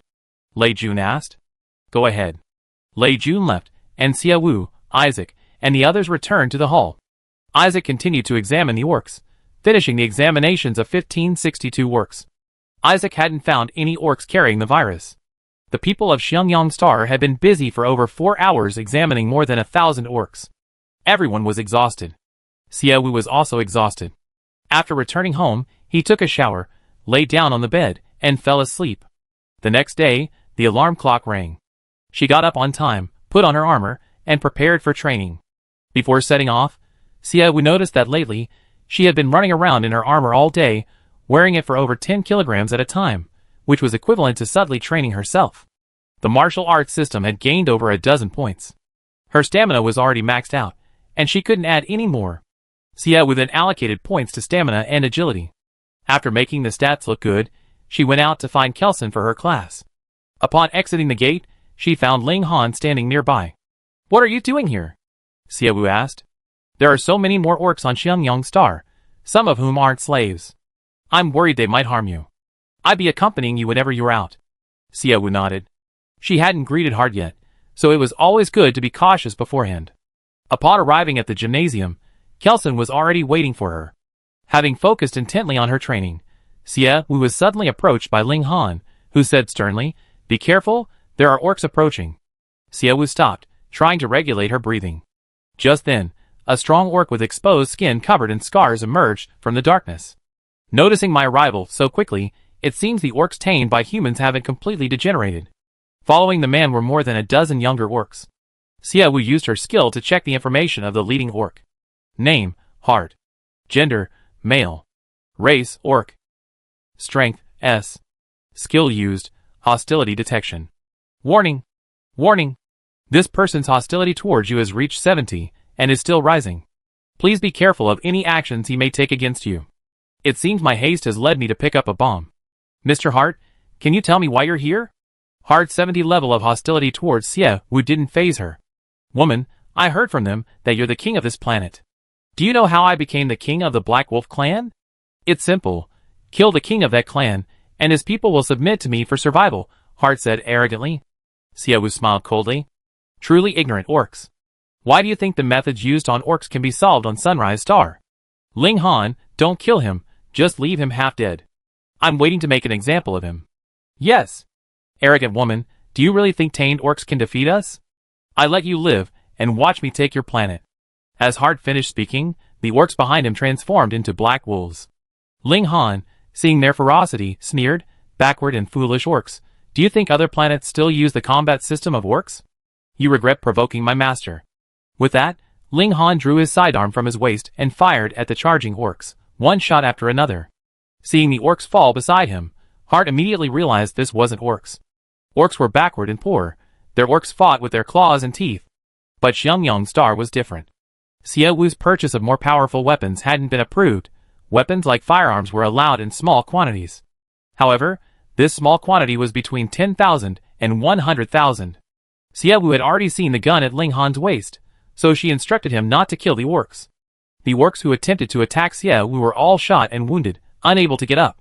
Hart, despite being shot in all four limbs, could still run.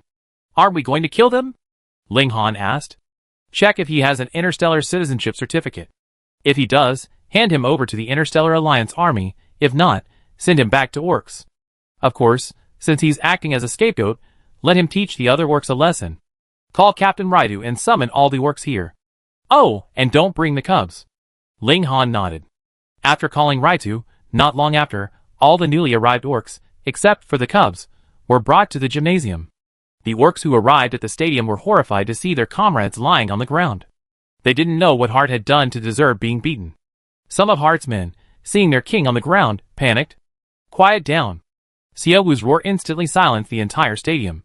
She picked up the megaphone and continued, anyone who gets agitated will suffer the same fate as your king. And why did your king become like this? Look at the big screen. Hart and his men's disturbance of Xie Wu had been recorded by the surveillance eagle. The orcs watched the footage and immediately understood what had happened. As Hart had said, on orcs, whoever killed their tribe's king would become the new king. Now, Hart was on the ground, and Xie Wu was standing, therefore, Xie Wu was their new king. The previously noisy orcs immediately fell silent. You seem to have accepted my becoming your new king quite quickly? Of course, even if you don't want to, you have to, because this is Xiangyang Star, not Oak Star. You Oak Star has been plagued by war and constant conflict for years. Newborn children don't even have interstellar citizenship certificates. On Oak Star, you can freely seize other people's races and call yourself king. But just because your planet is like this doesn't mean other planets are. I am the king of Xiangyang Star, possessing citizenship. Buying, selling, and killing me are all violations of the Interstellar Alliance's laws. Mr. Hart, do you think killing me will make you the king of Xiangyang Star? How naive. Xie Wu walked up to Hart, lifting his face with the tip of his shoe. Killing me is equivalent to violating the Interstellar Alliance's laws. You will only be arrested by the Interstellar Police, then appear before the Interstellar Court to pay for my death. Foolish thing, thinking all planets are Oak Star. Do you think you deserve to die for such stupidity and ignorance? Chapter 167. Xie Wu's words seemed to make perfect sense. But Hart completely failed to understand. His mind was now consumed by the rage of defeat.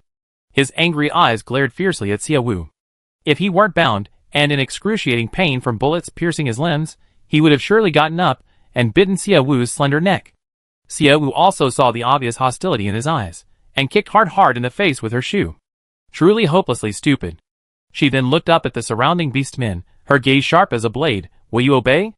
The beast men only vaguely understood Xie Wu's words. Living on a planet ravaged by constant war, they were barely literate. Being able to write their own names was a feat. How could they be expected to be lawless? Xie Wu was too lazy to continue with her grand pronouncements and simply asked, will you obey? After these words were spoken, the young and strong orcs knelt down, chanting in unison, you are our master. We will give our lives for you. The first to kneel were the 500 orc slaves Xie Wu had recently purchased. Although some of them had once followed Hart, from the moment Hart sold them, their king became Xie Wu. The orcs were constantly at war. When the king of one tribe was killed by the king of another, those who refused to submit to the new king would rebel and be killed. Those who were willing to submit would support the new king. This had happened so many times to the orcs that they felt it didn't matter who their king was, as long as they had food and shelter. They showed no sympathy for their dead kings. In their eyes, a weak king could not protect them and deserved to die. Moreover, these were orc slaves bought by Xie Wu. Even if Hart were still standing, they could swarm him and tear him to pieces at Xie Wu's command. The orcs didn't understand the laws of the Hyang star system, but they had their own way of survival. Most of the other orcs who followed were female or younger. Among the orc slaves Xiaowu bought were her husbands or brothers. To be with their families, they were naturally willing to submit to Xiaowu. Looking at the kneeling orcs, Xiaowu wasn't entirely convinced. He scanned the group with hate sensitivity detection, confirming their hostility, and said, "Get up." The orcs obeyed and rose. Xiaowu continued, "As long as you sincerely submit to me and obey my orders, I will not let you go hungry or cold. But if I discover any disloyalty among you, return to where you came from, and don't defile my planet." "Yes," the orcs answered in unison. Hearing their reply, Xiaowu didn't keep them any longer and told them to go back and rest. The huge stadium was now empty except for them. Lei Tu finally managed to walk over and asked, "Wang, are you alright?" "I'm fine. A few brainless idiots can't hurt me." "Ling Han, have you checked on these guys? Do they have Interstellar citizen ID cards?" "No." Xiaowu's eyes turned cold, filled with disdain. They made hundreds of thousands selling orc slaves, yet they can't even afford to spend a few dollars to get themselves an Interstellar citizen ID card. Their awareness of the laws in the Haiyang system is so poor, no wonder they did something so stupid. Keep a close eye on them. I call Lei Jun to send them back to Oka Star. Lei Tu and Ling Han exchanged a glance, puzzled as to why Xiaowu would spend money to send Hart back to Oak Star. Hart lacked an interstellar citizenship and had caused trouble on Xiangyang Star. A simple execution would have sufficed. However, they could only obey Xiaowu's orders and refrain from interfering. Lei Jun was highly efficient.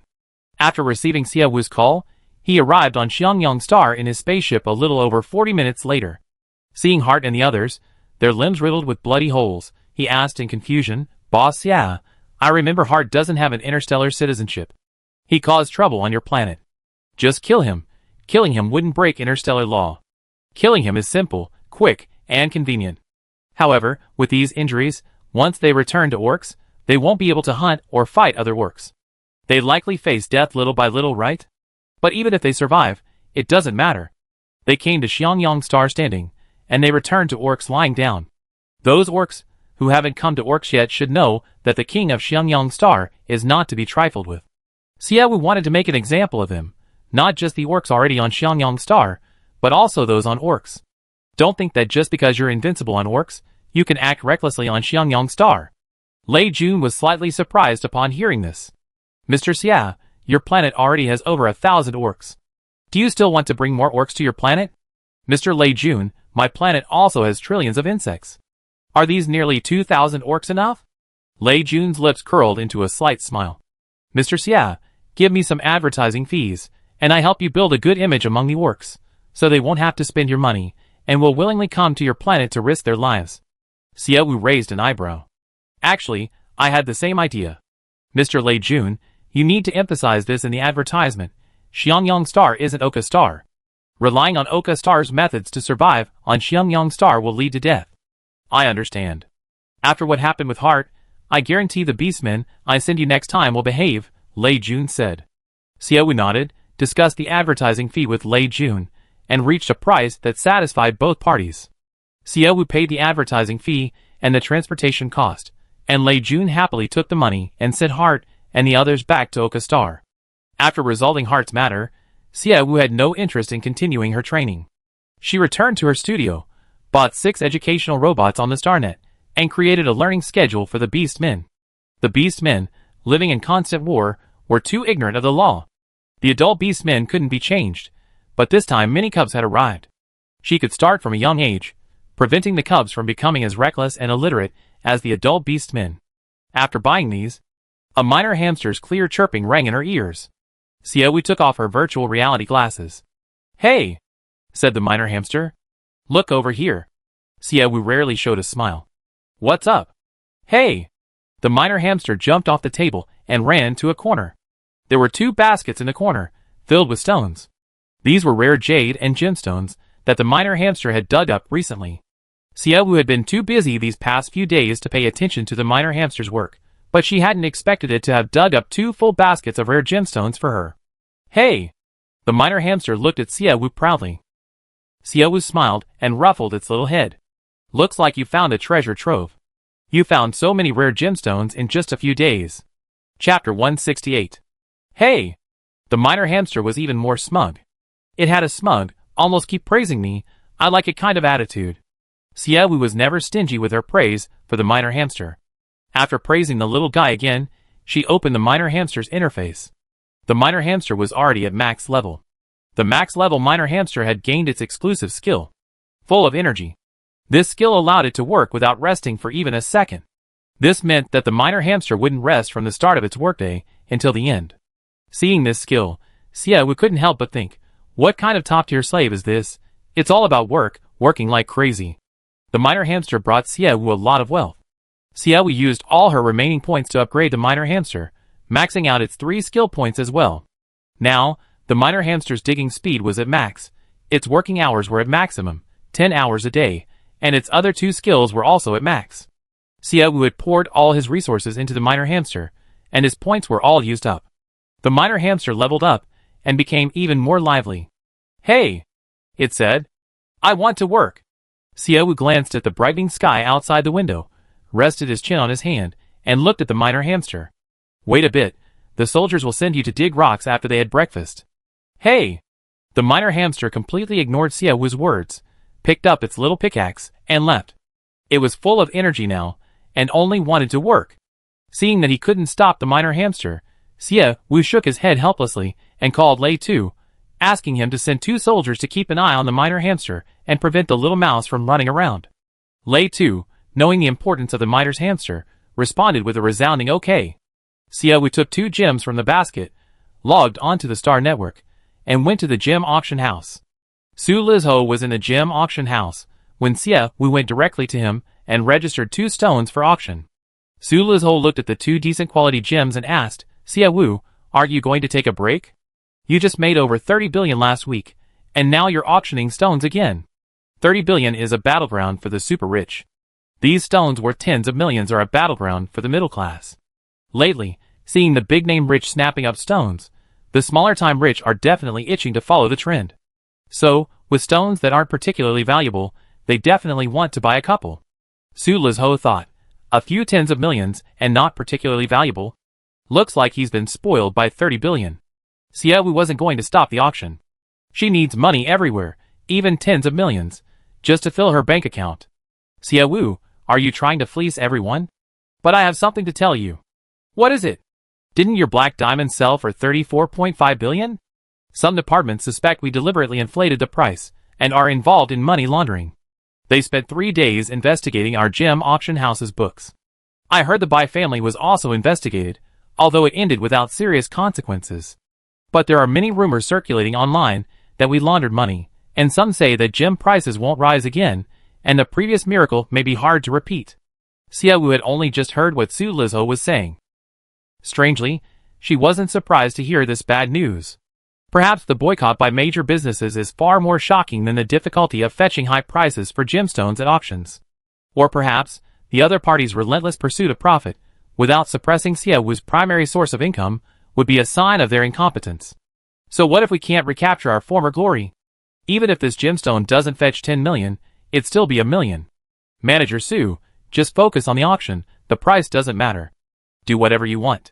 I already made my word, don't blame us if the money isn't much. What's there to blame? The previous 2 stones have already made me rich. Xiaowu smiled.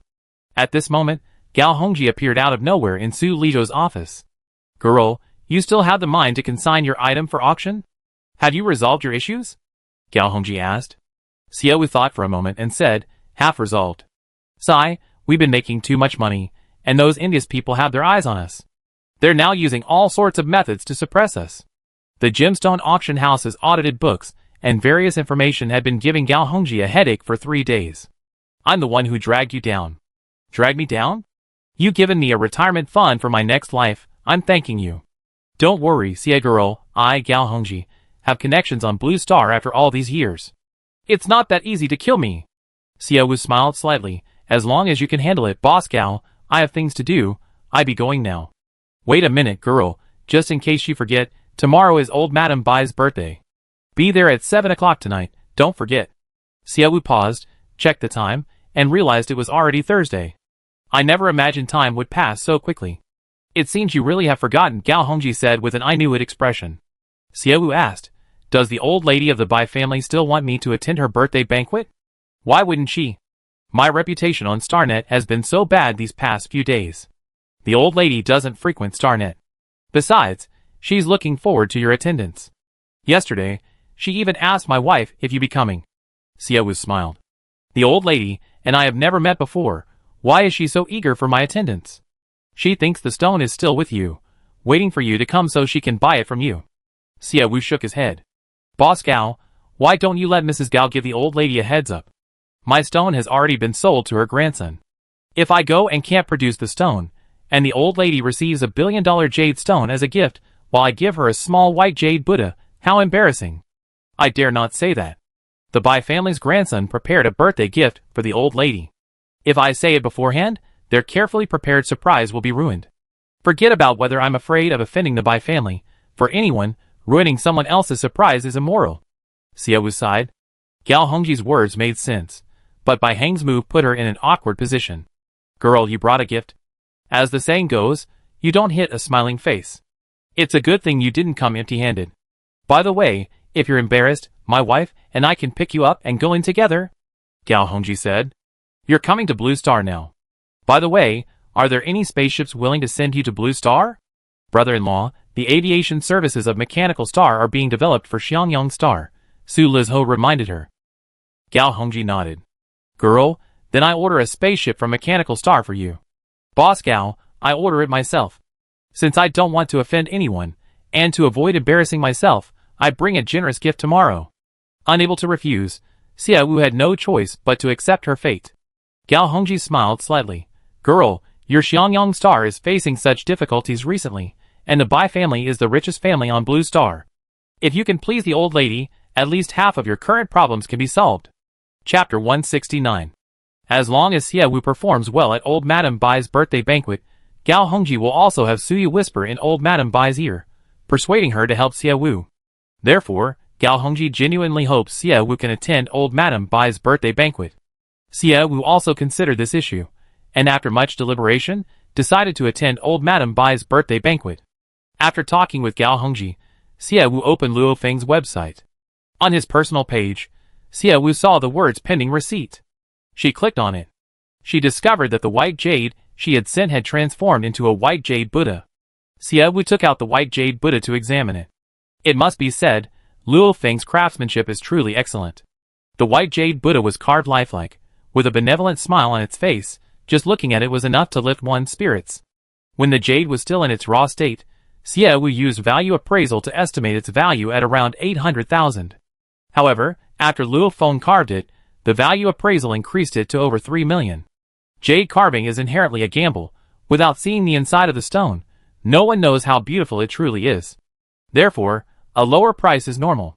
But a jade stone carved into a Buddha can be clearly seen inside and out. The quality is so superior, naturally the price is higher. Over 3 million, while not as valuable as that large piece of jadeite, is still presentable. But will this be enough to make the old lady remember her? Xiaowu stared intently at the white jade Buddha, lost in thought. Before long, there was a knock on the door.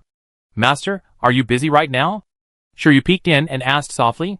Xiaowu put down the white jade Buddha and replied, I'm not busy. Is there anything I can help you with? The clothes you asked me to make for you are finished, but master, isn't it a bit too plain? Shiryu walked in carrying the clothes. Xiaowu looked at the clothes Shiryu had made. The lower half was a sky blue horseface skirt, with a strong, draping hem that looked comfortable. The upper half was a simple white short-sleeve top with a slightly Chinese style. Xiaowu was very satisfied with the clothes and said, the old lady is the main character at the birthday banquet. If you dress up too extravagantly, people will think you have ulterior motives. It's better to dress more plainly, and simply to please the old lady.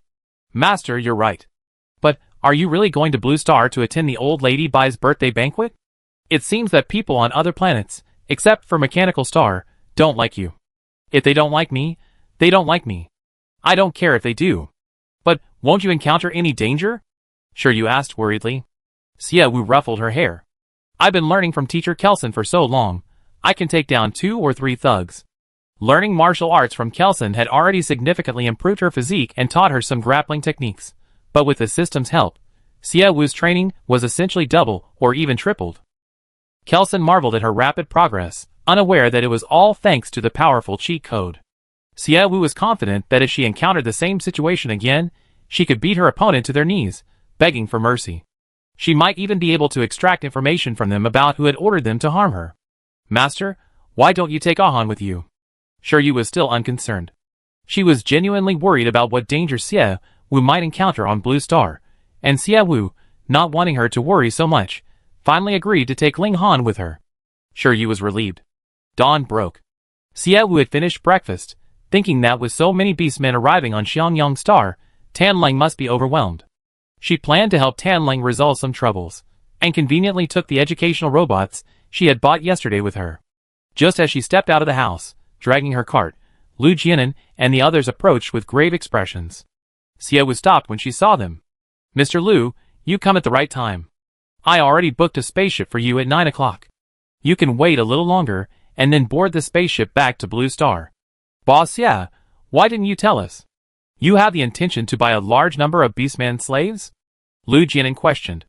Xie Wu paused, gathered her thoughts, and smiled slightly. Mr. Lu, I assumed you all knew that Xiangyang Star was originally a city built jointly by beastmen and humans.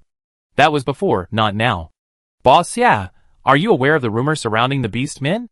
Xie Wu noticed that Lu Jianan was keeping a certain distance from her while they were talking, and dared not approach him. Xie Wu understood their concerns, and raised her right hand. As soon as she raised her right hand, the monitoring eagle flying in the air seemed to receive some signal, and landed steadily on Xie Wu's arm. The monitoring eagle recorded video of the health checks we conducted on the new orcs, and the testing equipment we used was the latest. According to the tests, the 1562 orcs who arrived on Xiangyang Star last night are healthy, and do not carry any viruses.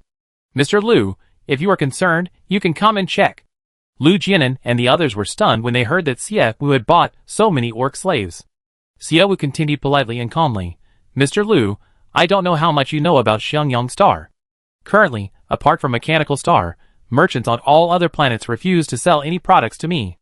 My recruitment information has also received no response. My planet needs manpower, so orcs who cannot choose their masters are my best choice. But don't worry, I conducted health checks on all the beastmen who came to Xiangyang Star. Even if something happens, it's on our end, not yours. Lu Jianan connected to the monitoring eagle surveillance footage, and saw a large number of beastmen undergoing health checks. His anxiety subsided. Boss Xie, although you considered everything very carefully, the virus has a 3-day incubation period. For the health of our families, we return to Blue Star in 7 days. Despite Xie Wu's excellent handling of everything, Lu Jianan still couldn't fully trust her. Xie Wu smiled slightly. Then the three of you can continue to stay in Xiangyang City. Just let me know if you need anything, and I arrange it. Of course, during this time, if Mr. Lu is interested in cooperation, he can also let me know, and I instruct the finance minister to draft a contract. Lu Jianan couldn't understand why Xie Wu was still so composed. Mr. Xie, you just said that apart from Mechanical Star, no one is willing to sell goods to you anymore. This predicament won't last long, at most 3 days, Mr. Lu. As long as you're willing to build houses for me, I can get you whatever you need. You don't need to worry about anything, just focus on building the houses. Xie Wu said confidently. Lu Jianan frowned. Mr. Xie, why are you so confident? Guess? Chapter 170. Upon hearing Xie Wu's words, Lu Jianan actually began to guess. He looked at Xie Wu intently. Xie Wu's beautiful eyes sparkled, her skin was fair, and a gentle yet confident smile played on her lips. Lu Jianan couldn't guess where Xie Wu's confidence came from, but he could sense her composure. You dared to buy over 1,000 orcs, and even personally went to greet them. You dared to risk your life like this. If anything were to happen, it would be you first. What do I have to guess or fear?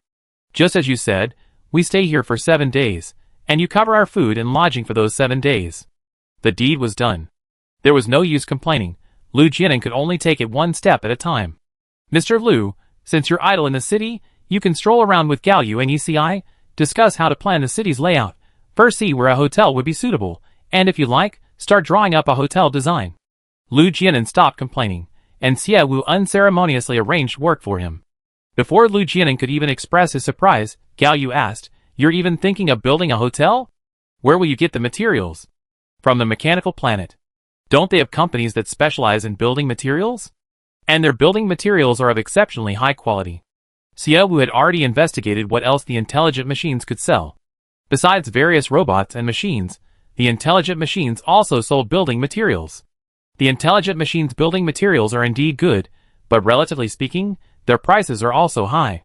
The same materials cost almost twice as much as those on other planets. Gao Yu pointed out. Lu Jianan nodded in agreement. Xiao smiled slightly. It's alright, I can afford it. The intelligent machine's favorite material is stone. The androids were even more willing than she was to barter with stones. Gao Yu and Lu Jianan exchanged a glance, wondering, where did she get her confidence? However, since Xiao Wu was so confident, they nodded in agreement. After talking with them, Xiao Wu finally arrived at Tan Ling's office without any hindrance. With over 1,000 orcs arriving in the city, Tan Ling's work became busy again. Minister Tan, are you still managing? Tan Ling was startled, looked up at Xiao Wu, and let out a long sigh. Your Majesty, you arrived. Not bad, I'm managing for now. Xiao Wu picked up a document and looked at it. It recorded the grain inventory. Another document showed the grain consumption per person in the city. The result, of course, was that what was originally enough grain for 3 months was now only enough for 1 month. Don't worry about the food. I already arranged for Lei Jun to send us 300 jin of rice, flour, sugar, salt, oil, and other necessities every week. Of course, he also sends some meat when he has time, so everyone won't go hungry. Lei Jun was initially reluctant to send so much, but Xiao would talk to him for a while before he finally agreed. Tan Ling's tense expression relaxed upon hearing that the food supply was secured. Furthermore, I had the beastmen cultivate fields outside the city to grow some food to fill the food gap. Minister Tan, you don't need to worry too much, I can handle these small matters. Your Majesty, you truly don't require my concern. You taken care of many things I thought would be troublesome, Tan Ling smiled. Xiao Wu smiled slightly. How could I let my people go hungry? However, I'm going to Blue Star tomorrow. If I'm quick, I return the same day. If I'm slow, it might take a day. Wang, why are you going to Blue Star? People outside are very unfriendly to us now. What if you encounter danger on your trip? Tan Ling asked worriedly. It's the birthday banquet of the Bai family's matriarch, the richest woman on Blue Star. She invited me to attend. This matriarch is the Bai family's treasure. The younger generation spent 34.5 billion on a black diamond ruff to please her. If we can win her favor at the banquet, we can cooperate with the Bai family, and our current predicament can be resolved. Wang. Tan Lung was still somewhat worried. It's alright. At most, I suffer some grievances on Blue Star. They won't dare do anything to me. After all, I'm protected by interstellar law. Besides, Ling Han is going with me, there won't be any danger. Hearing that Ling Han was also going, Tan Ling felt relieved. Minister Tan, Ling Han and I will be going to Blue Star for 1 day. If anything happens on Xiangyang Star, you and Minister Liang can handle it. If there's anything serious, call me. Okay. After giving these instructions, Xiao Wu went to the Defense Department building. The once empty Defense Department building became bustling with activity after Xiao Wu bought the orc slaves. Upon hearing Xiao Wu's arrival, Lei Tu immediately put down his work and came over. Your Majesty, what brings you here? Captain Lei Tu, have the orc slaves you bought yesterday reported for duty? Yes. These are educational robots. Captain Lei Tuesday. You divided the orcs into 2 teams. While one team is on guard duty, the other team will study in the Defense Department. Lei Tu looked at the educational robots, somewhat puzzled. Your Majesty, you want them to learn to read? I don't want my soldiers to be brave but reckless, barely literate. Especially those who are truly legally illiterate. Xiangyang Star needs to develop. People from other planets will come in the future, and I'm afraid their illiteracy will easily lead to conflicts. Lei Tu was momentarily at a loss for words. He had heard Tan Ling say that people outside had a lot of complaints about Xiangyang Star. They couldn't recruit, and their cooperation videos went unanswered. Even so, Xiao Wu still hoped that people from other planets would come to Xiangyang Star in the future. Lei Tu didn't know whether he should shatter Xiao Wu's dream. Okay, I arrange it. After thinking for a moment, Lei Tu still didn't want to break Xiao Wu's dream and obediently agreed. Then these educational robots are with you. By the way, Captain Lei Tu, I won't be here tomorrow, so don't go out to kill insects or anything like that. Just stand guard on the city wall. Call me if anything important happens. Okay. After giving the instructions, Xiao Wu wondered what else he could do. In Xiangyang City, many more females and cubs appeared. It wasn't time for them to go to class yet. The cubs ran and played in the city, while the females cleaned. The females and cubs, after bathing, were all clean, cute, and pretty. The old people in the city, seeing so many more children, were happy just sitting by, watching the cubs. Among these old people, Xiaowu spotted Lin Yuyu. Lin Yuyu held paintbrushes and paper. Sitting in front of her was a cute little female, about 4 or 5 years old, with fluffy rabbit ears. Lin Yuyu seemed to be drawing her. Behind Lin Yuyu stood a group of adorable cubs, their bright, round eyes wide with amazement at Lin Yuyu's drawing skills as they stared at her paper and brushes. Chapter 171. Xiaowu didn't approach. The little cubs were still afraid of her. If she approached, she would definitely scare them away. A group of little cubs stood behind Lin Yuyu watching her paint. The scene was beautiful, and Xiaowu didn't want to disturb them.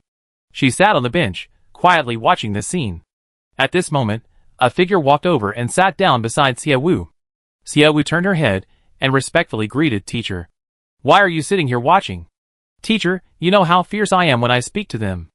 They all look at me like I'm a she-devil. If I get any closer, won't they all run away in fear?" Kelson smiled. "Who told you to be so fierce in the first place? How could I not be fierce back then?" "Sigh, Teacher, you don't understand." Xiaowu sighed with deep feeling. "As a king, I can't be without authority. Without authority, nobody will be afraid of me, and there will be chaos." "I don't understand, girl. I don't understand what you're doing now. I heard from Lily that the people outside know there are orcs on Xiangyang Star, and they're cursing you terribly. Lily advised you to send the existing orcs out of the city, but not only did you not send them, you bought more than 1,000 orcs." "I only bought 500 orc slaves. The remaining 1,000 were gifts," Xiaowu corrected. "Is this the key point?" "Girl, what are you thinking?" No one could understand why Xiaowu had gone against the grain and purchased a large number of orcs to bring to Xiangyang Star. The crucial point was that somehow, the residents of other planets had learned about their purchase of over 1,000 orcs. Now, the people outside were shouting even louder. "I was just conducting an experiment, Teacher." "An experiment?" "Yes, you know the answer in a couple of days, Teacher." Kelson looked at the orcs with a puzzled expression. Thinking to himself, what kind of experiments can the orcs do? At this moment, Xiaowu changed the subject. "Teacher, are you happy that there are so many new cubs in the city?" "Indeed, children born in times of war are innocent and adorable, without many worries. They just want food and drink. Looking at them, I wonder when Lilith will settle down and have a great-grandchild for me to take care of." "Teacher, is Lilith your granddaughter? Why does her interstellar citizenship certificate say her race is human?" Although orcs are physically strong, their genes don't compete with those of other races in their offspring. Lilith's father and I both chose human partners, so Lilith has very little orc gene left. When she was little, Lilith could still show her orc ears and tail, but as she grew older, she couldn't even do that anymore. Plus, her orc identity made life difficult on other planets, so we added human to her. It seems that orcs are a race that can easily disappear. Just let you marry and have children with other races, and slowly, the orcs will disappear, Xiaowu said. Kelson nodded. Given the current situation, not being an orc is a good thing. Xiaowu turned to look at Kelson, her eyes filled with indescribable emotions. "But girl, what brings you here today? You always seem so busy. I need a break now and then. I'm not just an android that can work endlessly as long as there's electricity. I need to stop and reflect occasionally to see how my hard work is paid off." Xiaowu looked at the scene before him with satisfaction and smiled. "Anyway, Teacher, since I took over Xiangyang Star, hasn't Xiangyang City become cleaner and more lively?" "Yes," Kelson nodded. "Then I sit a little longer and see the results of my work." Although Xiaowu said he would sit a little longer, 10 minutes later, the cubs were called away by the females to class. The cubs reluctantly said goodbye to Lin Yuyu before leaving. After they left, Xiaowu walked to Lin Yuyu's side. "Xiaowu, I know, I should call you boss."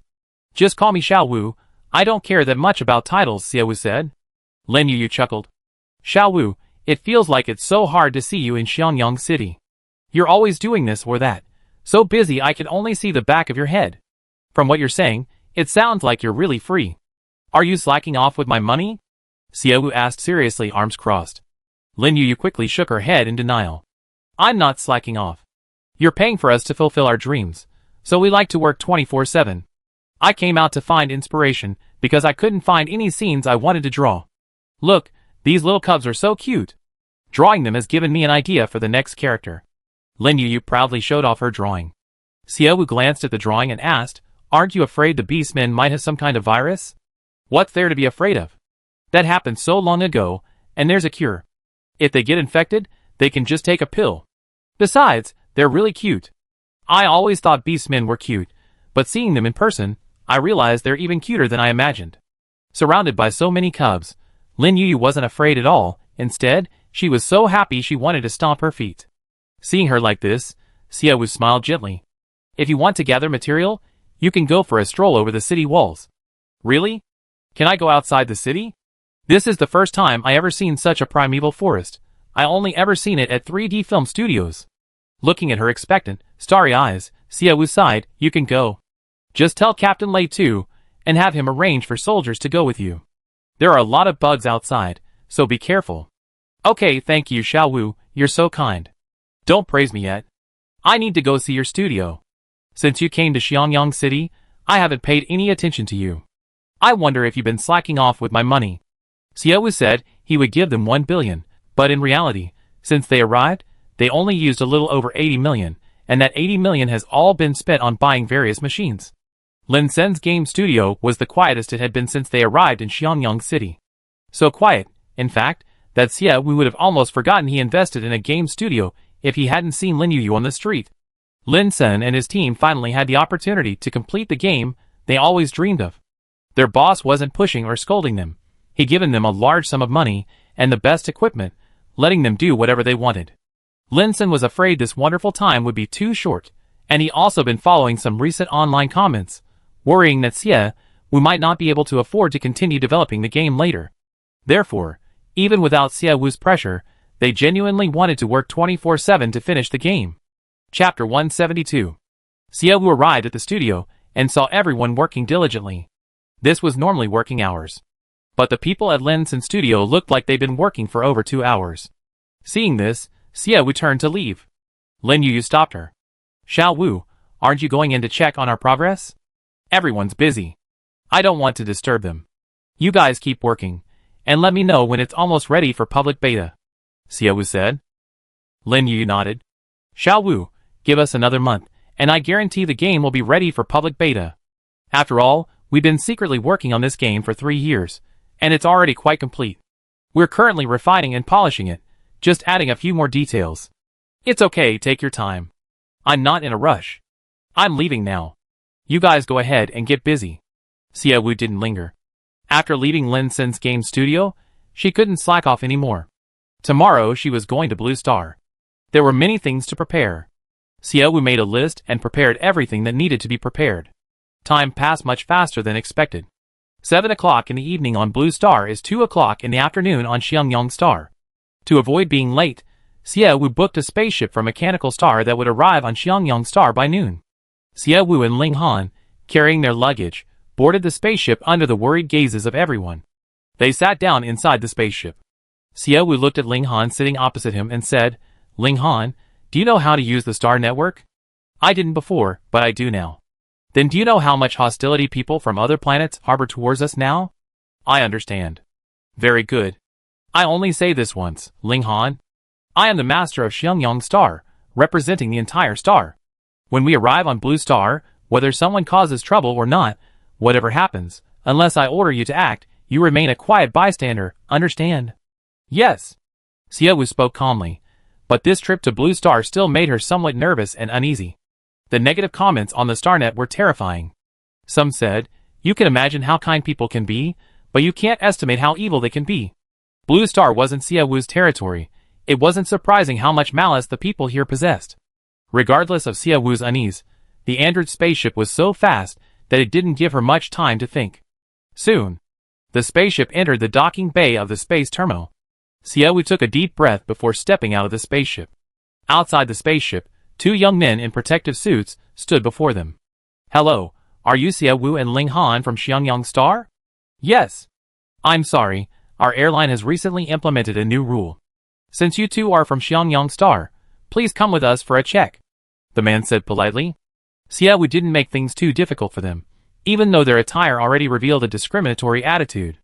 Following them, Xiaowu entered a narrow, dark passageway, filled with a strange smell. At the end, a woman in protective gear was waiting. She asked Xiaowu to open her suitcase for inspection. Xiaowu's suitcase was simple, containing only 2 pieces of clothing, some jewelry, and a set of cosmetics. The woman finished checking the luggage, impatiently closed the lid, pushed the suitcase to the ground, and said disdainfully, "You can go now." Ling Han glanced coldly at the woman, then picked up Xie Wu's suitcase. "Miss Xie Wu, please wait here for a moment. We have another check to perform." The man finished speaking, and was about to leave. The woman standing by the inspection counter opened her camera app, pointed the lens at Xie Wu and Ling Han, and revealed a contemptuous smile. Suddenly, several jets of water rained down from above. The cold, foul-smelling water landed on them, and Xie Wu quickly closed her eyes and mouth. She smelled the water poured on her and Ling Han. It was disinfectant. The disinfectant continued for 3 minutes. When the water stopped, Xie Wu wiped the water from her face and looked at the staff members, who were standing by, watching them and snickering. Under Xie Wu's hateful gaze, the man showed no fear, laughing smugly. "Miss Xie Wu, don't blame us. We heard your planet has more orcs than humans. We were just worried you might be carrying an orc virus, so we disinfected you. Ensuring everything entering Blue Star is harmless is what our aviation department does." Just then, a strange noise came from the passageway they had come from. Xie Wu turned around and saw 2 staff members pushing a cart full of cages filled with chickens and ducks. The staff member said, "Miss Xie Wu, aren't you leaving? We need to test the next batch of products. You don't want to get sprayed with disinfectant again with those chickens and ducks, do you?" Xie Wu glared at them fiercely, said nothing and left. The staff member behind her laughed. "Serves her right. Who told her to come to our Blue Star, smelling like orcs?" "Exactly. What's she doing on our Blue Star, you poor wretch? Her suitcase is so sparsely packed. It's the first time I ever seen such a shabby suitcase. That garbage planet Xiangyang is this poor? Even if she's the queen of Xiangyang, she's probably poorer than us.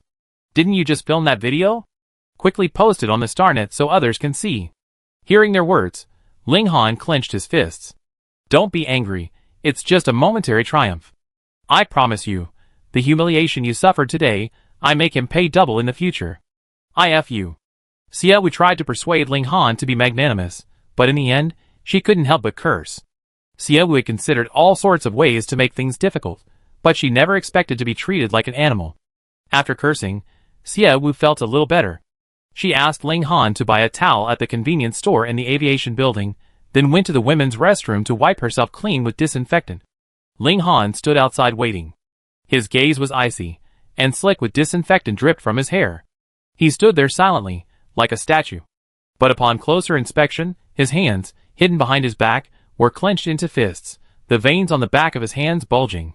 Ling Han was not bad looking, and he was standing in the women's restroom, a place frequented by many.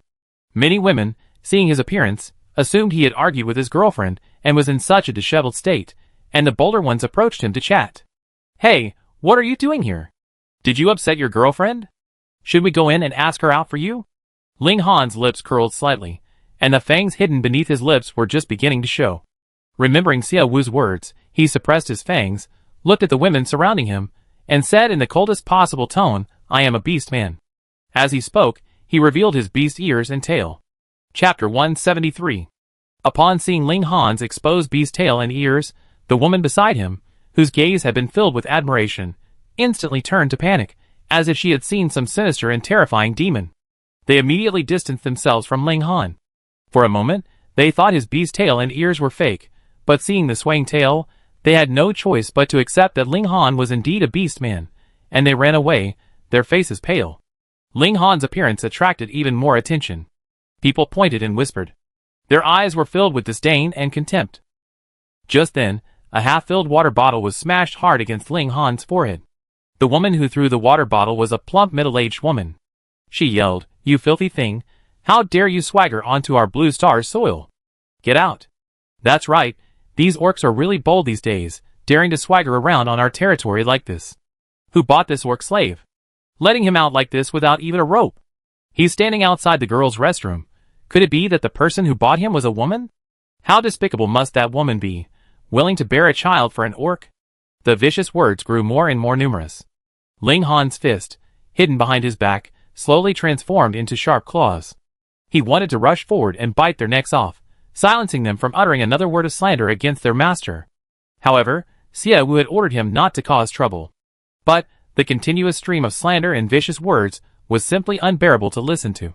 He loosened his fist, slightly loosened his knuckles, as if to show the person in front of him a good look, and gently placed a hand on his shoulder. Sia Wu's voice rang out, neither too loud nor too soft. Sorry to keep you waiting. The anger that had been burning in Ling Han's heart was instantly extinguished by a bucket of water. He turned to look at Sia Wu. Sia Wu wore a white, traditional Chinese-style top and a sky-blue pleated skirt embroidered with floral patterns. Her long, black hair was simply styled and secured with a jade hairpin. Her attire was simple and unpretentious. Perhaps it was Sia Wu's natural beauty, gentle features, bright eyes, that made her appear like a refined young lady from a wealthy family, charming and alluring. The moment she appeared, those who had been cursing fell silent. Perhaps they had never seen Sia Wu's appearance and clothing before. Or perhaps Sia Wu's appearance was far different from what they had imagined. None of their previous curses applied to Sia Wu, leaving them at a loss for words.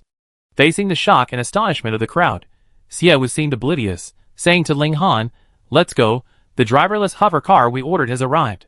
"Yes." Ling Han nodded respectfully. He took Sia Wu's suitcase and followed respectfully behind. The crowd watched them leave. Some, still resentful, muttered a few curses under their breath after Sia Wu and the others left. With no one else present to curse, the crowd dispersed. The place returned to calm, as if nothing had happened. Stepping out of the aviation building, the driverless hover car Sia Wu had ordered was parked in front of him. Getting into the car, Sia Wu let out a long sigh and took a handkerchief from her bag.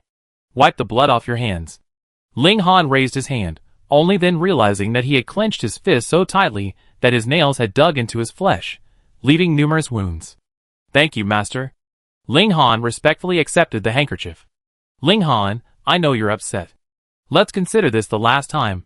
Let's consider it as us speaking out for the injustices suffered by all the residents of Xiangyang Star.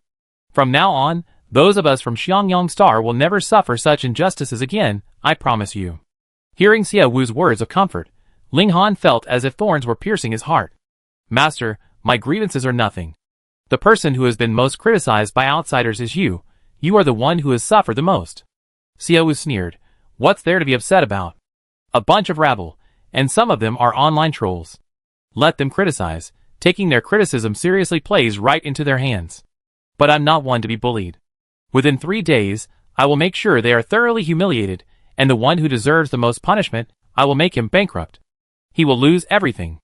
Ling Han didn't know who the one Sia Wu was referring to as the one who deserved the most punishment, but he felt immense respect for Sia Wu.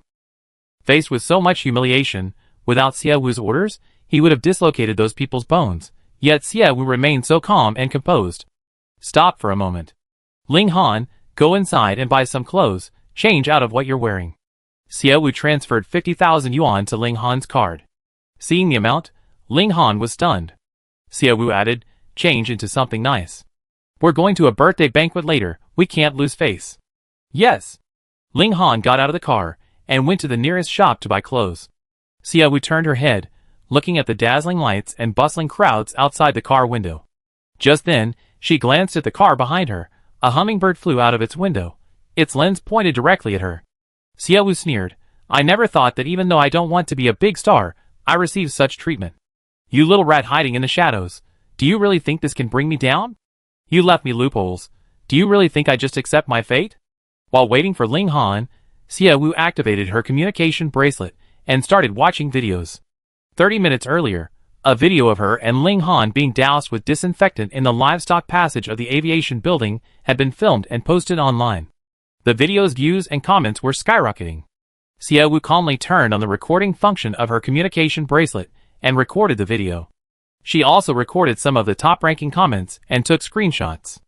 After finishing that, Sia Wu checked the relevant rules and regulations of the Blue Star Aviation building, taking screenshots and recordings of each. After finishing all this, Ling Han returned. He was dressed in a suit and tie, looking very smart, more like a professional bodyguard. This delay meant it was almost 7 o'clock.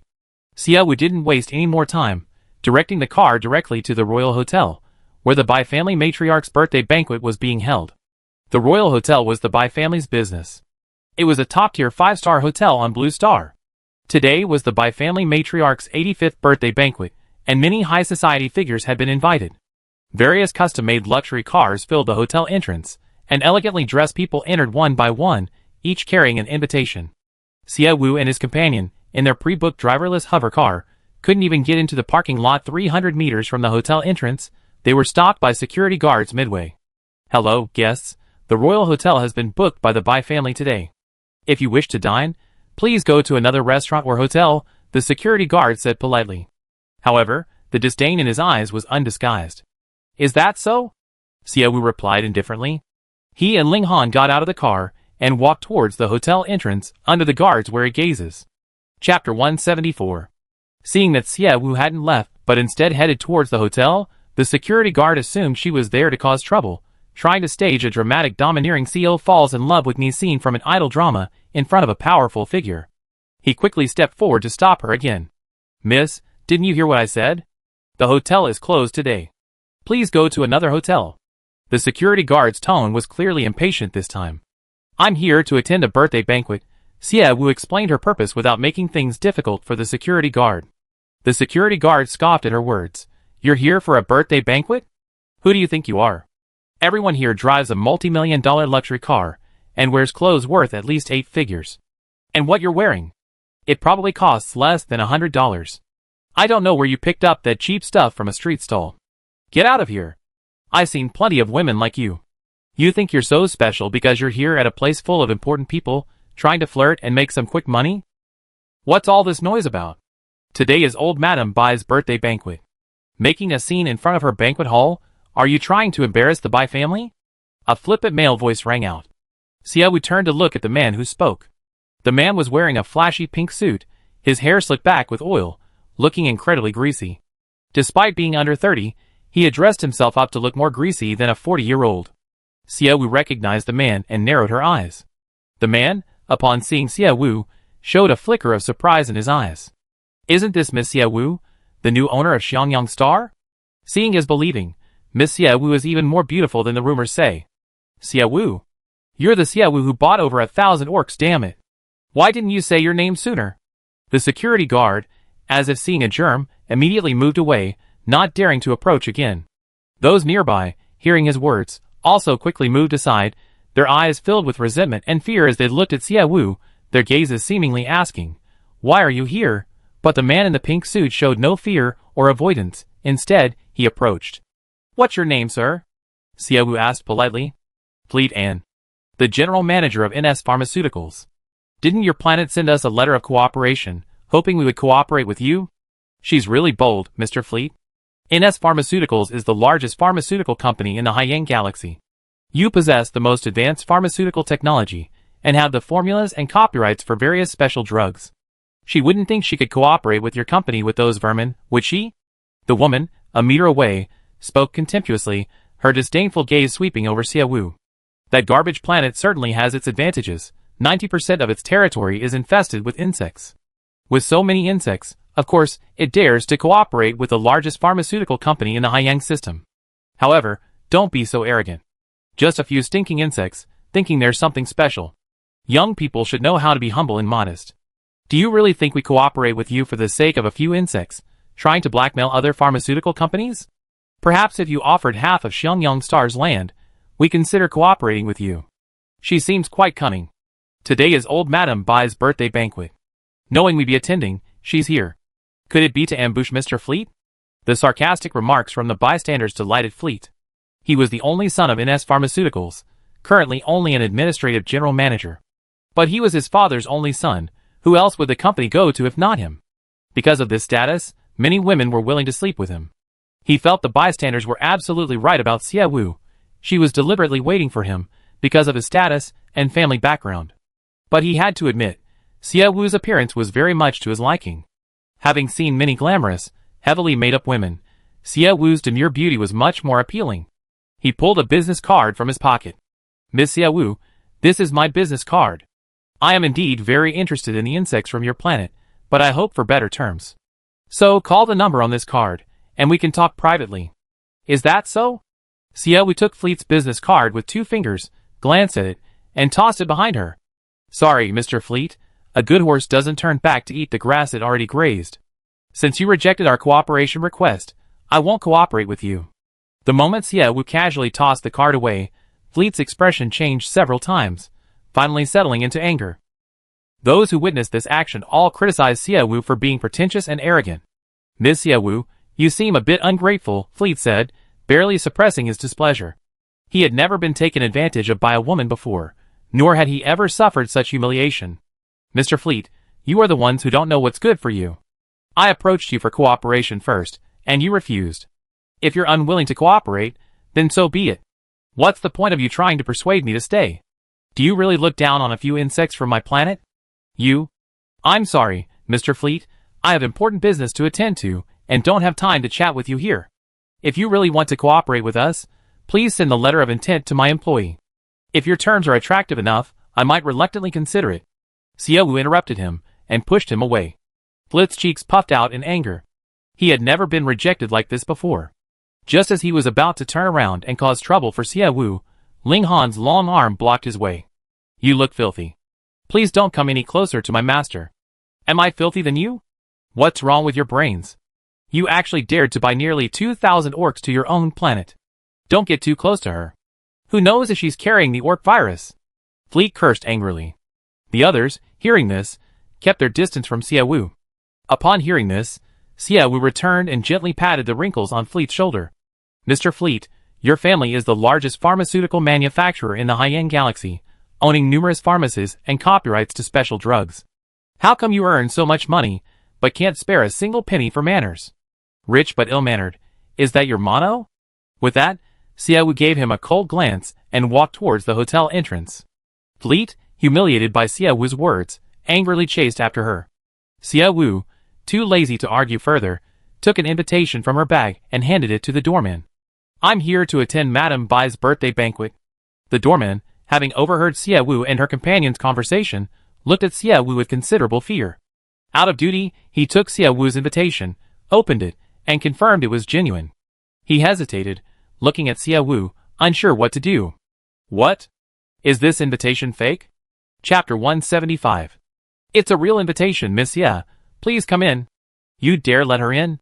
Fleet's voice suddenly rose several times, startling the doorman. Xiaowu turned to look at him. Fleet strode in, angrily shouting, Do you know what she's been up to lately? She bought 1562 orc slaves on Orcstar. So many orcs. Do you know how much orc virus she carries? The people attending old Madame Bai's event today are all celebrities from various circles. What if they get infected and fall ill because of her virus? Even if my company has a cure, what serious side effects would those drugs leave on the people who take them? Old Madame Bai is already this old. Can she endure that? Hearing Fleet's words, the others all agreed. Even if Xiaowu had an invitation, she shouldn't be allowed in. What's all this noise about? A man's angry voice rang out. Everyone turned to look. The visitors were Bai Jingyu, the eldest son of the Bai family, and Bai Heng, the youngest son. Seeing them arrive, Fleet seemed to have found his pillar of support, straightening his back. He walked up to Bai Jingyu, holding Xiaowu's invitation. Jingyu, you come at the right time. That woman from Xianjiangsing forged your family's invitation, saying she wanted to attend the old lady's birthday banquet. Look, it's handwritten. What era are we living in? Who still writes invitations by hand? Bai Jingyu took the invitation, glanced at its contents, then looked at Xiaowu and said, It's a handwritten invitation from my grandmother. She only has one handwritten invitation for this birthday banquet. It says she wants to invite a distinguished guest. Is that distinguished guest you? Everyone turned to look at Xiaowu. Faced with so many eyes on her, Xiaowu remained composed and calm, saying, I didn't know this invitation had such a meaning. I just received it, so I came. Xiaowu now understood why Gao Hongji and Suya had insisted she attend the old man's birthday banquet, even writing the invitation themselves. Not attending would have been incredibly disrespectful to the old man. Grandma has been eagerly awaiting your arrival. Although I don't know why she's so excited, since she's invited you, Heng, please take Miss Xia inside. Okay. Bai Heng sighed heavily, walked to Xiaowu, and said, Let's go. Wait a minute, Jingyu, are you really going to let her attend the old lady's birthday banquet? She's been with over 1,000 beastmen before. What if something happens? My grandmother is stubborn. If she invites someone and we kick them out, my brother and I will likely be branded as unfilial tonight. But for Grandma's safety, we know what to do. Heng, you handle things, I take care of the guests. Bai Heng ignored the opinions of those around him, and led Xiaowu into the hotel. After entering the hotel, Bai Heng led her and Ling Han to a private rest room. He made a phone call, asking the hotel doctor to bring equipment. After calling the doctor, Bai Heng looked up at Xiaowu and Ling Han, his eyes filled with helplessness. Why did you come to my grandmother's birthday banquet? Dare I not come? Grandma Bai wrote the invitation herself. If I didn't come, you go to Xiang Yongxing and ask me why I didn't come, wouldn't you? Bai Heng, eh? Faced with Bai Heng's helplessness, Xie Wu smiled gently. Mr. Bai Heng, try to calm down. All that sighing and frowning makes people think your little girlfriend is hiding away, eager to expose herself to your family. What kind of analogy is that? Don't you know how everyone sees you now? I know, Mr. Bai Heng, you seem to know too. Why are you so concerned about me? Is there still a chance for our cooperation? What time is it? You're still thinking about cooperation? Ever since you bought over 1,000 orcs on Orc Star, did you think our cooperation still had a chance? Mr. Bai Heng, actually, to be precise, it was 500. The remaining 1,000 were a gift, Xie Wu corrected. Bai Heng was genuinely furious at her composure. What are you thinking? Why are you pushing yourself into this desperate situation? I have no choice. Someone wants to kill me. No matter how I resist, I'm going to die anyway. I might as well take a gamble. How long am I going to wait here? It's getting a bit boring. I listened to some music. Xie Wu remained calm and composed, pulling a Bluetooth headset from her bag and putting it on. Bai Heng was nearly driven mad by her composure. Not long after, the hotel doctor arrived with various instruments. They had Xie Wu cooperate with blood tests, saliva samples, and hair samples. After a series of examinations, the results took nearly 30 minutes. The doctor told Bai Heng that Xie Wu was perfectly healthy and carried no viruses. Bai Heng's tightly furrowed brows finally relaxed. At this moment, Bai Heng's communication bracelet rang. It was Bai Jingyu calling. After the two brothers chatted for a few minutes, Bai Heng hung up the phone, walked up to Xie Wu, and said, "My grandmother wants to see you. Let's go." This inspection took a considerable amount of time. The birthday banquet had already begun. The gift-giving segment of the banquet had also arrived. The Bai family descendants displayed the black diamond ruff and the large jadeite stone, which they had purchased from Xie Wu at great expense, side by side on the table. The black diamond ruff, after simple polishing, shone brilliantly under the lights, while the much larger jadeite stone was in no way inferior. The guests were all amazed by the beauty of the two stones. The old lady was overjoyed, her smile wide. Xie Wu recognized many familiar faces among the guests, such as the Su family. Led by Bai Heng, Xie Wu approached the old lady. "Grandma, this is Xie Wu." The old lady looked at Xie Wu happily and waved. Xie Wu obediently walked over. Grandma Bai happily grabbed Xie Wu's hand. "You must be Xie Wu. You're so beautiful. Thank you for your compliment. Xiao Wu, did you sell that large jade stone to us?" "Yes, I sold it to your grandson, Mr. Bai Heng, for the same price of 12 billion. Xie Wu openly admitted that the large jade stone was hers. Even those who had suspected it beforehand were still shocked to hear Xie Wu admit it herself. "I heard you were unwilling to sell it. How come you sold it now?" Xie Wu smiled slightly. "Your grandson personally came to Xiangyang Star to buy this jade stone from me, saying he wanted it as a birthday gift for you. He's so filial, how could I refuse? So I sold it to him." Bai Heng, standing to the side, was stunned. How come he remembered that he went to Xiangyang Star for something else? Ah Heng is indeed a filial child. From a young age, whenever he sees something delicious or fun, he remembers his old lady. "Grandma, this is what your grandson should do," Bai Heng replied naturally, following their lead. Xie Wu smiled and said, "Madam Bai, I heard that you invited me to your birthday banquet because of this large jade stone. Now that Mr. Bai Heng has bought it, I'm honored by your appreciation, and I felt it inappropriate to come empty-handed. I heard you like jade, but I don't have any of that quality, so I could only offer some passable stones. I hope you won't find them offensive. Xiao Wu, you're too kind. I, an old woman, invited you to the birthday banquet without any reason, and I was afraid of offending you. Besides, I'm already very happy that you were willing to sell me that stone. How could I possibly accept your gift? How can I come to your birthday banquet without bringing a gift?" Ling Han took out the StarNet connection terminal. Ling Han, standing behind her, nodded, opened the box, and took out a portable connection terminal. Soon, a beautifully crafted box appeared on the portable terminal. Xie Wu opened it, and presented the white jade Buddha to the elderly woman. The Buddha's exquisite design immediately captivated the old woman. "This is a white jade Buddha. The quality is incredible. I haven't seen such a fine jade Buddha in a long time." Everyone looked over, marveling at the Buddha's beauty. Xie Wu smiled and said, "This is my first time giving a gift to an elder, and I wasn't sure what would be appropriate, so I carved a Buddha from white jade. However, I was worried you might not like Buddhas, so to make up for that, I also prepared several raw stones for you. As she spoke, several more gift boxes appeared on the terminal. Xiaowu opened each box. Inside were white jade, jadeite, black jade. Another batch contained sapphires, diamonds, purple diamonds, red diamonds. Xiaowu had brought all kinds of gemstones and jade. Here they were all gifts for the Bai family matriarch. The people present were all well-traveled and worldly wise. Their gifts to the old lady started at 1 million, but Xiaowu had given them every color of gemstone and jade imaginable, all of top quality, each piece worth tens of millions. Adding it all up, it must be worth over 100 million. Giving away things worth over 100 million just like that? Is this the kind of confidence a garbage planet should have? The crowd gaped in shock, wondering if boycotting Xiaowu was really a good thing. She seemed incredibly wealthy. Chapter 176. Merchants are only interested in money. They associate with whoever has money. Previously, everyone thought that Xiangyang Star, a small planet, couldn't possibly have any money, it must be desperately poor. Since the people there disliked Xiaowu, they joined in the boycott. By winning his favor, they might be able to make a fortune. However, when they saw Xiaowu casually give away gemstones and jade worth hundreds of millions, they were astonished by the confidence and generosity of a poor man. Giving away hundreds of millions so casually, even the wealthy people present wouldn't be so magnanimous. Many merchants' gazes towards Xiaowu changed. They were waiting for Xiaowu to give them more surprises, enough surprises to ensure they could make a guaranteed profit by doing business with him. The Bai family was equally shocked by Xiaowu's generosity. Although the stones they gifted were worth over 40 billion, they were family. To put it bluntly, giving them to the old lady was like giving them to themselves. But Xiaowu was an outsider. A gift from an outsider was like a gift to their family.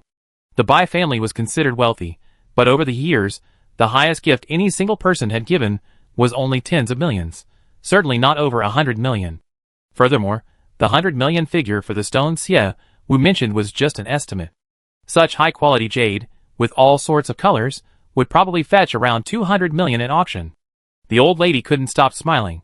She was already happy that her children had given her 2 large and expensive gemstones. Xiaowu's gift of gemstones and jade of every color delighted her even more. Was this the joy of receiving something for free? The old lady looked at Xiaowu with a beaming smile. Xiaowu, why did you give so many stones? This is such an expense. I didn't invite you here to give so many gemstones. Look at what you given. Chu1, don't we have an empty 3-story villa in Qinxiang Garden? Quickly bring the property certificate to Xiaowu. Oh dear, I feel bad for not returning the favor after receiving so many gifts. Everyone, Grandma, your return gift is quite generous. On Blue Star, where land is incredibly valuable, that villa in Qinxiang Garden is worth 300 million. Bai Tsuan was also taken aback by the grandma's generosity. But seeing the stone Xia was sent, so precious, he felt he had to reciprocate to avoid gossip. I have someone get it right away, Miss Xia. Please wait a moment after the birthday banquet. Wait! Xiaowu cried out urgently, Grandma, you don't need to give me a house. I have plenty of land on Xiangyang Star. I can build as many houses as I want. I have no relatives or friends on Blue Star, and don't come here often. Giving me a house would just leave it to gather dust, wouldn't it? Little Wu, all the children in my family, except for my wife and granddaughter-in-law, are boys. If you don't mind, why don't you acknowledge me as your grandma? That way, you won't be without relatives or friends on Blue Star.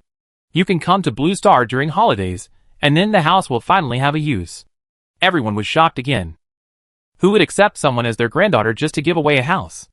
Everyone turned to look at Xiaowu. Those who had previously made things difficult for Xiaowu secretly feared for their lives.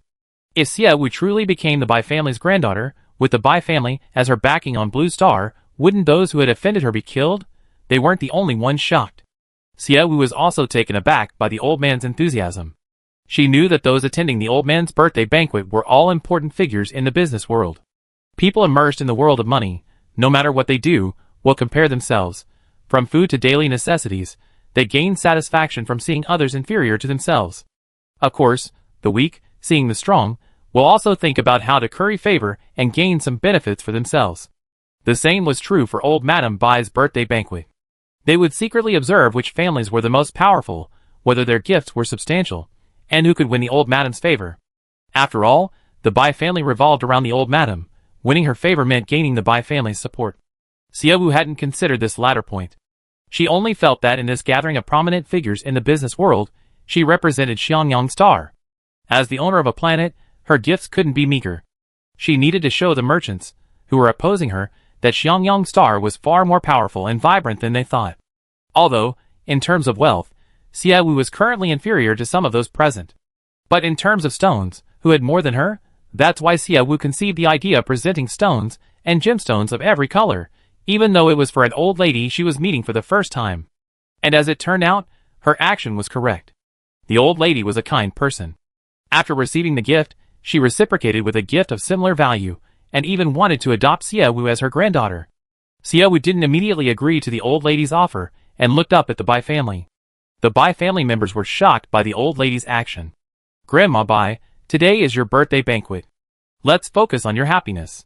As for the matter of me being your granddaughter, let's talk about it another time." "Yes, Mom, let's keep things separate today. We discuss Miss Xie's matter later." Bai Xiuwen stepped forward to echo Xie Wu's words. The old lady suddenly realized, that's right. A banquet can only have one main character. Tonight, I am the main character. Xiao Wu, you wait. When you become my granddaughter, Grandma will throw an even bigger banquet for you.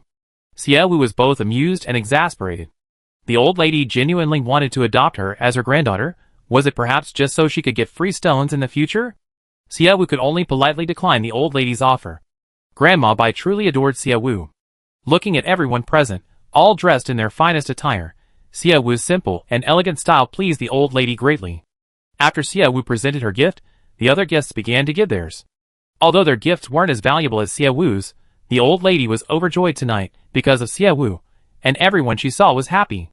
While the old lady was accepting gifts, Xie Wu could finally sneak a break and go to the balcony for some fresh air.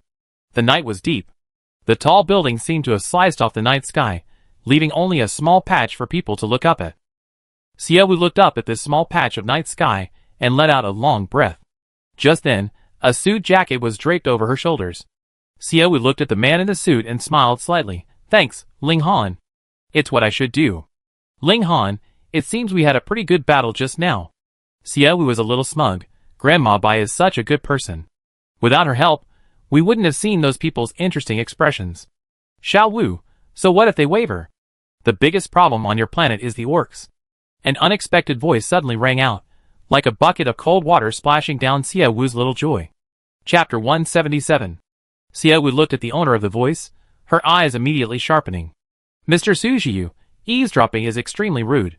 When did you become so ill-mannered?" It had been a long time since Xie Wu had seen Sujiyu. She had almost forgotten him. Unexpectedly, he had jumped back in front of her, this time with Su Lulu. "Miss Xie, before you insult someone else's child, didn't you consider the feelings of their parents?" "What? Just because you're the master of Xiangyang Star, does that give you the right to be so unrestrained?" A deep, middle-aged man's voice rang out. Su Feng, the head of the Su family, Xie Wu's former adoptive father. Xie Wu hadn't expected him to appear. Su Feng's sharp, displeased eyes stared at Xie Wu, as if she were looking at a dead rat in a stinking ditch. Yes, a dead rat. The disgust was extreme, yet because it was dead, there was no hostility. Facing his disgust, Xie Wu smiled slightly, a polite yet insincere smile. "Mr. Su Feng, I was talking to my employee. It's impolite for your son to interrupt. You failed to raise your child properly, yet you blame me for being unrestrained? What a ridiculous twist of the truth. I give you a round of applause." With that, Xie Wu raised her hand and clapped symbolically. She then raised an eyebrow, her gaze towards Su Feng sharper than his. "I certainly didn't raise my child properly, otherwise how could I have raised such an ungrateful, disrespectful wretch like you?" Su Feng desperately suppressed his anger. Xie Wu remained composed, smiling slightly. "Mr. Su Feng, what are you talking about? When my parents were raising Miss Su Lulu, they never let her go hungry or cold. She has everything I had, and she has things I didn't have. Aren't you even in terms of upbringing? So how thick-skinned do you have to be to say you raised me? You? You're just being unreasonable. Your words are completely illogical. Of course, I think you're being unreasonable." "What? Mr. Su Feng, you lived decades longer than me. Do I have to teach you?" Xie Wu retorted to Su Feng, each sentence sharp and direct. She watched Su Feng's hostility rise from 30 to 45, completely unfazed. On the contrary, why did Su Jiyu's hostility decrease instead of increase when she was cursing his father? Could it be that he also hated Su Feng? Xie Wu, do you think you can talk to me like this just because you latched onto the Bai family? Let me tell you, even with the Bai family's help, I will still suppress you with all my might. Mr. Su Feng, don't overestimate yourself, Xie Wu said. Even without the Bai family's backing, I would still dare to speak to you like this. After all, who do you think you are? You? You're just a small-time tycoon on Blue Star, controlling only 1,000th of the planet's economy. Why do you think you can stand shoulder to shoulder with me, the ruler of this planet? I can prevent any member of your Su family from setting foot on Xiangyang Star. And what about you? At most, you can't let me into your house, a house that's not even as long as my arm, and I wouldn't deign to enter. But your talk of suppression is laughable. Xie Wu raised an eyebrow, looking at the furious Su Feng, and smiled slightly. If you were an AI, I might be afraid of your suppression, but you're just a small-time tycoon on Blue Star. I have no fear of you whatsoever. Mr. Su Feng, in the future, when you threaten people, can you at least consider your own strength? You're truly lawless. He had never been treated like this before, and he never expected that the person who would humiliate him was Xie Wu. In a fit of rage, Su Feng grabbed a water glass from the table and smashed it towards her. The water glass, still some distance from Xie Wu, was caught by Ling Han. Xie Wu's lips curled into a smile, her eyes narrowing slightly, her laughter like that of a villainous woman. Mr. Su Feng, your flustered state is truly undignified. You. Before meeting Xie Wu, Su Feng had prepared many ways to berate her. He positioned himself as the moral victor, confident that this conversation with Xie Wu would be superior. But who knew that Xie Wu's very first words would infuriate him? Xie Wu had many more things she could say to provoke Su Feng. Unfortunately, her communication bracelet rang. She glanced at the caller ID, walked away from the Su family, and answered the phone. Hearing the conversation, Xie Wu's lips curled into a smile. Mr. Lei Jun, you kept me waiting, but my fatal bullet has arrived. I have to go now, I contact you later. With that, Xie Wu hung up. Turning back to Ling Han, she said, come on, let's see where our lovely Mr. Bai Hung is. Master, what are you doing? Ling Han sensed from her smile that Xie Wu was up to something important. You find out soon enough, let's go. Xie Wu chose to keep him in suspense, and returned to the banquet hall. Although Xie Wu had won the old lady's favor at this birthday banquet, most of the merchants remained hesitant, not daring to approach her. Their lack of interference allowed Xie Wu to freely go find Bai Hung. Bai Hung was surrounded by several heavily made-up women, but his impatience was evident on his face. He only refrained from pushing them away out of politeness. As soon as Xie Wu arrived, the women looked at her with wary and scrutinizing eyes. Mr. Bai Hung, I have a song I'd like to play for you. Could you come over for a moment? A song? Yes, a song you never forget after hearing it. Would you like to listen to it somewhere quiet? Xie Wu took off her left wireless Bluetooth earphone. Bai Hung looked at her earphone with suspicion. Come to think of it, he had noticed Xie Wu wearing a wireless Bluetooth earphone in her left ear since earlier. He glanced at the woman beside him, finding no excuse to leave. Xie Wu's arrival, though inexplicable, conveniently provided him with an excuse to leave. Let's go to the lounge, he said. Xie Wu nodded, okay. Bai Hung led the way, and Xie Wu followed behind. Having distanced himself from the crowd, Bai Hung lowered his voice and asked, did you see me trapped and deliberately use this lame excuse to rescue me? Mr. Bai Hung, you misunderstood. Disturbing someone's enjoyment of a beautiful woman is not something I would do. I just genuinely had a good song I wanted to share with you, which is why I pulled you out. What nonsense are you spouting? Bai Hung frowned, completely baffled by Xie Wu's schemes. He'd been outmaneuvered by Xie Wu far too many times. Every time he thought it was one thing, Xie Wu would do something else entirely. Now, talking about listening to music, was he setting another trap for him? Bai Hung immediately tensed up. Xie Wu placed the wireless Bluetooth earphones in his palm. Listen to the song first. After you finish, Mr. Bai Hung, you know what I'm trying to do. Xie Wu, today is my grandmother's birthday banquet. Don't play tricks on me. Mr. Bai Hung, listen to the song. Xie Wu pointed to his left ear. Bai Hung put on his headphones. He wanted to see what Xie Wu was up to. Chapter 178. This is too dangerous. We can't take the risk. A strange middle-aged man's voice came through the earpiece. Bai Hung raised his eyebrows in confusion, looking at Xie Wu. Xie Wu made a shushing gesture, signaling him to continue listening quietly. Dad, what are you afraid of? Didn't we make the number 9 antidote? Dad, have you forgotten how Grandpa turned our small pharmaceutical company into the largest pharmaceutical company we are today? It was all thanks to that orc. But there are no orcs here now.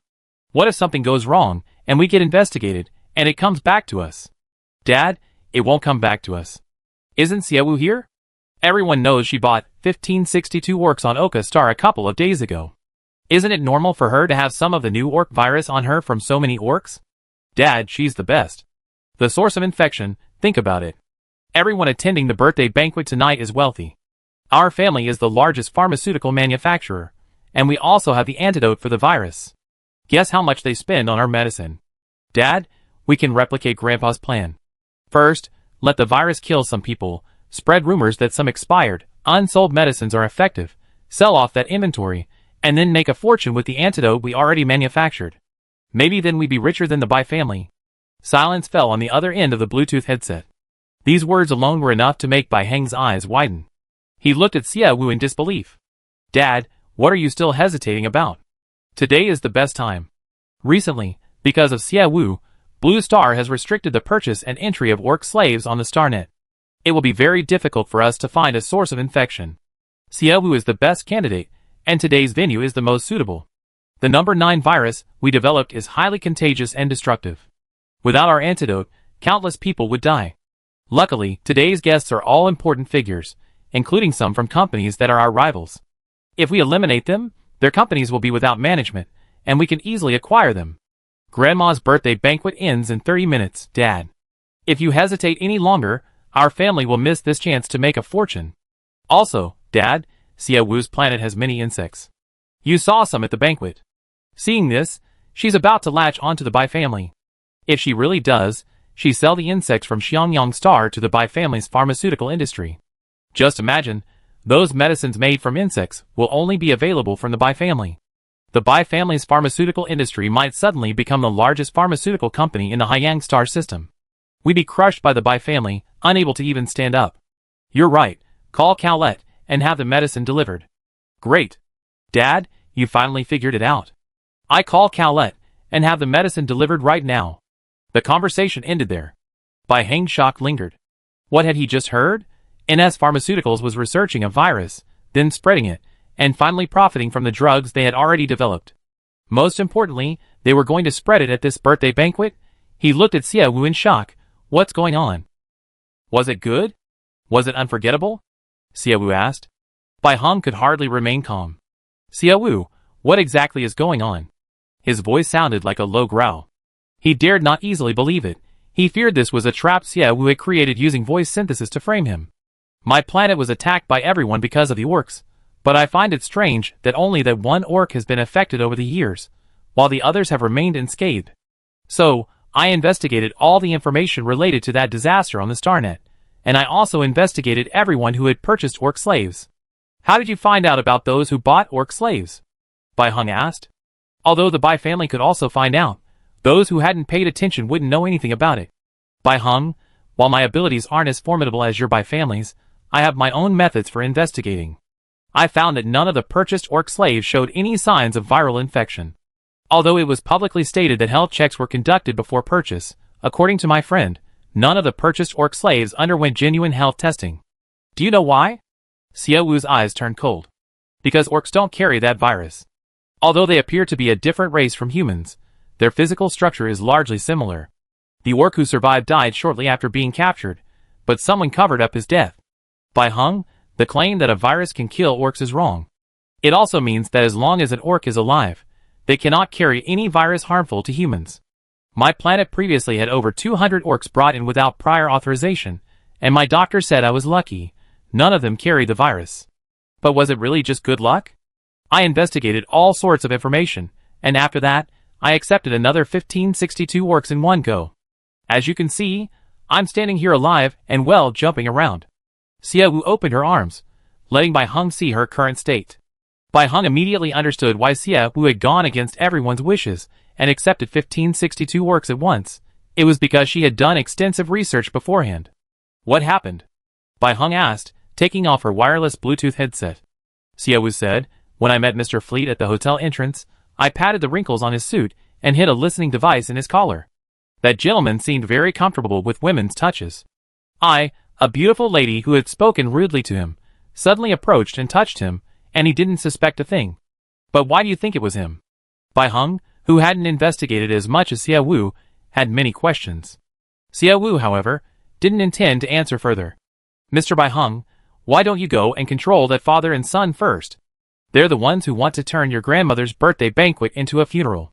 While you're wasting my time here, they might have already started their operation. Hearing this, Bai Heng immediately became anxious. But he couldn't help asking again, Xie Wu, why did you tell me this? Because I want you to become a hero, Mr. Bai Heng. If I were the one who did it, others would only think I'm cunning and treacherous. Besides, I want to maintain the image of a simple, cute, naive, and easily deceived planetary ruler. So, I'm giving you this wiretapped content, Mr. Bai Heng, hoping you can use it as irrefutable evidence to expose that father and son. Also, I hope you remember this favor. Don't forget your cooperation with me, and please help me conceal my cunning and treacherous side and stop them. Xie Wu finished explaining his purpose. Bai Heng didn't know if it was true or not. Thinking he couldn't let the birthday banquet turn into a funeral, he immediately ordered people to stop the fleet father and son from doing everything they were about to do. Xie Wu returned to the hallway and saw several men in suits approach Fleet and his son, handcuffing them and taking them away. Master, is this what you've been planning these past few days? Yes, soon you orcs will be cleared of this injustice. From now on, you won't have to suffer the same treatment we did today when you come to Blue Star. Hearing Xie Wu speak these words in a gentle tone, Ling Han's eyes reddened slightly. He knelt on one knee and resolutely said, Master, I swear on my life to protect you for the rest of my life. Chapter 179. Xie Wu already knew whether Ling Han would make a vow or not. This orc would definitely be loyal to her. Because Ling Han had already mastered self-control, achieving a 100% loyalty to Xie Wu. Ling Han didn't know Xie Wu possessed this special ability. From his perspective, he should simply say these words to her. Xie Wu remained calm, showing little surprise. Get up, she said calmly. At this moment, her gaze fell upon Su Lulu standing behind a vase, not far away. Su Liuliu's face was somewhat ashen, as if she had heard something unpleasant that had ruined her good mood. Ling Han, your former young lady has arrived, Xie Wu said. Ling Han turned back to look at Su Lulu, his expression calm. Is there anything you want to say to her? No, I already said everything I could say to her. That's true. You two keep in touch privately. If there's anything you wanted to say, you would have already said it. Since there's nothing else to say, let's go home. Yes. Ling Han followed Xie Wu without hesitation. Although everyone said that Ling Han and Su Lulu grew up together and had a very good relationship, Ling Han only felt a master-servant bond with Su Lulu.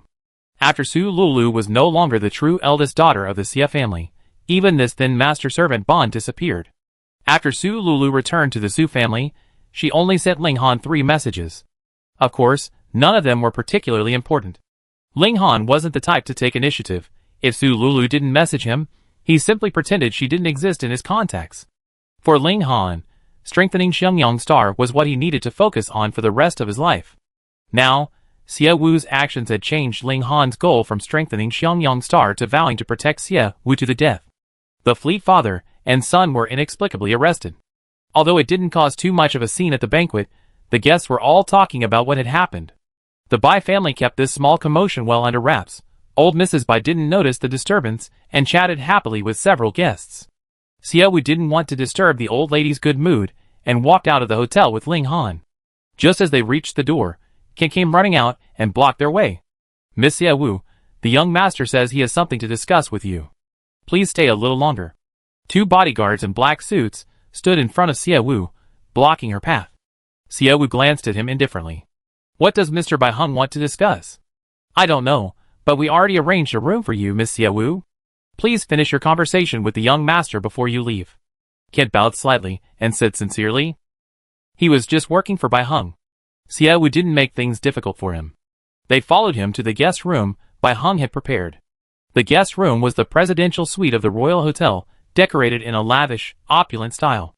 As soon as Xie Wu sat down, various desserts, fruit platters, and drinks were served. After the waiter left, Kent stood awkwardly to the side.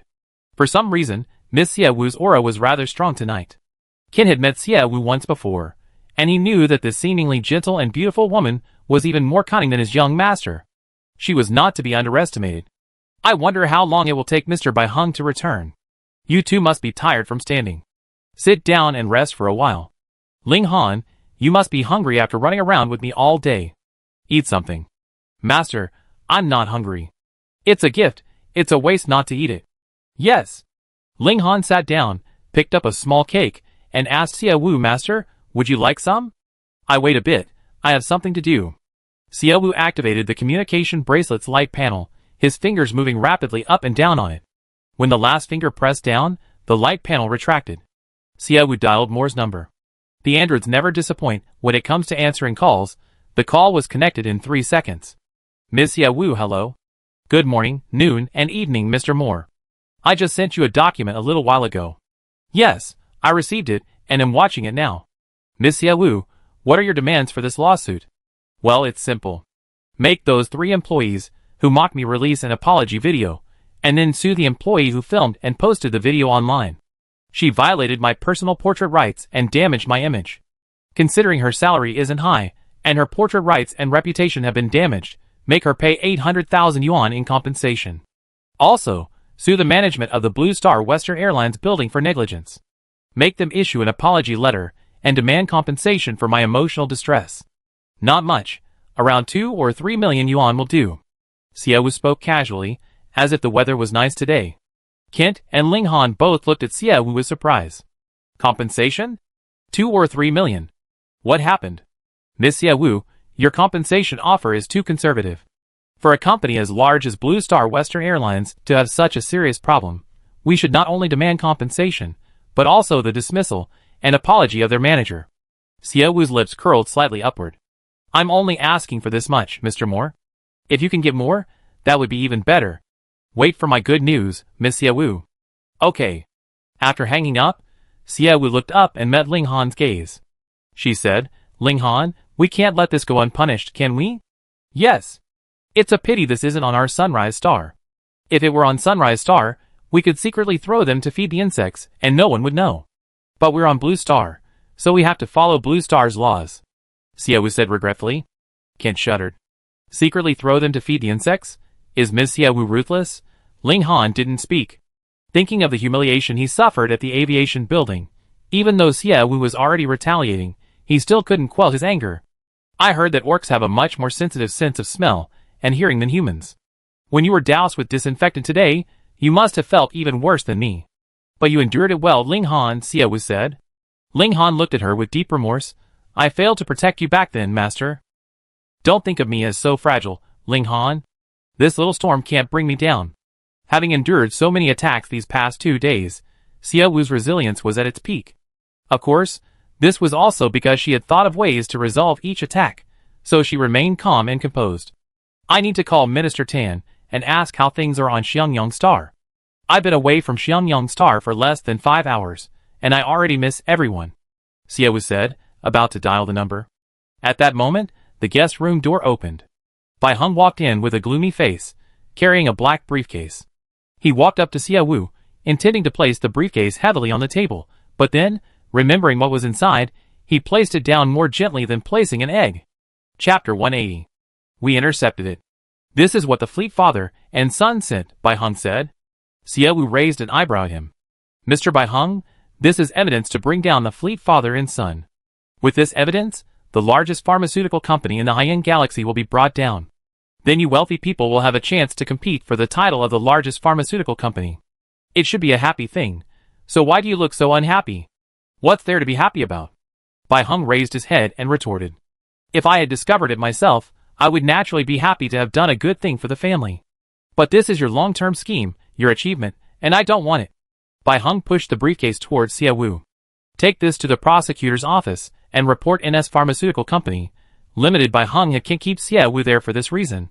Xia Wu said she wanted him to be a hero and help her cover up the fact that she had discovered the conspiracy. Bai Heng was in a hurry to intercept the briefcase and didn't question Xia Wu further. But in his haste, he realized it was wrong to steal the credit. So he can't stop Xia Wu and have a proper talk with him. Xia Wu glanced at the box indifferently and said disdainfully, I don't want it, Mr. Bai Heng. Didn't we agree that this credit would be yours? Why should I? When I stopped the box, the prosecutor's office arrested the Fleet Father and Son. Wasn't that something you arranged beforehand? You done so much. Why are you giving me the credit now? Because my foundation is unstable, Xia Wu said. Bai Hung was taken aback. What do you mean? Mr. Bai Hung, I dragged you into the Fleet father and son's affair, so I'm not afraid to tell you more. Xiangyang Star has been constantly targeted by villains, and they've been hiding in the shadows using underhanded methods against me. First, they used toxic waste to kill my parents, and then they tried every means to kill me. Mr. Bai Hung, don't you find the overwhelming criticism against me on the Starnet strange? Seeing Bai Heng's bewildered expression, Xie Wu continued to explain, my grandfather was a mercenary, and he led his team to develop Xiangyang Star. Everyone knows that orcs are the most numerous among mercenaries. It's certain there are orcs on Xiangyang Star, so who amplified this information and deliberately stirred up trouble? Furthermore, the various videos that have surfaced recently about people who died from the virus during that period, every video incites hatred towards orcs. Do you think this is just baseless accusations? Or is someone deliberately orchestrating this? Xie Wu's questions, one after another, left Bai Hung speechless. He had never paid attention to orcs, much less to the Starnet. He had no idea how to answer Xie Wu's questions. He turned to look at Kent standing beside him. Kent immediately stepped forward and said, Young Master, recently a large number of online trolls have indeed appeared on the Starnet, smearing Ms. Xie Wu and Xiangyang Star. According to the intelligence department, many videos from decades ago have been pushed to unprecedented popularity. You were smeared because of the orcs. Now the truth about the orcs is about to surface. If you reveal the truth, wouldn't that clear your name and make you a hero? Bai Hung asked, puzzled. Xie Wu sighed, Mr. Bai Hung, do you rarely frequent the Starnet? Don't think that just because I'm the young master of the Bai family, I don't have much time. I'm very busy with work. Where would I find the time to go on the Starnet? Bai Hung said. No wonder you don't know. Online trolls have the ability to turn black into white. Listen carefully, Mr. Bai Hung. Netizens who believe everything they hear online are easily swayed by online trolls, to the point of not even knowing who their mother is. And I, Xiangyang Star, don't have a public relations department. We don't have the time or manpower to fight a propaganda war with those guys on the Starnet. But Xiangyang Star doesn't have that, but your Bai family does. You're a mature company, you have everything you need, and doing anything is simpler for you than for me. Besides, you're the richest family on Blue Star, so no matter how much the online trolls manipulate the news you release, netizens will believe it 100%. Xiangyang Star, known as a garbage planet, even if you throw all the evidence in its face, there will still be online trolls saying it's fabricated to protect the planet's beastmen. Even if they admit the evidence is real, they definitely criticize me, saying I know the beastmen are being slandered. Yet I bought 1562 beastmen slaves in advance, buying a batch at a low price, and then raising the price later. They definitely say things like I don't respect other life. Just thinking about it, no matter what I do, I get cyberbullied, but don't I have a good way to get cyberbullied now? Xie Wu looked at Bai Hung, her eyes indicating, do you understand? Bai Hung understood Xie Wu's concerns. Are you afraid your words won't carry weight? If so, the Bai family can help you. You stopped the Fleet father and son from poisoning us, which saved us as well, Bai Hung said. Xie Wu sighed again. Mr. Bai Hung, I only told you about the cyberbullying, I forgot to mention the guy who tried to see Xiangyang Star. This matter involving the orcs went unnoticed for so many years, but I discovered it. To be honest, I used quite a few unscrupulous methods. If I admit that I investigated this, do you think the guy in the shadows will try to kill me? That guy used the orcs as a topic, vigorously promoting the idea that orcs are harmful, inciting all businesses to boycott Xiangyang Star. If it weren't for Fleet's involvement, I would have been half dead by him. After all, Mr. Bai Hung, aren't you like that? Remember when I asked you not long ago if our cooperation could continue? What did you say to me? Bai Hung paused, recalling his recent conversation with Xie Wu, a hint of apology flashing in his eyes. Xie Wu noticed this apology. Look, even you, who have dealt with me before, are refusing to cooperate with me because of those rumors, let alone others. Rumors are truly terrifying. The key is that this is just one of that guy's tactics against me. If I show that I'm clever, and you can't destroy me, guess what even more extreme methods he used next. Mr. Bai Hung, standing in the spotlight doesn't always bring cheers and applause, it can also bring bullets. Xiangyang Star's foundation is unstable, and coupled with my insignificance and lack of influence, being too sharp will allow the other side to break me in a more extreme way. To be honest, if it weren't for that guy who wants my life, how could I not want to be a hero? How could I not want to stand in the spotlight and receive cheers and applause? But that guy's malice tells me that I must conceal my strength. After hearing Xie Wu's words, Bai Hung understood everything. Chapter 181. Xiaowu gave him the credit for two reasons. First, even if the information was correct, the feedback she received on the StarNet might not be positive. In fact, the cyberbullying against her might be even more severe. Second, someone wanted her dead. If she appeared too clever, they might use even more vicious methods to harm her. The most important reason for giving up the credit was that Xiaowu wanted to continue playing dumb to outsmart others. Do you have any other requests? You can't give up such a huge credit for nothing, Bai Heng said. Xiaowu smiled slightly. Mr. Bai Heng, is our cooperation still possible? You've given up such a huge reward. Even if your territory is full of insects, I'm still going to cooperate with you. Bai Heng's gaze was firm. Xiaowu, I assure you this time, no matter what happens, our cooperation is a done deal, and there will be no going back. Bai Heng, Xiangyang Star is a planet that hasn't been fully developed yet, with a lot of potential. Even if the insects hinder our progress, we will ultimately prevail. Cooperating with me will guarantee you a profit, so isn't it a bit stingy of you to ask for this reward in return for this cooperation? What else do you want? Give me 3 spaceships, the best kind. Also, allow your Bai family's Eastern Aerospace Center to open a new space route to Xiangyang Star. I know you manage the Bai family's tourism industry, and have the right to establish a new route within your own aerospace center. Bai Heng was stunned. Normally, he would have thought Xiaowu was making an outrageous demand. The best spaceships currently available cost 2 billion each, so 3 would cost over 6 billion. The credit Xiaowu was giving him was for saving his life. The 6 billion plus a new air route felt good enough. Okay, shall we sign the contract now? Bai Heng asked generously. If you're prepared to have a contract, we can sign it now, Xiaowu said. Bai Heng looked at Kent and said, Kent, you draft the contract. Okay. Kent took out his laptop and, at Xiaowu and Bai Heng's request, drafted a contract for the delivery of the spaceship and the new air route, as well as a tourism cooperation contract. The two were very satisfied with the contract drafted on the spot, and signed it immediately. Holding the contract, Bai Heng extended his hand to Xiaowu. Xiaowu extended his hand, and shook it back. Xiaowu, thank you for choosing me among so many Bai family children. No, I should also thank you for your own integrity and impulsiveness. If it weren't for that indiscriminate phone call and scolding, and even if you hadn't agreed to come to Xiangyang Star, I probably wouldn't have chosen you. Recalling his acquaintance and meeting with Xiaowu, Bai Heng smiled.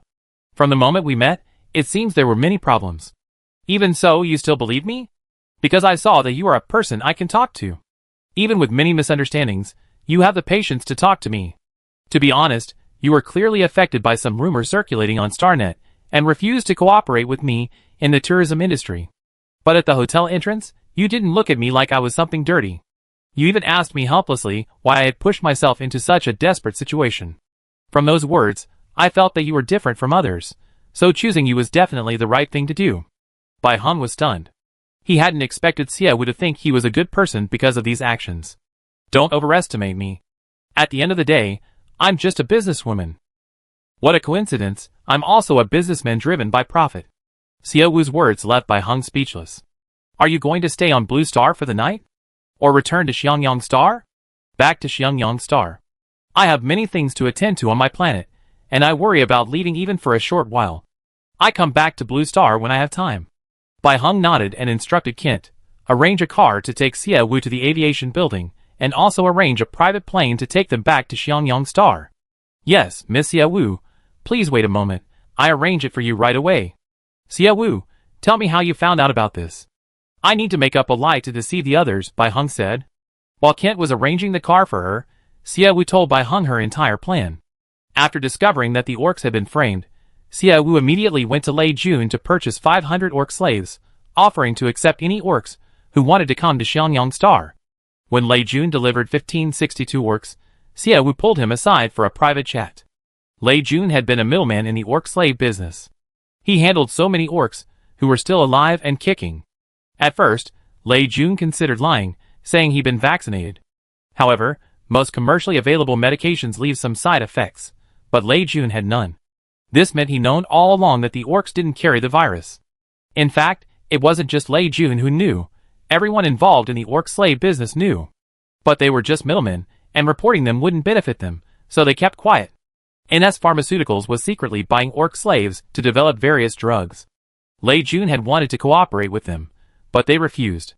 Xiaowu offered Lei Jun 300 million yuan, for long-term cooperation on other businesses on Xiangyang Star. The 300 million yuan swayed Lei Jun, especially since Xiangyang Star was a developing planet with many needs. Long-term cooperation meant a secure future. Therefore, Lei Jun agreed to cooperate with Xie Wu. After agreeing, Lei Jun implanted a portable, remotely controlled camera on the orc slaves purchased by NS Pharmaceuticals that month. When the orc slaves entered NS Pharmaceuticals, the camera would film throughout NS's private research labs. Of course, simply filming internal scenes wasn't enough to destroy NS Pharmaceuticals. They could claim it was for researching other drugs. Therefore, Xie Wu spent another 50 million yuan to have Lei Jun hire a hacker. The hacker broke into NS Pharmaceuticals' computers and stole confidential documents. Of course, if the hacker denied ownership of the confidential documents, it still wouldn't destroy NS Pharmaceuticals. Xie Wu then searched for NS Pharmaceuticals managers on the StarNet. She recognized Fleet the moment she saw him, but she hadn't expected it to be so easy. Xie Wu's original plan was to plant a listening device on the other party, hoping to find out their intentions within 3 days if they were lucky. This was because the documents stolen by the hacker revealed that NS Pharmaceuticals had developed a new virus. Xie Wu and Lei Jun guessed they might make money from the new virus. However, Xie Wu never expected that Fleet would become so restless so quickly, wanting to make her a scapegoat at the birthday banquet. Upon hearing Fleet's idea, Xie Wu instructed Lei Jun to have the hacker anonymously send NS Pharmaceuticals' confidential documents to the prosecutor's office, reporting them for illegal activities. Xie Wu found Bai Heng and gave him the recording and the medicine the other party had sent, intending to use the Bai family to completely crush NS Pharmaceuticals. Bai Heng finally understood Xie Wu's entire plan and was speechless for a moment.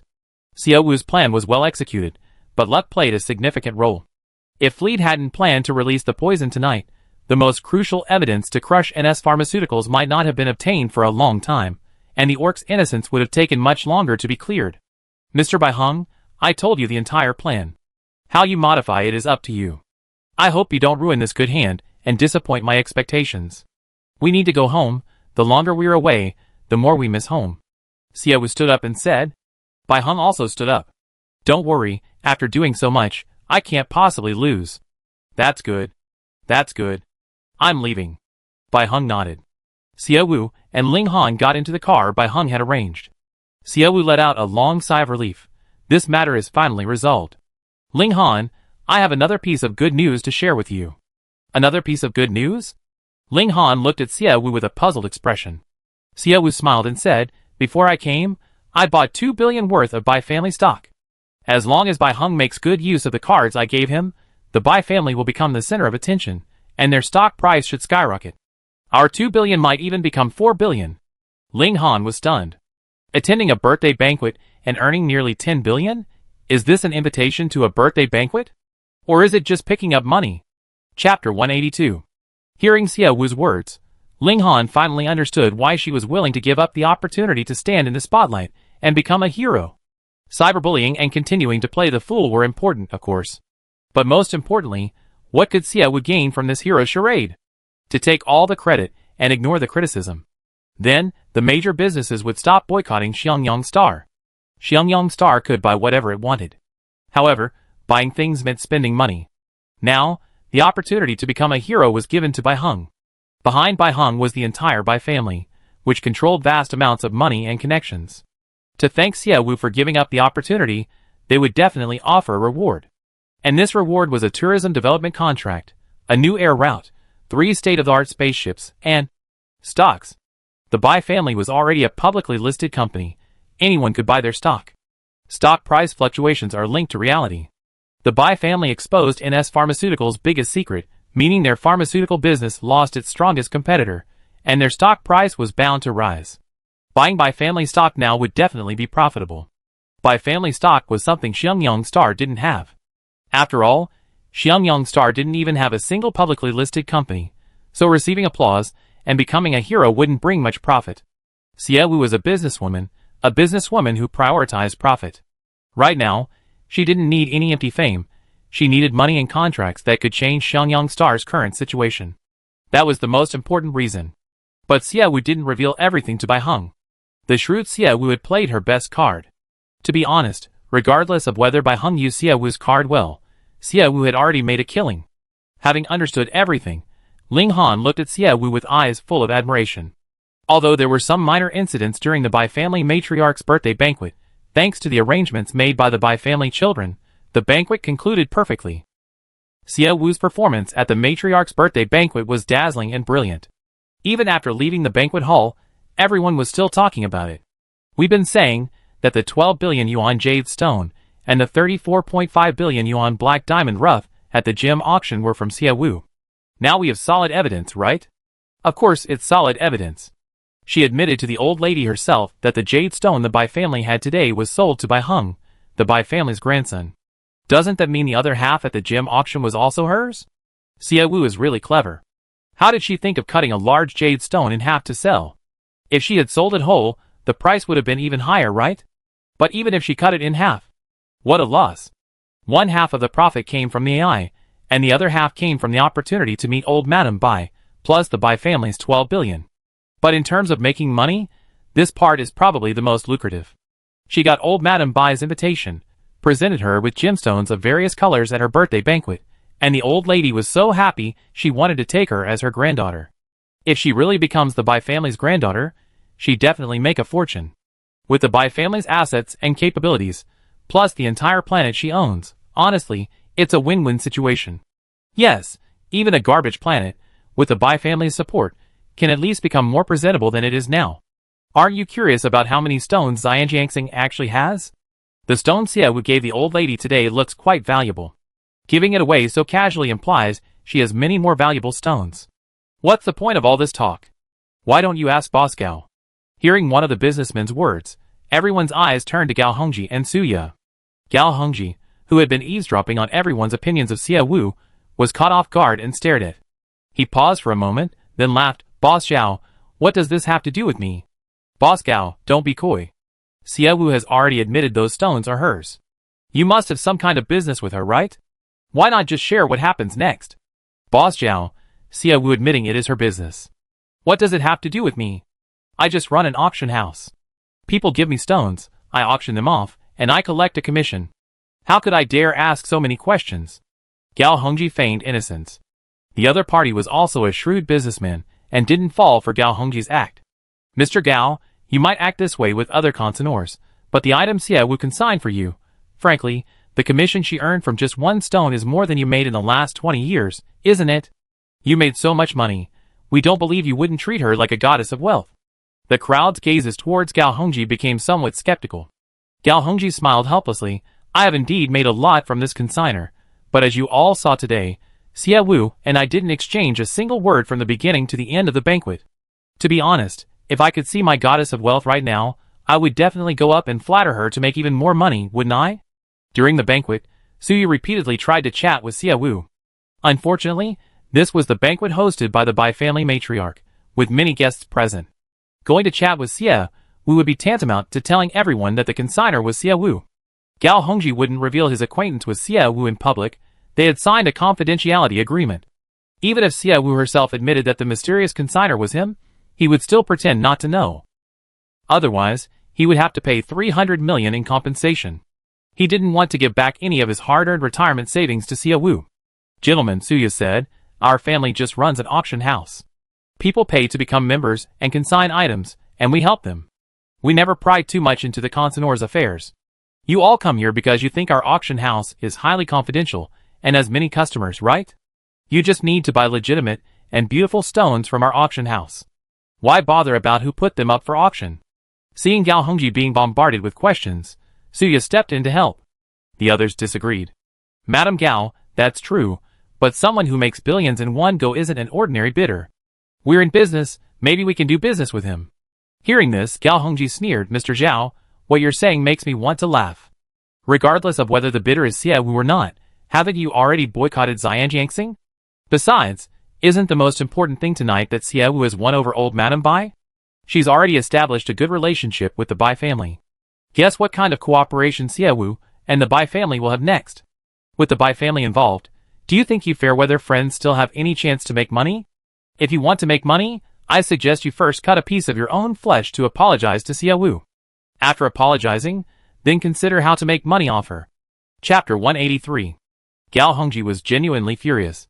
He had previously tried to help Xie Wu buy grain, but was repeatedly refused.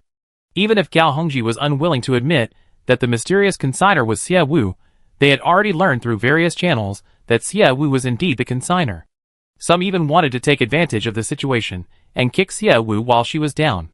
Now, seeing the Bai family's attitude towards Xie Wu, they pretended not to know. How come they hadn't noticed how disgusting these guys were before? No matter how wealthy the Bai family is, they can't control everything. Boss Gao, are you taking the Bai family too seriously? A sudden voice rang out. Gao Hongji looked at the speaker. It was Su Feng, the head of the Su family. Seeing Su Feng, Gao Hongji couldn't give him a friendly look either. He knew that the Su family was the most vehement in resisting Xie Wu. Without the orders of the head of the Su family, how dare the Su family members do this? Whether the Bai family is important or not is not up to me. My auction house is for wealthy tycoons like you. However, if the Bai family cooperates with Xie Wu, I think it would be 1 + 1 greater than 2. Think about it. Even if Xiangyang Star has a poor environment, it's still a planet with 99% of its area still undeveloped. You are all businessmen here, you know how malleable it is. Of course, you all think it will cost a lot of money to shape it, but judging from the extravagance Xie Wu showed the old lady with the stone tonight, doesn't that indicate that Xiangyang Star has a high reserve of gemstones and jade? Mr. Su, I remember that the Su family's main business is various gemstone and jade ornaments. In recent years, the scarcity of natural gemstones has forced your company to synthesize artificial gemstones for sale, right? Originally, you made high-priced gemstones, a diamond ring costing tens of thousands, but now you can barely find buyers for a few thousand. I wonder if the Bai family's previously insignificant gemstone jewelry business will secure a large number of natural gemstone and jade purchase contracts after cultivating a good relationship with Xie Wu. If they do, the Bai family's gemstone jewelry business might be revitalized. I wonder if your Su family can still maintain its position in the top 10 of the Blue Star's rich list then? Gao Hongji asked provocatively. His words struck a chord with Su Feng. The largest consumer group for gemstones and jade is AI. As long as it's natural gemstone and jade, no matter how high the price, AI will be willing to pay. But for synthetic gemstones, even if they were given away for free, AI wouldn't want them. And selling synthetic gemstones to people who just want jewelry is too expensive. They won't accept it. Selling low-priced synthetic gemstones isn't unprofitable, but the profits are very small. Su Feng had also considered exploring other industries and finding a new way out. However, Earth and other planets have existed for a very long time, and each industry has a leader. Once that leader has exhausted its resources, switching to other industries might not only fail to generate profit, but could even result in losses. The Su family is currently stuck in this predicament. Su Feng had been trying to avoid thinking about this predicament, but Gao Hongji directly pointed it out. Not wanting to lose face in front of so many people, Su Feng retorted, even if my Su family can't secure a top 10 position, we're still better than someone like you running an auction house. Mr. Gao, your auction house's annual net profit was only 30 million before. It was only after Xie Wu came to your auction house that you saw a second largest profit. Do you think you're qualified to be on equal footing with us? Before Xie Wu's arrival, Gao Hongji's auction house mainly dealt in gemstones and jade already made into jewelry. The auction prices for those weren't particularly high, so the commission fees weren't particularly high either. Furthermore, the free auction chances for Glory members can be privately sold to others. Some people in urgent need of cash will buy free auction chances to make money. So, despite the large number of people at Gao Hongji's auction house, it wasn't actually that profitable before. After deducting labor and other expenses, he only earned a few million a year. 30 million in net profit was only because he was lucky that year, with the auctioned items fetching high prices. Until Xie Wu arrived, a single stone truly made him money for over a decade. But Gao Hongji was content with his lot. Facing Su Feng's disdain, he laughed and said, Boss Su, how could I dare to sit on equal footing with you? What I said was just responding to what you said. Do you think the Bai family is that important? I'm comparing you to the Bai family, am I wrong to compare them? Su Feng was taken aback, realizing something. Gao Hongji continued, even if I, a nobody, earn over 100 million a year, I wouldn't dare compare myself to you big bosses. After all, I still rely on you for my livelihood. Although Boss Su has poached quite a few items from bidders at my auction house, I think in business, it's normal to go with whoever offers the highest price. However, Boss Su, poaching people and then belittling them in front of them is a bit shameless, isn't it? I wouldn't do such a thing if I were you. The number of natural gemstones was dwindling, and Su Feng had planted people at Gao Hongji's auction house, who would privately negotiate with anyone bidding on a natural gemstone. Gao Hongji wasn't stupid. Several times, someone would bid on a natural gemstone, and then back out 30 minutes later. He couldn't possibly ignore it. The investigation revealed that it was the Su family behind it all. The Su family was wealthy, so Gao Hongji could only swallow his anger. But today, he couldn't swallow this insult. Gao Hongji had made his point so clear, and Su Feng wasn't stupid. He knew that continuing the conversation would damage the Su family's reputation. He looked at Gao Hongji with disdain, snorted coldly, and left the scene of trouble without saying a word. Watching his departing figure, Gao Hongji called out, "Boss Su, Xie Wu did interact with your Su family for a while. Why don't you go and beg her to sell you a few stones?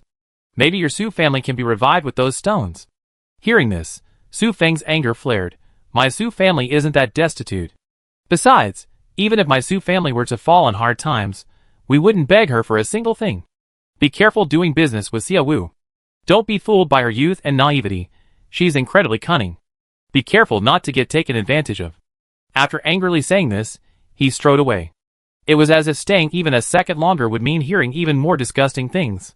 As they watched him leave, everyone expressed their disapproval of his last words. Boss Su is so arrogant. The Su family's business is declining day by day.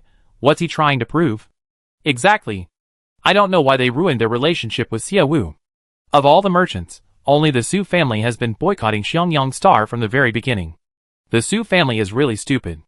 Even if they made a mistake by raising a daughter with the Xie family, no matter how poor, still owns a planet. If I were the Su family, I would improve relations with the Xie family and take this opportunity to buy some land on Xiangyang Star, develop it, and I'd definitely make money. That's right. The Su family is really stupid, letting such a good opportunity slip by. Chapter 184. Hearing everyone's disdain for Su Feng, Gao Hongji felt much better. "Wife, let's go home." "Okay." Gao Hongji and Suya left the gossip circle. Sitting in the car, Suya sighed softly. Gao Hongji quickly asked, "Wife, what's wrong? Why are you sighing all of a sudden?" "Nothing, it's just that I rarely saw Xiao Wu today, but I didn't get to say much to her, which I find a bit of a pity. There will be opportunities. Besides, I saw Xie Wu was quite busy at this birthday banquet. I just saw her, and then she disappeared in the blink of an eye. Also, look at her performance at the banquet today. Old Madam Bai really liked her, and even wanted to give her a house. She'd definitely be coming to Blue Star a lot more often in the future. Besides, even if she doesn't come, we can go to Xiangyang Star.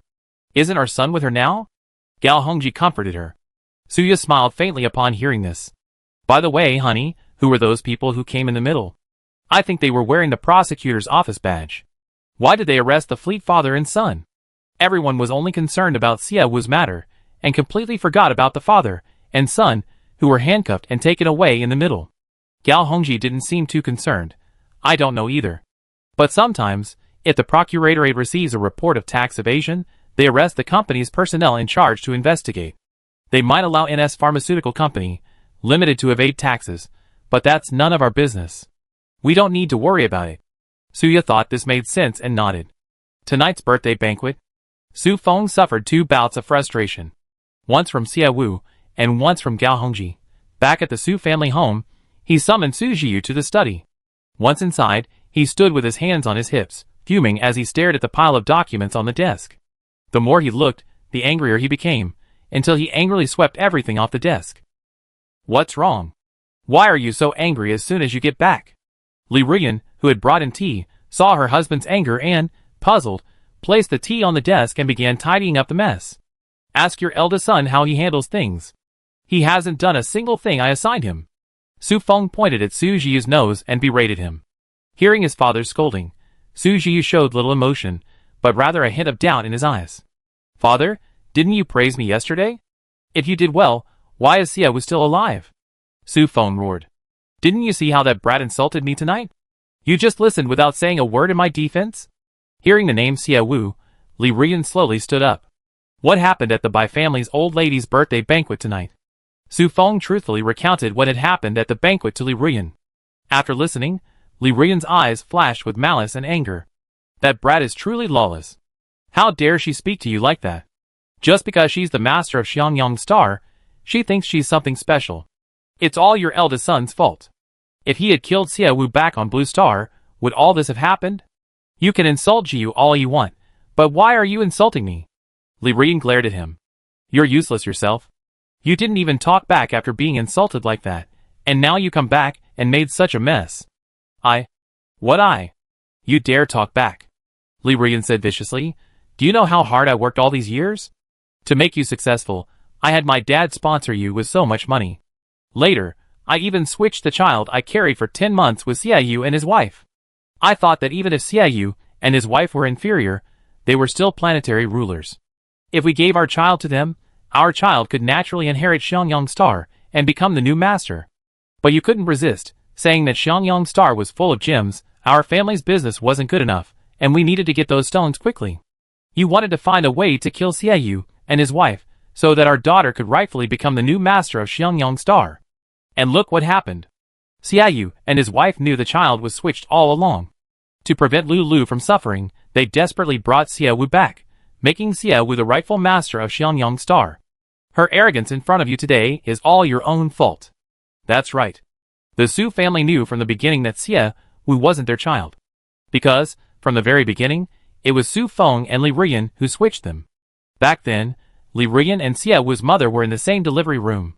Li Rian learned that Xiaowu's mother's husband, Xiaoyu, was the new owner of Xiangyang Star.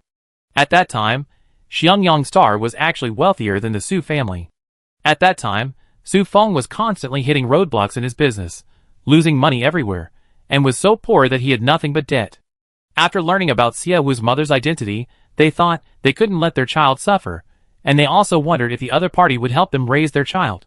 Then perhaps Xiangyang Star would become their child's. If their child became the owner of Xiangyang Star, then even if they were penniless, they could still live well on Xiangyang Star. The couple discussed it and, before the other had even seen their child, switched their 2 children. Later, Su Feng bought a piece of land and discovered a large quantity of natural gemstones.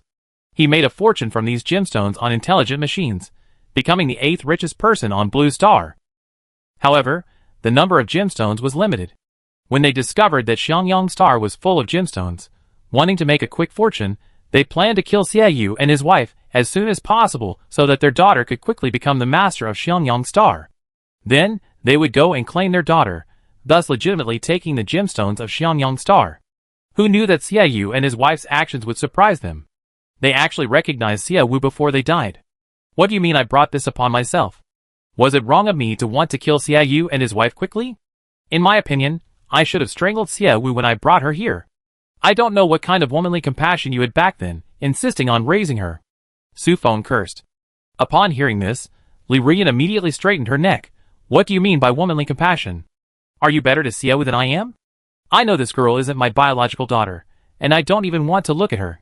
But you, pretending to be a loving father in front of her? If you're going to pretend, at least pretend for a while. You stopped pretending as soon as the child came back. She's not my child. How can I pretend to love her every day? Seeing Xiaoyu and the other 2 so desperate to take her back, I get annoyed just looking at her. Blame your eldest son. I told him to kill Xiaowu quickly, but he let her live until now. Why are you so indecisive? Su Feng finally shifted all the blame onto Su Jiu, and Li Rian looked at him with the same questioning gaze. Faced with his parents' reproaches, Su Jiu smiled helplessly. Dad, even if Xiaowu suddenly dies, Xiangyang Star won't fall into our hands. I have to find a way to get Xiangyang Star before killing her. Chapter 185. You're a piece of trash. Seeing Su Jiu's composure, Su Feng cursed angrily. She's the master of Xiangyang Star now. If she dies, Xiangyang Star will be leaderless. Then, they find other ways to interfere in Xiangyang Star's affairs. How could this planet not be ours? Dad, you know that if the master of Xiangyang Star dies, it will be leaderless, and everyone will try to get a share. But you need to know that we still have 7 powerful figures above us. Let alone who, just the Bai family alone will try to seize it from us. At this point, Su Jiu's eyes narrowed. We've been planning for years to obtain the entire Xiangyang Star. If we hastily kill Xiaowu, according to interstellar law, how this planet develops is the business of the remaining natives. What if a new successor is chosen from among them, and that successor doesn't serve us but serves others? Then Xiangyang Star still won't belong to us. Su Feng calmed down for a few seconds, considering Su Jiu's words. Understanding Su Zhiyu's situation, Su Feng sat down and slammed his fist on the table.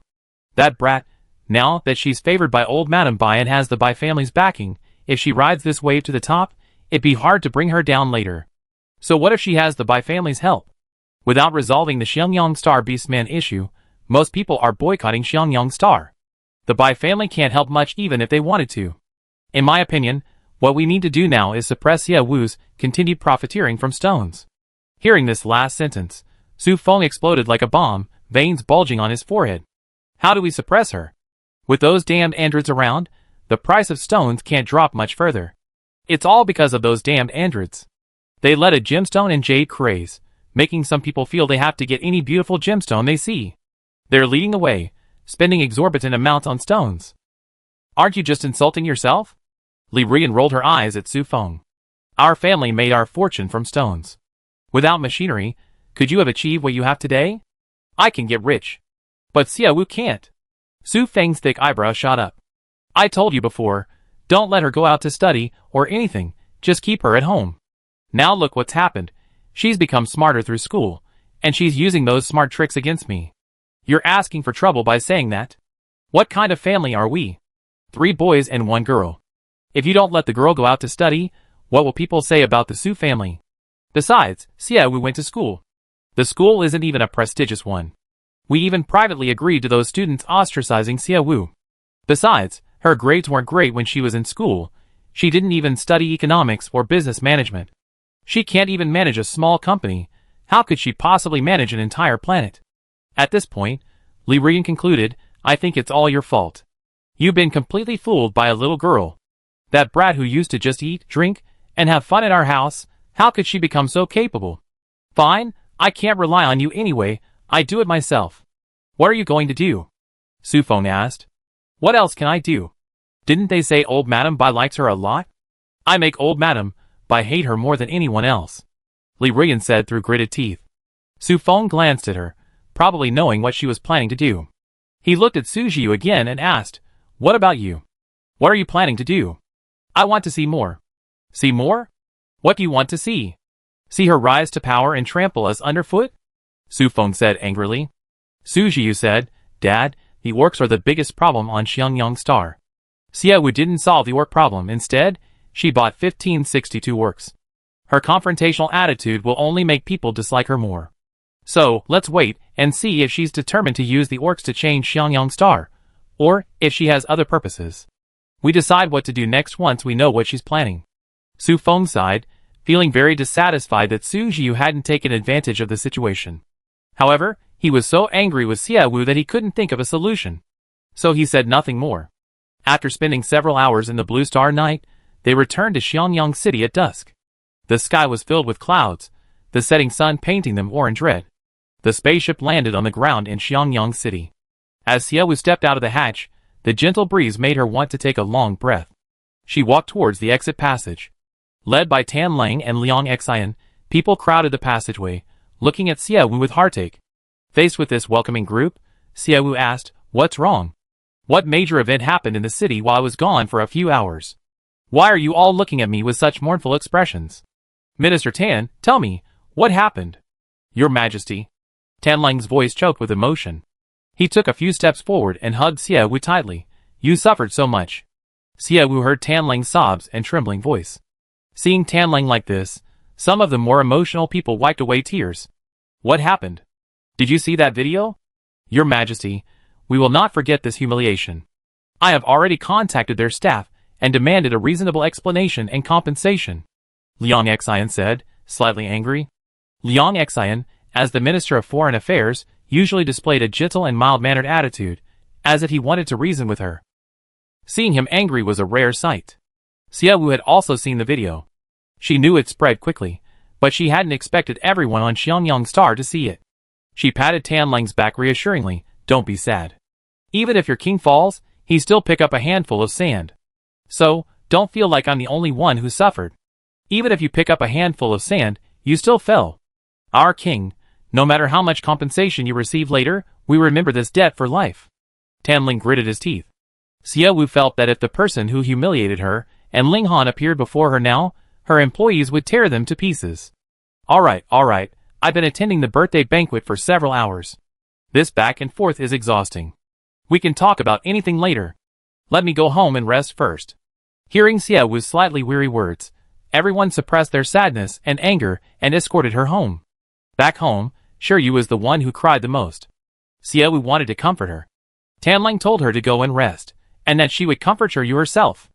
Xie Wu returned to her room. A hot water bath was already prepared in the bathroom.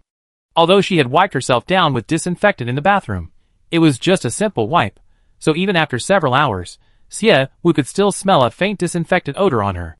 Sitting in the bathtub, Xie Wu was about to close her eyes for a short rest and completely relax when her communication bracelet, which was placed beside her, rang.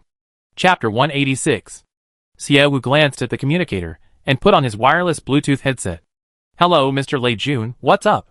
Nothing much, just wanted to congratulate you, Boss Xie. It's too early to congratulate you now. I need to know how big a hole this mess can create before I know if it's something to celebrate. This hole has already been created quite large, Boss Xie. According to your information, we already leaked some information on the Starnet, discussing why the owner of NS Pharmaceuticals was arrested. Did you know that? Soon, an employee of that company came forward, revealing that a bunch of people inexplicably arrived at the factory today. All factories stopped production, and employees are being investigated. The hacker Lei Jun hired gave all of NS's confidential materials to the Blue Star Procuratorate. Faced with overwhelming evidence, NS Pharmaceuticals quickly shut down its factories and had its employees questioned. The Procuratorate acted swiftly. Boss Xie, I think your approach was too mild. Why not just release those documents directly? Lei Jun asked. Xie Wu smiled. Who could understand the technical jargon in those documents? Even if we released them, a professional explanation would only make things more confusing. Let the professionals handle the professional matters. We release something after they reveal their secrets. You're the boss, you call the shots. But Boss Gao, promoting these videos will cost a lot of money. Hearing this, Xie Wu immediately understood that Lei Jun was asking her for money. Mr. Lei Jun, you don't need to worry too much about the money. Just do as I say. Lei Jun smiled. Following Boss Xie means you can eat well and be well fed. Contact me if needed. I'm a little tired today, I rest for a bit. Xie Wu was genuinely exhausted. Not physically, but mentally. After getting the money, Lei Jun stopped bothering Xie Wu. After showering, Xie Wu lay down on the bed and fell asleep the moment she closed her eyes.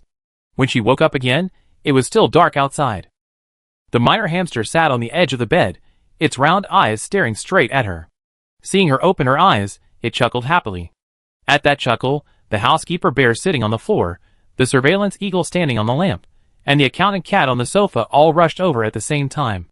They all sat down in front of Xie Wu. Looking at them, Xie Wu laughed. Why do I feel like a little princess from a Disney cartoon? Why are you all crowding around me instead of resting? The housekeeper bear took out a thermal box from behind its back. Opening the box, inside were stir-fried shredded pork with green peppers and sweet and sour pork. Xie Wu went to sleep without eating. Seeing all this delicious food, her stomach immediately rumbled. Are they all waiting for me to wake up and eat? Yes. The housekeeping bear nodded. Xie Wu saw in its eyes, people will starve to death if they don't eat. That thought. So many of them cared about her. Xie Wu didn't stand on ceremony and sat down at the table to enjoy the meal. After finishing her meal, Xie Wu checked the time. It was a little past 4 in the morning. She had slept very well, but she had no idea how murky the situation had become. She went to her studio. The little guys followed her one by one. Xie Wu didn't have time to play with them. She put on her virtual reality glasses and entered the Star Network. Her first stop was the largest online discussion forum on the Starnet. The top headline was, "Shocking! NS Pharmaceuticals has been conducting anti-human virus experiments all along." She clicked to read it. Xie Wu discovered that all the discussions and explanations were unsubstantiated rumors and gossip. Of course, their discussions stemmed from information Xie Wu had Lei Jun release, information that, while true, was presented as fabrication. NS Pharmaceuticals involved significant issues, making it impossible to release investigation results in just a few hours. The information Lei Jun released lacked official verification, which, in a sense, was no different from spreading rumors. Therefore, some netizens in the comments section were refuting the claims, deeming the information false. They felt this was another conspiracy orchestrated by a rival company to dethrone NS Pharmaceuticals from its position as the #1 pharmaceutical manufacturer. They claimed the photos and videos were fake. After all, the information Lei Jun disseminated was that NS Pharmaceuticals was purchasing orc slaves on Orc Star for drug production. The discussion about orcs on the Starnet has recently reached an unprecedented level of fervor thanks to Xia Wu. Xia Wu wondered if those videos refuting the claims of fake videos and fabricated rumors were paid trolls hired by the Su family. Because if the orcs' reputation improved, it would be equivalent to Xiangyang Star's reputation improving. Su Feng had been threatening Xia Wu, saying he would target her. It was impossible for him to really do nothing. Xia Wu was happy to see the current situation. Once the authorities and the Bai family intervened, all opinions would fall into one-sided hands. Having a general idea of the current situation on the Starnet, and judging by the timing, it was about time. Xia Wu put on her armor, and went to train with Kelson. Kelson dragged Lilith to exercise early this morning, saying Xia Wu exercised like this every day. When she didn't believe him, Xia Wu appeared before them wearing armor weighing over 10 pounds. Lilith, are you exercising today too? Miss, you really came? So early. Lilith looked at the time in disbelief. I went to bed early yesterday, so I feel good today. I can exercise a little longer today, because I have a feeling today will be very relaxing. Things did indeed turn out as Xia Wu had predicted. NS Pharmaceuticals attracted everyone's attention, the contract with Baihan was signed, and some merchants on the Star Network had opened up sales to any region, no longer boycotting Xiangyang Star. The problems Xiangyang Star was facing were alleviated. However, while Xia Wu was relaxed, some people didn't want her to be relaxed. The Su family. Li Rian looked at herself in the mirror after dressing up, proudly raised her chin slightly, and walked out. She went to Su Liu's room. Baby, are you ready? We're going out. Mommy, I'm ready. Su Lulu wore a light blue off-the-shoulder dress, her makeup exquisite, looking as beautiful as a doll. Li Rian was very pleased with her appearance, happily saying, no wonder you're my little darling, you're so beautiful. Let's go, we're leaving now, it won't be good if we're late. Su Lulu nodded obediently. The mother and daughter held hands, and went to the living room on the first floor. Su Xiu, who was about to leave, saw them and asked, Mom, where are you and Lulu dressed so beautifully? To the Bai family. Li Rian smiled. Grandma Bai is planning to find a wife for Jingyu, and she wants us to bring our children to the Bai family to play. Su Xiu paused, looking at Su Lulu in surprise. Lulu, you like Bai Jingyu? Su Lulu blushed immediately upon hearing this and nodded. Chapter 187. Seeing Su Lulu nod, Li Rian's smile widened. There are a few bad children in the Bai family. Although our family isn't as successful as theirs in business, and your father wants to surpass them, in our daughter's eyes, the Bai family is the most suitable family for her husband. Saying this, Li Rian glared at Su Xiu. You men, you rack your brains, but can't catch up with the Bai family. You still have to wait for my daughter to step in. If she could win over Bai Jingyu, wouldn't it be better than Xia Wu? Su Lulu paused, then asked, Mom, why are you suddenly talking about Xiao Wu? Why are you calling her so affectionately? And why am I talking about her? Don't you know? She gave a gift at the Bai family matriarch's birthday banquet, and charmed them so much they wanted to adopt her as their granddaughter. So cunning. Honey, you must prove them wrong, you know? Find a way to make Bai Jingyu kneel at your feet. After his father dies, maybe Bai Jingyu will be in charge. Then, you be the matriarch of the Bai family, far better than that Xia Wu. Speaking of Xia Wu, Li Rian's words were full of dissatisfaction. Su Lulu didn't reply. She had no hostility towards Xia Wu. However, her parents seemed to dislike her. I know Bai Jingyu a bit. He doesn't seem to like weak, timid girls. He likes girls with a bit of personality. So Lulu, when you go to see Bai Jingyu, try to tone down your current timid demeanor, Su Xiu reminded her. Li Rian quickly replied, Lulu, did you hear what your older brother said? Yes. Then let's go. Li Rian took Su Lulu's hand and left the house. Su Xiu watched their retreating figures and muttered to himself, Bai Jingyu also dislikes daughters who rely on him for benefits. If that guy weren't so picky about women, he wouldn't be almost 40 and still single. In my opinion, Xia Wu might be his type, but Xia Wu will only ever belong to me. Thinking this, Su Xiu's lips curled into a slight smile. Li Rian had absolute confidence in Su Lulu. She thought, my daughter is so beautiful and obedient, who wouldn't love her? Full of confidence, she accompanied Su Lulu to the Bai family home. As the wealthiest family on Blue Star, the Bai family's house was as large as a palace. The afternoon tea hosted by Old Madam Bai was being held in the Bai family's greenhouse. Inside the greenhouse, hundreds of flowers were in full bloom. Stepping into the greenhouse was like stepping into spring. Old Madame Bai had invited many people, perhaps embarrassed to say it was a selection of a bride for her eldest grandson. Everyone could bring their single children. As soon as Li Ruyan entered the greenhouse, she glanced at the young girls, who had already arrived, her eyes immediately becoming arrogant. She thought, none of them are as beautiful as my Lulu. Her gaze quickly found old Madame Bai, surrounded by the crowd. Grandma Bai had just celebrated her birthday yesterday, and her joy continued into today. Li Ruyan, accompanied by Su Lulu, greeted Grandma Bai. Aunt Bai, we arrived. You come. Please have a seat. Li Ruyan sat down, her gaze quickly falling on the jade necklace Grandma Bai wore. Aunt Bai, this jade necklace you're wearing looks really beautiful. Was it made overnight from that large piece of jade we received at last night's birthday banquet? No, such a large and beautiful piece of jade, I couldn't bear to make anything from it. I just leave it here to admire. This jade necklace was made from a piece of jade given to me by Xiaowu. I had the craftsman at home make it overnight. Isn't the quality excellent? The old lady proudly showed off. Upon hearing that the stone was a gift from Xiaowu, Li Ruyan's expression darkened, forcing a smile. Aunt Bai, I heard you wanted to adopt Xiaowu as your granddaughter. Yes, but that little girl hasn't agreed yet, the old lady said regretfully. A flash of disdain crossed Li Ruyan's eyes. Aunt Bai, you know my relationship with Xiaowu. I watched that child grow up. I dare say no one here knows her better than me. I heard about that too, Mrs. Su. When Xiaowu was still with the Su family, why did you never bring her out to play with us? Suya asked.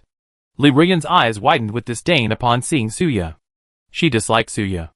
In her eyes, everyone present was qualified to attend the old lady's afternoon tea, except for Suya. Gao Hongji's auction house made its money from commissions. In Li Ruyan's eyes, this was no different from a waiter. Someone who should have been standing was now sitting on equal footing with her.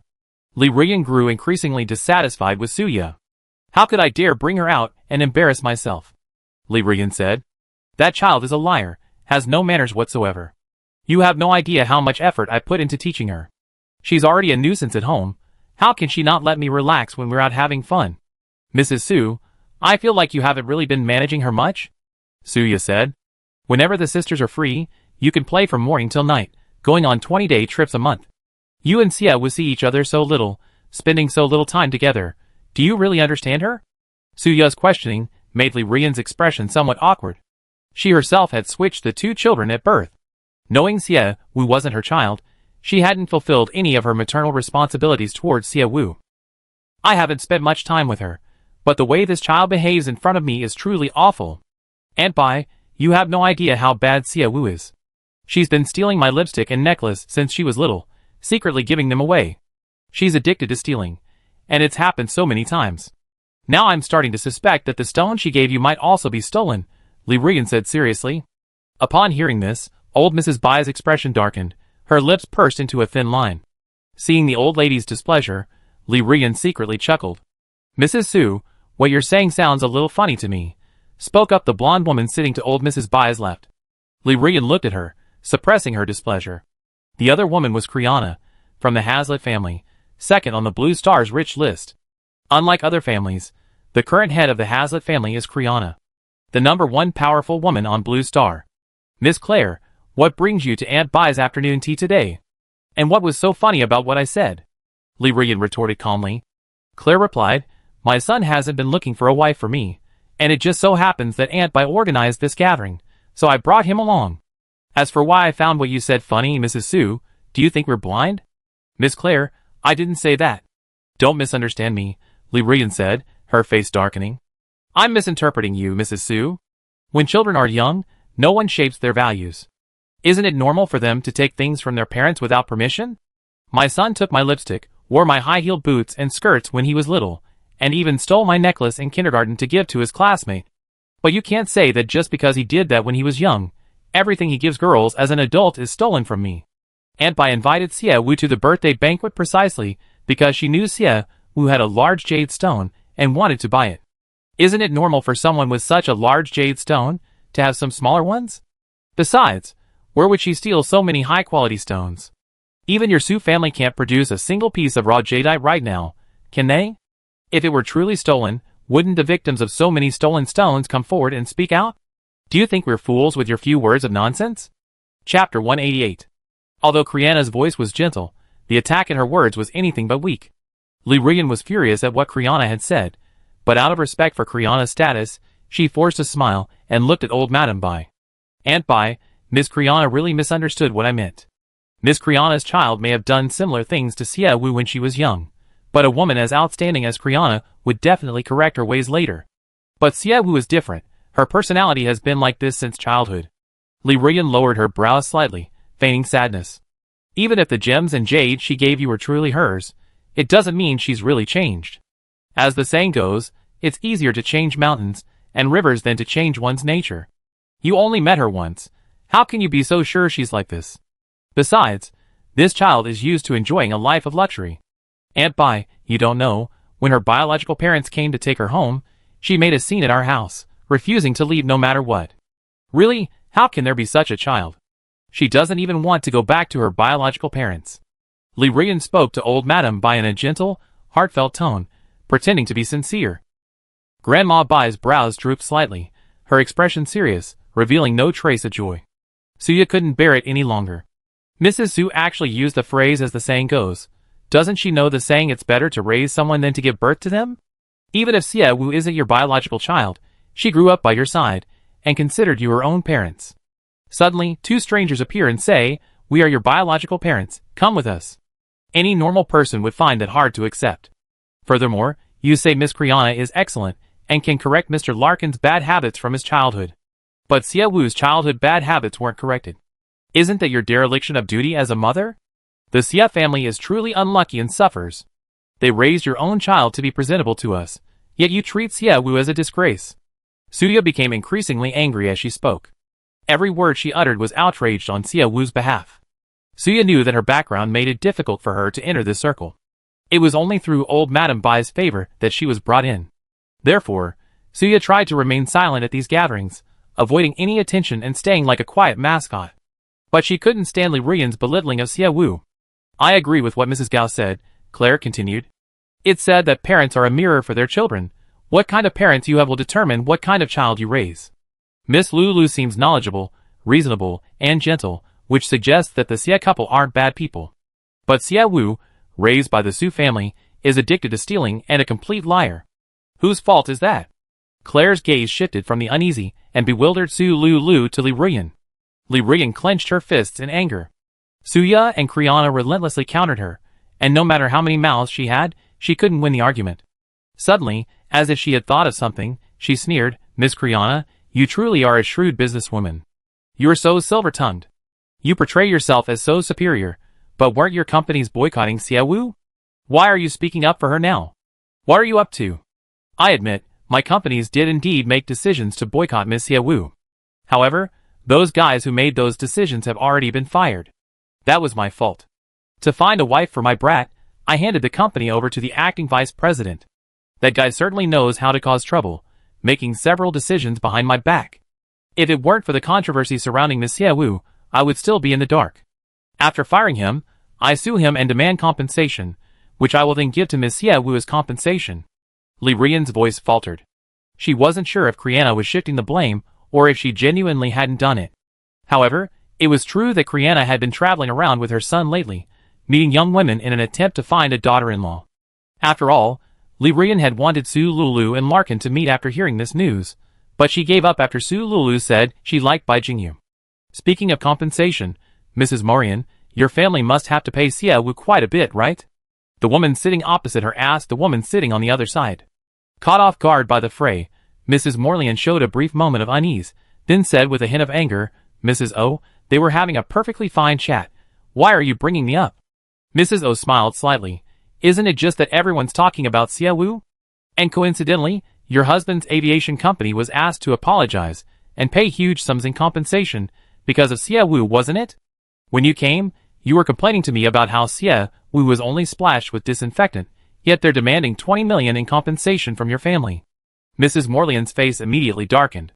She glanced at old Mrs. Bai out of the corner of her eye, afraid she might be pressed for answers. Unexpectedly, old Mrs. Bai, who had been wearing a somber expression, finally couldn't help but speak up when she heard the words Xie Wu and disinfectant together. What's this about disinfectant? Grandma, I'm here. Before Mrs. Morlian could figure out how to explain the situation to old Mrs. Bai Jingyu and Larkin entered. Upon seeing Bai Jingyu, Morlian stood up excitedly, as if seeing a savior. Aunt Bai, aren't we here today for Jingyu's marriage? Let's not talk about anything else. Let's just help Jingyu find someone to take care of him. Grandma, what were you talking about just now? Seeing her grandmother's unhappy expression, Bai Jingyu asked worriedly. The old lady had been very happy after yesterday's birthday banquet. Why was her face so dark all of a sudden? What else could they be talking about? One after another, they were nagging me about how bad Xiaowu was, talking about boycotting her, and then saying they poured disinfectant on Xiaowu. Mrs. Morlian, tell me properly, what's going on? Bai Jingyu's eyes changed, and she stared intently at Mrs. Morlian.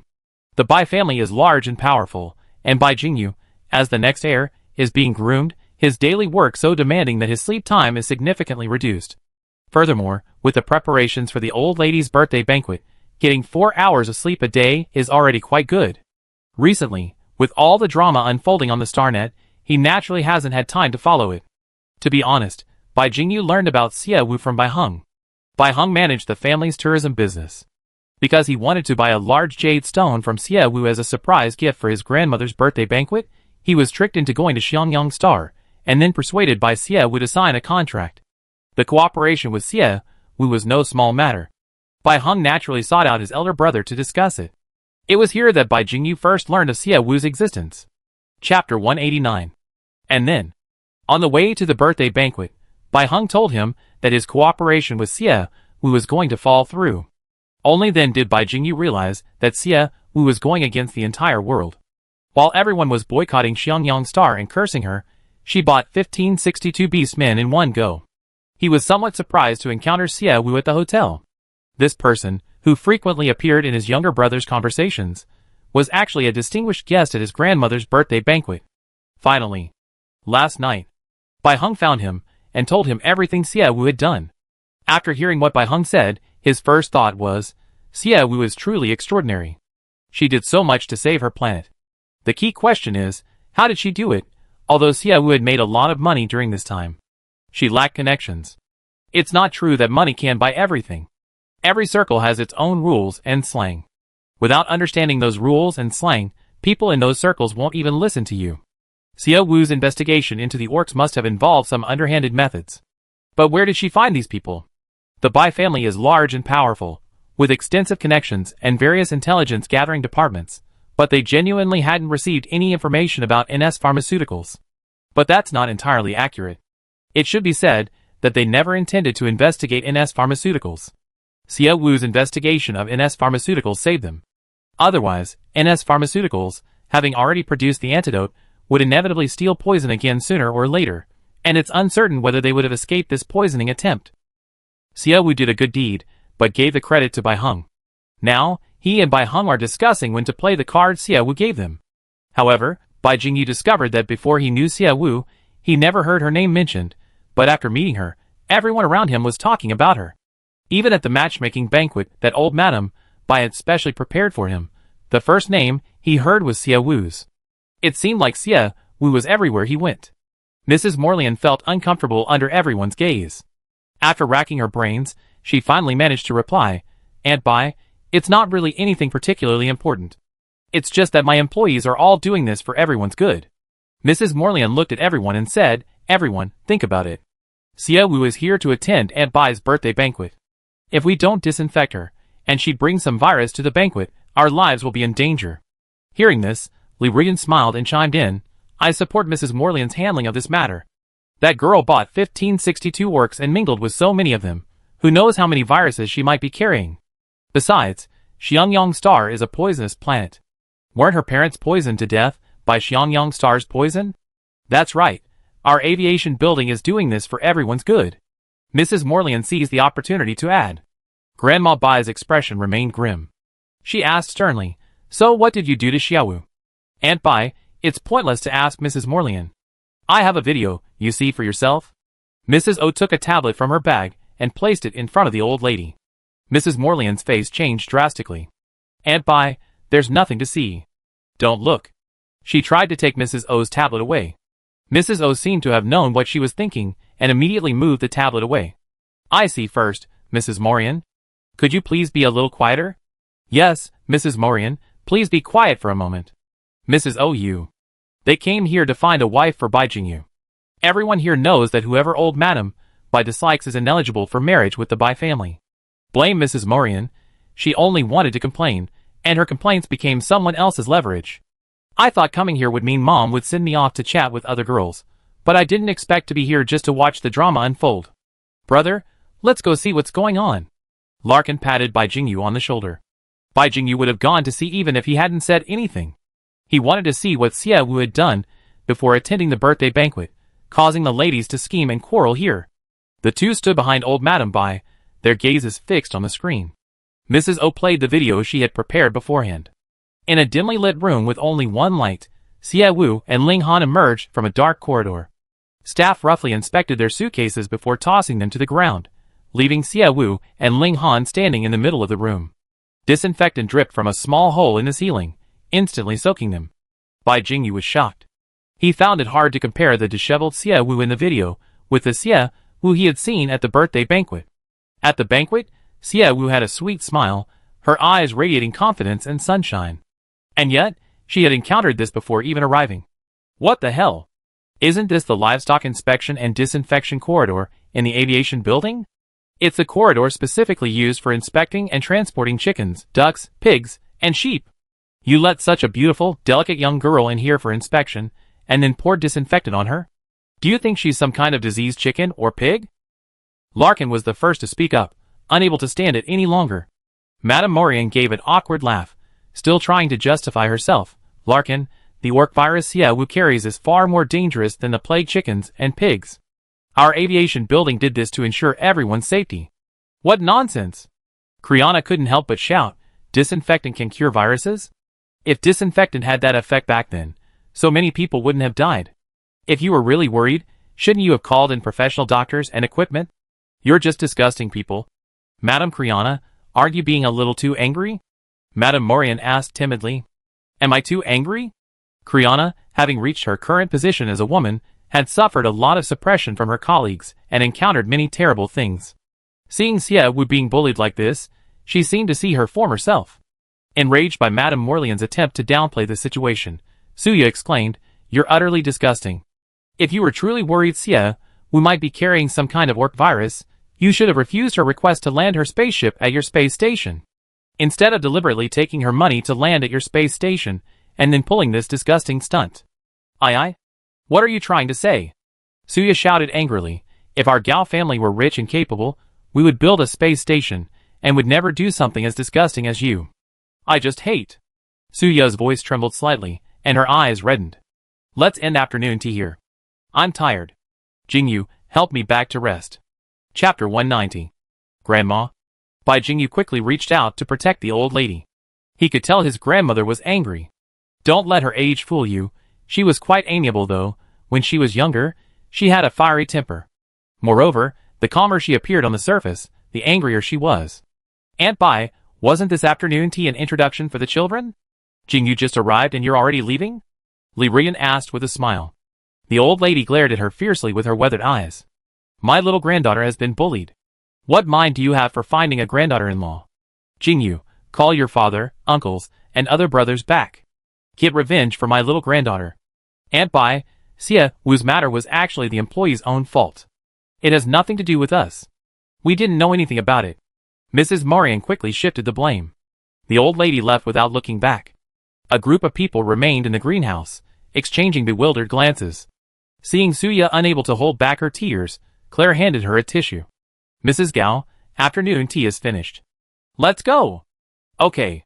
Suya stood up. Larkin looked at his mother and asked, Mom, I don't need to go on blind dates anymore. Disgraceful thing. Is finding a wife so hard? My company has become an accomplice in finding you a wife. Find a wife or not, it's up to you, but if you can't find one, I donate the company. Claire finished speaking fiercely, and pulled Suya away from the greenhouse. Larkin muttered softly, It's not that I don't want to find one, I just want a good girl to spend the rest of my life with. As soon as the old lady left, the others also stood up. Sigh, it's all Mrs. Morian's fault for doing this.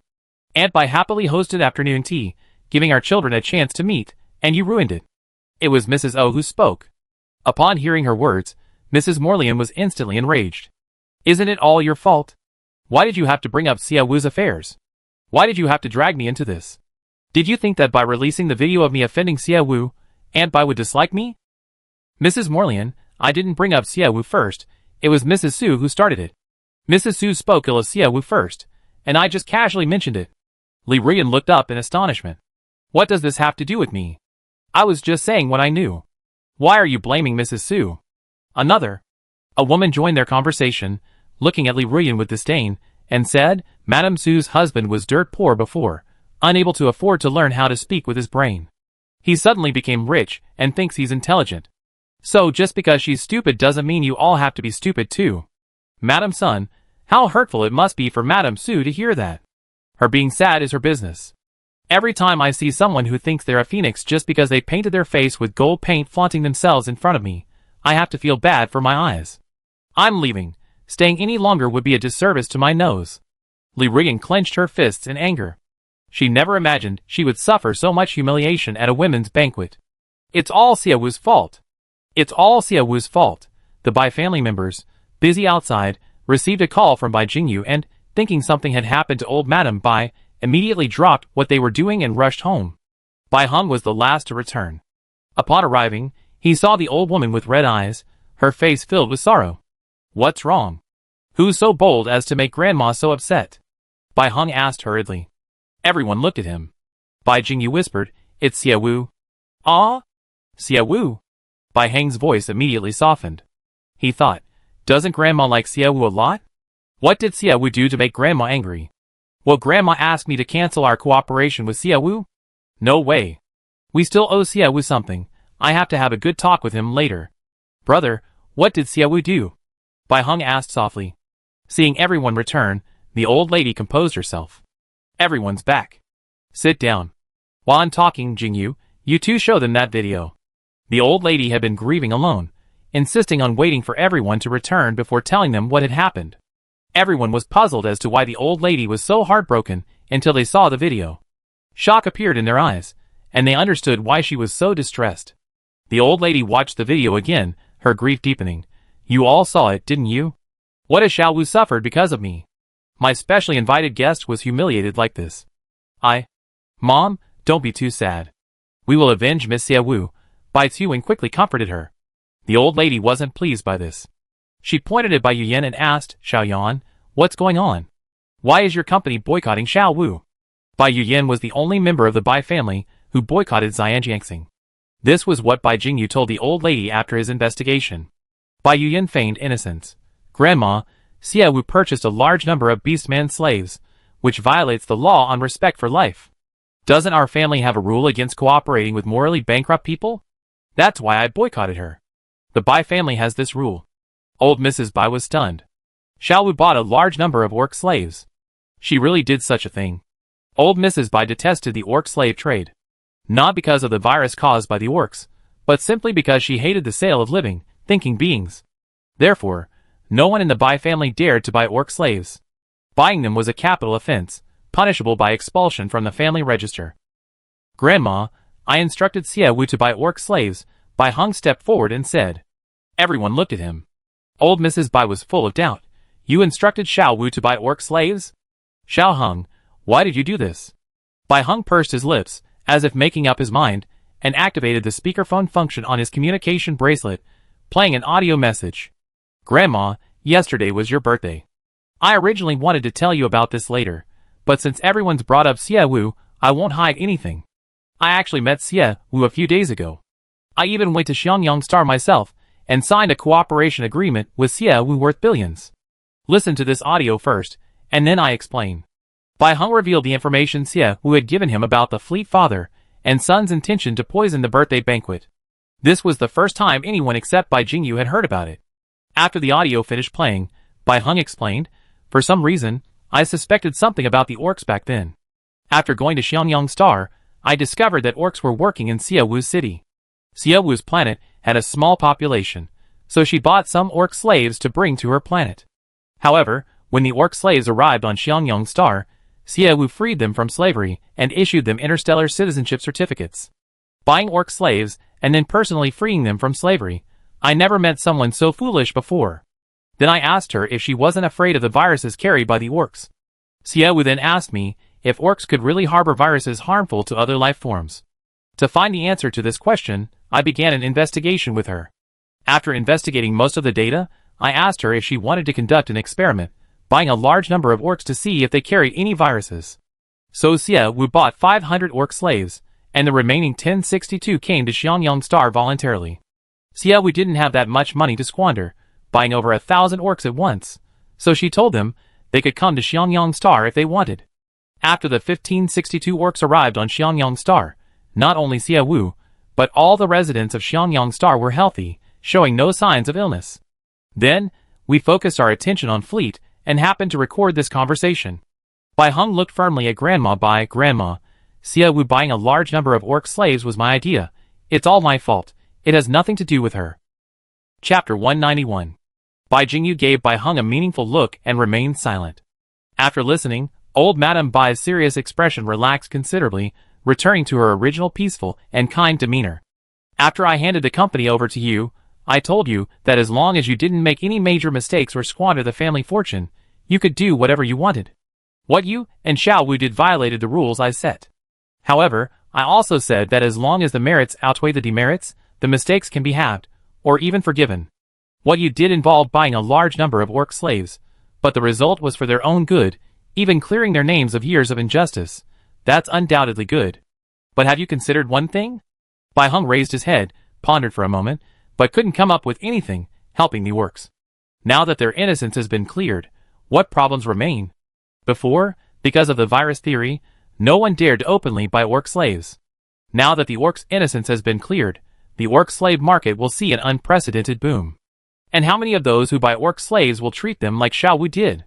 Xiao Heng, what you did was certainly right, but don't be satisfied with this. If you started, you should finish it. A warrior slays a dragon, but if the dragon's corpse isn't disposed of properly, the rotting carcass will bring even greater danger. Bai Heng knew the old lady wanted to tell him to do things cleanly, not to leave any handle for others to point fingers at, and even more importantly, not to let the knife he had sharpened be used against him. Grandma, I already cooperated with Xiaowu. I will discuss the follow-up matters with her. Grandma Bai nodded in satisfaction, then sighed and looked at everyone. Xiaowu is a very good child. Before inviting her, I did some research on her.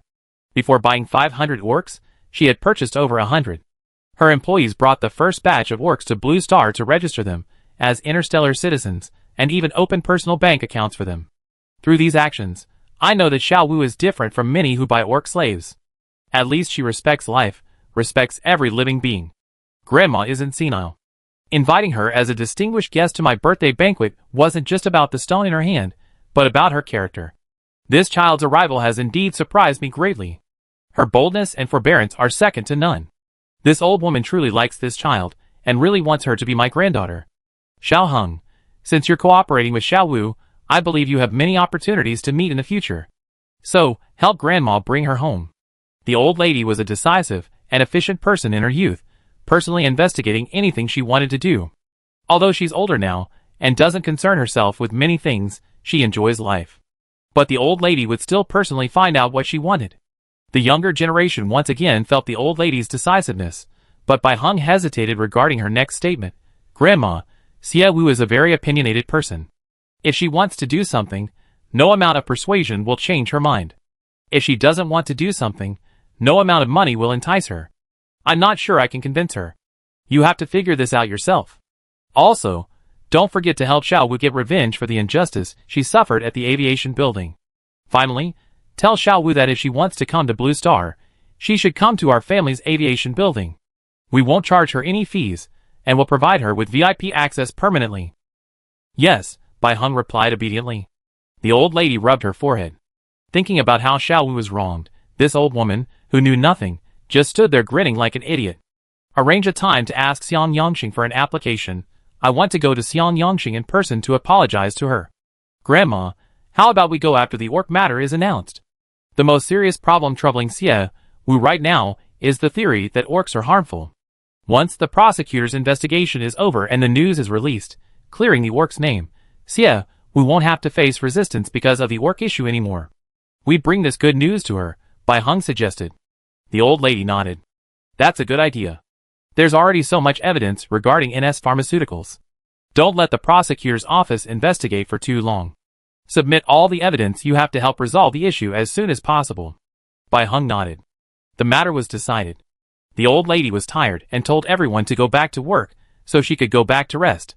Her daughter-in-law helped the old lady leave.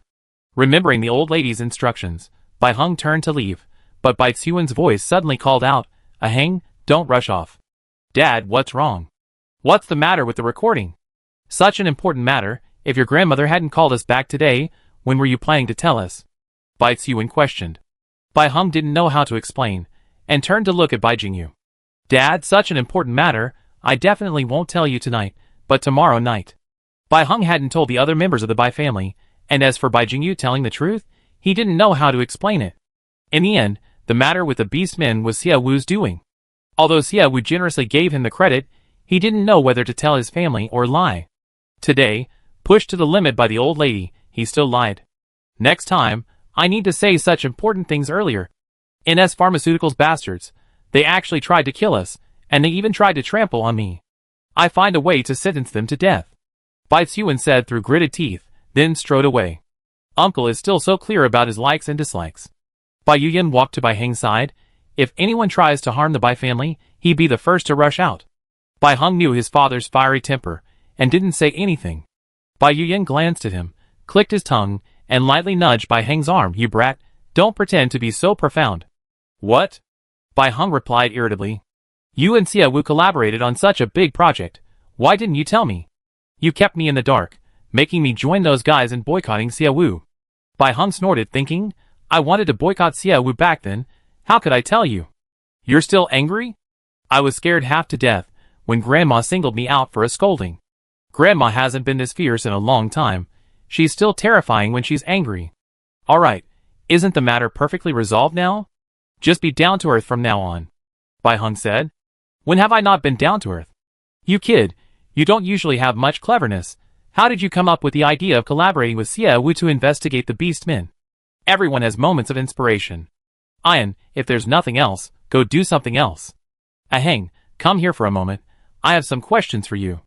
Bai Jingyu walked over and took Bai Hung away for a private talk. Chapter 192. Entering the study, Bai Jingyu closed the door. Looking at the dejected Bai Hung, he asked, things were resolved perfectly. Why are you so downcast? I still stole Xia Wu's credit. Bai Jingyu smiled gently. She asked you for a new shipping route and 3 brand new spaceships. Leaving aside the cost of the spaceships, opening a new route means opening up transportation for her, and the profits from that are unpredictable. So, having given Xia Wu what she wanted, you shouldn't have thought about stealing the credit. Bai Hung still felt a pang of sadness. From childhood to adulthood, he had always earned what he wanted with his own hands. When had he ever taken anything from someone else? What you said to Grandma actually gave her half the credit. If I were you, I'd call Xia Wu right now, and have a serious talk. She gave you all the credit, but you broke your promise and still shared half with her. Discuss it with her properly, lest your lies be exposed when Grandma goes to Xiangyang Star. Bai Hung paused, suddenly remembering this. Brother, you're right. I call Xia Wu right now. Okay, call her here. Bai Jingyu sat on the sofa, quietly watching him. Meanwhile, on Xiangyang Star, Xia Wu was practicing shooting at the range. Her strength and agility improved, and she even learned a lot of martial arts. This era, after all, is a high-tech era. Learning how to use firearms is essential. With the help of her cheat-like abilities, Xia Wu's shooting accuracy improved from 1 out of 10 shots to 10 out of 10. Her progress made Lei Tu, who was standing nearby, applaud. Wang, your learning ability is truly impressive. You hit the target 10 times out of 10 so quickly. The gun is easy to use, so naturally I learned quickly. However, I saw on the StarNet that there are also unmanned bombs and automatic artillery emplacements. With those weapons, our soldiers would have a much easier time. Lei Tu, of course, knew about those weapons and laughed. Those require an application to purchase, and our application hasn't been approved yet. I guess our application documents are gathering dust. Let Minister Liang rewrite one. Perhaps we can get approval faster. Lei Tu smiled, perhaps. Xia Wu put down the gun. Her cheat ability had already allowed her to master all the usable guns on Xiangyang Star. Each bullet cost 15 yuan, which was a bit expensive. Since she had learned how to use them, there was no need to waste bullets. Just as she put down the gun, Her communication bracelet rang. Xiaowu glanced at the caller ID before answering. She pressed the wireless earpiece on her ear. Hello, Mr. Bai Hung, what's up? As she spoke, she took the towel Ling Han handed her, and wiped the sweat from her forehead. As early summer arrived on Xiangyang Star, the air was thick with a stifling heat. Xiaowu, I told my family about the recording you made of me today. Xiaowu asked, a hint of doubt in her voice. No, you didn't mention the recording you just said. Bai Hung truthfully recounted what he had told his family to Xiaowu. Xiaowu understood the situation and explained, Mr. Bai Hung, you've broken our agreement. Didn't I ask you to hide it from me? How can I hide something like this? Xiaowu, one lie requires countless more to cover it up. The orcs have suffered so much injustice for so many years, and now someone is clearing their names. Such an important thing. How can I lie to claim all the credit for myself? My family isn't stupid. They can spot a clumsy lie immediately. Only if it's said that I cooperated with you, my recording, and your sudden purchase of a large number of orc slaves can explain what really happened. Bai Hung spoke faster and faster, sounding anxious. Xiaowu's red lips curved slightly. Mr. Bai Hung, don't be so hasty. Although your broken promise has made me doubt your reliability, this is a good thing. To be honest, I already asked you for more than enough. Whether I become the hero or not doesn't matter, but you shared half the credit with me. Mr. Bai Hung, I made a killing in this gamble. It's settled then, I won't return what you've given me. What's there to return? It's a cooperation with you. All you really gained were 3 spaceships and a new route, Bai Hung said nonchalantly. Xiaowu sighed inwardly. So generous, giving away billions, and then casually saying only. Mr. Bai Hung is truly generous. I hope we can have more opportunities to cooperate, Xiaowu said. Bai Hung couldn't stand her flattery, always feeling it was a friendly gesture before he fell into a trap. Grandma's going to Xiangyang Star soon, you can make the arrangements. This puts me in a difficult position. My city is small, old, and chaotic. How am I supposed to arrange things for Grandma Bai? Xiaowu sighed, rubbing her forehead. The matter of the orcs is still just a discussion. No authoritative official investigation has been released yet. In other words, Xiangyang Star is still under attack from Orcish public opinion, making it impossible to recruit more people to work there. Don't let her luxurious lifestyle fool you. My grandma has suffered before. She only wants to see you, not how wealthy you are. Besides, if you act poor, maybe she feels sorry for you and give you billions to renovate the city, the kind you don't have to pay back. Xiaowu was somewhat tempted by these words. Mr. Bai Hung, is your Bai family really so rich that you can spend money however you want? Let me put it this way, after we came of age, Grandma gave us a family business plus 80 billion, but each of us only receives 20 billion annually from the businesses we manage. The rest goes into Grandma's pocket. The tourism industry I manage earned 200 billion last year, and Grandma gave me an extra 50 billion as a bonus. So just think how rich my grandma is. Your Bai family makes money like this. I'm really envious. What's there to envy? You took away a year's worth of my hard work with just 2 stones. Xiaowu smiled. No wonder the Bai family is so rich. Bai Hung was so angry about auctioning off a stone for 34.5 billion, it turns out he paid for it himself. Mr. Bai Hung, you're so good at making money, you definitely earned this little bit back quickly, Xiaowu flattered. Bai Hung snorted coldly, Xiaowu, you better work harder to make me money. I'm investing half a year's budget into your planet. If it doesn't make money, I come to your Xiangyang Star next year and eat, drink, and use your things. Mr. Bai Hung, you're worth billions, and you're just taking advantage of me. That's not fair. Why isn't it fair? If you don't want me to take advantage of you, then work hard to make money. Fine, I plan everything out as soon as possible, and help you make a fortune. That's all. I have other things to do. Bye. Xiaowu listened to the busy tone in her earpiece and smiled. Is it good news? Ling Han asked. Xiaowu nodded. It's good news.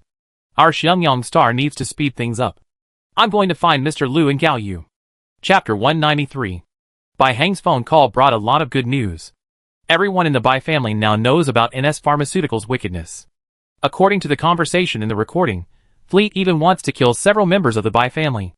The wealthy and powerful Bai family won't tolerate such treatment. The Bai family will definitely intervene in the NS Pharmaceuticals matter. With the Bai family's intervention, there will be results within this week. Once the results are out, all the resistance to Xiangyang Star will end. Recruiting on Xiangyang Star will no longer be a problem. However, with a large influx of people into Xiangyang Star, the first issue is accommodation. Consider the accommodation problem. Xie Wu found Gao Yu and his team. Coincidentally, Gao Yu and his team were in a meeting. Gao Yu's company had hired 5 new employees. Although these 5 new employees wanted to run away after arriving on Xiangyang Star, the spaceship that brought them there had already left. With no way to go home, they started working with a try-it-out mentality, lured by Gao Yu's high salary. They have already drawn up the city's planning map. Lu Jianan needed to find a plot of land in Gao Yu's design drawings to build the hotel Xie Wu wanted. Xie Wu arrived just as they were discussing this topic. He joined the conversation. Xie Wu was very satisfied with their plans and arrangements, and turned to ask Lu Jianan, "Mr. Lu, how long will it take you to complete the hotel design drawings?" "It's not difficult. My company has done hotel design work before. You can take a look at the sample drawings. Hotels are generally similar. If you like any of them, we can directly use one of the designs as a basis." Lu Jianan showed them photos of more than a dozen hotels. Xie Wu had her eye on a hotel with a simple yet elegant design, and Lu Jianan showed her the hotel's design plans. "Every time we finish a design, we make minor modifications and add some clever touches. So, we won't give you a completely identical copy. Of course, this kind of design is quick to produce, and the cost is lower. If you have more money, we can draw a completely new design for you." Xie Wu felt there was no need for a completely new design. Hotels are all pretty much the same, the only difference is the decor. As long as the fire escape routes and such are arranged reasonably and properly, the design doesn't matter. This design will do for now. "Mr. Lu, could you draw a new interior design for me, similar to this hotel's decor? Simple, elegant, and luxurious?" "Okay." Lu Jianan noted Xie Wu's request. Xie Wu asked again, "Mr. Lu, your company is quite large. Do you have any designers who design residential buildings?" Lu Jianan nodded, "Yes, but Miss Xie Wu, are you planning to build so many houses on such a large scale?"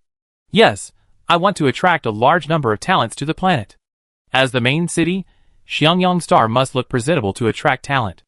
"I see." Lu Jianan lowered his head and thought for a moment. "Miss Xie Wu, let me clarify that I don't take any commission. However, since you're going to hire a construction team anyway, why not hire one I'm familiar with?" "How so?" Xie Wu looked at Lu Jianan. "Once the design drawings are ready and the materials are prepared, you could perhaps purchase a large number of construction monkey machines to help you build the houses.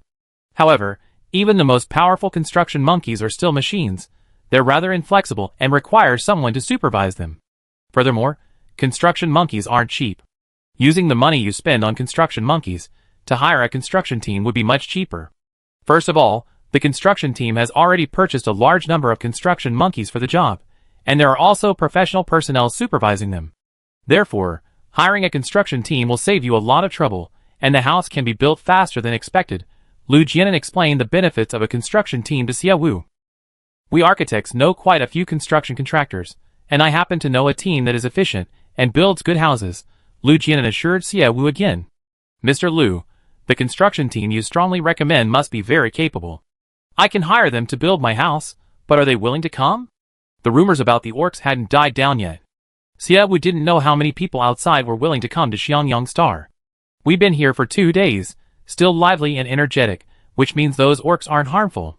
Besides, that guy has elderly parents and young children to support. He has 6 children crying for food. He risked his life for money if there's a way to make money. Besides architects, construction teams are also hard to find work on Blue Star these days. The various construction machines created by the AI have already squeezed the livelihoods of many construction workers, and on top of that, houses on other planets are already mostly built. With no houses to build and a surplus of construction workers, construction teams are willing to take any job they can get without being picky." Xie Wu nodded after hearing Lu Jianan's explanation. "Mr. Lu, please contact him. If he's willing, I can arrange a spaceship to bring them to Xiangyang Star." "Okay." "Miss Xie Wu, is one construction team enough?" Hearing this, Xie Wu smiled. "I need 3 construction teams. After all, my Xiangyang city isn't small, 2 won't be enough. Then I go and contact them for you. Mr. Lu, let me make this clear first. If the construction team you recommend isn't trustworthy or cuts corners, I hold you accountable." "Ms. Xie Wu, don't worry, I won't work with those unscrupulous construction teams. The teams I work with are those that can build houses according to my designs. That's why I recommended them." Lu Jianan suddenly became serious. "Miss Xie Wu, you don't know how much we architects want construction teams to bring our designs to life. Knowing Lu Jianen's perspective, Xie Wu completely trusted him with the construction team's affairs. With Gao Yu's matter resolved, Xie Wu decided not to disturb their work and went for a stroll. She hadn't walked far when Xie Wu saw Lily and Lin Yu chatting on a bench. How did these two end up playing together? Xie Wu walked up to them with a question in her mind. What are you two talking about? Xiao Wu, you're here. We were talking about the arrangement of cutscenes. Cutscenes? Yeah, games have cutscenes and stuff, right? We game developers aren't familiar with the arrangement of cutscenes, and we couldn't find anyone to hire on short notice. That's when I met Lilisa. Lin Yu looked at Lilisa happily. Lilisa smiled. Game cutscenes are also a performance. And where there's a performance, there's a need for a director. Miss, you pay me a salary but don't give me any work. How could I take a salary for nothing? So I came out to find something to do, and I happened to find that Yu and their game needed a director, so I came. Chapter 194. Xie Wu smiled upon hearing this. I have a good eye for employees. They're all people who know how to find things to do, so I don't have to rack my brains to assign you tasks. However, Lilisa, if you have some free time, you could film the orcs' daily lives. Edit the videos, and when I tell you to post them, just post them. Lilisa's expression stiffened. Lin Yu's expression was the same. They both looked at Xie Wu somewhat awkwardly. Everyone in Xiangyang City knew about Xie Wu's humiliation at being doused with disinfectant in the aviation building. Even the orcs, who didn't yet know how to use the Star Network, knew how much Xie Wu had suffered on Blue Star because of the orcs. The orcs had become a topic they were afraid to mention in front of Xie Wu. They hadn't mentioned it, but Xie Wu had brought it up openly. He even had Lilisa film and edit the videos, waiting to release them. Was she overreacted on Earth? Lily looked at Xie Wu worriedly. Miss, are we really going to do that? Yes, prepare the video. We're ready to turn the tables. Okay. Xie Wu said seriously. Lily knew Xie Wu wasn't joking and nodded in agreement. You guys continue with your work. I go do other things. Okay. Lin Yu and Lily nodded simultaneously, watching Xie Wu's departing figure. Lily whispered, Miss is so strong-willed. If I encountered something like that, I'd probably be depressed for a while. That's just Xiao Wu's personality. Back in school, when she was bullied and ostracized, she always fought back fiercely, Lin Yu said. Lilith couldn't help but ask curiously, I heard that Mrs. Personality wasn't very good before. It wasn't exactly bad, just that she wasn't treated kindly. She had a good friend when she was in school, and she was good to that friend. However, it seems that friend helped others frame Xiao Wu. Lin Yu, seeing Lilith's questioning look, asked, Didn't you see what happened on StarNet? No, even if you wanted to, it would be difficult. After the rumors were quelled, the videos spreading them were deleted. What happened? Tell me in detail. Lilith pressed for details. Lin Yu patiently explained to Lilith. NS pharmaceuticals and drug manufacturing became keywords, continuously discussed on StarNet. Xie Wu didn't know when the official investigation results would be released, but she wasn't in a hurry. There was a lot to do in Xiangyang City. Lu Jianan hired a construction team. Finally, someone in the city was willing to come. The construction team came from Service Star. The Haiyang system contained several habitable planets, however, these planets were developed and inhabited by the people of Earth using technology. The original inhabitants of the Haiyang system were only humans and orcs. The AI were a newer inhabitant developed later. Among the many habitable planets, Service is relatively small. This planet was once extremely rich in mineral resources. After the mines were depleted, Service's economy plummeted. The mining left the entire planet riddled with holes, and severely damaged the environment. Service is now covered in yellow earth and sand. However, to ensure habitability, the planet is undergoing a planetary restoration project. In addition to some humans, 10 AI are working together to create greenery and improve the planet's harsh living conditions. Even with the help of AI, repairing a planet still takes a long time. Without any resources, life on a planet recovering from its demise is still quite difficult for its inhabitants. When Lu Jianan introduced their work on Xiangyang Star, they hesitated because of online comments. But when they heard that Xie Wu would send a spaceship to pick them up, they immediately agreed. They wouldn't have to pay for their own tickets, and could even make money, only a fool wouldn't come. Regardless of their reasons for coming, Xie Wu needed manpower right now, and wanted them to start work as soon as possible. Xie Wu had Tan Ling prepare the cooperation contract, and called the 3 construction team leaders to the conference room. He showed them the contract. The 3 leaders looked at the contract, somewhat surprised. They looked up at Xie Wu thinking, where did such a generous boss come from? The 3 of you, I pay you 1/3 of your wages up front, another third when the house is half built, and the final payment when it's completely finished. Of course, don't feel bad about others earning more than you. The price is based on the size of the building you construct. I have many places on Interstellar that need building. Once you built what I currently need, and the quality is up to standard, I continue to cooperate with you." Hearing this, the three managers had no objections, and immediately signed the contract. Work began as soon as the contract was signed. Xiaowu ordered building materials online. Xiaowu was truly generous when it came to the house. He bought only the latest and best materials from the intelligent machines. When the construction team received the materials, these professionals exclaimed in amazement upon seeing them. "I've been building houses for over 10 years, and I haven't seen such good building materials in a long time. I only seen such good materials when building private residences." Lu Jianan was looking at the blueprints when he heard his friend Dort's words. He turned to look at the building materials that had been delivered. That little girl doesn't seem to have much money, but she's quite willing to spend it where it's necessary. "Old Lu, I don't think that girl is short of money. She gave us 1/3 of the wages after signing the contract. I've been working with you for so many years, and the employers you introduced to me before always paid us only halfway through the work. Although they did pay you only halfway, they never owed you any money. It proves that the clients I introduced to you are reliable. I didn't say that the clients you introduced were unreliable, I just said that a client like Boss Xie is the first one. The others were afraid that if they paid, they would run away, so they only paid halfway. On Interstellar, you can't run away even if you want to. I tried to run away but didn't." Lu Jianan had considered running away on the first day when he saw Xiaowu buy so many beastmen slaves, but seeing the city residents playing with the new beastmen and the cuteness of the cubs. Upon learning of the injustices Xiaowu had suffered for the orcs, his opinion of Xiaowu and the orcs began to change. He even introduced Xiaowu to a construction team. "Why run away when there's money to be made? I already transferred the money Boss Xie gave me back to my wife. My eldest daughter and youngest son have their birthdays this month, so I can buy them gifts." Thinking of his children's joy at receiving their gifts, Dort smiled contentedly. When Lu Jianan heard that he had given all the money to his wife, he quickly asked, "You didn't keep a single penny on you. What will you eat?" "Boss Xie's contract says it includes food and lodging. We can eat at the Defense Forces canteen." I figured with food and lodging included, it wouldn't cost me much, so I transferred the money to my wife. Chapter 195. Dot's previous jobs elsewhere never included room and board. Xiaowu's arrangement, with room and board provided, saved them a lot of money.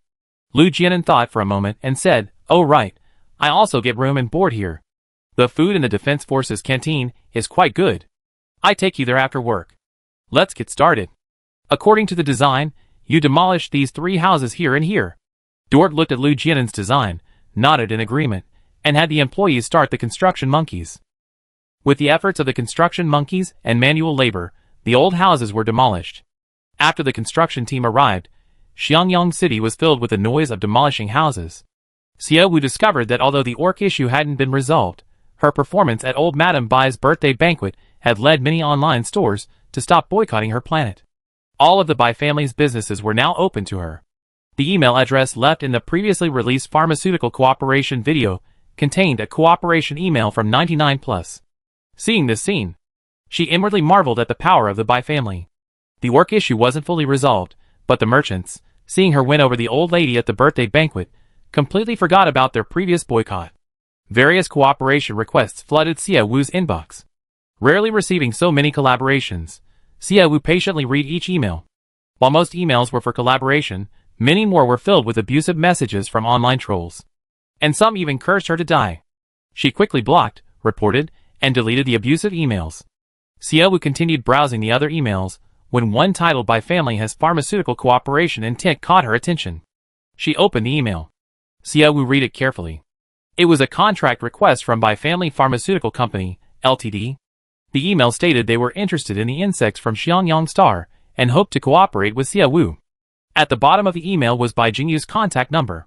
Xiaowu knew that Bai Jingyu managed the Bai Family Pharmaceutical Company, Limited, but was this really Bai Jingyu's contact number? With doubt in her heart, Xiaowu dialed the number. Soon, a cold voice came from the other end. "Hello." It was Bai Jingyu's voice. But the other party could also be an imposter. In this technologically advanced world, impersonating someone else's voice is not difficult. "Hello Mr. Bai, this is Xiaowu. There was a pause on the other end of the line, then Bai Jingyu's voice came through again. Hello, Miss Ya. Did you call me because you saw the cooperation email I sent you? Yes. Miss Ya, I made myself very clear in the email. What are your thoughts? Mr. Bai, my planet has many insects, and I only have one pharmaceutical company to cooperate with. If this really works out, you know it's a huge collaboration. Indeed, a huge collaboration. So, you want to discuss this collaboration? Could you spare some time to come to Xiangyang Star? Bai Heng had Xia Wu's contact number. Given the relationship between Xia Wu and Bai Heng, Bai Jingyu could obtain her contact number through Bai Heng if he wanted to discuss cooperation. Receiving such an email on the StarNet, with Bai Jingyu's contact number, Xia Wu began to wonder if the person on the other end was indeed Bai Jingyu. Okay, I arrange a time to go to Xiangyang Star. See you there. Okay. Goodbye, Miss Ya, I look forward to seeing you again. Such politeness made Xia Wu respond with the same words. She hung up the phone. Xia Wu was still a little curious whether the person on the other end was Bai Jingyu. After thinking for a moment, she sent Bai Heng a message. Your family's pharmaceutical company wants to cooperate with me? About 10 minutes later, Bai Heng replied, Yes, my brother contacted you. Xia Wu, I saw the letter of intent your brother sent in my email. Is it really him? Bai Heng, yes, my brother told me he sent you the letter of intent a day ago, and if you don't call him soon, he had me call you. Xia Wu, why didn't your brother have you call me from the beginning? Bai Heng, my brother is a bit inflexible, he wanted to do things your way from the start. Xia Wu, okay, I understand. Bai Heng, Xia Wu, do you want to cooperate with my family? Xia Wu, we have to see if your brother's terms are tempting enough. Bai Heng, Xia Wu, you can lie to me, but don't lie to my brother. Xia Wu, what lie? When have I ever lied to you, young master Bai Heng? Don't slander me. Bai Heng, you still say you haven't lied? You dragged me into lying too. Upon hearing the phrase you dragged me into lying too, Xia Wu couldn't help but chuckle. Just how naive is Bai Heng? Isn't it normal for a businessman to tell a few lies for profit? Besides, even if he lies, he still benefits. Why bother arguing about that? Bai Heng, my brother is even more honest than me. No matter what, you can't lead him astray. Xia Wu, young master Bai Heng, look at what you're saying. If I were really a liar, would your brother still be willing to cooperate with me? Bai Heng, it's all about profit. Xia Wu, then I go find someone else to cooperate with. Bai Heng, no way. I was just joking. You won't lose out by cooperating with the Bai family. Bai Heng didn't dare ruin Bai Jingyu and Xia Wu's cooperation. After all, insects are a rare commodity in the pharmaceutical industry. Xia Wu, with insects in hand, could get anyone to cooperate with her, and everyone would agree. Xia Wu, okay, judging by your brother's performance, if I can make a lot of money, I cooperate with you. Bai Heng, you're such a shrew. Xia Wu smiled. Since the Lan Qing birthday banquet, Bai Heng had become much more open in front of her, saying whatever came to mind. From him, she learned that Bai Jingyu's desire to cooperate with her was genuine. So, Bai Jingyu's visit to Xiangyang Star was also genuine.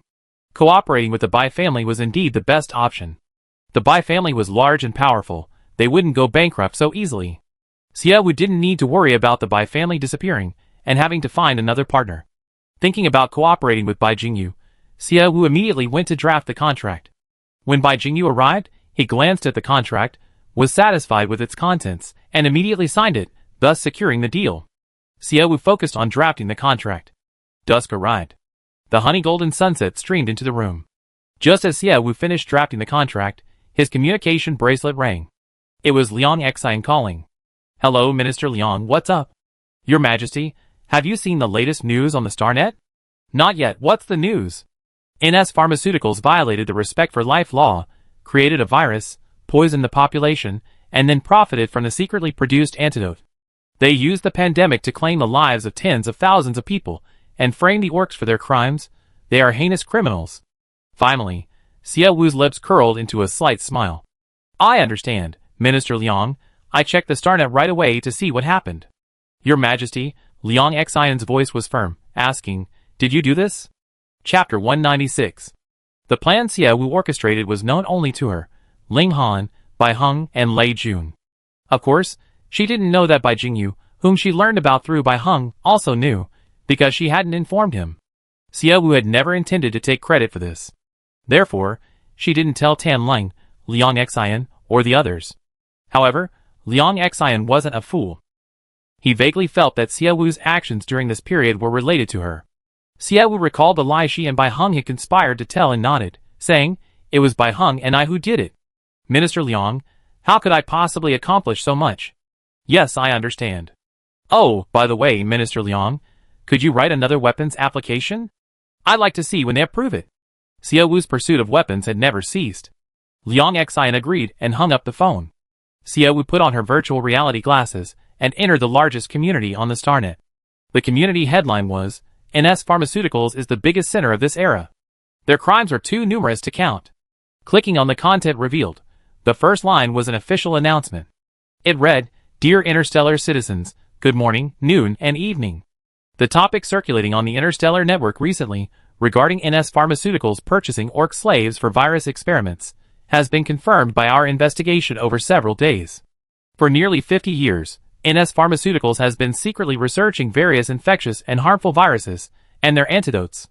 Their aim is to release these viruses into the population, causing many to become ill, and then profit from the drugs they produce.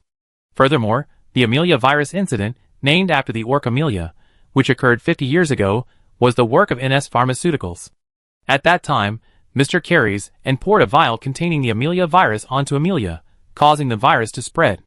After the Amelia virus outbreak, the orc Amelia was taken away under the guise of assisting in the investigation. In reality, she died 3 days later from the Amelia virus infection. However, NS Pharmaceuticals fabricated Amelia's death, claiming that she couldn't forgive herself for causing death to humanity and chose to hang herself. NS Pharmaceuticals profited from this, and subsequently established a secret research department specifically for developing various viruses. We have collected all the evidence against them, and have now handed it over to the Interstellar Court. The official report has been released. Some people in the comments section still refuse to believe it's true.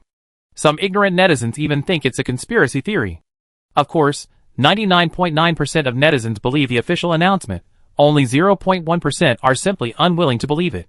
Further down, there's an emergency live broadcast from the prosecutor's office. Click to watch.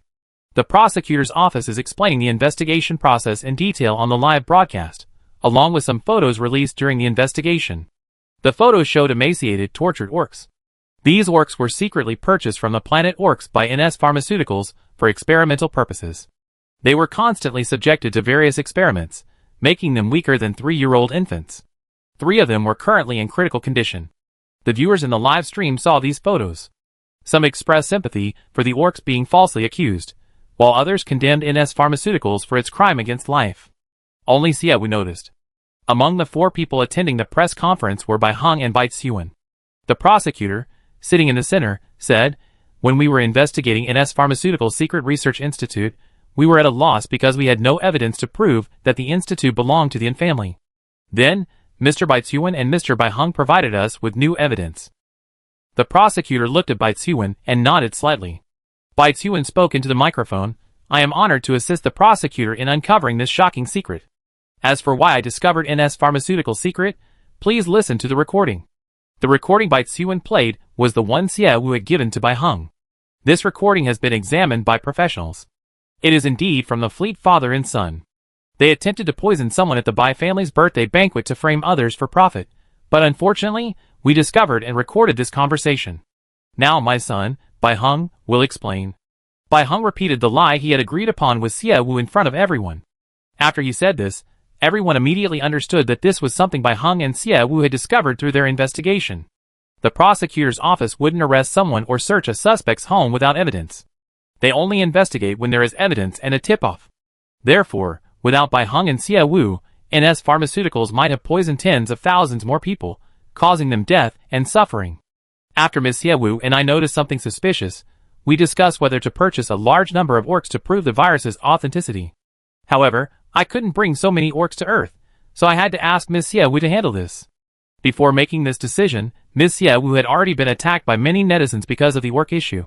But to get the truth, she still resolutely purchased a large number of orcs, and conducted thorough physical examinations on each one. When we concluded that the orcs were healthy and harmless, we placed all our suspicions on NS Pharmaceutical Company Limited. Finally, our efforts paid off, and we found evidence of the crimes committed by the Fleet father and son. After Bai Heng said this, a flood of apologies appeared in the live stream chat. Some netizens commented, "Holy crap. Is this for real? Is this some kind of charade staged by Xiaowu and the Bai family?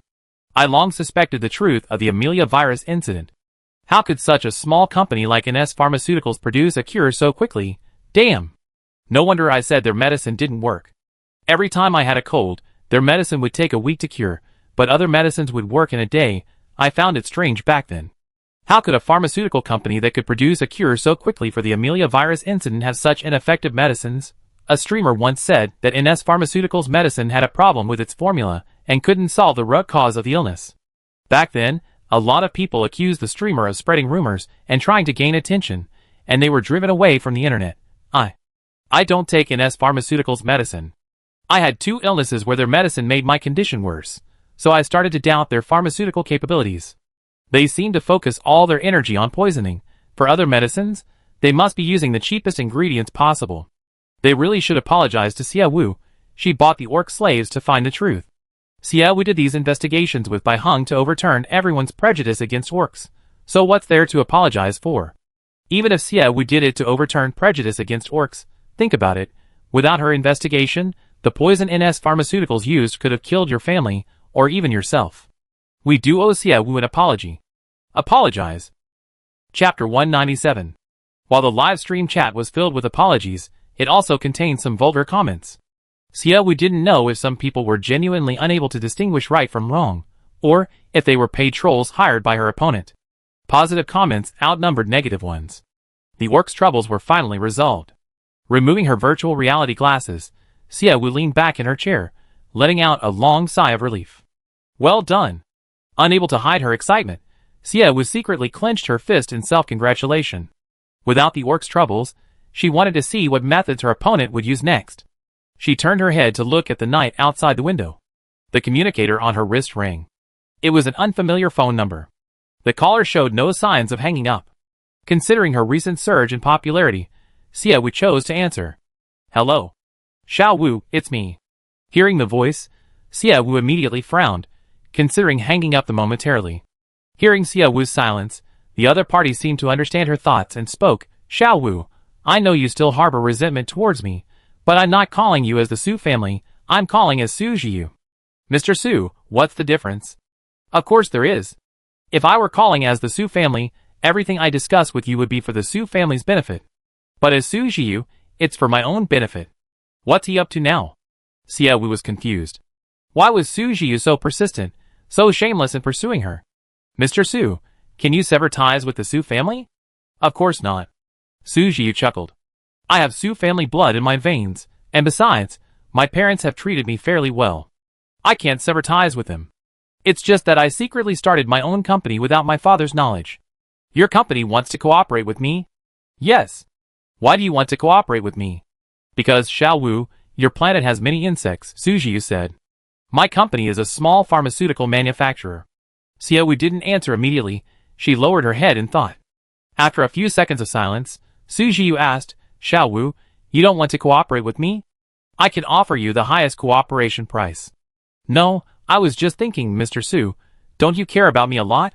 "Xiaowu, besides me, who else in this world cares about you?" Su Jiu played the emotional card. "I've been by your side since you were little. Do you remember the fried rice I cooked for you? You said it was the best fried rice you ever eaten. Xiaowu, you said you never hate me, no matter who you hate in this life." Xiaowu was lost in the memories of the original owner, Xiaowu. Thinking back to her life in the Su family, only Su Jiu was truly good to the original owner. No wonder, in the original owner's memories, Su Jiu was her whole life. The day she committed suicide was because she saw a photo of Su Jiu being kind to Su Lulu. Xiaowu had never experienced much love in her life. The only love she felt came from Su Jiu. However, Su Jiu always gave Xiaowu an inexplicable sense of awkwardness. "Mr. Su, why bring up the past? After all, you once said you would never abandon me, and would always be good to me. But when I was kicked out of the Su family, it was you who repeatedly tried to make me give up. If anyone breaks a vow, then you are the one who broke a vow. Xiaowu, I was just following my father's orders. How come you become so petty after being separated for a while?" "Xiaowu." Xiaowu smiled and lowered her head. "Mr. Su, we've been talking about the past. Anyone who didn't know better would think we used to be a couple. Let's talk like businessmen now." Xiao Wu, you can pretend we used to be a couple, Su Jiu interrupted Xiao Wu with a calm voice. The way we used to interact, didn't it seem like we were dating? Mr. Su, saying things like that gives me goosebumps. Xiao Wu, you like me too, don't you? I'm sorry, Mr. Su, let's stop here. Perhaps I was foolish before, but now that I experienced so much, I've seen through many things. I'm afraid you don't know, Mr. Su. In my eyes, you're a particularly opportunistic and cunning person. Xiao Wu stated bluntly, no matter what happens, even though you were clearly involved, you always find loopholes to justify yourself, pretending to be completely innocent. If you truly liked me, why did you always appear when I was in a favorable position? When I was facing the most difficult time of resistance, you didn't call. Let me think. Is this call because you learned about the grievances of NS Pharmaceuticals and the works? Su Jiu didn't speak. His silence led Xiao Wu to boldly guess that she was right. Mr. Su, if I were you, I would be much more astute. To use and win someone over, you should offer help when they're at their lowest point, not feign kindness when they already recovered. Before the NS Pharmaceuticals and the Orcs incident came to light, didn't you consider offering me help because you were afraid I'd drag you into an abyss? Mr. Su, you're truly adept at opportunism. I also hereby formally inform you, Mr. Su, that I will never cooperate with any of the Su family's businesses, not even your private companies. Please don't call me again, I block every single one you call. After saying that, Xiao Wu hung up the phone and promptly blocked the number. On the other end of the line, Su Jiu saw the call end and chuckled to himself. What did she say? Yvette, like a soft willow branch, leaned against Su Jiu's chest, looking up at him. She's gotten smarter. No matter how I try to coax her, it's useless. Yvette nodded. Talking to her, she really seems like a rational and clear-headed person. No amount of coaxing works. Young master, didn't you used to say she wasn't very bright? She used to be a bit dim-witted around me, but she was more intelligent around other people. Otherwise, she wouldn't be so difficult to deal with now. Su Jiu thought of the Xiao Wu of the past. The Xiao Wu of the past was flamboyant, and would fight anyone who disagreed. If someone wanted to hurt her, she would use some tricks to protect herself. The biggest change in Xiao Wu now is her calmness. The Xiao Wu of the past would immediately show ferocity to scare away people she disliked, but the Xiao Wu of the present would calmly talk to even those she disliked. Her calm demeanor was almost a test, a probe to gauge the other party's intentions. If she sensed hostility, she would immediately withdraw. She didn't act too decisively, leaving herself a way to escape. This was Xiao Wu now. She's become difficult to deal with. What should we do? Yvette frowned slightly. The Orcs are no longer a problem for her, and the major merchants have stopped boycotting her. If things continue like this, she have mined all the stones from Xiangyang Star. Chapter 198. Block Su Jiu's number. The housekeeper, Xiang, knocked on Xiao Wu's studio door, inviting her to dinner. As soon as Xiao Wu reached the dining room, Gao Yu and the others rushed in. Xiao Wu, is it true? NS Pharmaceuticals is really manufacturing poison to harm people? Gao Yu and the others were having dinner with Xiao Wu. Xiao Wu looked at them in shock and said, didn't the official report come out? You're questioning the official report. I just can't believe it, Gao Yu said. The Amelia virus killed so many people back then, over 2 million. Just think how terrifying that number is. For so many years, everyone thought it was a natural virus, a natural disaster.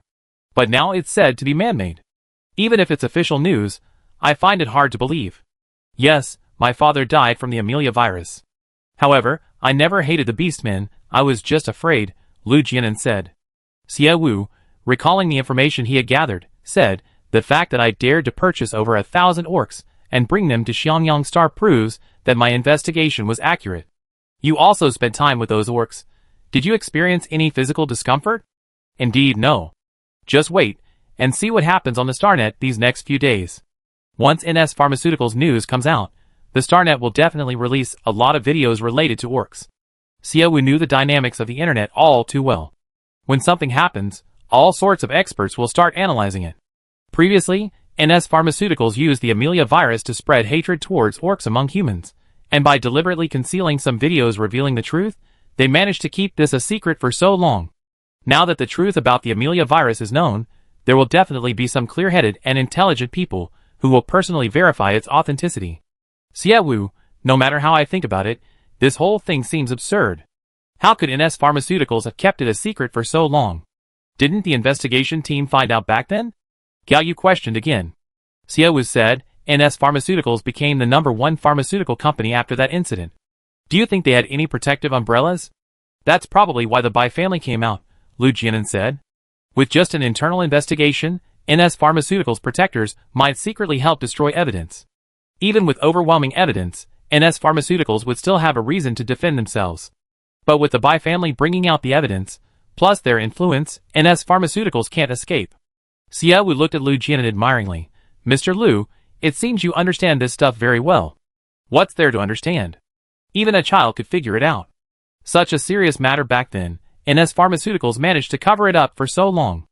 I bet some of those who participated in the investigation were definitely colluding with NS Pharmaceuticals. Lu Jianan confidently said, Mr. Xie, just you wait and see. I bet it won't be long before they announce who colluded with NS Pharmaceuticals back then. Xie Wu nodded, I believe you. The veil hiding the rats was torn off. The rats would be dragged out sooner or later. However, what followed wasn't Xie Wu's job, but theirs. At this moment, on planet Ook, in the Orc tribe, several campfires dispersed the darkness, and small groups of orcs gathered around them, conversing in hushed tones, as if afraid their voices would be too loud and they wouldn't hear the dangerous sounds lurking in the shadows. Just then, footsteps slowly approached from the darkness. The orcs all turned to look. When the firelight fell on the person, and they could see the face of the newcomer, the orcs lowered their guard. The newcomer walked straight to the largest campfire, and placed a case of liquor next to the burly, scarred orc. Today's a good day, Nanuya. Nanuya scoffed. How many times have I told you, Lei Jun, I hate liquor. You'd be better off bringing me a couple more bags of rice. Lei Jun smiled confidently. Nanuya, would you be glad I brought good news? Nanuya raised an eyebrow, looking at him disdainfully. You've gotten rid of another rival? I want to get rid of them, but someone has to buy them. You know I'm just an orc slave middleman. If your clients knew you were also an orc, would they still continue to work with you? Lei Jun smiled but didn't speak. Yes, he was an orc too. His Interstellar citizen ID card listed him as human, which he had paid a hefty price to change. Being an orc yet a middleman in the orc slave trade, it sounded somewhat ironic. Our innocence has been cleared, just 30 minutes ago. He didn't answer Nanuya's question, but instead reported the good news to him. Nanuya paused, looking at him in surprise. That woman did it. Nanuya, on other planets, calling a woman that woman is impolite, so next time you can say that pretty lady, Lei Jun reminded him. Nanuya frowned. He wasn't used to such a glib way of addressing her. Of course, we know her, we can call her Boss Xie. Spending so much time with those humans has made your way of speaking annoying. Nanuya, don't get angry. Boss Xie is indeed a good woman. Without her help, how long do you think the truth would have been hidden? Lei Jun's lips curled into a bitter smile. Over the years, we've written countless complaint letters, and every single one went unanswered. We even tried to learn from them, and post videos on Starnet's video platform, only to have them deleted and taken down in less than 10 minutes. We also voiced our grievances on other community platforms, but countless people have accused us of spreading rumors and distorting the truth. Over the years, NS. To cover up their crimes, the pharmaceutical company used its money to suppress all information related to Amelia. When Boss Xie approached me for cooperation, I thought it was absolutely impossible. I always felt our voices would be ruthlessly silenced, just like before. But Boss Xie is truly clever. Knowing that people have little influence, he sought the Bai family's assistance. With the Bai family's help, NS Pharmaceuticals can no longer cover up the truth. We orcs should all thank Boss Xie for clearing our names. With that, Lei Jun took a bottle of wine from the box, opened it, and handed it to Nanuya. Nanuya glanced at it, hesitated for a few seconds, and then took it. I will remember what she did. At least while I'm alive, if she needs any help on orcs, I will help her. Lei Jun raised an eyebrow. Why orcs? Can't you use Sunrise? Boss Xie's Sunrise is currently under development, and needs a lot of manpower. You can lead your tribe to join her. The key is, she offers very good treatment. By the way, she also teaches the orcs.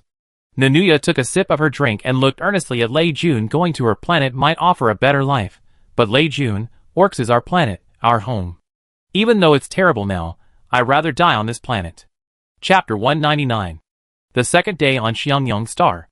Xie Wu arrived at the defense building fully armed. Today, Xie Wu was to learn how to pilot a mecha. Mechas were the best weapon against insects, but unfortunately, they were too expensive. Furthermore, mechas were highly mobile and had high attack power, making them one of the weapons that could only be purchased in large quantities with approval. Xiangyang Star didn't have any highly combat-ready mechas. They were all light mechas. Light mechas felt like wearing armor, but because they were automated, movement consumed very little energy. When fighting insects, they ensured that the pilot had enough energy to escape if the mecha was damaged. Piloting them was also simple and not difficult. Xiaowu learned how to pilot a mecha in less than 30 minutes. With this learning ability, Lei Tu couldn't help but praise him. Wang, you learned so fast. It took the orcs at least 3 days to learn, and you learned it in less than 30 minutes. Thank you for the compliment. I used electronic devices a lot, so naturally I picked them up quickly. Young miss, are you learning to pilot a mecha? An unexpected voice rang out. Xiaowu turned her head to look. Lilisa came running over. Seeing her so early in the morning, Xiaowu was also a little surprised. What are you doing here? I'm here to film some things. Young Mississippi, didn't you ask me to film some videos of the orcs, and then publish them? Xiaowu nodded. Didn't you film one before? Speaking of the previous video, a hint of sadness appeared on Lilisa's face. Young miss, after the Interstellar prosecutor's office announced NS Pharmaceuticals crimes, someone released some videos of NS Pharmaceuticals treating the orcs. I think we can first film some videos of the orcs living in Xiangyang City, and then release some videos of the orcs defending Xiangyang City. Xiaowu had also watched the videos, and could understand Lily's idea of releasing some videos of the orcs' lives first. The orcs had carried the burden of injustice for decades, being used as guinea pigs by NS Pharmaceuticals. Their suffering would evoke sympathy. If videos of the orcs killing insects were released at this time, it would likely give online trolls a reason to criticize them. They would say things like using orc lives as bullets to kill insects, disrespecting orc life, etc. Releasing videos of the orcs living in Xiangyang City first, followed by videos of them fighting the insects, would make it clear that the orcs were killing insects to protect their current lives. Out of curiosity, Xiaowu checked Lily's loyalty level. He was shocked by what he saw. When did Lily's loyalty reach 80? With this level of loyalty, Xiaowu felt relieved. You're the great director of our Xiangyang Star. You're definitely more professional than me at making videos. Just do it your way. Thank you, miss. Lily said happily. Xiaowu's lips curled into a slight smile. There's nothing to thank me for, Lilisa. Every video you release symbolizes everything on Xiangyang Star. Such important work, if you do it well, I'm the one who should be thanking you. Lilisa was instantly flattered by the praise. Young miss, don't worry, I definitely do a good job. I absolutely won't let you down. Okay, go ahead and get busy. Lilisa, pleased with the praise, skipped away happily. Lei Tu couldn't hide his joy, smiling slightly. The child who used to throw tantrums and threatened to run away from home has now become such a sensible child. The future of Xiangyang Star depends on young people like you. Captain Lei Tu, you all sacrificed a lot for the future of Xiangyang Star. Without your perseverance, I couldn't have done so much. My lord, you're making me a little embarrassed. I've been guarding the city for so many years, and I haven't done anything truly significant. Captain Lei Tu, guarding the city, and you call that impractical?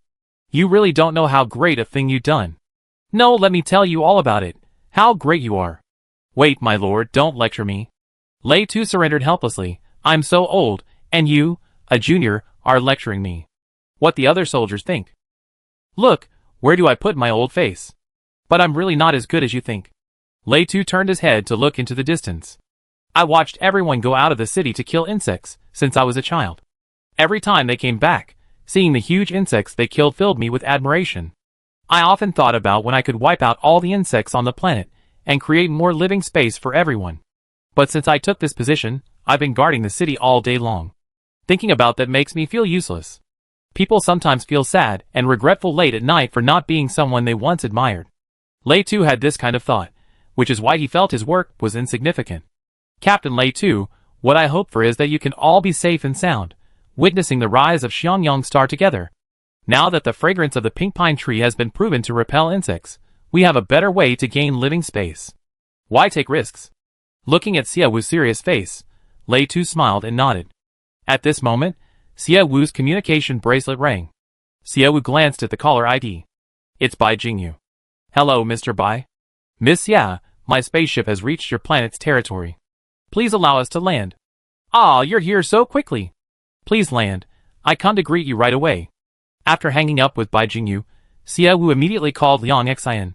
Seeing Xiaowu's hurried expression, Lei Tu asked, going to work again? Yes, a lucky charm has arrived. He's here way too early. It's 6 in the morning in Xiangyang City. Captain Lei 2, I have to go.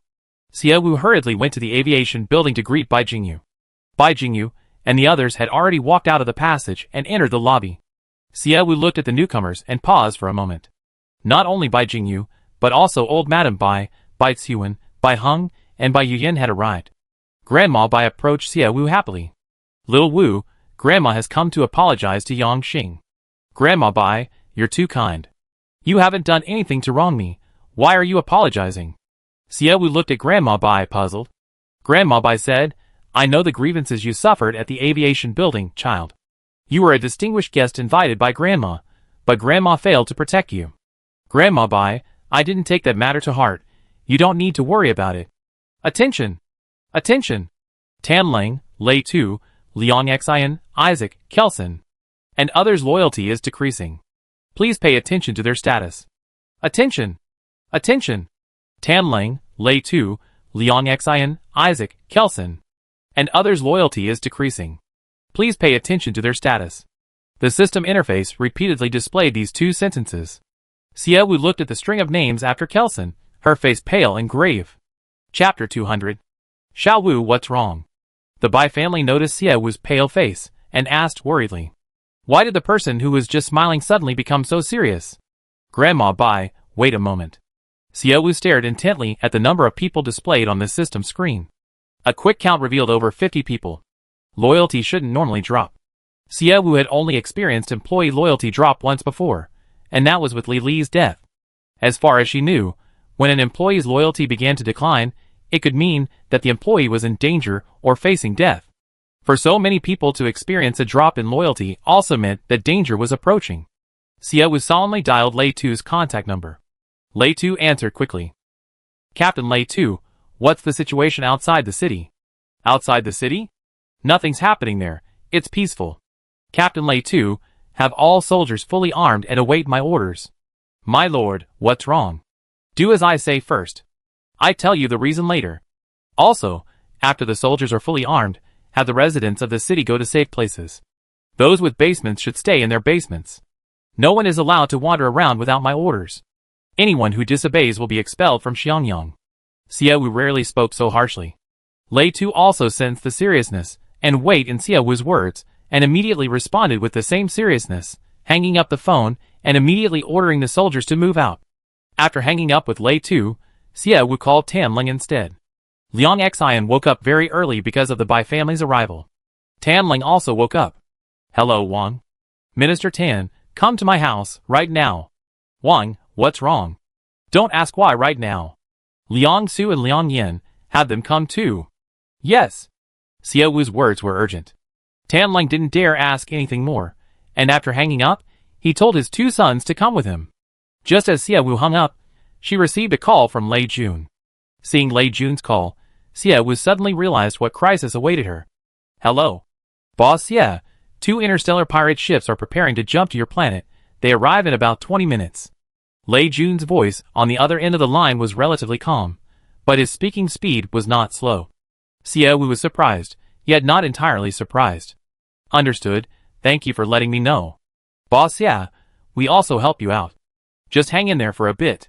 Thanks, I arrange it as soon as possible. We talk later. Knowing what was going on with the employee's lack of loyalty, Xie Wu tried to calm himself and looked at the Bai family members. Grandma Bai, you might have to make a wasted trip today. 2 interstellar pirate ships are approaching Xiangyang Star. Staying on Xiangyang Star could be dangerous, so please go back first. Once Xiangyang Star is stable, I will personally come to Blue Star to meet you. Xie Wu, how long will it take for the pirates to arrive? Bai Heng asked. About 20 minutes. Then we can't leave. 20 minutes means the interstellar pirates have completely bypassed the warp-jumping interception network. Our spaceship can't complete the warp jump immediately, and might encounter the interstellar pirates en route. They were familiar with the tactics of space pirates. When they planned to attack a planet, they would set up a warp-blocking network around it before heading there, preventing other spaceships from warping into their attack range. This was also to intercept the Allied forces' advance, giving other pirates time to escape before the Allied forces arrived. This was Xie Wu's first encounter with space pirates. She had expected them to use space pirates against her, but she hadn't expected it to happen so soon. I have a basement. You can hide there first. Don't worry, I will do my best to protect your safety, Xiaowu said firmly. Bai Tsuwen hadn't expected to encounter space pirates on his trip to Xiangyang Star. He looked up at Bai Jingyu and said, Jingyu, call the police. Yes. Come to my house first. Xiaowu didn't want to waste any more time and led them to Xia's house. On the way home, Xiaowu called Lei Tu again. She informed Lei Tu of the news of the space pirate attack. Lei Jun informed him that 2 pirate ships had arrived, but the number of people on board was unknown. This was 6 a.m. on Xiangyang Star. If Xiaowu hadn't received the system alert and Lei Jun's warning, being attacked while half asleep would have made it very difficult to react. The number of soldiers in Xiangyang City wasn't large. Xiaowu instructed Lei Tu to concentrate the forces. Using the Xia family residence as the center, soldiers were deployed in the houses surrounding the Xia family residence to hide. Residents in the city with basements hid in their basements, while others hid in the basement of Xiaowu's house. When Xiaowu returned to the Xia family residence, Tianlang was already waiting for him. Your Majesty, what's wrong? Pirates are attacking. Minister Tan and Minister Liang are distinguished guests from the Bai family. Take them and hide in my basement. Your Majesty, what about you? Where are you going? Tianlang grabbed Xiaowu, who was about to leave, his face full of worry. I need to discuss the deployment with Captain Lei. Tuesday. Minister Tan is in a hurry. Please follow my instructions. Master. Sure. You and the others came out, looking at Xiaowu with concern. Xiaowu looked at everyone, his eyes sharp. Residents of Xiangyang Star, listen up. I now order you to hide in your basements. Anyone who comes out without my order will be expelled from Xiangyang Star. Now, carry out my order. Xiaowu's tone was stern, brooking no refusal. Tianlang and the others were very reluctant and worried. But time was of the essence. Delaying Xiaowu here for even a second was not worthwhile. Your Majesty, we will wait for you. Please take care of your own safety, Tianlang said. Xiaowu glanced at them, said nothing more, and walked into the dark morning light. Please come with us, everyone. Tianlang suppressed her worries, and tried to maintain a calm demeanor. Old Mrs. Bai knew she couldn't cause trouble for others at this time, so she followed Tianlang to the basement. The Xia family's basement was large, with 3 floors. It was brightly lit and well ventilated, so it didn't seem too bad. However, everyone noticed the various precious gems and jades Xiaowu had placed there. Seeing so many gems, the Bai family members were initially stunned, but then they adopted a worldly air and suppressed their surprise. After they entered the basement, Gao Yu and the orc female cubs from Mook Star slowly followed. The once empty basement quickly filled with people. Everyone knew that something terrible was happening upstairs. Although they couldn't hear the outside world, they had no way to resist, and could only trust that Xiaowu would protect them.